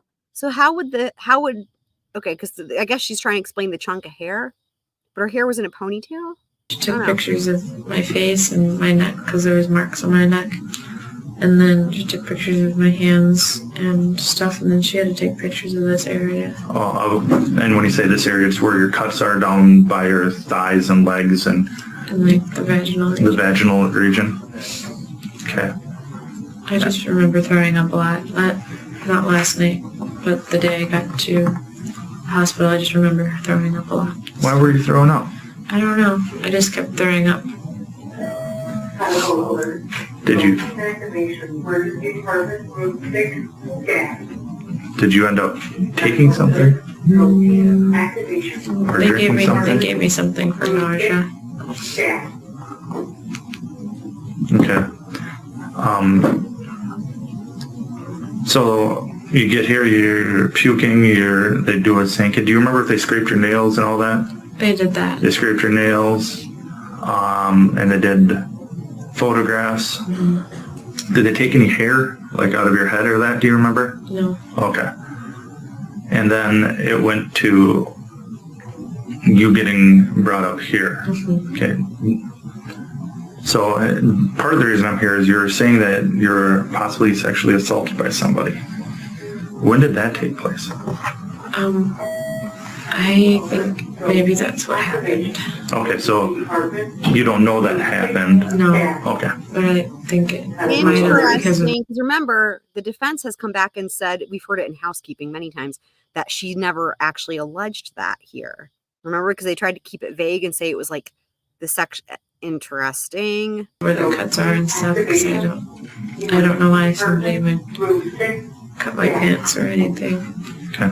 And when you say cut, and I haven't seen your pants, like were there multiple cuts, like a few cuts? There's cuts on my pants right here. There's a lot of cuts on my pants, and then there's some right here. It was cut. All right. This part was like cut. Okay, so which part was cut out or cut up? This area of my Okay, so your right leg or left leg, do you remember? This is both legs have it. Okay, so both legs, the inner thighs were cut. Was it less one cut or multiple cuts?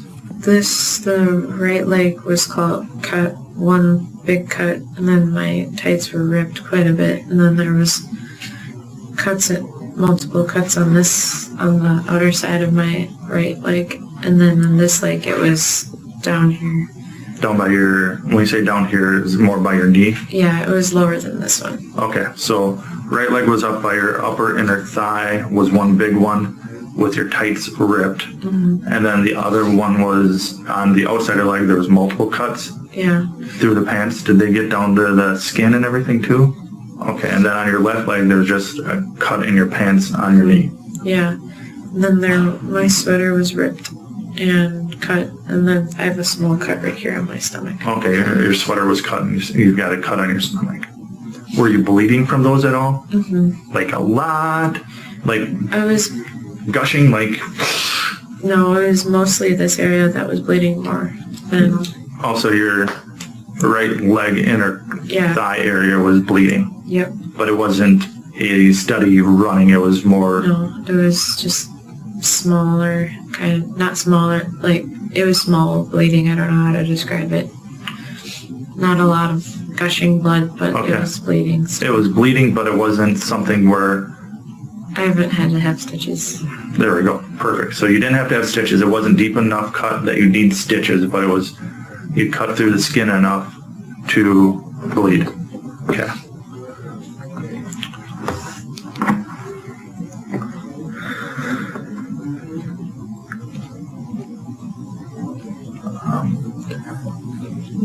Excuse me for 1 second, I apologize.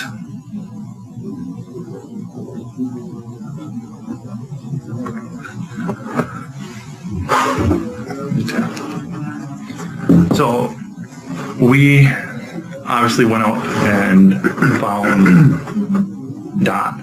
Yeah. Okay, and we started with Don, and it was myself and a couple other detectives, and then we ended up getting a hold of Dunn County and Brett here. And we said, all right, where could she have come from? Because you described to me that yesterday that you walked straight down a road. Yeah. And there was mud on you, and not too far from Don's house, we found a mud road. Okay. Okay. What do you think we found at the end of the mud road? I don't know.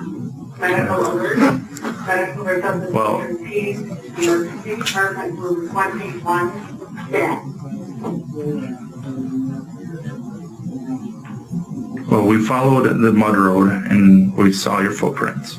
Okay. Okay. Why would we find your footprints down the mud road?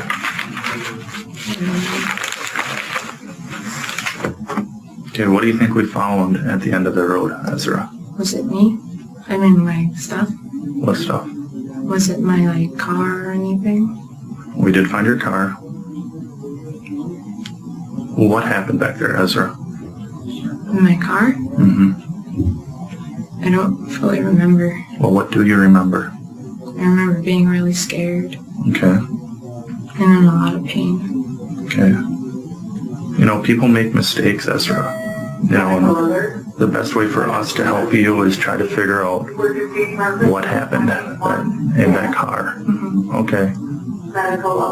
And I think you know what happened. I really do. I think it did. And I think you know something happened in there. Right? Yeah. I know. And I think something happened to Alex, and you know that too. Right? Yeah. Okay. What happened to Alex? I got him off of me. Okay, walk me through this. What happened? It's just really painful. Well, we kind of need to know what happened, okay? We need to know the truth. We need to know what truly happened, okay? Okay, I know it's going to be painful, and I know it's going to be hard, but we got to know, okay? We got to know. So can you please tell us? All right, walk me through, Ezra, what happened. With the truth, please. When I got to the road, Alex wanted to keep going down the road to have some privacy to talk. And I said, well, there's a lot of nature. I'm sure it'll be fine to talk, because I really like to talk in nature. And when he grabbed me again, and he put me in the back of the car. And he seemed really upset about stuff, and he kept grabbing me, and I didn't know what to do, and he started cutting my pants. Who did? Alex. Okay. He started cutting my pants open and stuff, and I didn't know what to do, and it was really scary. And then he started cutting my shirt off of me, and I didn't know what to do, and I went to go make him stop, because he had this arm, and I cut my hand because I kept trying to grab him, and so he kept grabbing me and stuff, and then I finally got free, and I finally got the knife away from him, and then he kept trying to grab me in the back of the car, so I just started to defend myself as fast as I could. One thing I want to just point out is what we're seeing here, they're not suggesting anything, right? It's not like they're like suggesting, because you see that sometimes when it's coerced. She's just talking and telling them, like, she's going through the whole story, like, or a story, but all of a sudden she's remembering details. Not like they didn't suggest it, right? It was open-ended. So I think that matters. Then it's like it got dark, and then then I woke up, and he just kept trying to attack me, and I didn't know what to do. Okay. And it was the scariest thing I've ever experienced in my life, because I've never ever fought back in my whole life. Okay. So you said you had the knife. Where were you cutting him? I just was going anywhere and everywhere I could, Okay. just to get him off of me and get away from me. And did the knife actually make contact with him? Yes. Okay. And even then, he just kept grabbing me and grabbing me and grabbing me. Okay. So he kept grabbing you after you were stabbing him? Okay, and then what happened? And then after that, she left the car, and he was laying there, and I didn't know what to do. Okay, so then what happened? And then so I just waited, and I was confused and scared, and I was just like coming in and out of it. Like it would get dark for a little bit, and then I would come out of it, and I would panic again and hyperventilate, and then it would get dark again. Okay. And then I just started running. Okay. Now, where did this stabbing take place? It took place in my car and then outside when I was on the ground. Okay. All of it. Do you know how you know where your car was then? Pardon? Yeah. Okay, so you know who was driving at that point? I didn't drive my car anywhere after that. No, who drove you? So now that we're getting to Ezra talking about what happened there, you were saying that your car, where we found it, how did it get to that dirt road? Alex drove it up the hill a little bit, and then it started getting stuck. So I was like, I can fix it. I can get it out of here. I just need to drive up the road a little farther where it looks like the frost hasn't given out yet. Okay. And so I drove up the road a little bit, and then I got out of the car to try to see what was going on, because it was stuck again, and I was like, I don't know what to do about this car being stuck. Okay. So I was looking in my car for like maybe a board or anything to put underneath the tire to get traction. Okay. And that's when everything started happening. Okay. And walk me through again what happened there, Ezra. After I was... We're going to take a look at that as well again when we do the hipster business on the next episode. The mud. In the back of my car looking for stuff. Okay, so the car gets stuck. Do you remember what's around you? No. I just remember there's a lot of trees. Okay. So you're in the back seat, or you're looking for something, you said, right? What happens then? Alex came after me. Okay, walk me through that. Say, wait, please. say she was driving again? I guess she did say that, didn't she? Wow, yeah. I think she forgot that she had said he was driving. How it happened? I was in the back seat and I was looking for stuff and I was moving things out of the way, trying to find anything to get my car out of there because I was already anxious as it is. And then Alex came up from behind me and then he just started grabbing me. Okay, how was he grabbing you? He grabbed me by the throat. Okay. And then he pushed me down. When you say he pushed you down, where did he push you down? In the car. Okay. And then he was on top of me, and he started cutting things. And it was really scary. Okay, so he was cutting things on you. What was he cutting again? My pants. Okay, and then what happened? He cut my pants, and I tried to grab it, and I hurt my hand. Okay, let's see the hand, please. Okay. And then I was moving a lot, and he cut my leg right here. Okay. And then what happened?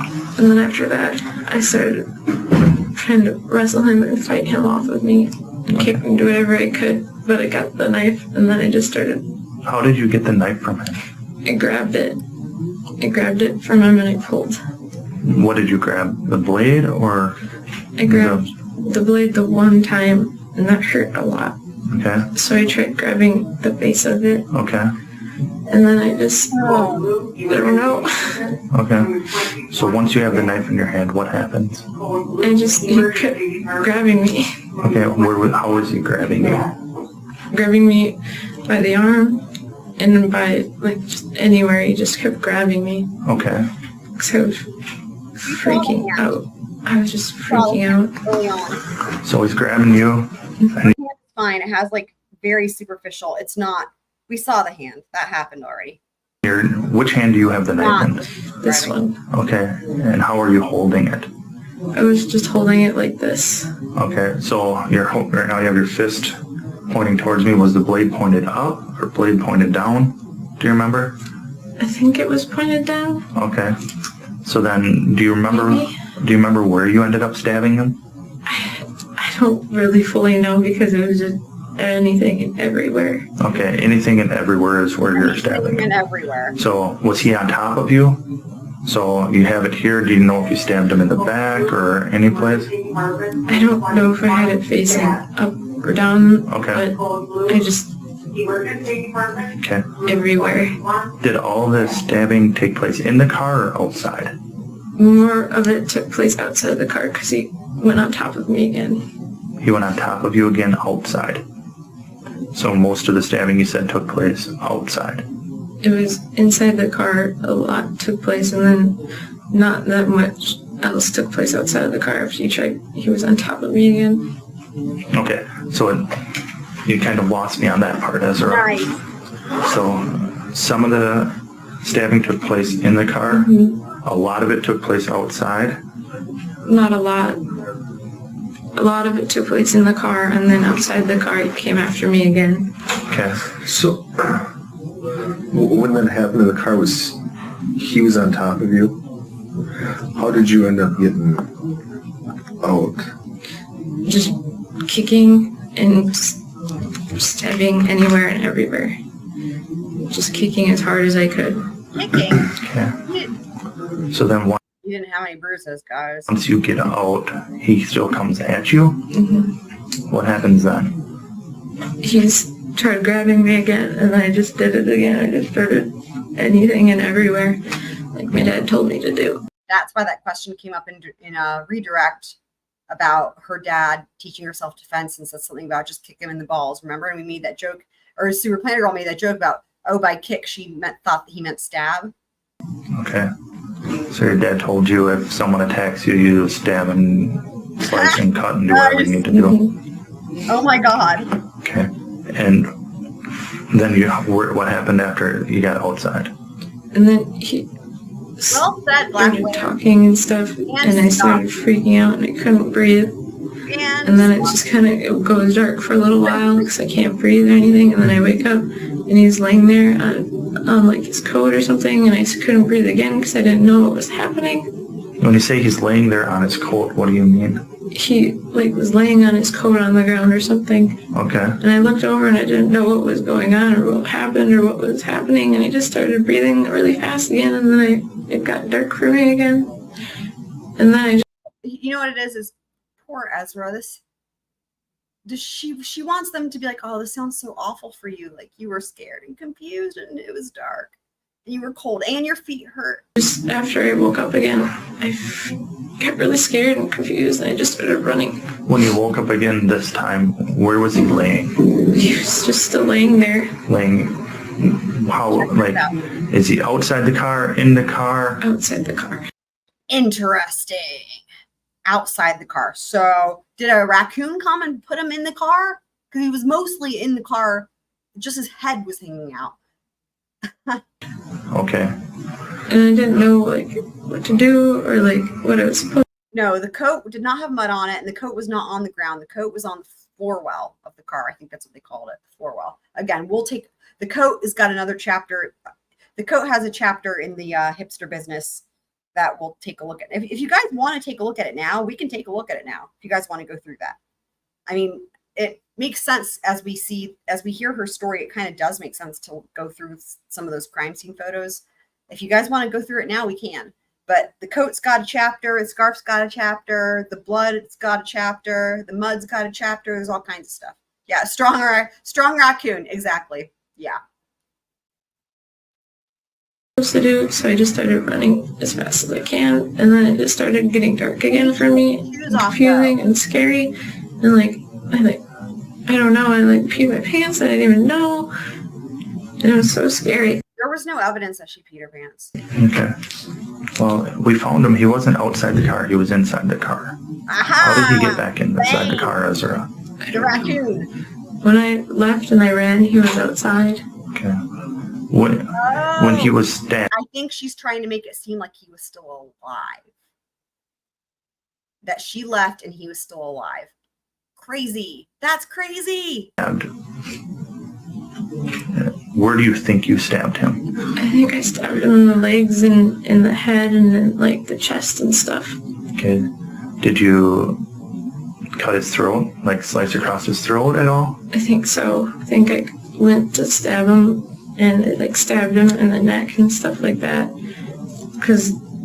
And then I think I got him in the chest a few times and stuff, but I think I got him in the leg too. Okay. What about in Like, Oh, thank you. so, just so we can walk through this. Mm-hmm. So you think you stabbed him in the back? I think so. Okay, and where else again?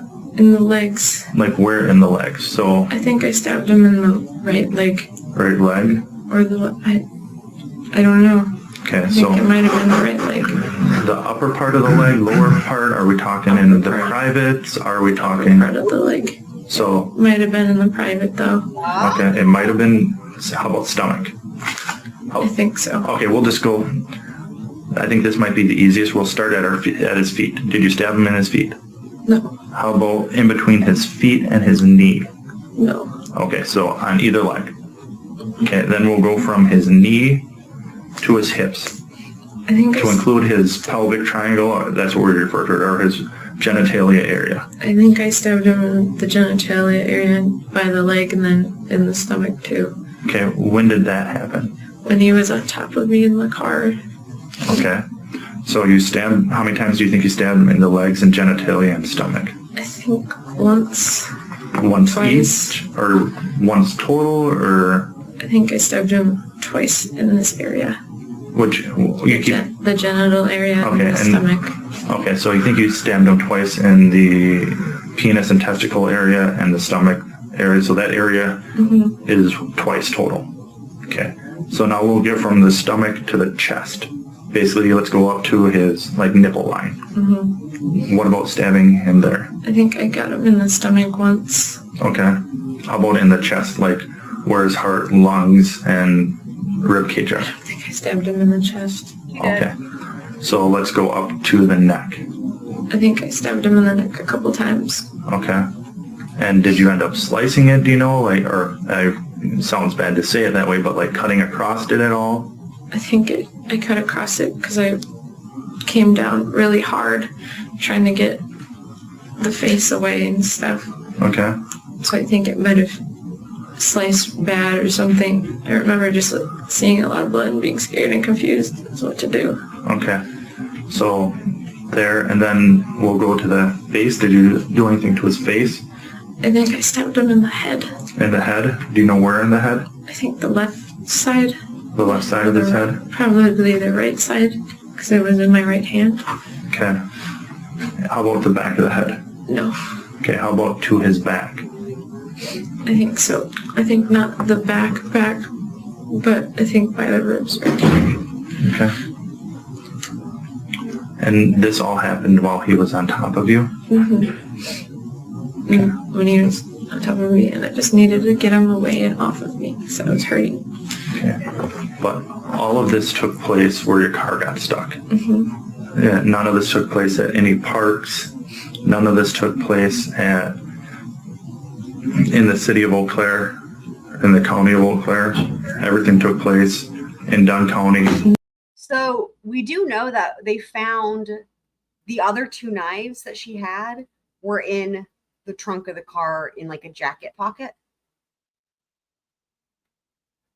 So those knives were back there in the back of the car.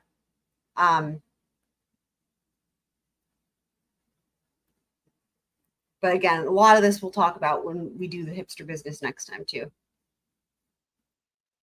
We'll take a look at this. On that dirt road up over where you got stuck. Yeah, that's where I fought really hard. Okay. And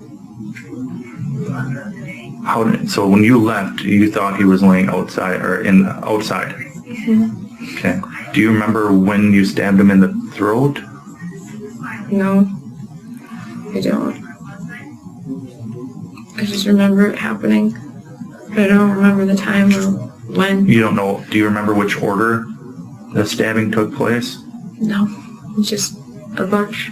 A bunch? Stuff. Oh, what side of the car were you guys on? Do you remember? The driver's side of the car. Okay. So everything took place on the driver's side? Okay. Did you ever try to move his body into the car? No, I didn't want to touch him. Okay. There was a scarf around his neck. How did that get there? I didn't use my scarf or anything. I just ran. I left. So she's saying the way the scarf got on his neck was after she stabbed him all these times and he was quote unquote still alive, right? He puts his scarf on and then gets into the car. Because I woke up and I looked over and he was on the ground and just started running. Okay. Mother of God. When you started, let me back up. A little chilly. When you said that he initially had, I think you had said started attacking you in the backseat, right? was he saying anything? He was just a little chilly. Not really, no. I mean, Do you remember any? the thing is he had 16 stab wounds, right? That were, I can't remember at this juncture how many of those the medical examiner said were fatal. Do you guys remember? The neck one, it sounded like it was because it cut the jugular, but there might have been others. Anyway, but never mind that. Just a flesh wound. He was a little chilly and he needed a scarf. Conversation or anything as far as that goes, if he was directing it towards something. I mean, I'm trying to understand what he was possibly doing. I mean, was he trying to just physically assault you or something sexual at that point in time? I think it was physical, but I didn't know. Do you know what led to that? Just talking and talking. So she was talking. He was like, "I'm sick of your talking," and that's what. Okay. So was everything up to that point that you were in the back seat and he started attacking you? Was it just were you guys having generalized conversation at that point in time? Like, okay. Yeah, what seems great? I think I'll just stick my head out of the car into the mud. That sounds comfortable. Was this all the while of trying to figure out how to get the car out? Frozen mud. Okay. So maybe you had mentioned this, I missed it. Can you kind of describe to me when you? I think that's what she was going for. I don't think there's any way he could live long enough to put the scarf on, right? I mean, had he been able to do something, he would have called 911. She had his phone. See, this is again where she must have planned it. And we're going to talk about the phone in the next, and it's going to be part of the hipster business, but she must have known that. This is why I wonder if the phone, again, this is hipster business, but phone was in the coat pocket and that she waited for him to take his coat off, or she would have had to know that he couldn't get to his phone, right? But if you're in this position, the first thing you're not going to do is put a scarf on. Let's just say you're still alive during it, you're going to try to get to the phone. Like, that's what I'm wondering is if you're Alex, you're going to try to get to the phone. But imagine trying to tie a scarf around after you've been stabbed 16 times. I just don't know that.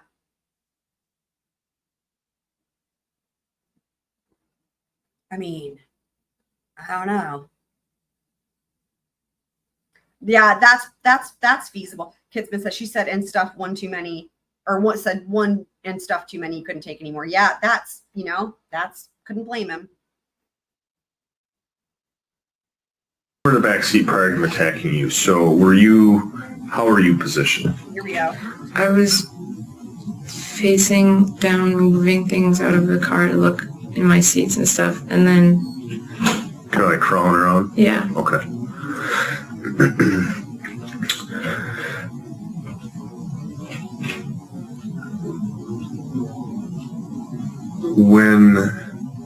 So this started in the car, then ended up outside of it. And when you ran, yeah, I think Ezra did the scarf trying to make it look like he was alive long enough to put the scarf on.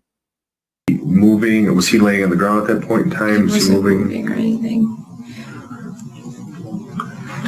So I think the point that my partner's trying to get at here is when we found him, he was half in the car and half out.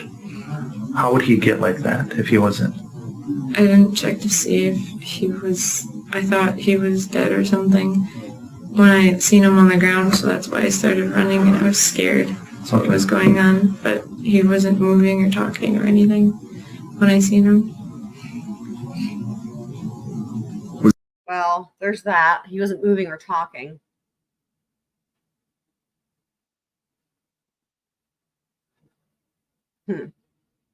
I think it's plausible. The thing is the blood though. So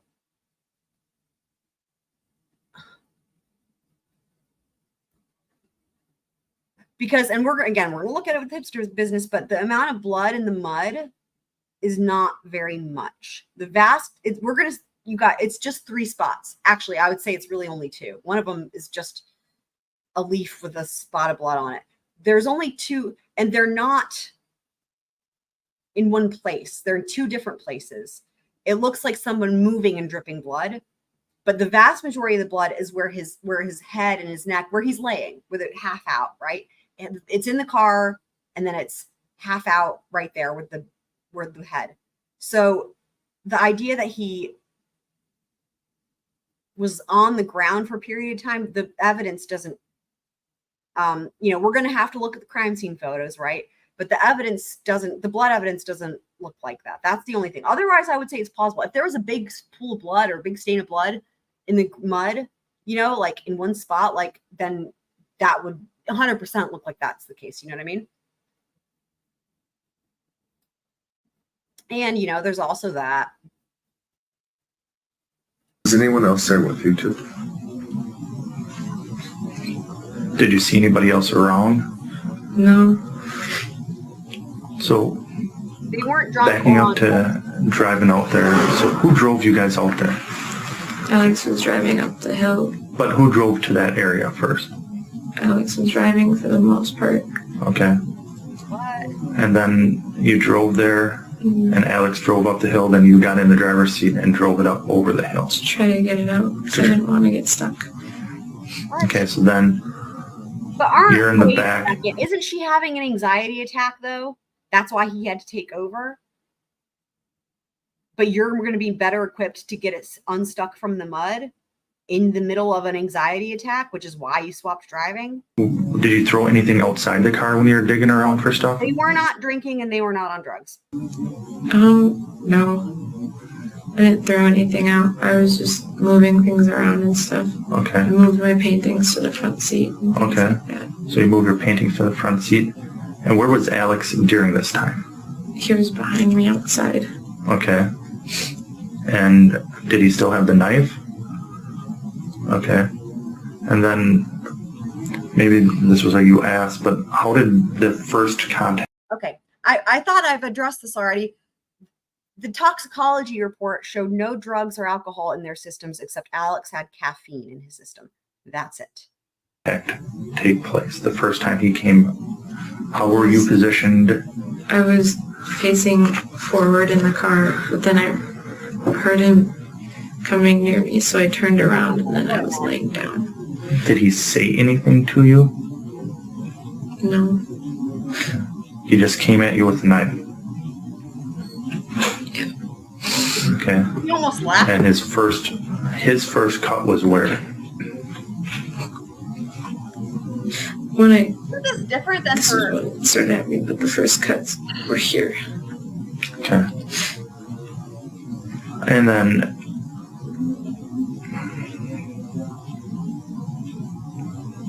then so you're laying in the car with your head by the passenger side door? So you're laying on your back and he's doing this? Yes, on my back. So you're laying on your back with your head towards the passenger. So she had toxicology is if you're dead. She had the other, whatever, they did the full workup with her as an alive person, and she didn't have any drugs in her system. So if that's true about other drugs that don't show up in toxicology, I don't know. I don't feel like I've ever heard that being the case. But even if that were true, that would only be applicable for Alex. I don't know.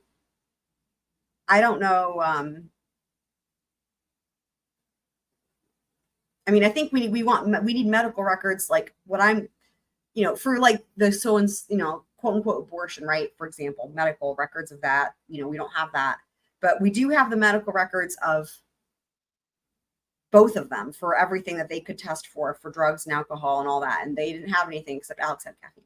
Passenger side door. And he's now cutting you in different spots, right? If I'm not mistaken. So then walk me through then. So you get a hold of the knife After it cuts my hand. Yeah.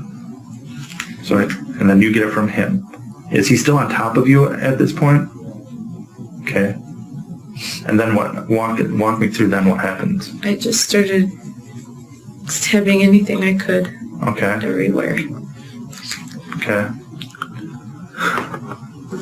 How did you end up on your back?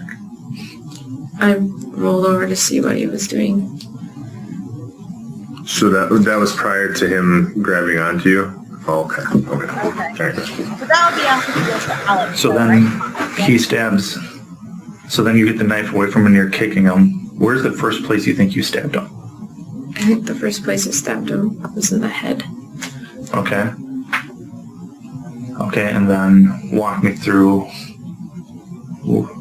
the order you think you stabbed him. I think I stabbed him in the head, and then he just kept grabbing me and grabbing me. Okay. So I think I stabbed him in like this leg by the genital region, and then the stomach and the sides and stuff like that. Because I remember being pushed against, because I was moving in the back seat, and I remember being So how many times she's saying, I remember now, right? pushed against the middle console and just going. And then I remember stabbing in this region, inside the chest and neck region, and then... Was that outside the car? That was inside the car. And then I fell, because my shoes fell off, because I was kicking and everything, and he got out of the car. And then he went to grab me again, and I stabbed him in like the side by the ribs and stuff. If that's And her defense attorney. it's like after that I just couldn't breathe, and I just started breathing and breathing and breathing, and then it just kept really dark and scary. And I woke up and I peed my pants and everything, and I didn't know what was going on, and he was just laying there, so I started running. Okay. And at no time, did you try to move the body at all? Did you try to move it from, did you drive the body out there to dump it? Did this take place someplace else? No. And you're just now, how come you didn't tell me this yesterday when we talked, Ezra? Because I didn't, it's too scary. I know it's scary, but we needed the truth, right? If she was, okay, so A, she was under the influence of any type of drug, right? Her defense attorneys had pointed out the opposite, right? That she's not on drugs. but if they wanted to go that route, they would be pointing that out and they would be making that argument, which they're not, first of all. Second of all, if it was a you-know-what type of drug, then she wouldn't have all these memories, right? Wouldn't she not?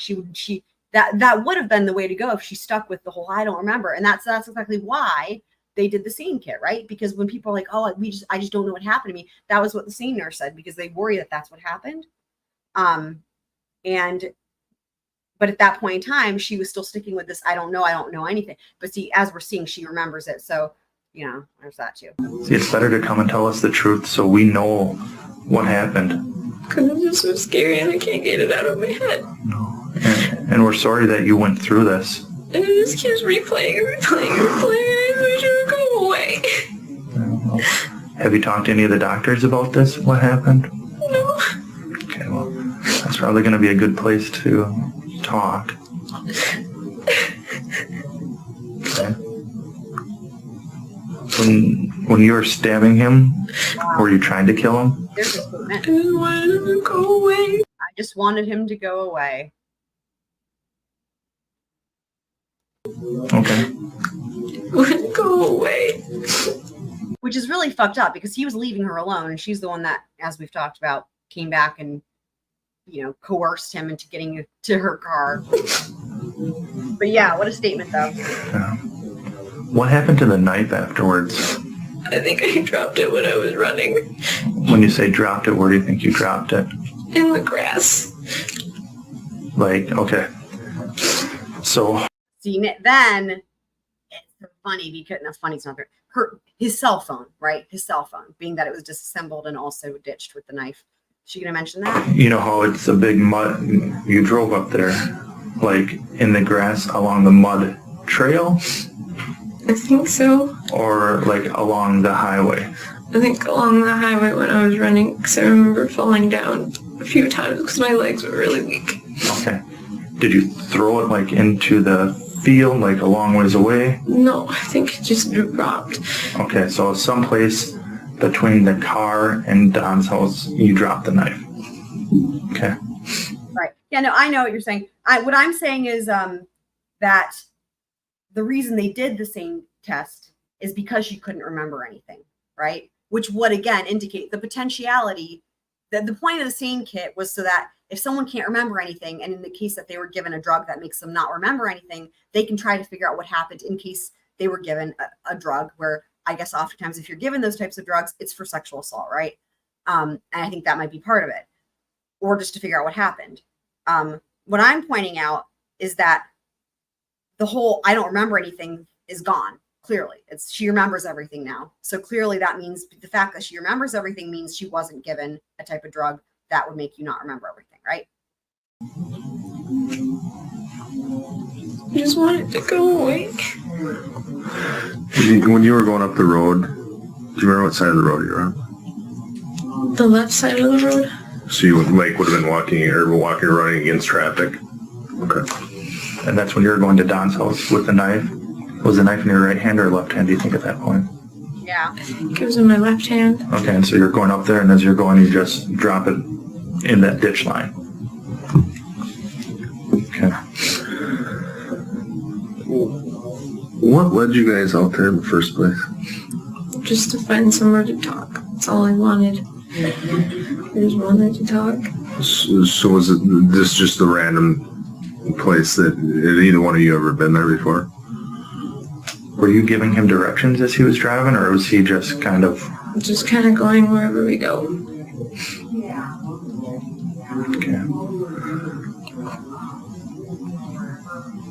But everything happened there, and most of it took place outside the car. Okay. And you don't know how he got back in the car? Magic. Raccoon. Where's his cell phone at? Oh boy. I don't know, because I think I grabbed it with my phone when I was running. Your iPod? Okay. And I fell a couple times. So I know that my phone broke, but I don't know because if his phone broke or not. Why'd you grab his cell phone? Because I needed to bring it to somebody. Why? So that I could call. What? You thought he was still alive. Why wouldn't you leave? So you took his cell phone to call, but you don't know where it is? So did you throw that in the ditch too with a knife? I think I dropped it with my phone. But I think you guys got her phone, right? Yeah, because you just had an iPod, correct? So... It might be in the ditch. Because I don't know if I dropped it in Don's yard or anything. Okay. Did you rummage through his wallet at all? No. My wallet's in the car and I know that all my money's in it. It's like a brown one. Okay.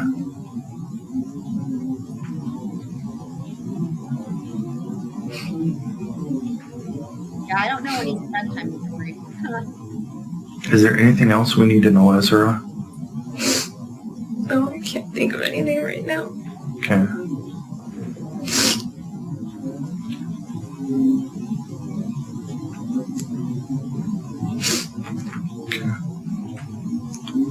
So I know you said you had some photos, or some injuries. We do have a female deputy here. Would it be okay if she took some of the pictures of your photos? I know you have some in your private area, and they have a special room where they can take you in that she can just get some good photos, so we have that. Okay? It's a girl though, right? Yes. Yes, it is. So, one of the questions I have is, after this incident, did you do anything to yourself? Did you harm yourself in any way? She still hasn't admitted to the boy yet, right? On her arm. You said, well, what happened? I didn't harm myself. You didn't? No, when I fell, I hurt my hand and I bit my tongue. Okay. Oh boy. And then the boy carved in your arm. She almost forgot that part. Like in that whole story she just gave with that whole thing with them, she didn't ever say that. She left out the part about him carving boy into her arm, which is wild. Okay. The part that throws me off on that is if I'm sitting here and he's going to be carving it in, it's written perfect. with a right-hand person like this. Mhm. Okay, if he would have write it in, it would have been reversed, right? Mhm. How did boy get put in your arm? Oh my god. He didn't do that to you, did Oh he? my god. You carved boy into your own arm. How quickly? Is that right? Mhm. Okay. When did that happen? Wow. That happened when I was in the car. In the car with him? Insane, y'all. Or why? When did When I was in the car after I woke up the second time. Or maybe it was the tiger claw. The tiger claw came alive and carved boy into her arm. Was this at the same time that Alex decided he felt a little chilly and he was going to put a scarf on and then take a nap in a really weird positioning, half in and half out of the car? So after you stabbed him and you came back into it, as you put it, because you blacked out, that's when you carved this in? Okay. How about the cuts to your legs? When did those happen? Those happened before I stabbed. And who did those? He did those. Okay. She hurt really bad. So he cut you here. And here. And he cut you on the legs, you're saying. But the boy was done by you. Why? Because I felt really bad. Because I didn't want it to happen, and I felt really bad. When I was in the car after I woke up the second time. So when did that happen? That happened when I was in the car. I know, right? In the car with him? Were you Or saying why? When I was in the car after. Were you saying that the stabs to the chest area, torso, were on the left-hand side? After I woke up the second time. So after you stabbed him and you came back into it, as you put it, because you blacked out, that's when you carved this in? Okay. How about the cuts to your legs? When did those happen? Those happened before I stabbed. And who did those? He did those. Okay. She hurt really bad. So he cut you here. And here. And he cut you on the legs, you're saying. But the boy was done by you. Why? Yeah, I don't remember. Because I felt really bad. I'm going to have to add that into the thing. I've got it thought. Because I didn't want it to happen, and I felt really bad. You didn't want what to happen? Ezra? I didn't want any of it to happen. Okay. So I wrote it so that I have to remember what happened and feel bad about it. What didn't you want to happen, Ezra? I didn't want the attack to happen. I didn't want him to get hurt. And I feel really bad about what happened. I just did it so that I don't ever have, so that I don't forget. What? Did you cut yourself anyplace else afterwards? No. I need to know, Ezra, if you did. Okay. I need to know the truth on all of this. No. Okay. What else happened that you told me a different story to, Ezra? Oh boy. I didn't cut myself here at all. Okay. And when I fell, I scraped my hand. And then I covered this on my arm so I wouldn't forget it. And this happened when I was grabbing it. And this happened when I was grabbing it too. Okay. And what you're saying when you're grabbing it, it's when he had the knife. But I did this because I wanted to not forget what happened.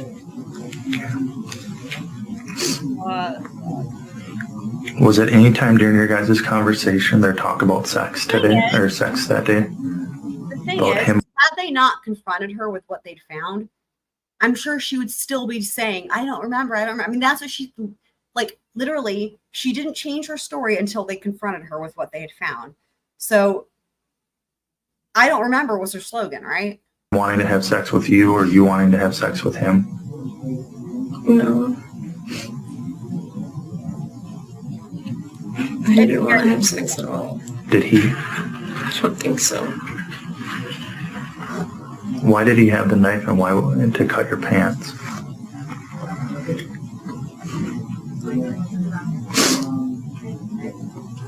just wanted to look at me.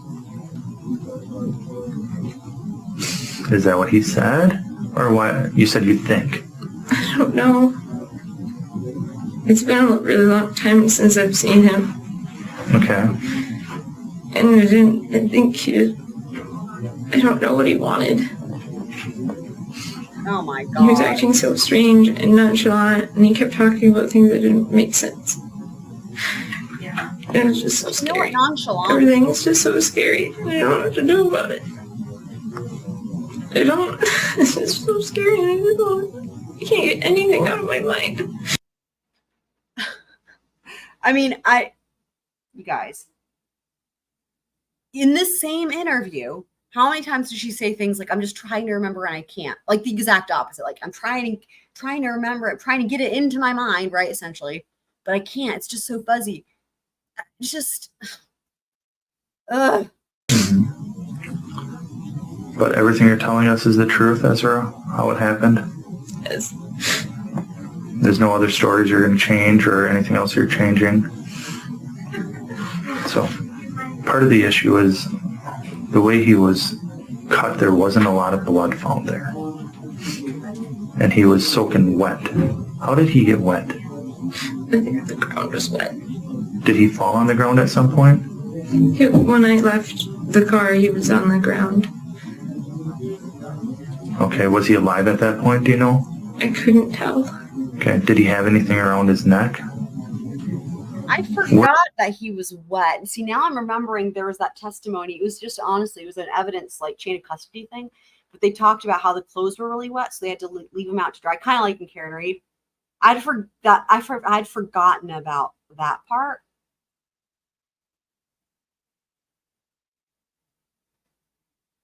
I don't know that he was entirely wet. I wonder which, okay, I'm trying to remember. I feel like from the medical examiner's testimony, she was like saying that the pants were dry and like the socks were dry, right? So I'm wondering if it was just the top half that was wet, and that would make sense because that was the part that was out of the car, right? And like half in the mud.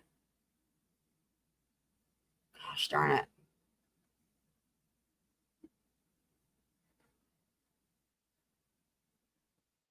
I'll have to go back to that too. How far away from the car was he? Not that far. There's like, I think there's a... Actually, yes. I remember the first people that saw the footprints, remember? Before they even went up to the crime scene, the first thing they did is they got stuff to cover up the footprints because there was rain coming. So I'm wondering that could explain why he would be wet on the part that was out of the car. Yeah. There was one witness, who was it? Who testified as to what the exact weather forecast was and like what the weather was, like based on the data you get or whatever. I don't remember who that was, but I'm sure I can find it because I have everything timestamped. But somebody did testify to exactly what the weather was, and I will make a note to look for that. But I do remember the testimony about the first officers there being concerned about the rain and the footprints. So make a note for that. And then I have a couple other things I'm writing down that I want to make sure I get notes on. Yeah, it could also be due. That's another good point. Yeah.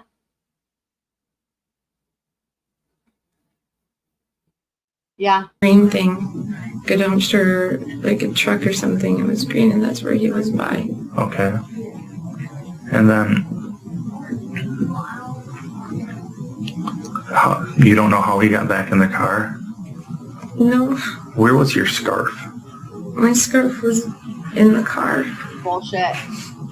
The yellow and the blue and the red scarf was in the car. Okay. I think it was on the ground of the car. Did you put that on him? Did you try to move him at all? No. I didn't want to touch him.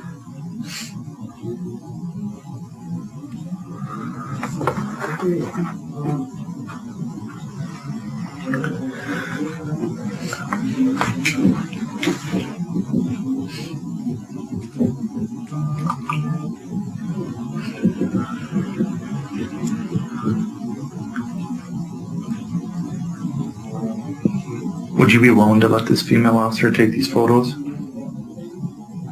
You good with that right now? Yeah. Okay. Yeah, that'd be fine.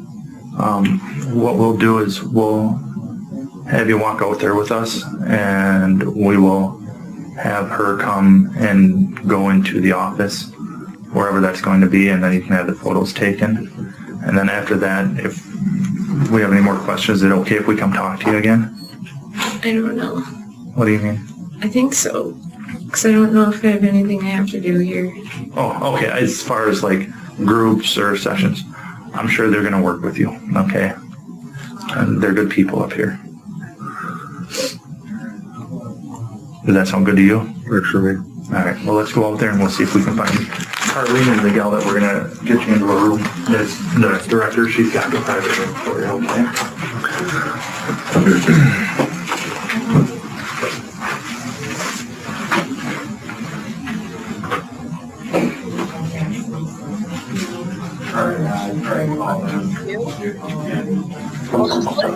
She slowed down with the end stuff. I have to say, I think that this Detective Prock, he did a great job because he was really gentle with her, right? I mean, he wasn't forceful. None of this was like suggested, honestly. I mean, and I really think he had a great demeanor. I just really appreciate that. This wasn't like a coerced thing, really. I mean, he presented her finally with like, he really didn't say much at all. He was just like, we saw the footprints. And then from there, he let her take it away, but there wasn't any yelling. I mean, and initially, as we said, the day before, he really was there with her as a victim.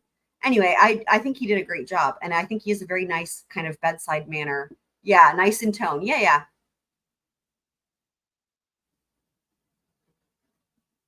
But okay, so they're almost done. Well, I think the interview is about done. I think there's just a minute maybe of questions, if that. Maybe there's not even any left. So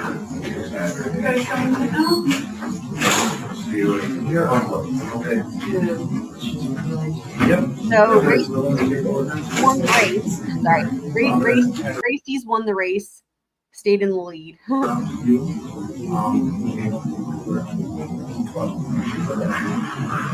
Okay, let me stop it here, Your Honor.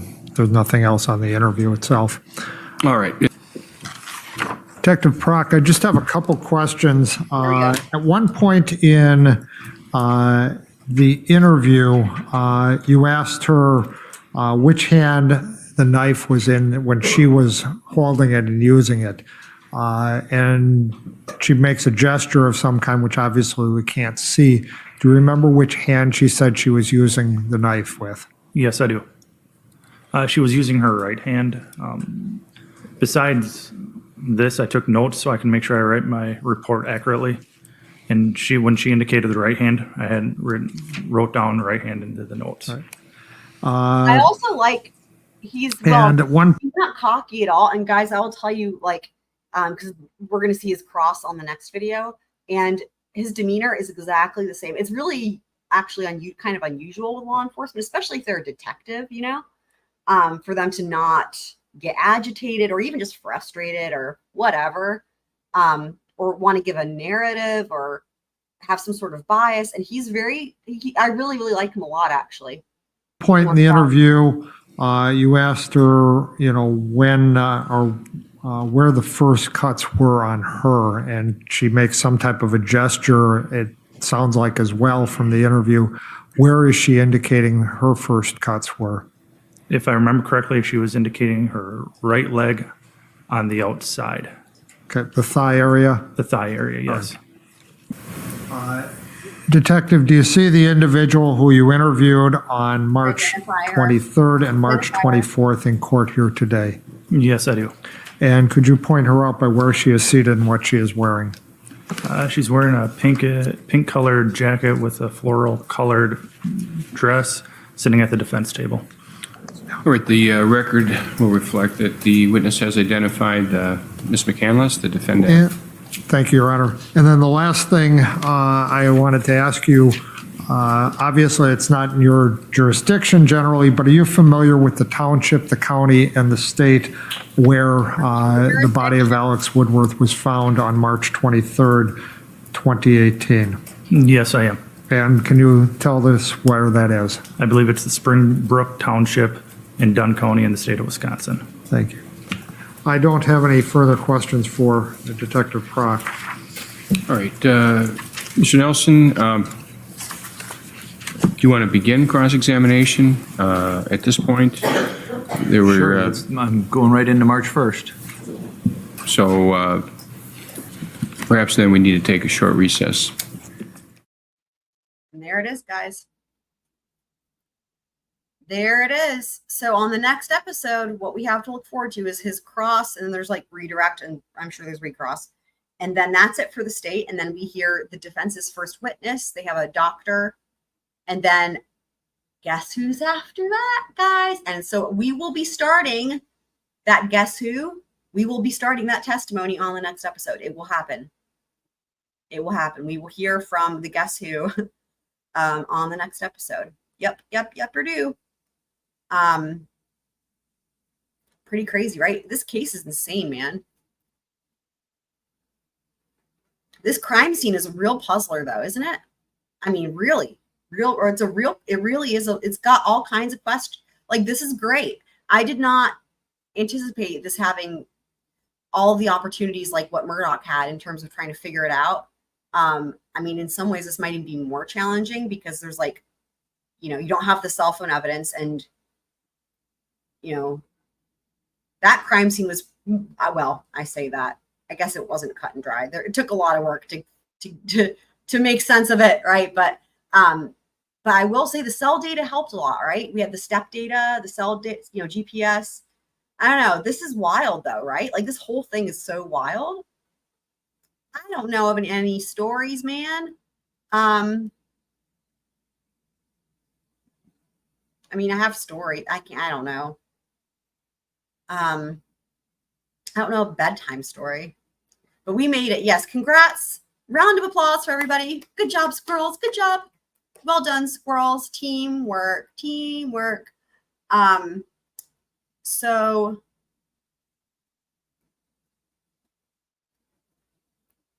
yeah. Tomorrow, though, is Brian Koberger. We're going to cover the latest documents out of Idaho.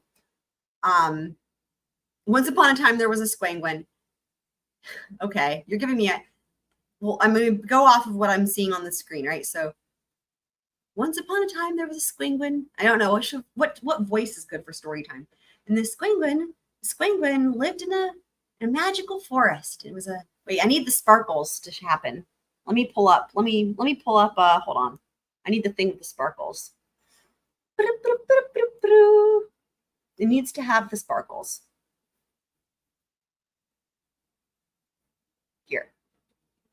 Oh, when I pause at the sparkles stop, but you can see them. So once upon a time, there was a Squinguin in a magical forest. I don't know, guys. But if I really tried, I could probably come up with something. Yeah,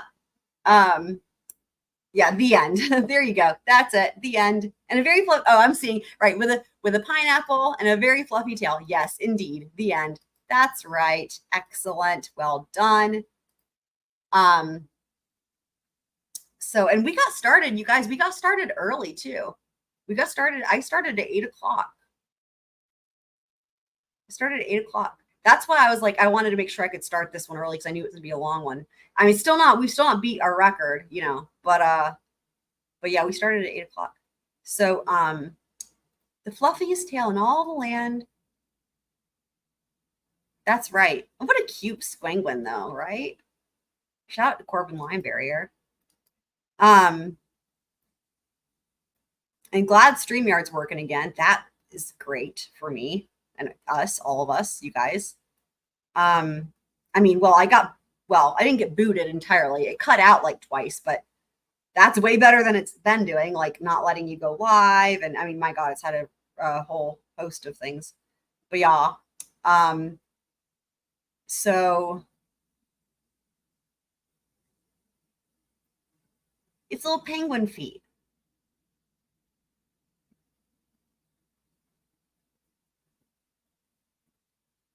And you'll notice I've avoided talking about She Who Shall Not Be Named out of Massachusetts. I'm just avoiding. I can't, I'm sure I'll cover that document at some point, but yeah, I don't have the ability to tolerate that right now with, I've got too many other women that are what's the right way to say it? My capacity is full. I've got between Miss Vishni and Ezra. I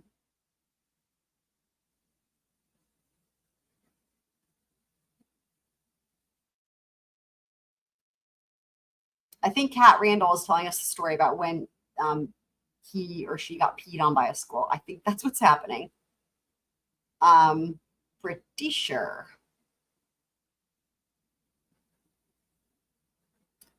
But you guys, I'm sure, know what I'm referring to. I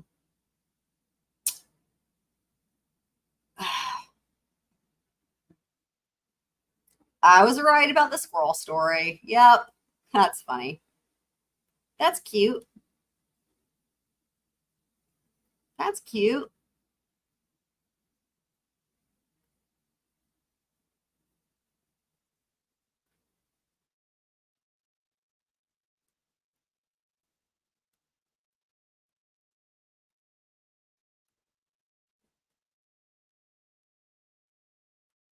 It'll be interesting to see what happens next. You know, like what will the defense do? What will the Commonwealth? Well, why do I ask questions I already know the stupid answer to? Baron, rhymes with Baron Creed. I don't know what that is. I don't know what the rhyme is.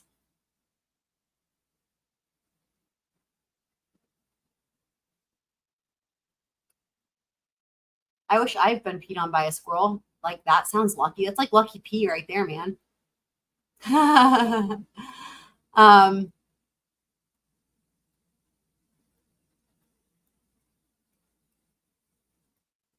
So y'all are awesome. I've got some work to do to get the rest of this. I've got some more things I'm gonna have to update on the hipster business, but we're gonna go through it all. I mean, it all comes down. I mean, it's so funny how it's like it all comes back to like just dissecting that crime scene to really figure it out, right? It's all in the little details. And remember how many times we did this with Murdoch, guys? We went through it over and over and over again with a fine-tooth comb. And every time we were like, but wait, we missed this thing, or we got this, you know, I mean, that's what it takes, right? But I feel like we really solved it. I really do. But it took a lot of doing, you know? And so that's what we're going to do. Right? I know. The trial that shall not be named is right. Oh, right. Baron Creed. I still don't know what that was. What are you referring to here?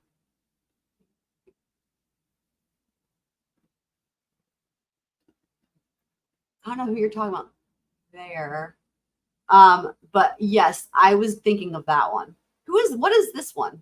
I don't know what that is. Huh.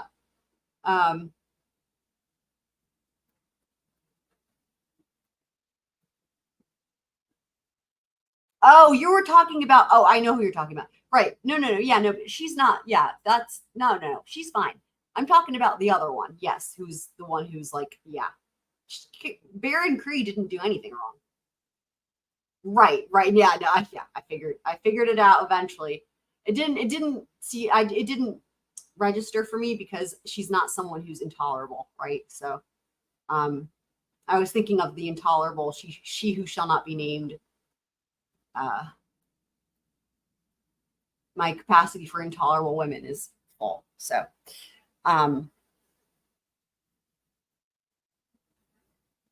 right. Gotcha. Right. Yeah. Yeah, it's depressing.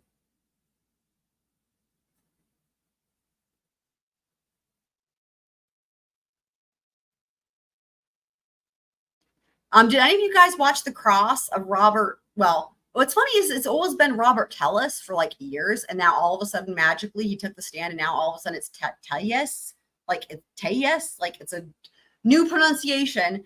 But did any of you guys watch his Cross? Because it was amazing.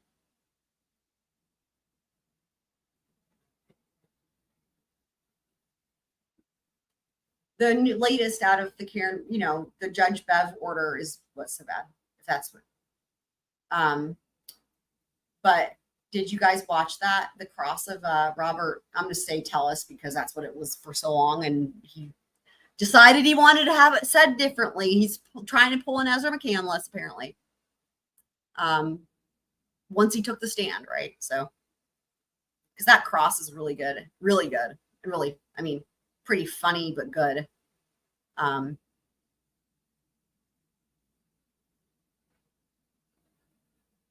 He has a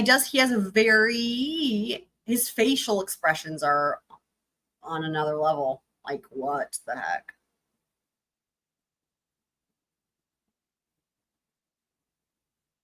Yeah, I mean,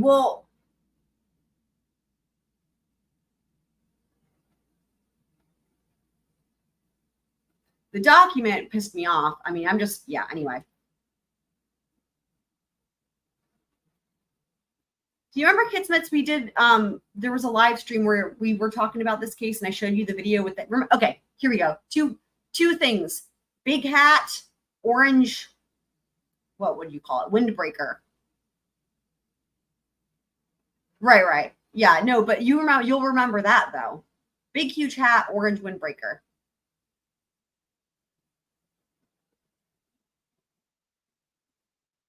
And I haven't watched, I mean, I don't have time to watch, I mean, because I'm spending my time making these videos, right? Like this and researching and putting all this stuff together. I still got to work on that timeline. Oh my God, that's a whole other thing. Anyway, that I have not watched that trial Gavel-To-Gavel. I've only just watched his testimony. That's it. But I already knew a lot of background about the case because I did follow that case from its inception and then I just haven't had time to watch the trial, but I did watch him on the stand. Do you remember we watched the news clips? And okay, I know you'll remember this. The lady with the nice shapewear. Remember her? The red dress and the nice shapewear. And we watched the little clips. It was this guy. I'll put it in the chat.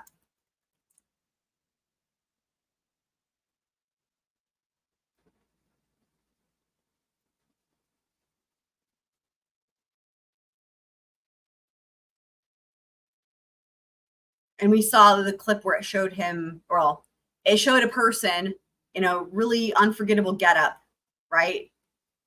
Leaving the scene of the crime. Emphasis on unforgettable.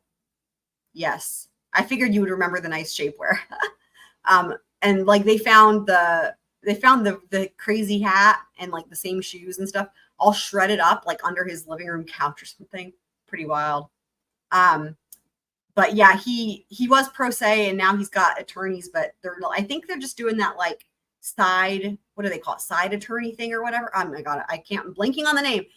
That side counsel, right? So well, having said that, no, that's not true because they are questioning the witnesses. Well, okay. Him taking the stand was unique because they didn't have any involvement. They were like, take it away. And he did this whole narrative, right? So they didn't question. So then that's the part I watched, right? So, so it's as if he was pro se, although I know that the attorneys were doing the questioning with all the other witnesses and they were actually doing other things, but they stepped out of it for that. But, anyway, I'm sure you're being sarcastic about him being set up because I mean, that's hilarious. But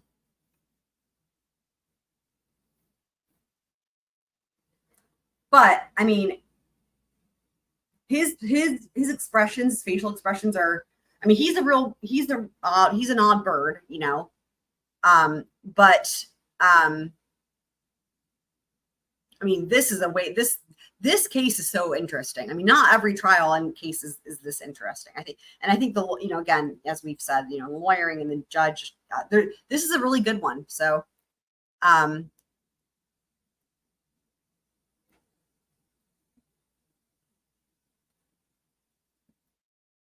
I hope Compass Realty starts a defamation lawsuit against him. Kitsmas is going to bed. I'm sure others of you guys are going to bed / doing other things, but yes. Anywho, if you want to find out what's the latest with the motion to change venue, because that hearing is going to be this week. So we're going to cover those latest documents tomorrow. I don't even think anyone's covered them yet on Law2. I haven't seen anyone do it. Anyway, but they just got posted. So I'm going to cover those tomorrow. And then I think Monday we'll have our next episode for Ezra. So good night to you, Kitsmits. Good night to everybody else. Or good morning or good afternoon or good day, mate. Thanks for being here, everybody. Love you guys. Thanks for being here and being a squirrel.